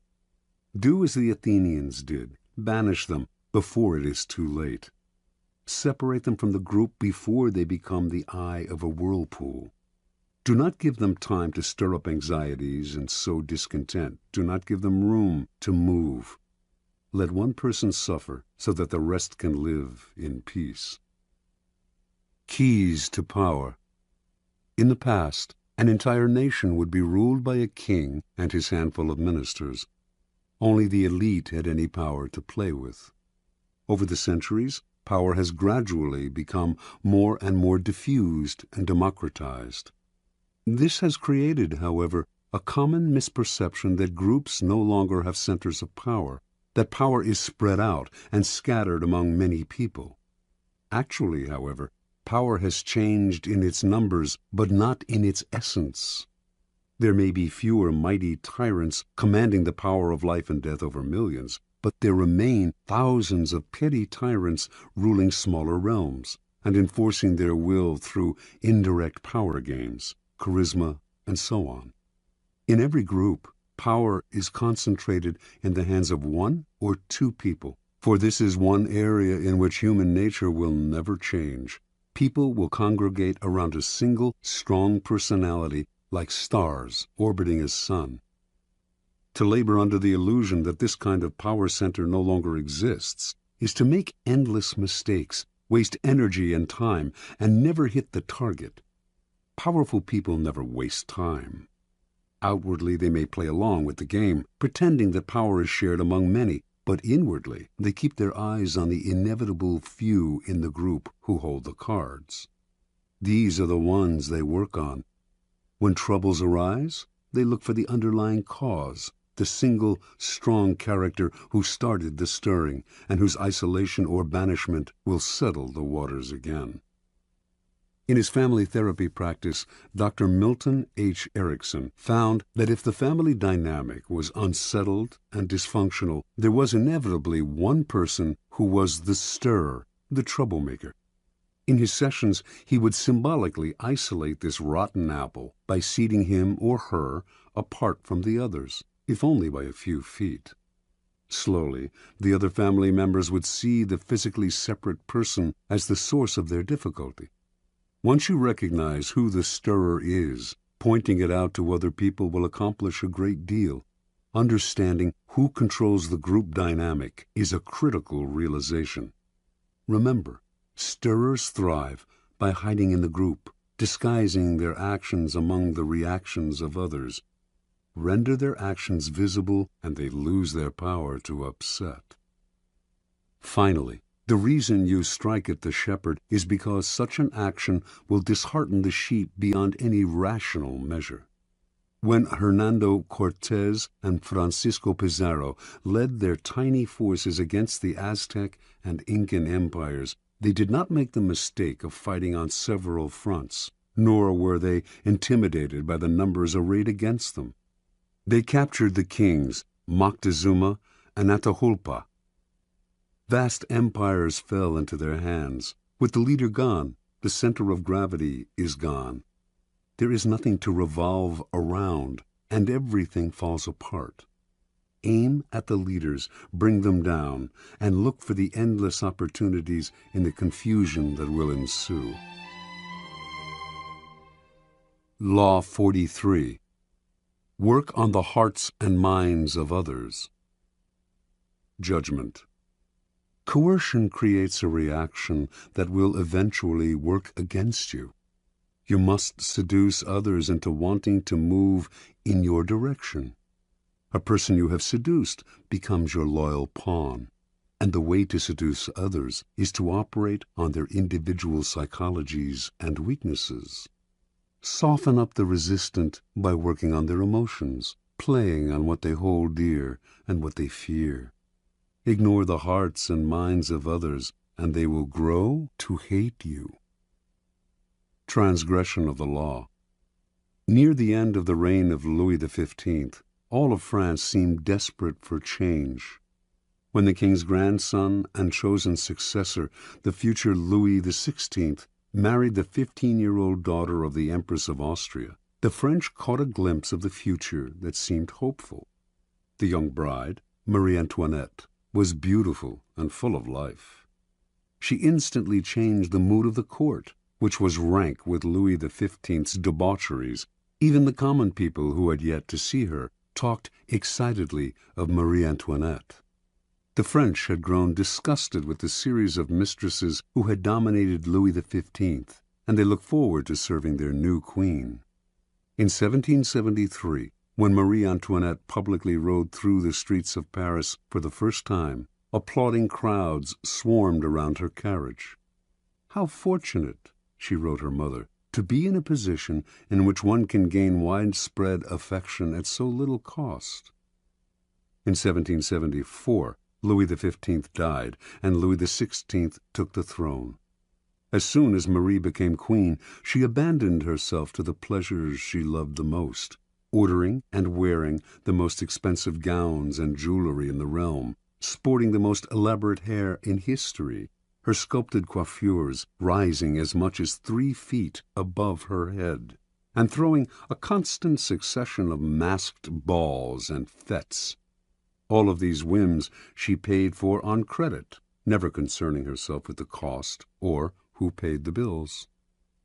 Marie Antoinette's greatest pleasure was the creation and designing of a private Garden of Eden at the Petit Trianon, a chateau on the grounds of Versailles with its own woods. The gardens at Petit Trianon were to be as natural as possible, including moss applied by hand to the trees and rocks. To heighten the pastoral effect, Marie employed peasant milkmaids to milk the finest-looking cows in the realm. Launderers and cheesemakers in special peasant outfits she helped design, shepherds to tend sheep with silk ribbons around their necks. When the queen inspected the barns, she would watch her milkmaids squeezing milk into porcelain vases made at the Royal Ceramic Works. To pass the time, Marie would gather flowers in the woods around the Petit Trianon, or watch her good peasants doing their chores. The place became a separate world, its community limited to Marie's chosen favorites. With each new whim of Marie's, the cost of maintaining the Petit Trianon soared. Meanwhile, France itself was deteriorating. There was famine and widespread discontent. Even socially insulated courtiers seethed with resentment. The queen treated them like children. Only her favorites mattered, and these were becoming fewer and fewer. But Marie did not concern herself with this. Not once throughout her reign did she read a minister's report. Not once did she tour the provinces and rally the people to her side. Not once did she mingle among the Parisians or receive a delegation from them. She did none of these things because, as queen, she felt the people owed her their affection, and she was not required to love them in return. In 1784, the queen became embroiled in a scandal. As part of an elaborate swindle, the most expensive diamond necklace in Europe had been purchased under her name, and during the swindler's trial, her lavish lifestyle became public. People heard about the money she spent on jewels and dresses and masked dances. They gave her the nickname Madame Deficit, and from then on she became the focus of the people's growing resentment. When she appeared in her box at the opera, the audience greeted her with hisses. Even the court turned against her, for while she had been running up her huge expenditures, the country was headed for ruin. 5 years later, in 1789, an unprecedented event took place, the beginning of the French Revolution. The queen did not worry. Let the people have their little rebellion, she seemed to think. It would soon quiet down, and she would be able to resume her life of pleasure. That year, the people marched on Versailles, forcing the royal family to quit the palace and take residence in Paris. This was a triumph for the rebels, but it offered the queen an opportunity to heal the wounds she had opened and establish contact with the people. The queen, however, had not learned her lesson. Not once would she leave the palace during her stay in Paris. Her subjects could rot in hell for all she cared. In 1792, the royal couple was moved from the palace to a prison as the revolution officially declared the end of the monarchy. The following year, Louis XVI was tried, found guilty, and guillotined. As Marie Antoinette awaited the same fate, hardly a soul came to her defense. Not one of her former friends in the court, not one of Europe's other monarchs, who, as members of their own country's royal families, had all the reason in the world to show that revolution did not pay. Not even her own family in Austria, including her brother, who now sat on the throne. She had become the world's pariah. In October of 1793, she finally knelt at the guillotine, unrepentant and defiant to the bitter end. Interpretation. From early on, Marie Antoinette acquired the most dangerous of attitudes. As a young princess in Austria, she was endlessly flattered and cajoled. As the future queen of the French court, she was the center of everyone's attention.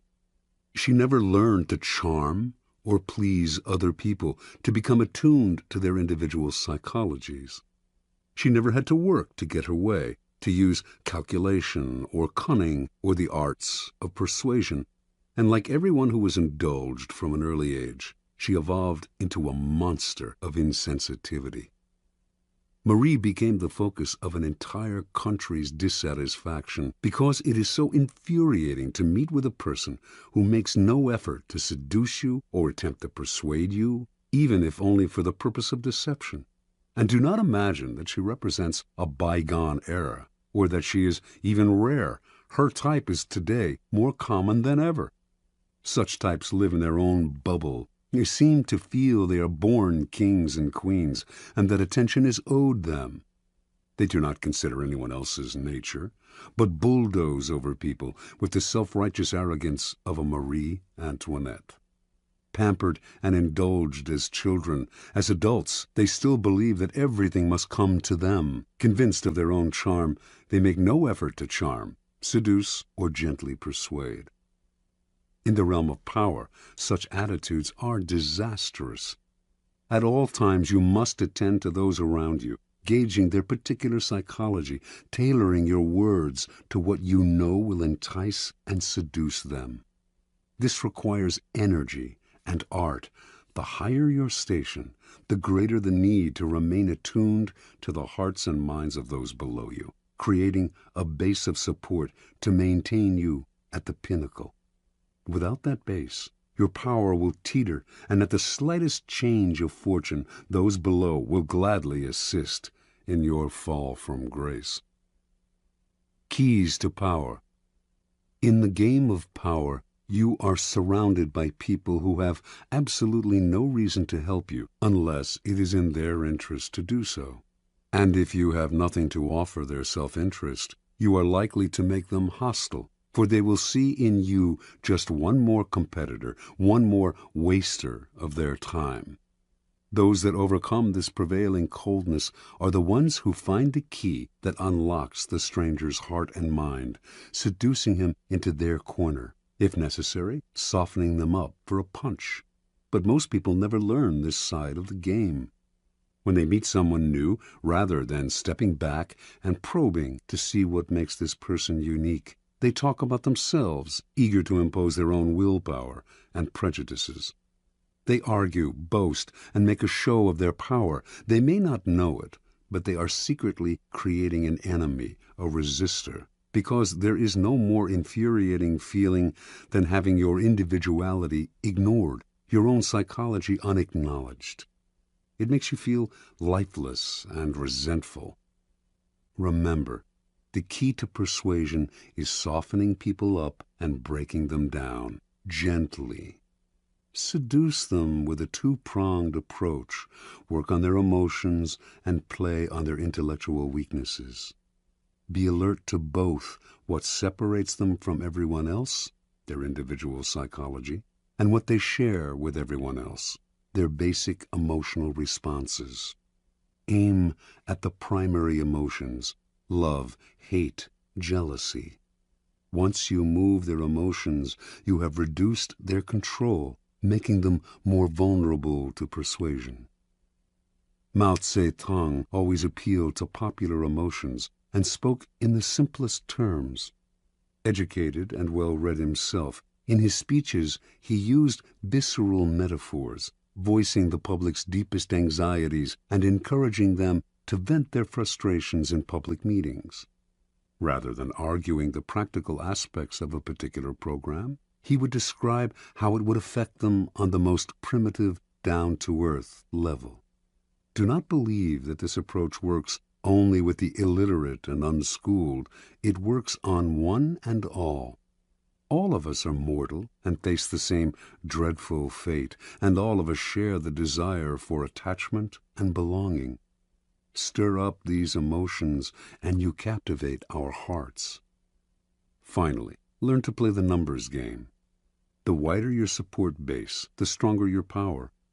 Understanding that one alienated, disaffected soul can spark a blaze of discontent, Louis XIV made sure to endear himself to the lowest members of his staff. You, too, must constantly win over more allies on all levels. A time will inevitably come when you will need them. Law 44. Disarm and infuriate with the mirror effect. Judgment. The mirror reflects reality, but it is also the perfect tool for deception. When you mirror your enemies, doing exactly as they do, they cannot figure out your strategy. The mirror effect mocks and humiliates them, making them overreact. By holding up a mirror to their psyches, you seduce them with the illusion that you share their values. By holding up a mirror to their actions, you teach them a lesson. Few can resist the power of the mirror effect. Mirror effects. Preliminary typology. Mirrors have the power to disturb us. Gazing at our own reflection in the mirror, we most often see what we want to see, the image of ourselves with which we are most comfortable. We tend not to look too closely, ignoring the wrinkles and blemishes. But if we do look hard at the reflected image, we sometimes feel that we are seeing ourselves as others see us, as a person among other people, an object rather than a subject. That feeling makes us shudder. We see ourselves, but from the outside, minus the thoughts, spirit, and soul that fill our consciousness. We are a thing. In using mirror effects, we symbolically recreate this disturbing power by mirroring the actions of other people, mimicking their movements to unsettle and infuriate them. Made to feel mocked, cloned, object-like, an image without a soul, they get angry. Or do the same thing slightly differently, and they might feel disarmed. You have perfectly reflected their wishes and desires. This is the narcissistic power of mirrors. In either case, the mirror effect unsettles your targets, whether angering or entrancing them, and in that instant, you have the power to manipulate or seduce them. The effect contains great power because it operates on the most primitive emotions. There are 4 main mirror effects in the realm of power. The neutralizing effect. This is the essence of the neutralizing effect. Do what your enemies do, following their actions as best you can, and they cannot see what you are up to. They are blinded by your mirror. Their strategy for dealing with you depends on your reacting to them in a way characteristic of you. Neutralize it by playing a game of mimicry with them. The tactic has a mocking, even infuriating effect. Most of us remember the childhood experience of someone teasing us by repeating our words exactly. After a while, usually not long, we wanted to punch them in the face. Working more subtly as an adult, you can still unsettle your opponents this way. Shielding your own strategy with the mirror, you lay invisible traps or push your opponents into the trap they planned for you. The narcissus effect. Gazing at an image in the waters of a pond, the Greek youth Narcissus fell in love with it. And when he found out that the image was his own reflection, and that he therefore could not consummate his love, he despaired and drowned himself. All of us have a similar problem. We are profoundly in love with ourselves, but since this love excludes a love object outside ourselves, it remains continuously unsatisfied and unfulfilled. The narcissus effect plays on this universal narcissism. You look deep into the souls of other people, fathom their inmost desires, their values, their tastes, their spirit, and you reflect it back to them, making yourself into a kind of mirror image. Your ability to reflect their psyche gives you great power over them. They may even feel a tinge of love. This is simply the ability to mimic another person, not physically, but psychologically, and it is immensely powerful because it plays upon the unsatisfied self-love of a child. Normally, people bombard us with their experiences, their tastes. They hardly ever make the effort to see things through our eyes. This is annoying, but it also creates great opportunity. If you can show you understand another person by reflecting their inmost feelings, they will be entranced and disarmed, all the more so because it happens so rarely. No one can resist this feeling of being harmoniously reflected in the outside world, even though you might well be manufacturing it for their benefit and for deceptive purposes of your own. The moral effect. The power of verbal argument is extremely limited and often accomplishes the opposite of what is intended. As Gracian remarks, the truth is generally seen, rarely heard. The moral effect is a perfect way to demonstrate your ideas through action. Quite simply, you teach others a lesson by giving them a taste of their own medicine. In the moral effect, you mirror what other people have done to you and do so in a way that makes them realize you are doing to them exactly what they did to you. You make them feel that their behavior has been unpleasant, as opposed to hearing you complain and whine about it, which only gets their defenses up. And as they feel the result of their actions mirrored back at them, they realize in the profoundest sense how they hurt or punish others with their unsocial behavior. You objectify the qualities you want them to feel ashamed of and create a mirror in which they can gaze at their follies and learn a lesson about themselves. This technique is often used by educators, psychologists, and anyone who has to deal with unpleasant and unconscious behavior. This is the teacher's mirror. Whether or not there is actually anything wrong with the way people have treated you, however, it can often be to your advantage to reflect it back to them in a way that makes them feel guilty about it. Hallucinatory effect. Mirrors are tremendously deceptive, for they create a sense that you are looking at the real world. Actually, though, you are only staring at a piece of glass, which, as everyone knows, cannot show the world exactly as it is. Everything in a mirror is reversed. When Alice goes through the looking glass in Lewis Carroll's book, she enters a world that is back to front, and more than just visually. The hallucinatory effect comes from creating a perfect copy of an object, a place, a person. This copy acts as a kind of dummy. People take it for the real thing because it has the physical appearance of the real thing. This is the preeminent technique of con artists, who strategically mimic the real world to deceive you. It also has applications in any arena that requires camouflage. This is the deceiver's mirror.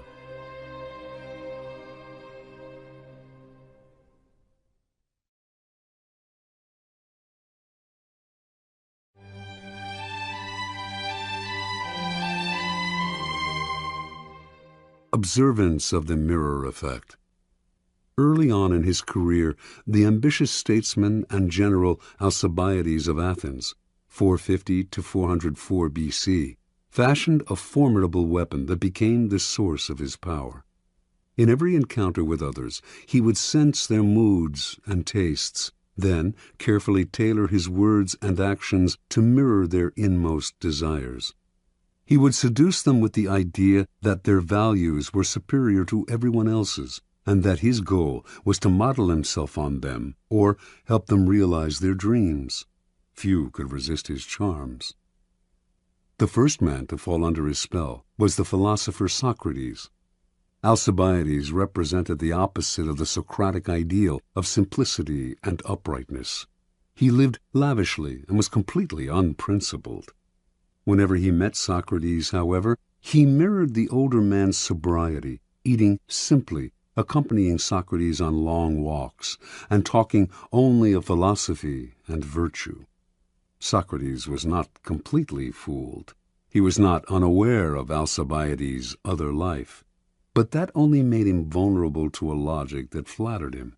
Only in my presence, he felt, does this man submit to a virtuous influence. Only I have such power over him.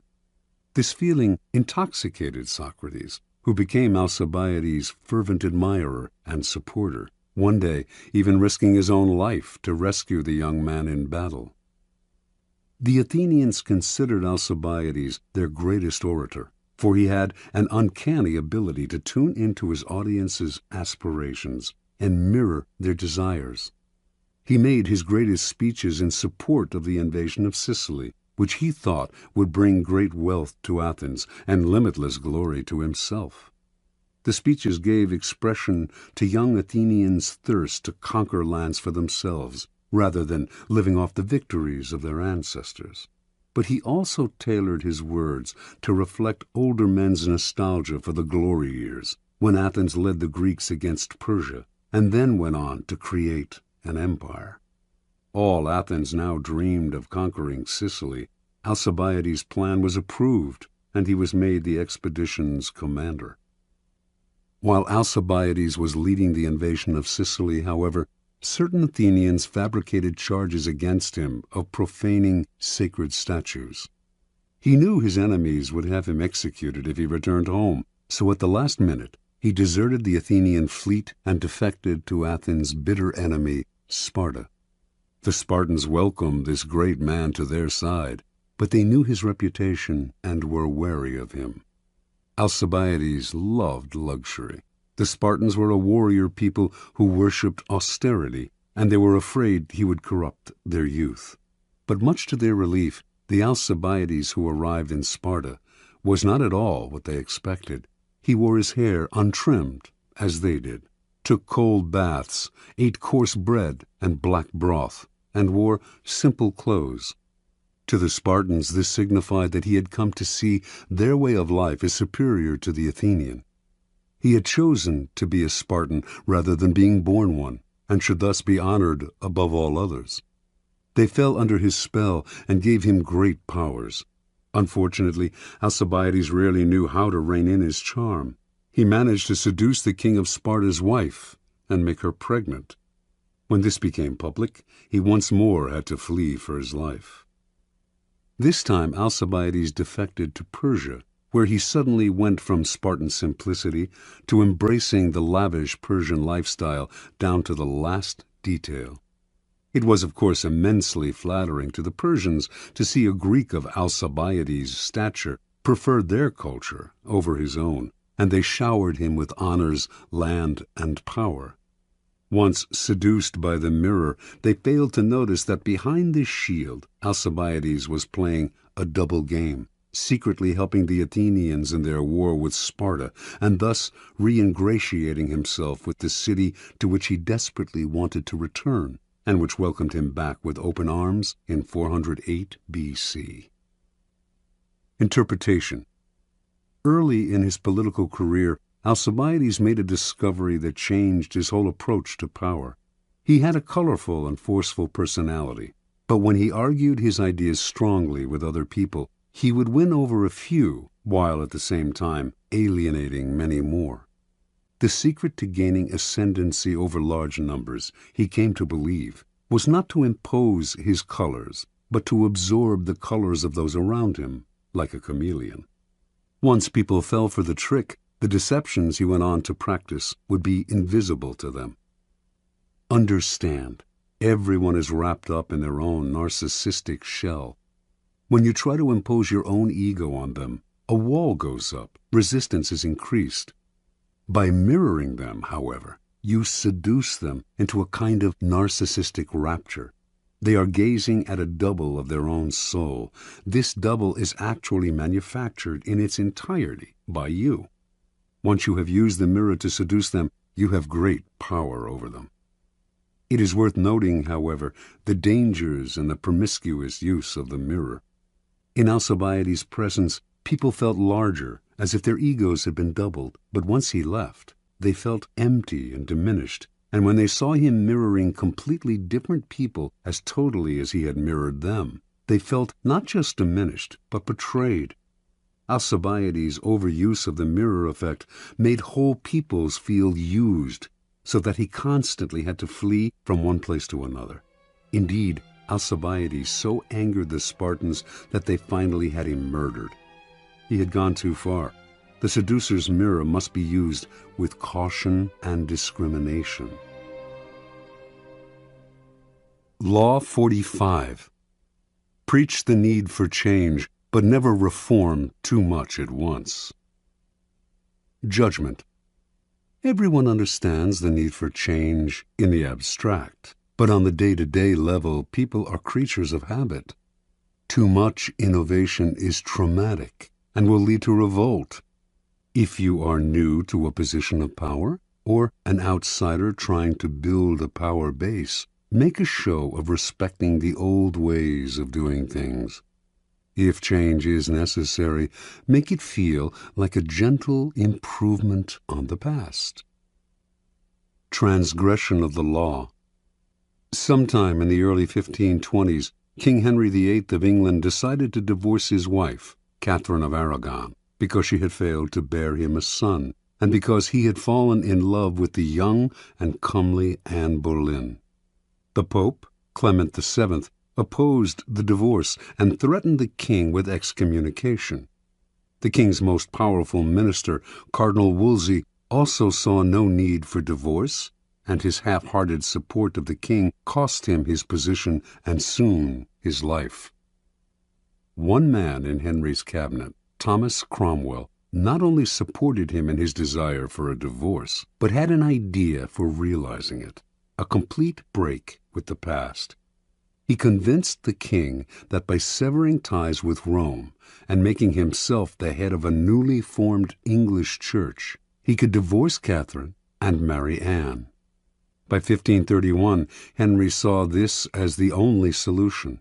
To reward Cromwell for his simple but brilliant idea, he elevated this son of a blacksmith to the post of royal counselor.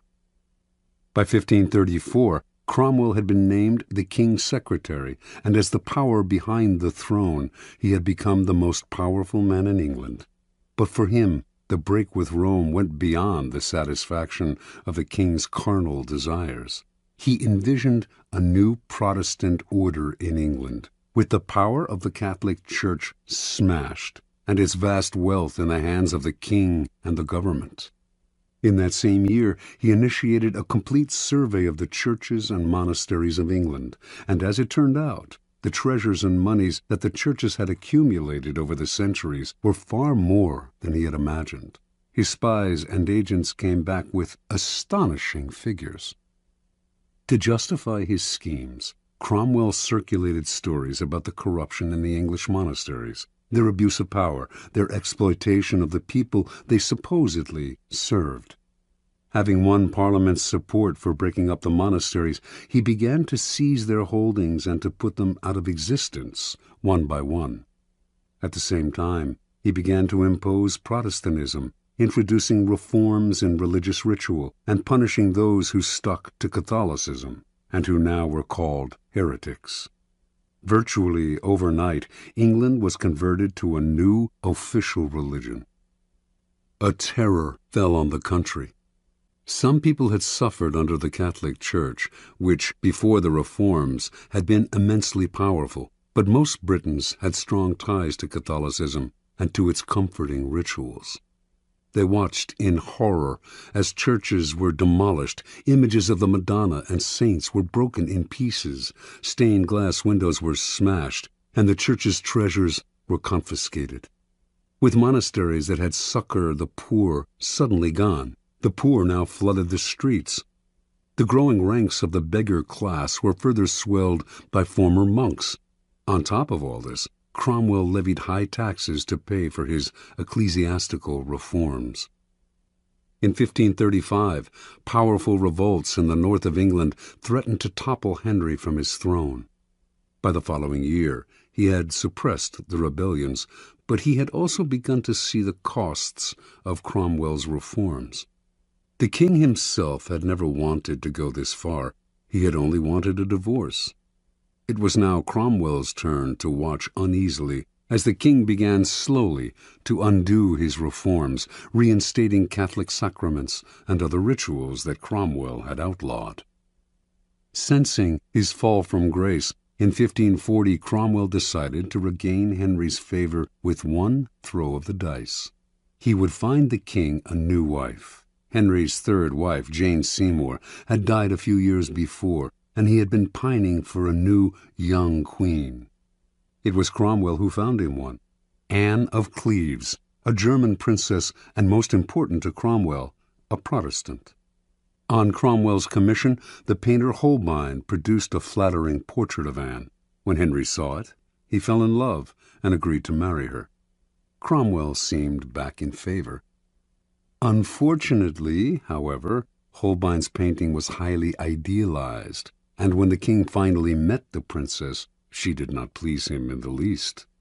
His anger against Cromwell, first for the ill-conceived reforms, now for saddling him with an unattractive and Protestant wife, could no longer be contained. In June of that year, Cromwell was arrested, charged as a Protestant extremist and a heretic, and sent to the Tower.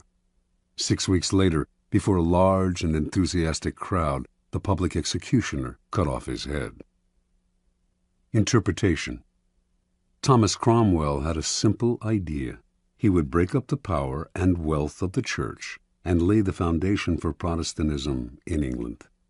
And he would do this in a mercilessly short time. He knew his speedy reforms would cause pain and resentment, but he thought these feelings would fade in a few years. More important, by identifying himself with change, he would become the leader of the new order, making the king dependent on him. But there was a problem in this strategy. Like a billiard ball hit too hard against the cushion, his reforms had reactions and caroms he did not envision and could not control. The man who initiates strong reforms often becomes the scapegoat for any kind of dissatisfaction, and eventually the reaction to his reforms may consume him, for change is upsetting to the human animal, even when it is for the good.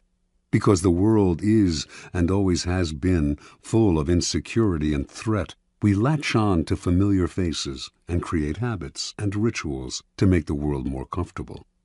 Change can be pleasant and even sometimes desirable in the abstract, but too much of it creates an anxiety that will stir and boil beneath the surface and then eventually erupt.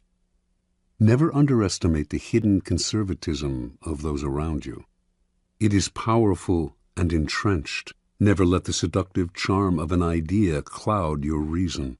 Just as you cannot make people see the world your way, you cannot wrench them into the future with painful changes. They will rebel. If reform is necessary, anticipate the reaction against it and find ways to disguise the change and sweeten the poison. Keys to power. Human psychology contains many dualities, one of them being that even while people understand the need for change, knowing how important it is for institutions and individuals to be occasionally renewed, they are also irritated and upset by changes that affect them personally. They know the change is necessary and that novelty provides relief from boredom, but deep inside they cling to the past. Change in the abstract or superficial change they desire, but a change that upsets core habits and routines is deeply disturbing to them. No revolution is gone without a powerful later reaction against it, for in the long run, the void it creates proves too unsettling to the human animal, who unconsciously associates such voids with death and chaos. The opportunity for change and renewal seduces people to the side of the revolution, but once their enthusiasm fades, which it will, they are left with a certain emptiness. Yearning for the past, they create an opening for it to creep back in. For Machiavelli, the prophet who preaches and brings change can only survive by taking up arms. When the masses inevitably yearn for the past, he must be ready to use force. But the armed prophet cannot last long unless he quickly creates a new set of values and rituals to replace the old ones and to soothe the anxieties of those who dread change. It is far easier and less bloody to play a kind of con game. Preach change as much as you like and even enact your reforms, but give them the comforting appearance of older events and traditions. A simple gesture, like using an old title or keeping the same number for a group, will tie you to the past and support you with the authority of history. As Machiavelli himself observed, the Romans used this device when they transformed their monarchy into a republic. They may have installed 2 consuls in place of the king, But since the king had been served by 12 lictors, they retained the same number to serve under the consuls. The king had personally performed an annual sacrifice in a great spectacle that stirred the public. The Republic retained this practice, only transferring it to a special chief of the ceremony, whom they called the King of the Sacrifice. These and similar gestures satisfied the people and kept them from clamoring for the monarchy's return. Another strategy to disguise change is to make a loud and public display of support for the values of the past. Seem to be a zealot for tradition, and few will notice how unconventional you really are. The answer to innate conservatism is to play the courtier's game. Galileo did this at the beginning of his scientific career. He later became more confrontational and paid for it. So pay lip service to tradition. Identify the elements in your revolution that can be made to seem to build on the past. Say the right things. Make a show of conformity, and meanwhile, let your theories do their radical work. Play with appearances and respect past protocol. Finally, powerful people pay attention to the zeitgeist. If their reform is too far ahead of its time, few will understand it, and it will stir up anxiety and be hopelessly misinterpreted. The changes you make must seem less innovative than they are. England did eventually become a Protestant nation, as Cromwell wished, but it took over a century of gradual evolution. Watch the zeitgeist. If you work in a tumultuous time, there is power to be gained by preaching a return to the past, to comfort, tradition, and ritual. During a period of stagnation, on the other hand, play the card of reform and revolution, but beware of what you stir up. Those who finish a revolution are rarely those who start it. You will not succeed at this dangerous game unless you are willing to forestall the inevitable reaction against it by playing with appearances and building on the past. Law 46. Never appear too perfect. Judgment. Appearing better than others is always dangerous, but most dangerous of all is to appear to have no faults or weaknesses. Envy creates silent enemies. It is smart to occasionally display defects and admit to harmless vices in order to deflect envy and appear more human and approachable. Only gods and the dead can seem perfect with impunity. Transgression of the law. Joe Orton met Kenneth Hallowell at the Royal Academy of Dramatic Arts, London, in 1953, where both had enrolled as acting students. They soon became lovers and moved in together.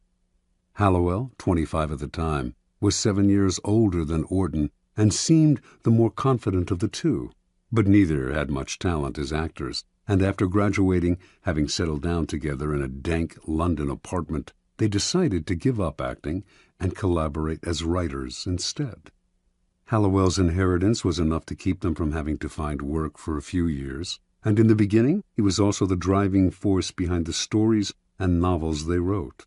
He would dictate to Orton, who would type the manuscripts, occasionally interjecting his own lines and ideas. Their first efforts attracted some interest from literary agents, but it sputtered. The promise they had shown was leading nowhere. Eventually, the inheritance money ran out, and the pair had to look for work. Their collaborations were less enthusiastic and less frequent. The future looked bleak. In 1957, Orton began to write on his own, but it wasn't until 5 years later, when the lovers were jailed for 6 months for defacing dozens of library books, that he began to find his voice, perhaps not by chance. This was the first time he and Hallowell had been separated in 9 years. He came out of prison determined to express his contempt for English society in the form of theatrical farces. He and Hallowell moved back in together, but now the roles were reversed. Orton did the writing, while Hallowell put in comments and ideas. In 1964, Joe Orton completed his first full-length play, Entertaining Mr. Sloane. The play made it to London's West End, where it received brilliant reviews. A great new writer had emerged from nowhere. Now success followed success at a dizzying pace. In 1966, Auden had a hit with his play Loot, and his popularity soared. Soon commissions came in from all sides, including from the Beatles, who paid Auden handsomely to write them a film script. Everything was pointing upwards, everything except Auden's relationship with Kenneth Hallowell. The pair still lived together, but as Auden grew successful, Hallowell began to deteriorate.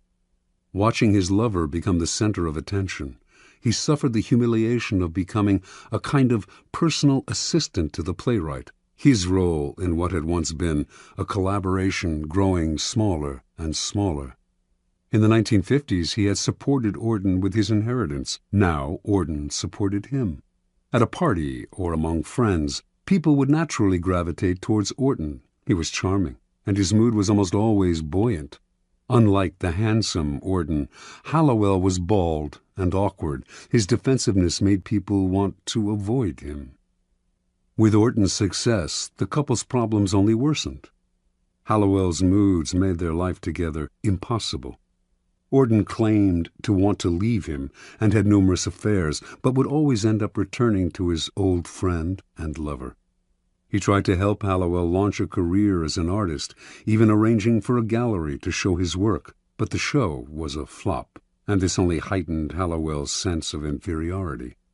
In May of 1967, the pair went on a brief holiday together in Tangiers, Morocco. During the trip, Auden wrote in his diary, "We sat talking of how happy we felt, and how it couldn't surely last. We'd have to pay for it, or we'd be struck down from afar by disaster because we were, perhaps, too happy.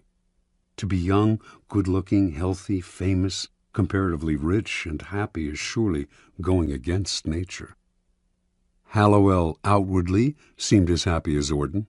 Inwardly, though, he was seething. And 2 months later, in the early morning of August 10th, 1967, just days after helping Auden put the finishing touches to the wicked farce What the Butler Saw, undoubtedly his masterpiece, Kenneth Hallowell bludgeoned Joe Auden to death with repeated blows of a hammer to the head. He then took 21 sleeping pills and died himself, leaving behind a note that read, "If you read Auden's diary, all will be explained." Interpretation.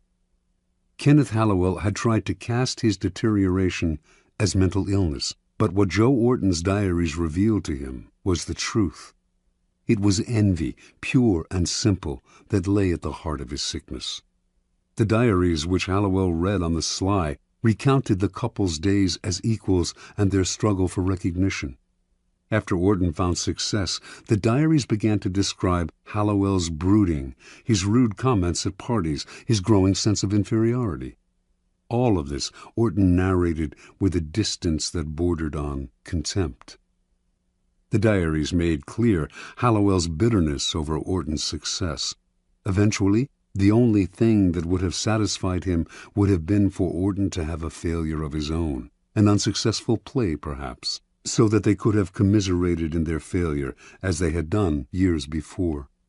When the opposite happened, as Auden grew only more successful and popular, Hallowell did the only thing that would make them equals again. He made them equals in death. With Auden's murder, he became almost as famous as his friend, posthumously. Joe Auden only partly understood his lover's deterioration. His attempt to help Hallowell launch a career in art registered for what it was, charity and guilt. Auden basically had two possible solutions to the problem. He could have downplayed his own success, displaying some faults, deflecting Hallowell's envy, or, once he realized the nature of the problem, he could have fled as if Hallowell were a viper, as in fact he was, a viper of envy. Once envy eats away at someone, everything you do only makes it grow, and day by day it festers inside them. Eventually they will attack. Only a minority can succeed at the game of life, and that minority inevitably arouses the envy of those around them. Once success happens your way, however, the people to fear the most are those in your own circle, the friends and acquaintances you have left behind. Feelings of inferiority gnaw at them. The thought of your success only heightens their feelings of stagnation. Envy, which the philosopher Kierkegaard calls unhappy admiration, takes hold. You may not see it, but you will feel it some day, unless, that is, you learn strategies of deflection, little sacrifices to the gods of success. Either dampen your brilliance occasionally, purposefully revealing a defect, weakness, or anxiety, or attributing your success to luck, or simply find yourself new friends. Never underestimate the power of envy. Keys to power. There are several strategies for dealing with the insidious, destructive emotion of envy.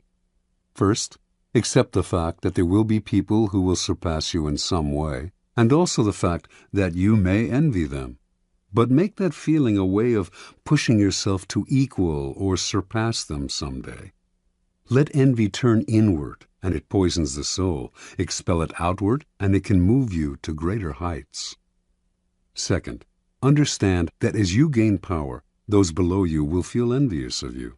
They may not show it, but it is inevitable. Do not naively accept the facade they show you. Read between the lines of their criticisms, their little sarcastic remarks, the signs of backstabbing, the excessive praise that is preparing you for a fall, the resentful look in the eye. Half the problem with envy comes when we do not recognize it until it is too late. Finally, expect that when people envy you, they will work against you insidiously. They will put obstacles in your path that you will not foresee or that you cannot trace to their source. It is hard to defend yourself against this kind of attack, and by the time you realize that envy is at the root of a person's feelings about you, it is often too late. Your excuses, your false humility, your defensive actions only exacerbate the problem. Since it is far easier to avoid creating envy in the first place than to get rid of it once it is there, you should strategize to forestall it before it grows. It is often your own actions that stir up envy, your own unawareness. By becoming conscious of those actions and qualities that create envy, you can take the teeth out of it before it nibbles you to death. Kierkegaard believed that there are types of people who create envy and are as guilty when it arises as those who feel it. The most obvious type we all know. The moment something good happens to them, whether by luck or design, they crow about it. In fact, they get pleasure out of making people feel inferior. This type is obvious and beyond hope. There are others, however, who stir up envy in more subtle and unconscious ways, and are partly to blame for their troubles. Envy is often a problem, for example, for people with great natural talent. Money others can attain, power as well, but superior intelligence, good looks, charm, these are qualities no one can acquire. The naturally perfect have to work the most to disguise their brilliance, displaying a defect or two to deflect envy before it takes root. It is a common and naive mistake to think you are charming people with your natural talents when in fact they are coming to hate you. A great danger in the realm of power is the sudden improvement in fortune, an unexpected promotion, a victory or success that seems to come out of nowhere. This is sure to stir up envy among your former peers. Subtly emphasize how lucky you have been to make your happiness seem more attainable to other people, and the need for envy less acute. But be careful not to affect a false modesty that people can easily see through. This will only make them more envious. The act has to be good. Your humility and your openness to those you have left behind have to seem genuine. Any hint of insincerity will only make your new status more oppressive. Remember, despite your elevated position, it will do you no good to alienate your former peers. Power requires a wide and solid support base, which envy can silently destroy. According to the Elizabethan statesman and writer Sir Francis Bacon, The wisest policy of the powerful is to create a kind of pity for themselves, as if their responsibilities were a burden and a sacrifice. How can one envy a man who has taken on a heavy load for the public interest? Disguise your power as a kind of self-sacrifice rather than a source of happiness, and you make it seem less enviable. Emphasize your troubles, and you turn a potential danger, envy, into a source of moral support, pity. A similar ploy is to hint that your good fortune will benefit those around you. To do this, you may need to open your purse strings.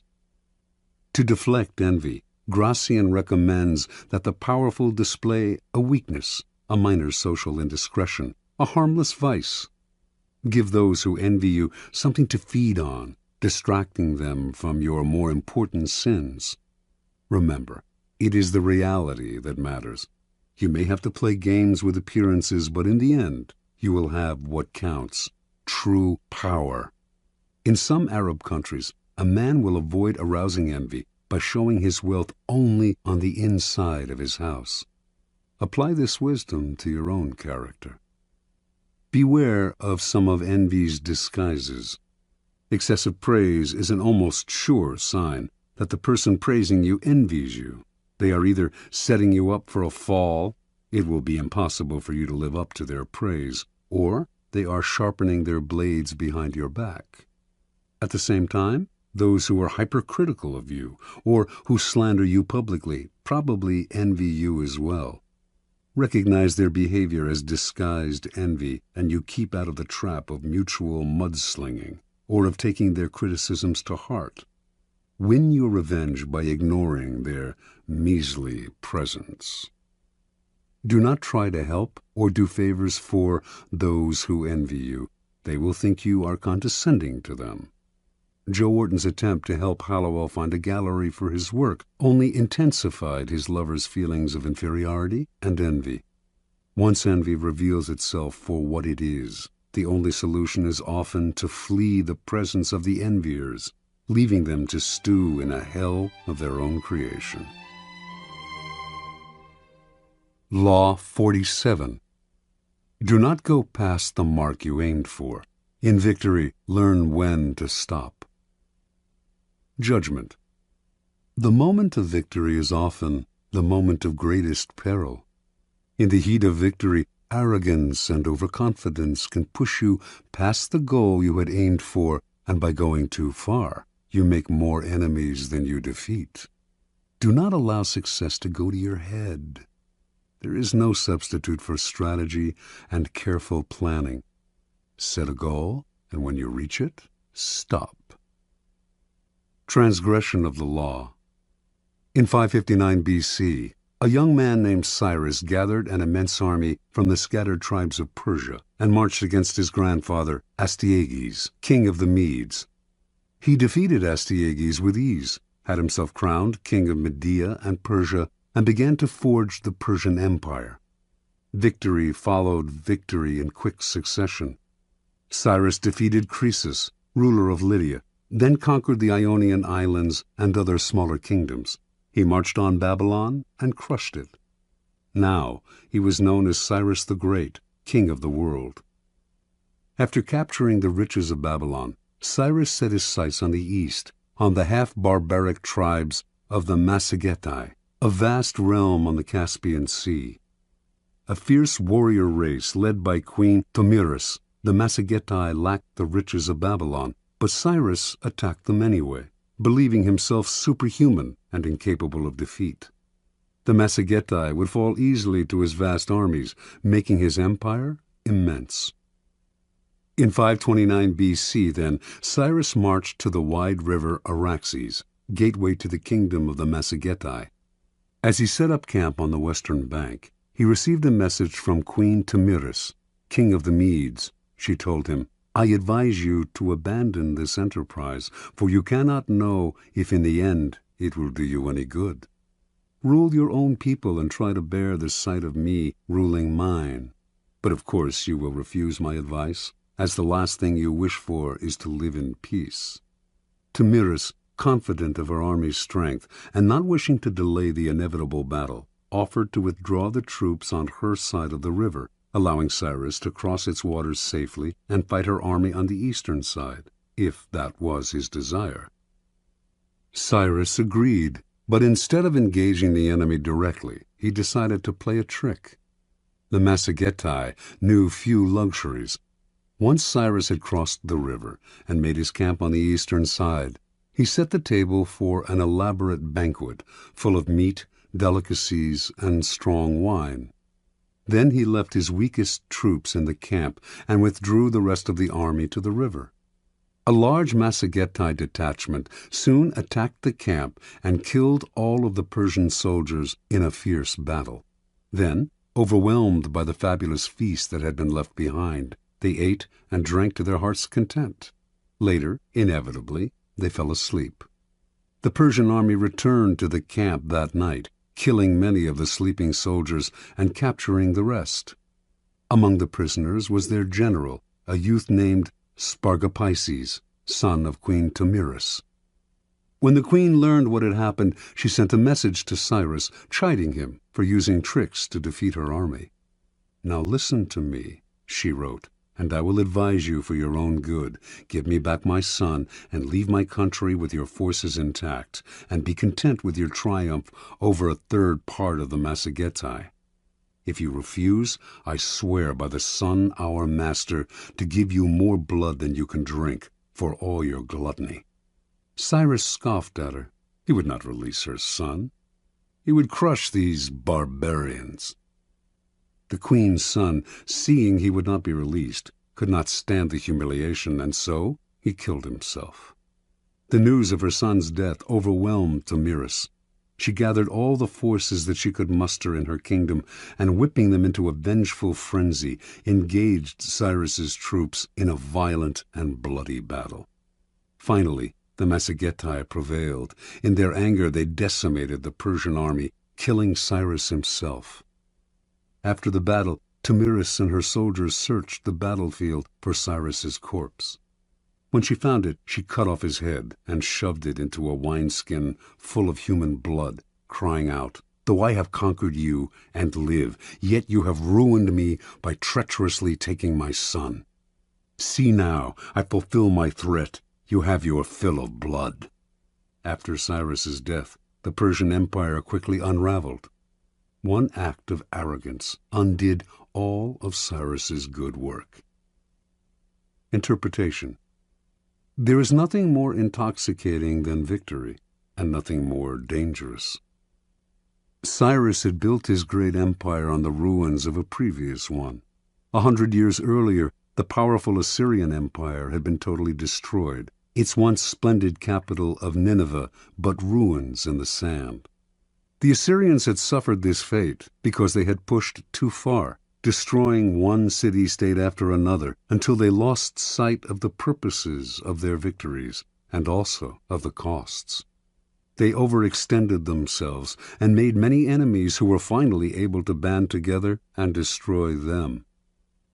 Cyrus ignored the lesson of Assyria. He paid no heed to the warnings of oracles and advisors. He did not worry about offending a queen. His many victories had gone to his head, clouding his reason. Instead of consolidating his already vast empire, he pushed forward.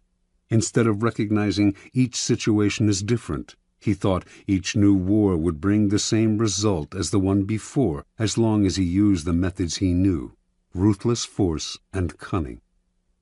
Understand, in the realm of power, you must be guided by reason. To let a momentary thrill or an emotional victory influence or guide your moves will prove fatal. When you attain success, step back. Be cautious. When you gain victory, understand the part played by the particular circumstances of a situation, and never simply repeat the same actions again and again. History is littered with the ruins of victorious empires and the corpses of leaders who could not learn to stop and consolidate their gains. Keys to power. Power has its own rhythms and patterns. Those who succeed at the game are the ones who control the patterns and vary them at will, keeping people off balance while they set the tempo. The essence of strategy is controlling what comes next, and the elation of victory can upset your ability to control what comes next in two ways.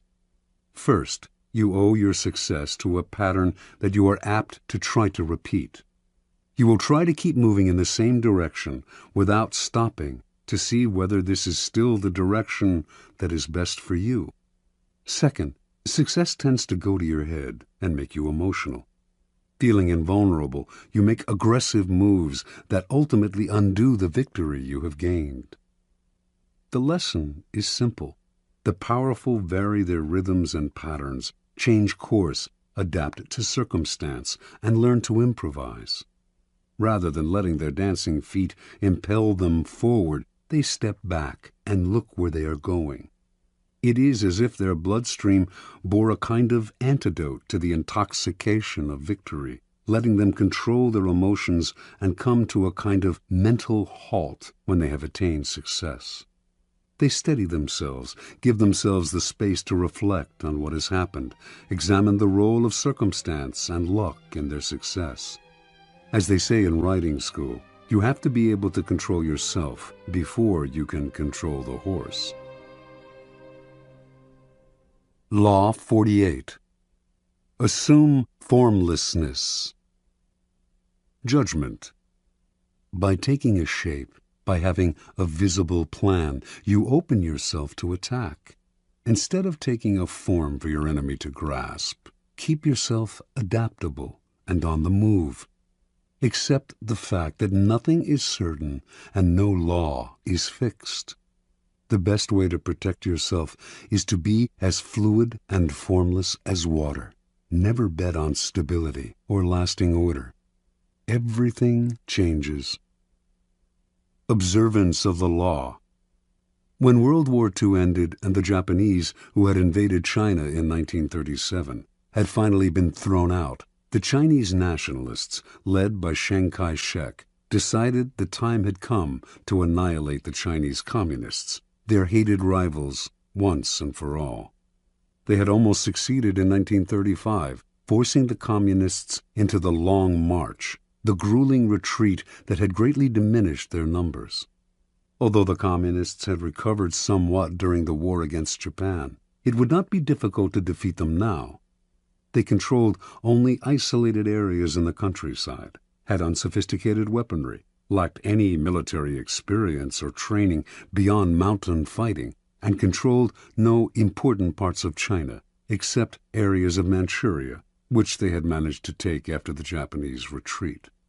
Chiang decided to commit his best forces in Manchuria. He would take over its major cities, and from those bases would spread through the northern industrial region, sweeping the communists away. Once Manchuria had fallen, the communists would collapse. In 1945 and 46, the plan worked perfectly. The nationalists easily took the major Manchurian cities. Puzzlingly, though, in the face of this critical campaign, the communist strategy made no sense. When the nationalists began their push, the communists dispersed to Manchuria's most out-of-the-way corners. Their small units harassed the nationalist armies, ambushing them here, retreating unexpectedly there. But these dispersed units never linked up, making them hard to attack.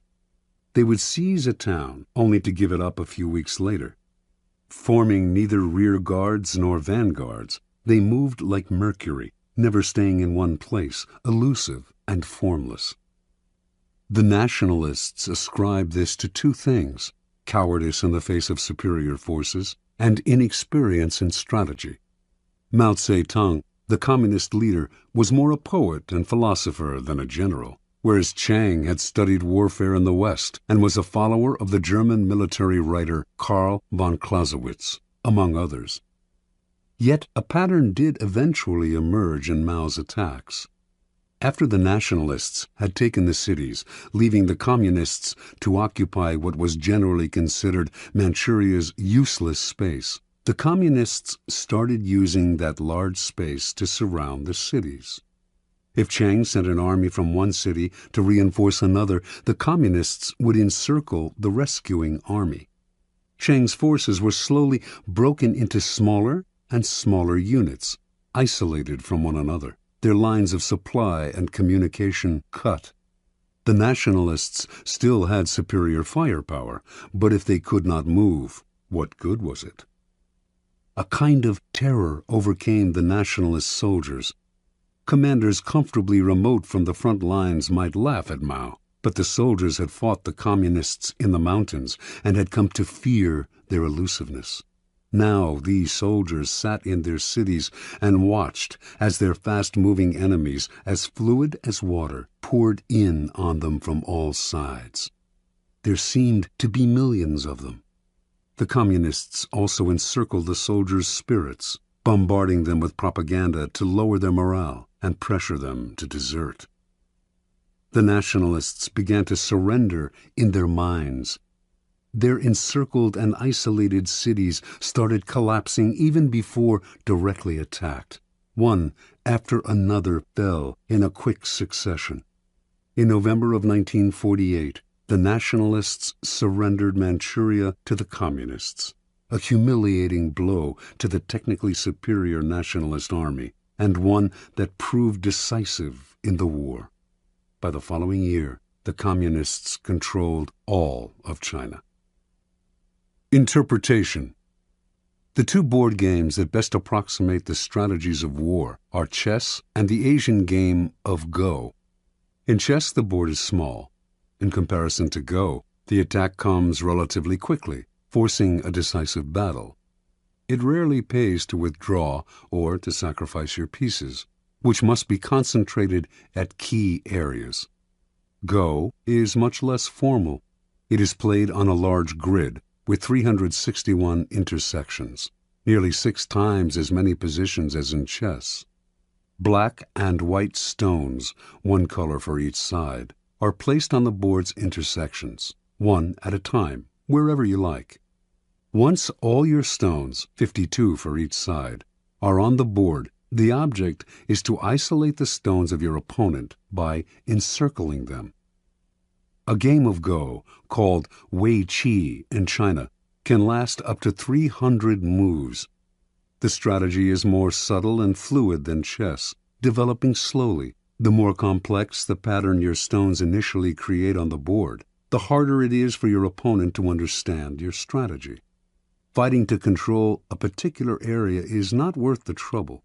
You have to think in larger terms, to be prepared to sacrifice an area in order eventually to dominate the board. What you are after is not an entrenched position, but mobility. With mobility, you can isolate the opponent in small areas and then encircle them. The aim is not to kill off the opponent's pieces directly, as in chess, but to induce a kind of paralysis and collapse. Chess is linear, position-oriented, and aggressive. Go is nonlinear and fluid. Aggression is indirect until the end of the game, when the winner can surround the opponent's stones at an accelerated pace. Chinese military strategists have been influenced by Go for centuries. Its proverbs have been applied to war time and again. Mao Zedong was an addict of Wei Qi, and its precepts were ingrained in his strategies. A key Wei Qi concept, for example, is to use the size of the board to your advantage, spreading out in every direction so that your opponent cannot fathom your movements in a simple, linear way. Every Chinese, Mao once wrote, should consciously throw himself into this war of a jigsaw pattern against the nationalists. Place your men in a jigsaw pattern in Go, and your opponent loses himself trying to figure out what you are up to. Either he wastes time pursuing you, or, like Chiang Kai-shek, he assumes you are incompetent and fails to protect himself. And if he concentrates on single areas, as Western strategy advises, he becomes a sitting duck for encirclement. In the Wei Qi way of war, you encircle the enemy's brain, using mind games, propaganda, and irritation tactics to confuse and dishearten. This was the strategy of the Communists. an apparent formlessness that disoriented and terrified their enemy. Where chess is linear and direct, the ancient game of Go is closer to the kind of strategy that will prove relevant in a world where battles are fought indirectly, in vast, loosely connected areas. Its strategies are abstract and multidimensional, inhabiting a plane beyond time and space, the strategist's mind. In this fluid form of warfare, you value movement over position. Your speed and mobility make it impossible to predict your moves. Unable to understand you, your enemy can form no strategy to defeat you. Instead of fixing on particular spots, this indirect form of warfare spreads out just as you can use the large and disconnected nature of the real world to your advantage. Be like a vapor. Do not give your opponents anything solid to attack. Watch as they exhaust themselves pursuing you, trying to cope with your elusiveness. Only formlessness allows you to truly surprise your enemies. By the time they figure out where you are and what you are up to, it is too late. Keys to power. The human animal is distinguished by its constant creation of forms. Rarely expressing its emotions directly, it gives them form through language, or through socially acceptable rituals. We cannot communicate our emotions without a form. The forms that we create, however, change constantly, in fashion, in style, in all those human phenomena representing the mood of the moment. We are constantly altering the forms we have inherited from previous generations, and these changes are signs of life and vitality. Indeed, the things that don't change, the forms that rigidify, come to look to us like death, and we destroy them. The young show this most clearly. Uncomfortable with the forms that society imposes upon them, having no set identity, they play with their own characters, trying on a variety of masks and poses to express themselves. This is the vitality that drives the motor of form, creating constant changes in style. The powerful are often people who, in their youth, have shown immense creativity in expressing something new through a new form. Society grants them power because it hungers for and rewards this sort of newness. The problem comes later, when they often grow conservative and possessive. They no longer dream of creating new forms. Their identities are set, their habits congeal, and their rigidity makes them easy targets. Everyone knows their next move. Instead of demanding respect, they elicit boredom. "Get off the stage," we say. "Let someone else, someone younger, entertain us." When locked in the past, the powerful look comical. They are overripe fruit, waiting to fall from the tree. Power can only thrive if it is flexible in its forms. To be formless is not to be amorphous. Everything has a form. It is impossible to avoid. The formlessness of power is more like that of water or mercury, taking the form of whatever is around it. Changing constantly, it is never predictable. The powerful are constantly creating form, and their power comes from the rapidity with which they can change. Their formlessness is in the eye of the enemy, who cannot see what they are up to, and so has nothing solid to attack. This is the premier pose of power, ungraspable, as elusive and swift as the god Mercury, who could take any form he pleased and used his ability to wreak havoc on Mount Olympus.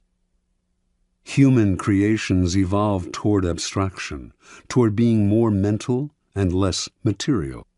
This evolution is clear in art, which, in this country, made the great discovery of abstraction and conceptualism.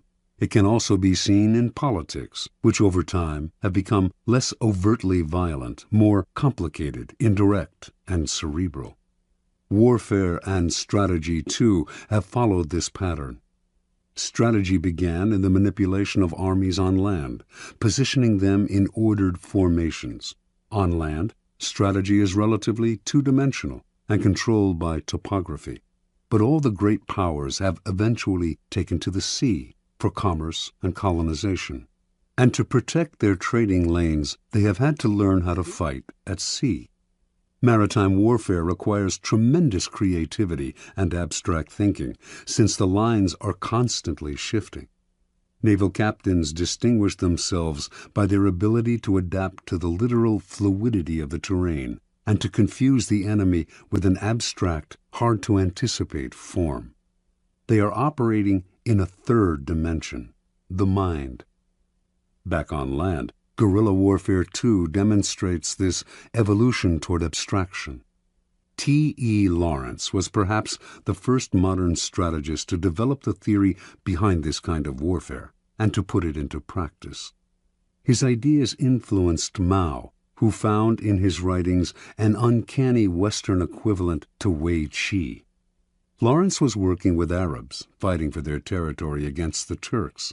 His idea was to make the Arabs blend into the vast desert, never providing a target, never collecting together in one place.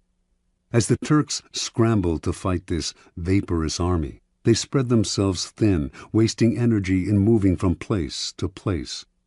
They had the superior firepower, but the Arabs kept the initiative by playing cat and mouse, giving the Turks nothing to hold on to, destroying their morale. Most wars were wars of contact. Ours should be a war of detachment, Lawrence wrote. We were to contain the enemy by the silent threat of a vast, unknown desert, not disclosing ourselves till we attacked. This is the ultimate form of strategy. The war of engagement has become far too dangerous and costly. Indirection and elusiveness yield far better results at a much lower cost. The main cost, in fact, is mental, the thinking it takes to align your forces in scattered patterns and to undermine the minds and psychology of your opponents. And nothing will infuriate and disorient them more than formlessness. In a world where wars of detachment are the order of the day, formlessness is crucial. The first psychological requirement of formlessness is to train yourself to take nothing personally. Never show any defensiveness. When you act defensive, you show your emotions, revealing a clear form. Your opponents will realize they have hit a nerve, an Achilles heel, and they will hit it again and again. So train yourself to take nothing personally. Never let anyone get your back up. Be like a slippery ball that cannot be held. Let no one know what gets you or where your weaknesses lie. Make your face a formless mask, and you will infuriate and disorient your scheming colleagues and opponents. One man who used this technique was Baron James Rothschild. A German Jew in Paris, in a culture decidedly unfriendly to foreigners, Rothschild never took any attack on him personally or showed he had been hurt in any way. He furthermore adapted himself to the political climate, whatever it was. The stiffly formal Restoration monarchy of Louis XVIII, the bourgeois reign of Louis Philippe, the Democratic Revolution of 1848, the upstart Louis Napoleon crowned emperor in 1852. Rothschild accepted them one and all and blended in. He could afford to appear hypocritical or opportunistic because he was valued for his money, not his politics.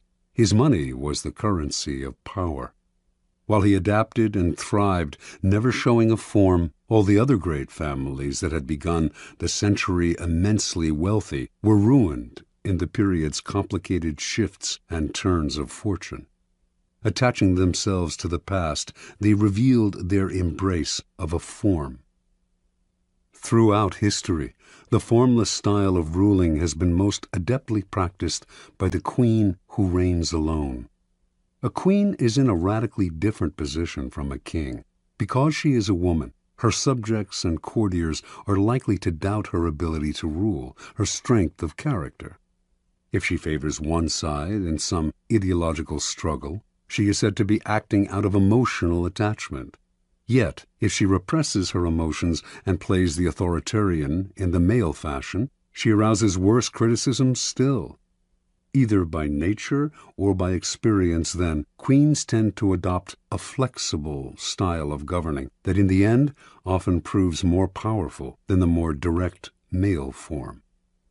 This feminine, formless style of ruling may have emerged as a way of prospering under difficult circumstances, but it has proved immensely seductive to those who have served under it.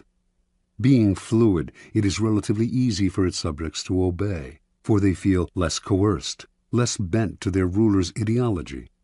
It also opens up options where an adherence to a doctrine closes them off. Without committing to one side, it allows the ruler to play one enemy off another. Rigid rulers may seem strong, but with time, their inflexibility wears on the nerves, and their subjects find ways to push them from the stage. Flexible, formless rulers will be much criticized, but they will endure, and people will eventually come to identify with them, since they are as their subjects are, changing with the wind, open to circumstance. Despite upsets and delays, the permeable style of power generally triumphs in the end. When you find yourself in conflict with someone stronger and more rigid, allow them a momentary victory. Seem to bow to their superiority. Then, by being formless and adaptable, slowly insinuate yourself into their soul.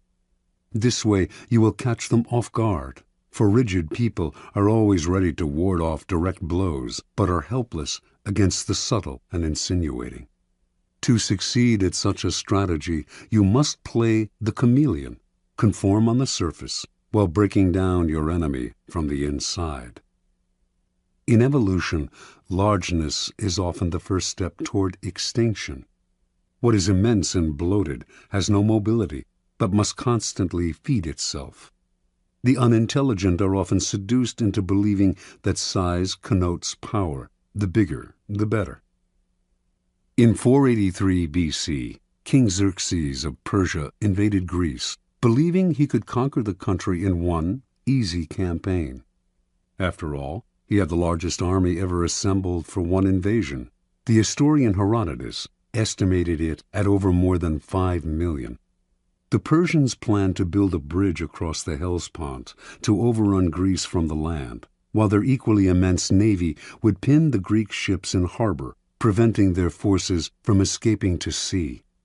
The plan seemed sure, yet as Xerxes prepared the invasion, his advisor Artabanus warned his master of grave misgivings. "The two mightiest powers in the world are against you," he said. Xerxes laughed. What powers could match his gigantic army? "I will tell you what they are," answered Artabanus. "The land and the sea. There are no safe harbors large enough to receive Xerxes' fleet, and the more land the Persians conquered, the longer their supply lines stretched, the more ruinous the cost of feeding this immense army would prove." Thinking his advisor a coward, Xerxes proceeded with his invasion. Yet, as Artabanus predicted, bad weather at sea decimated the Persian fleet, which was too large to take shelter in any harbor.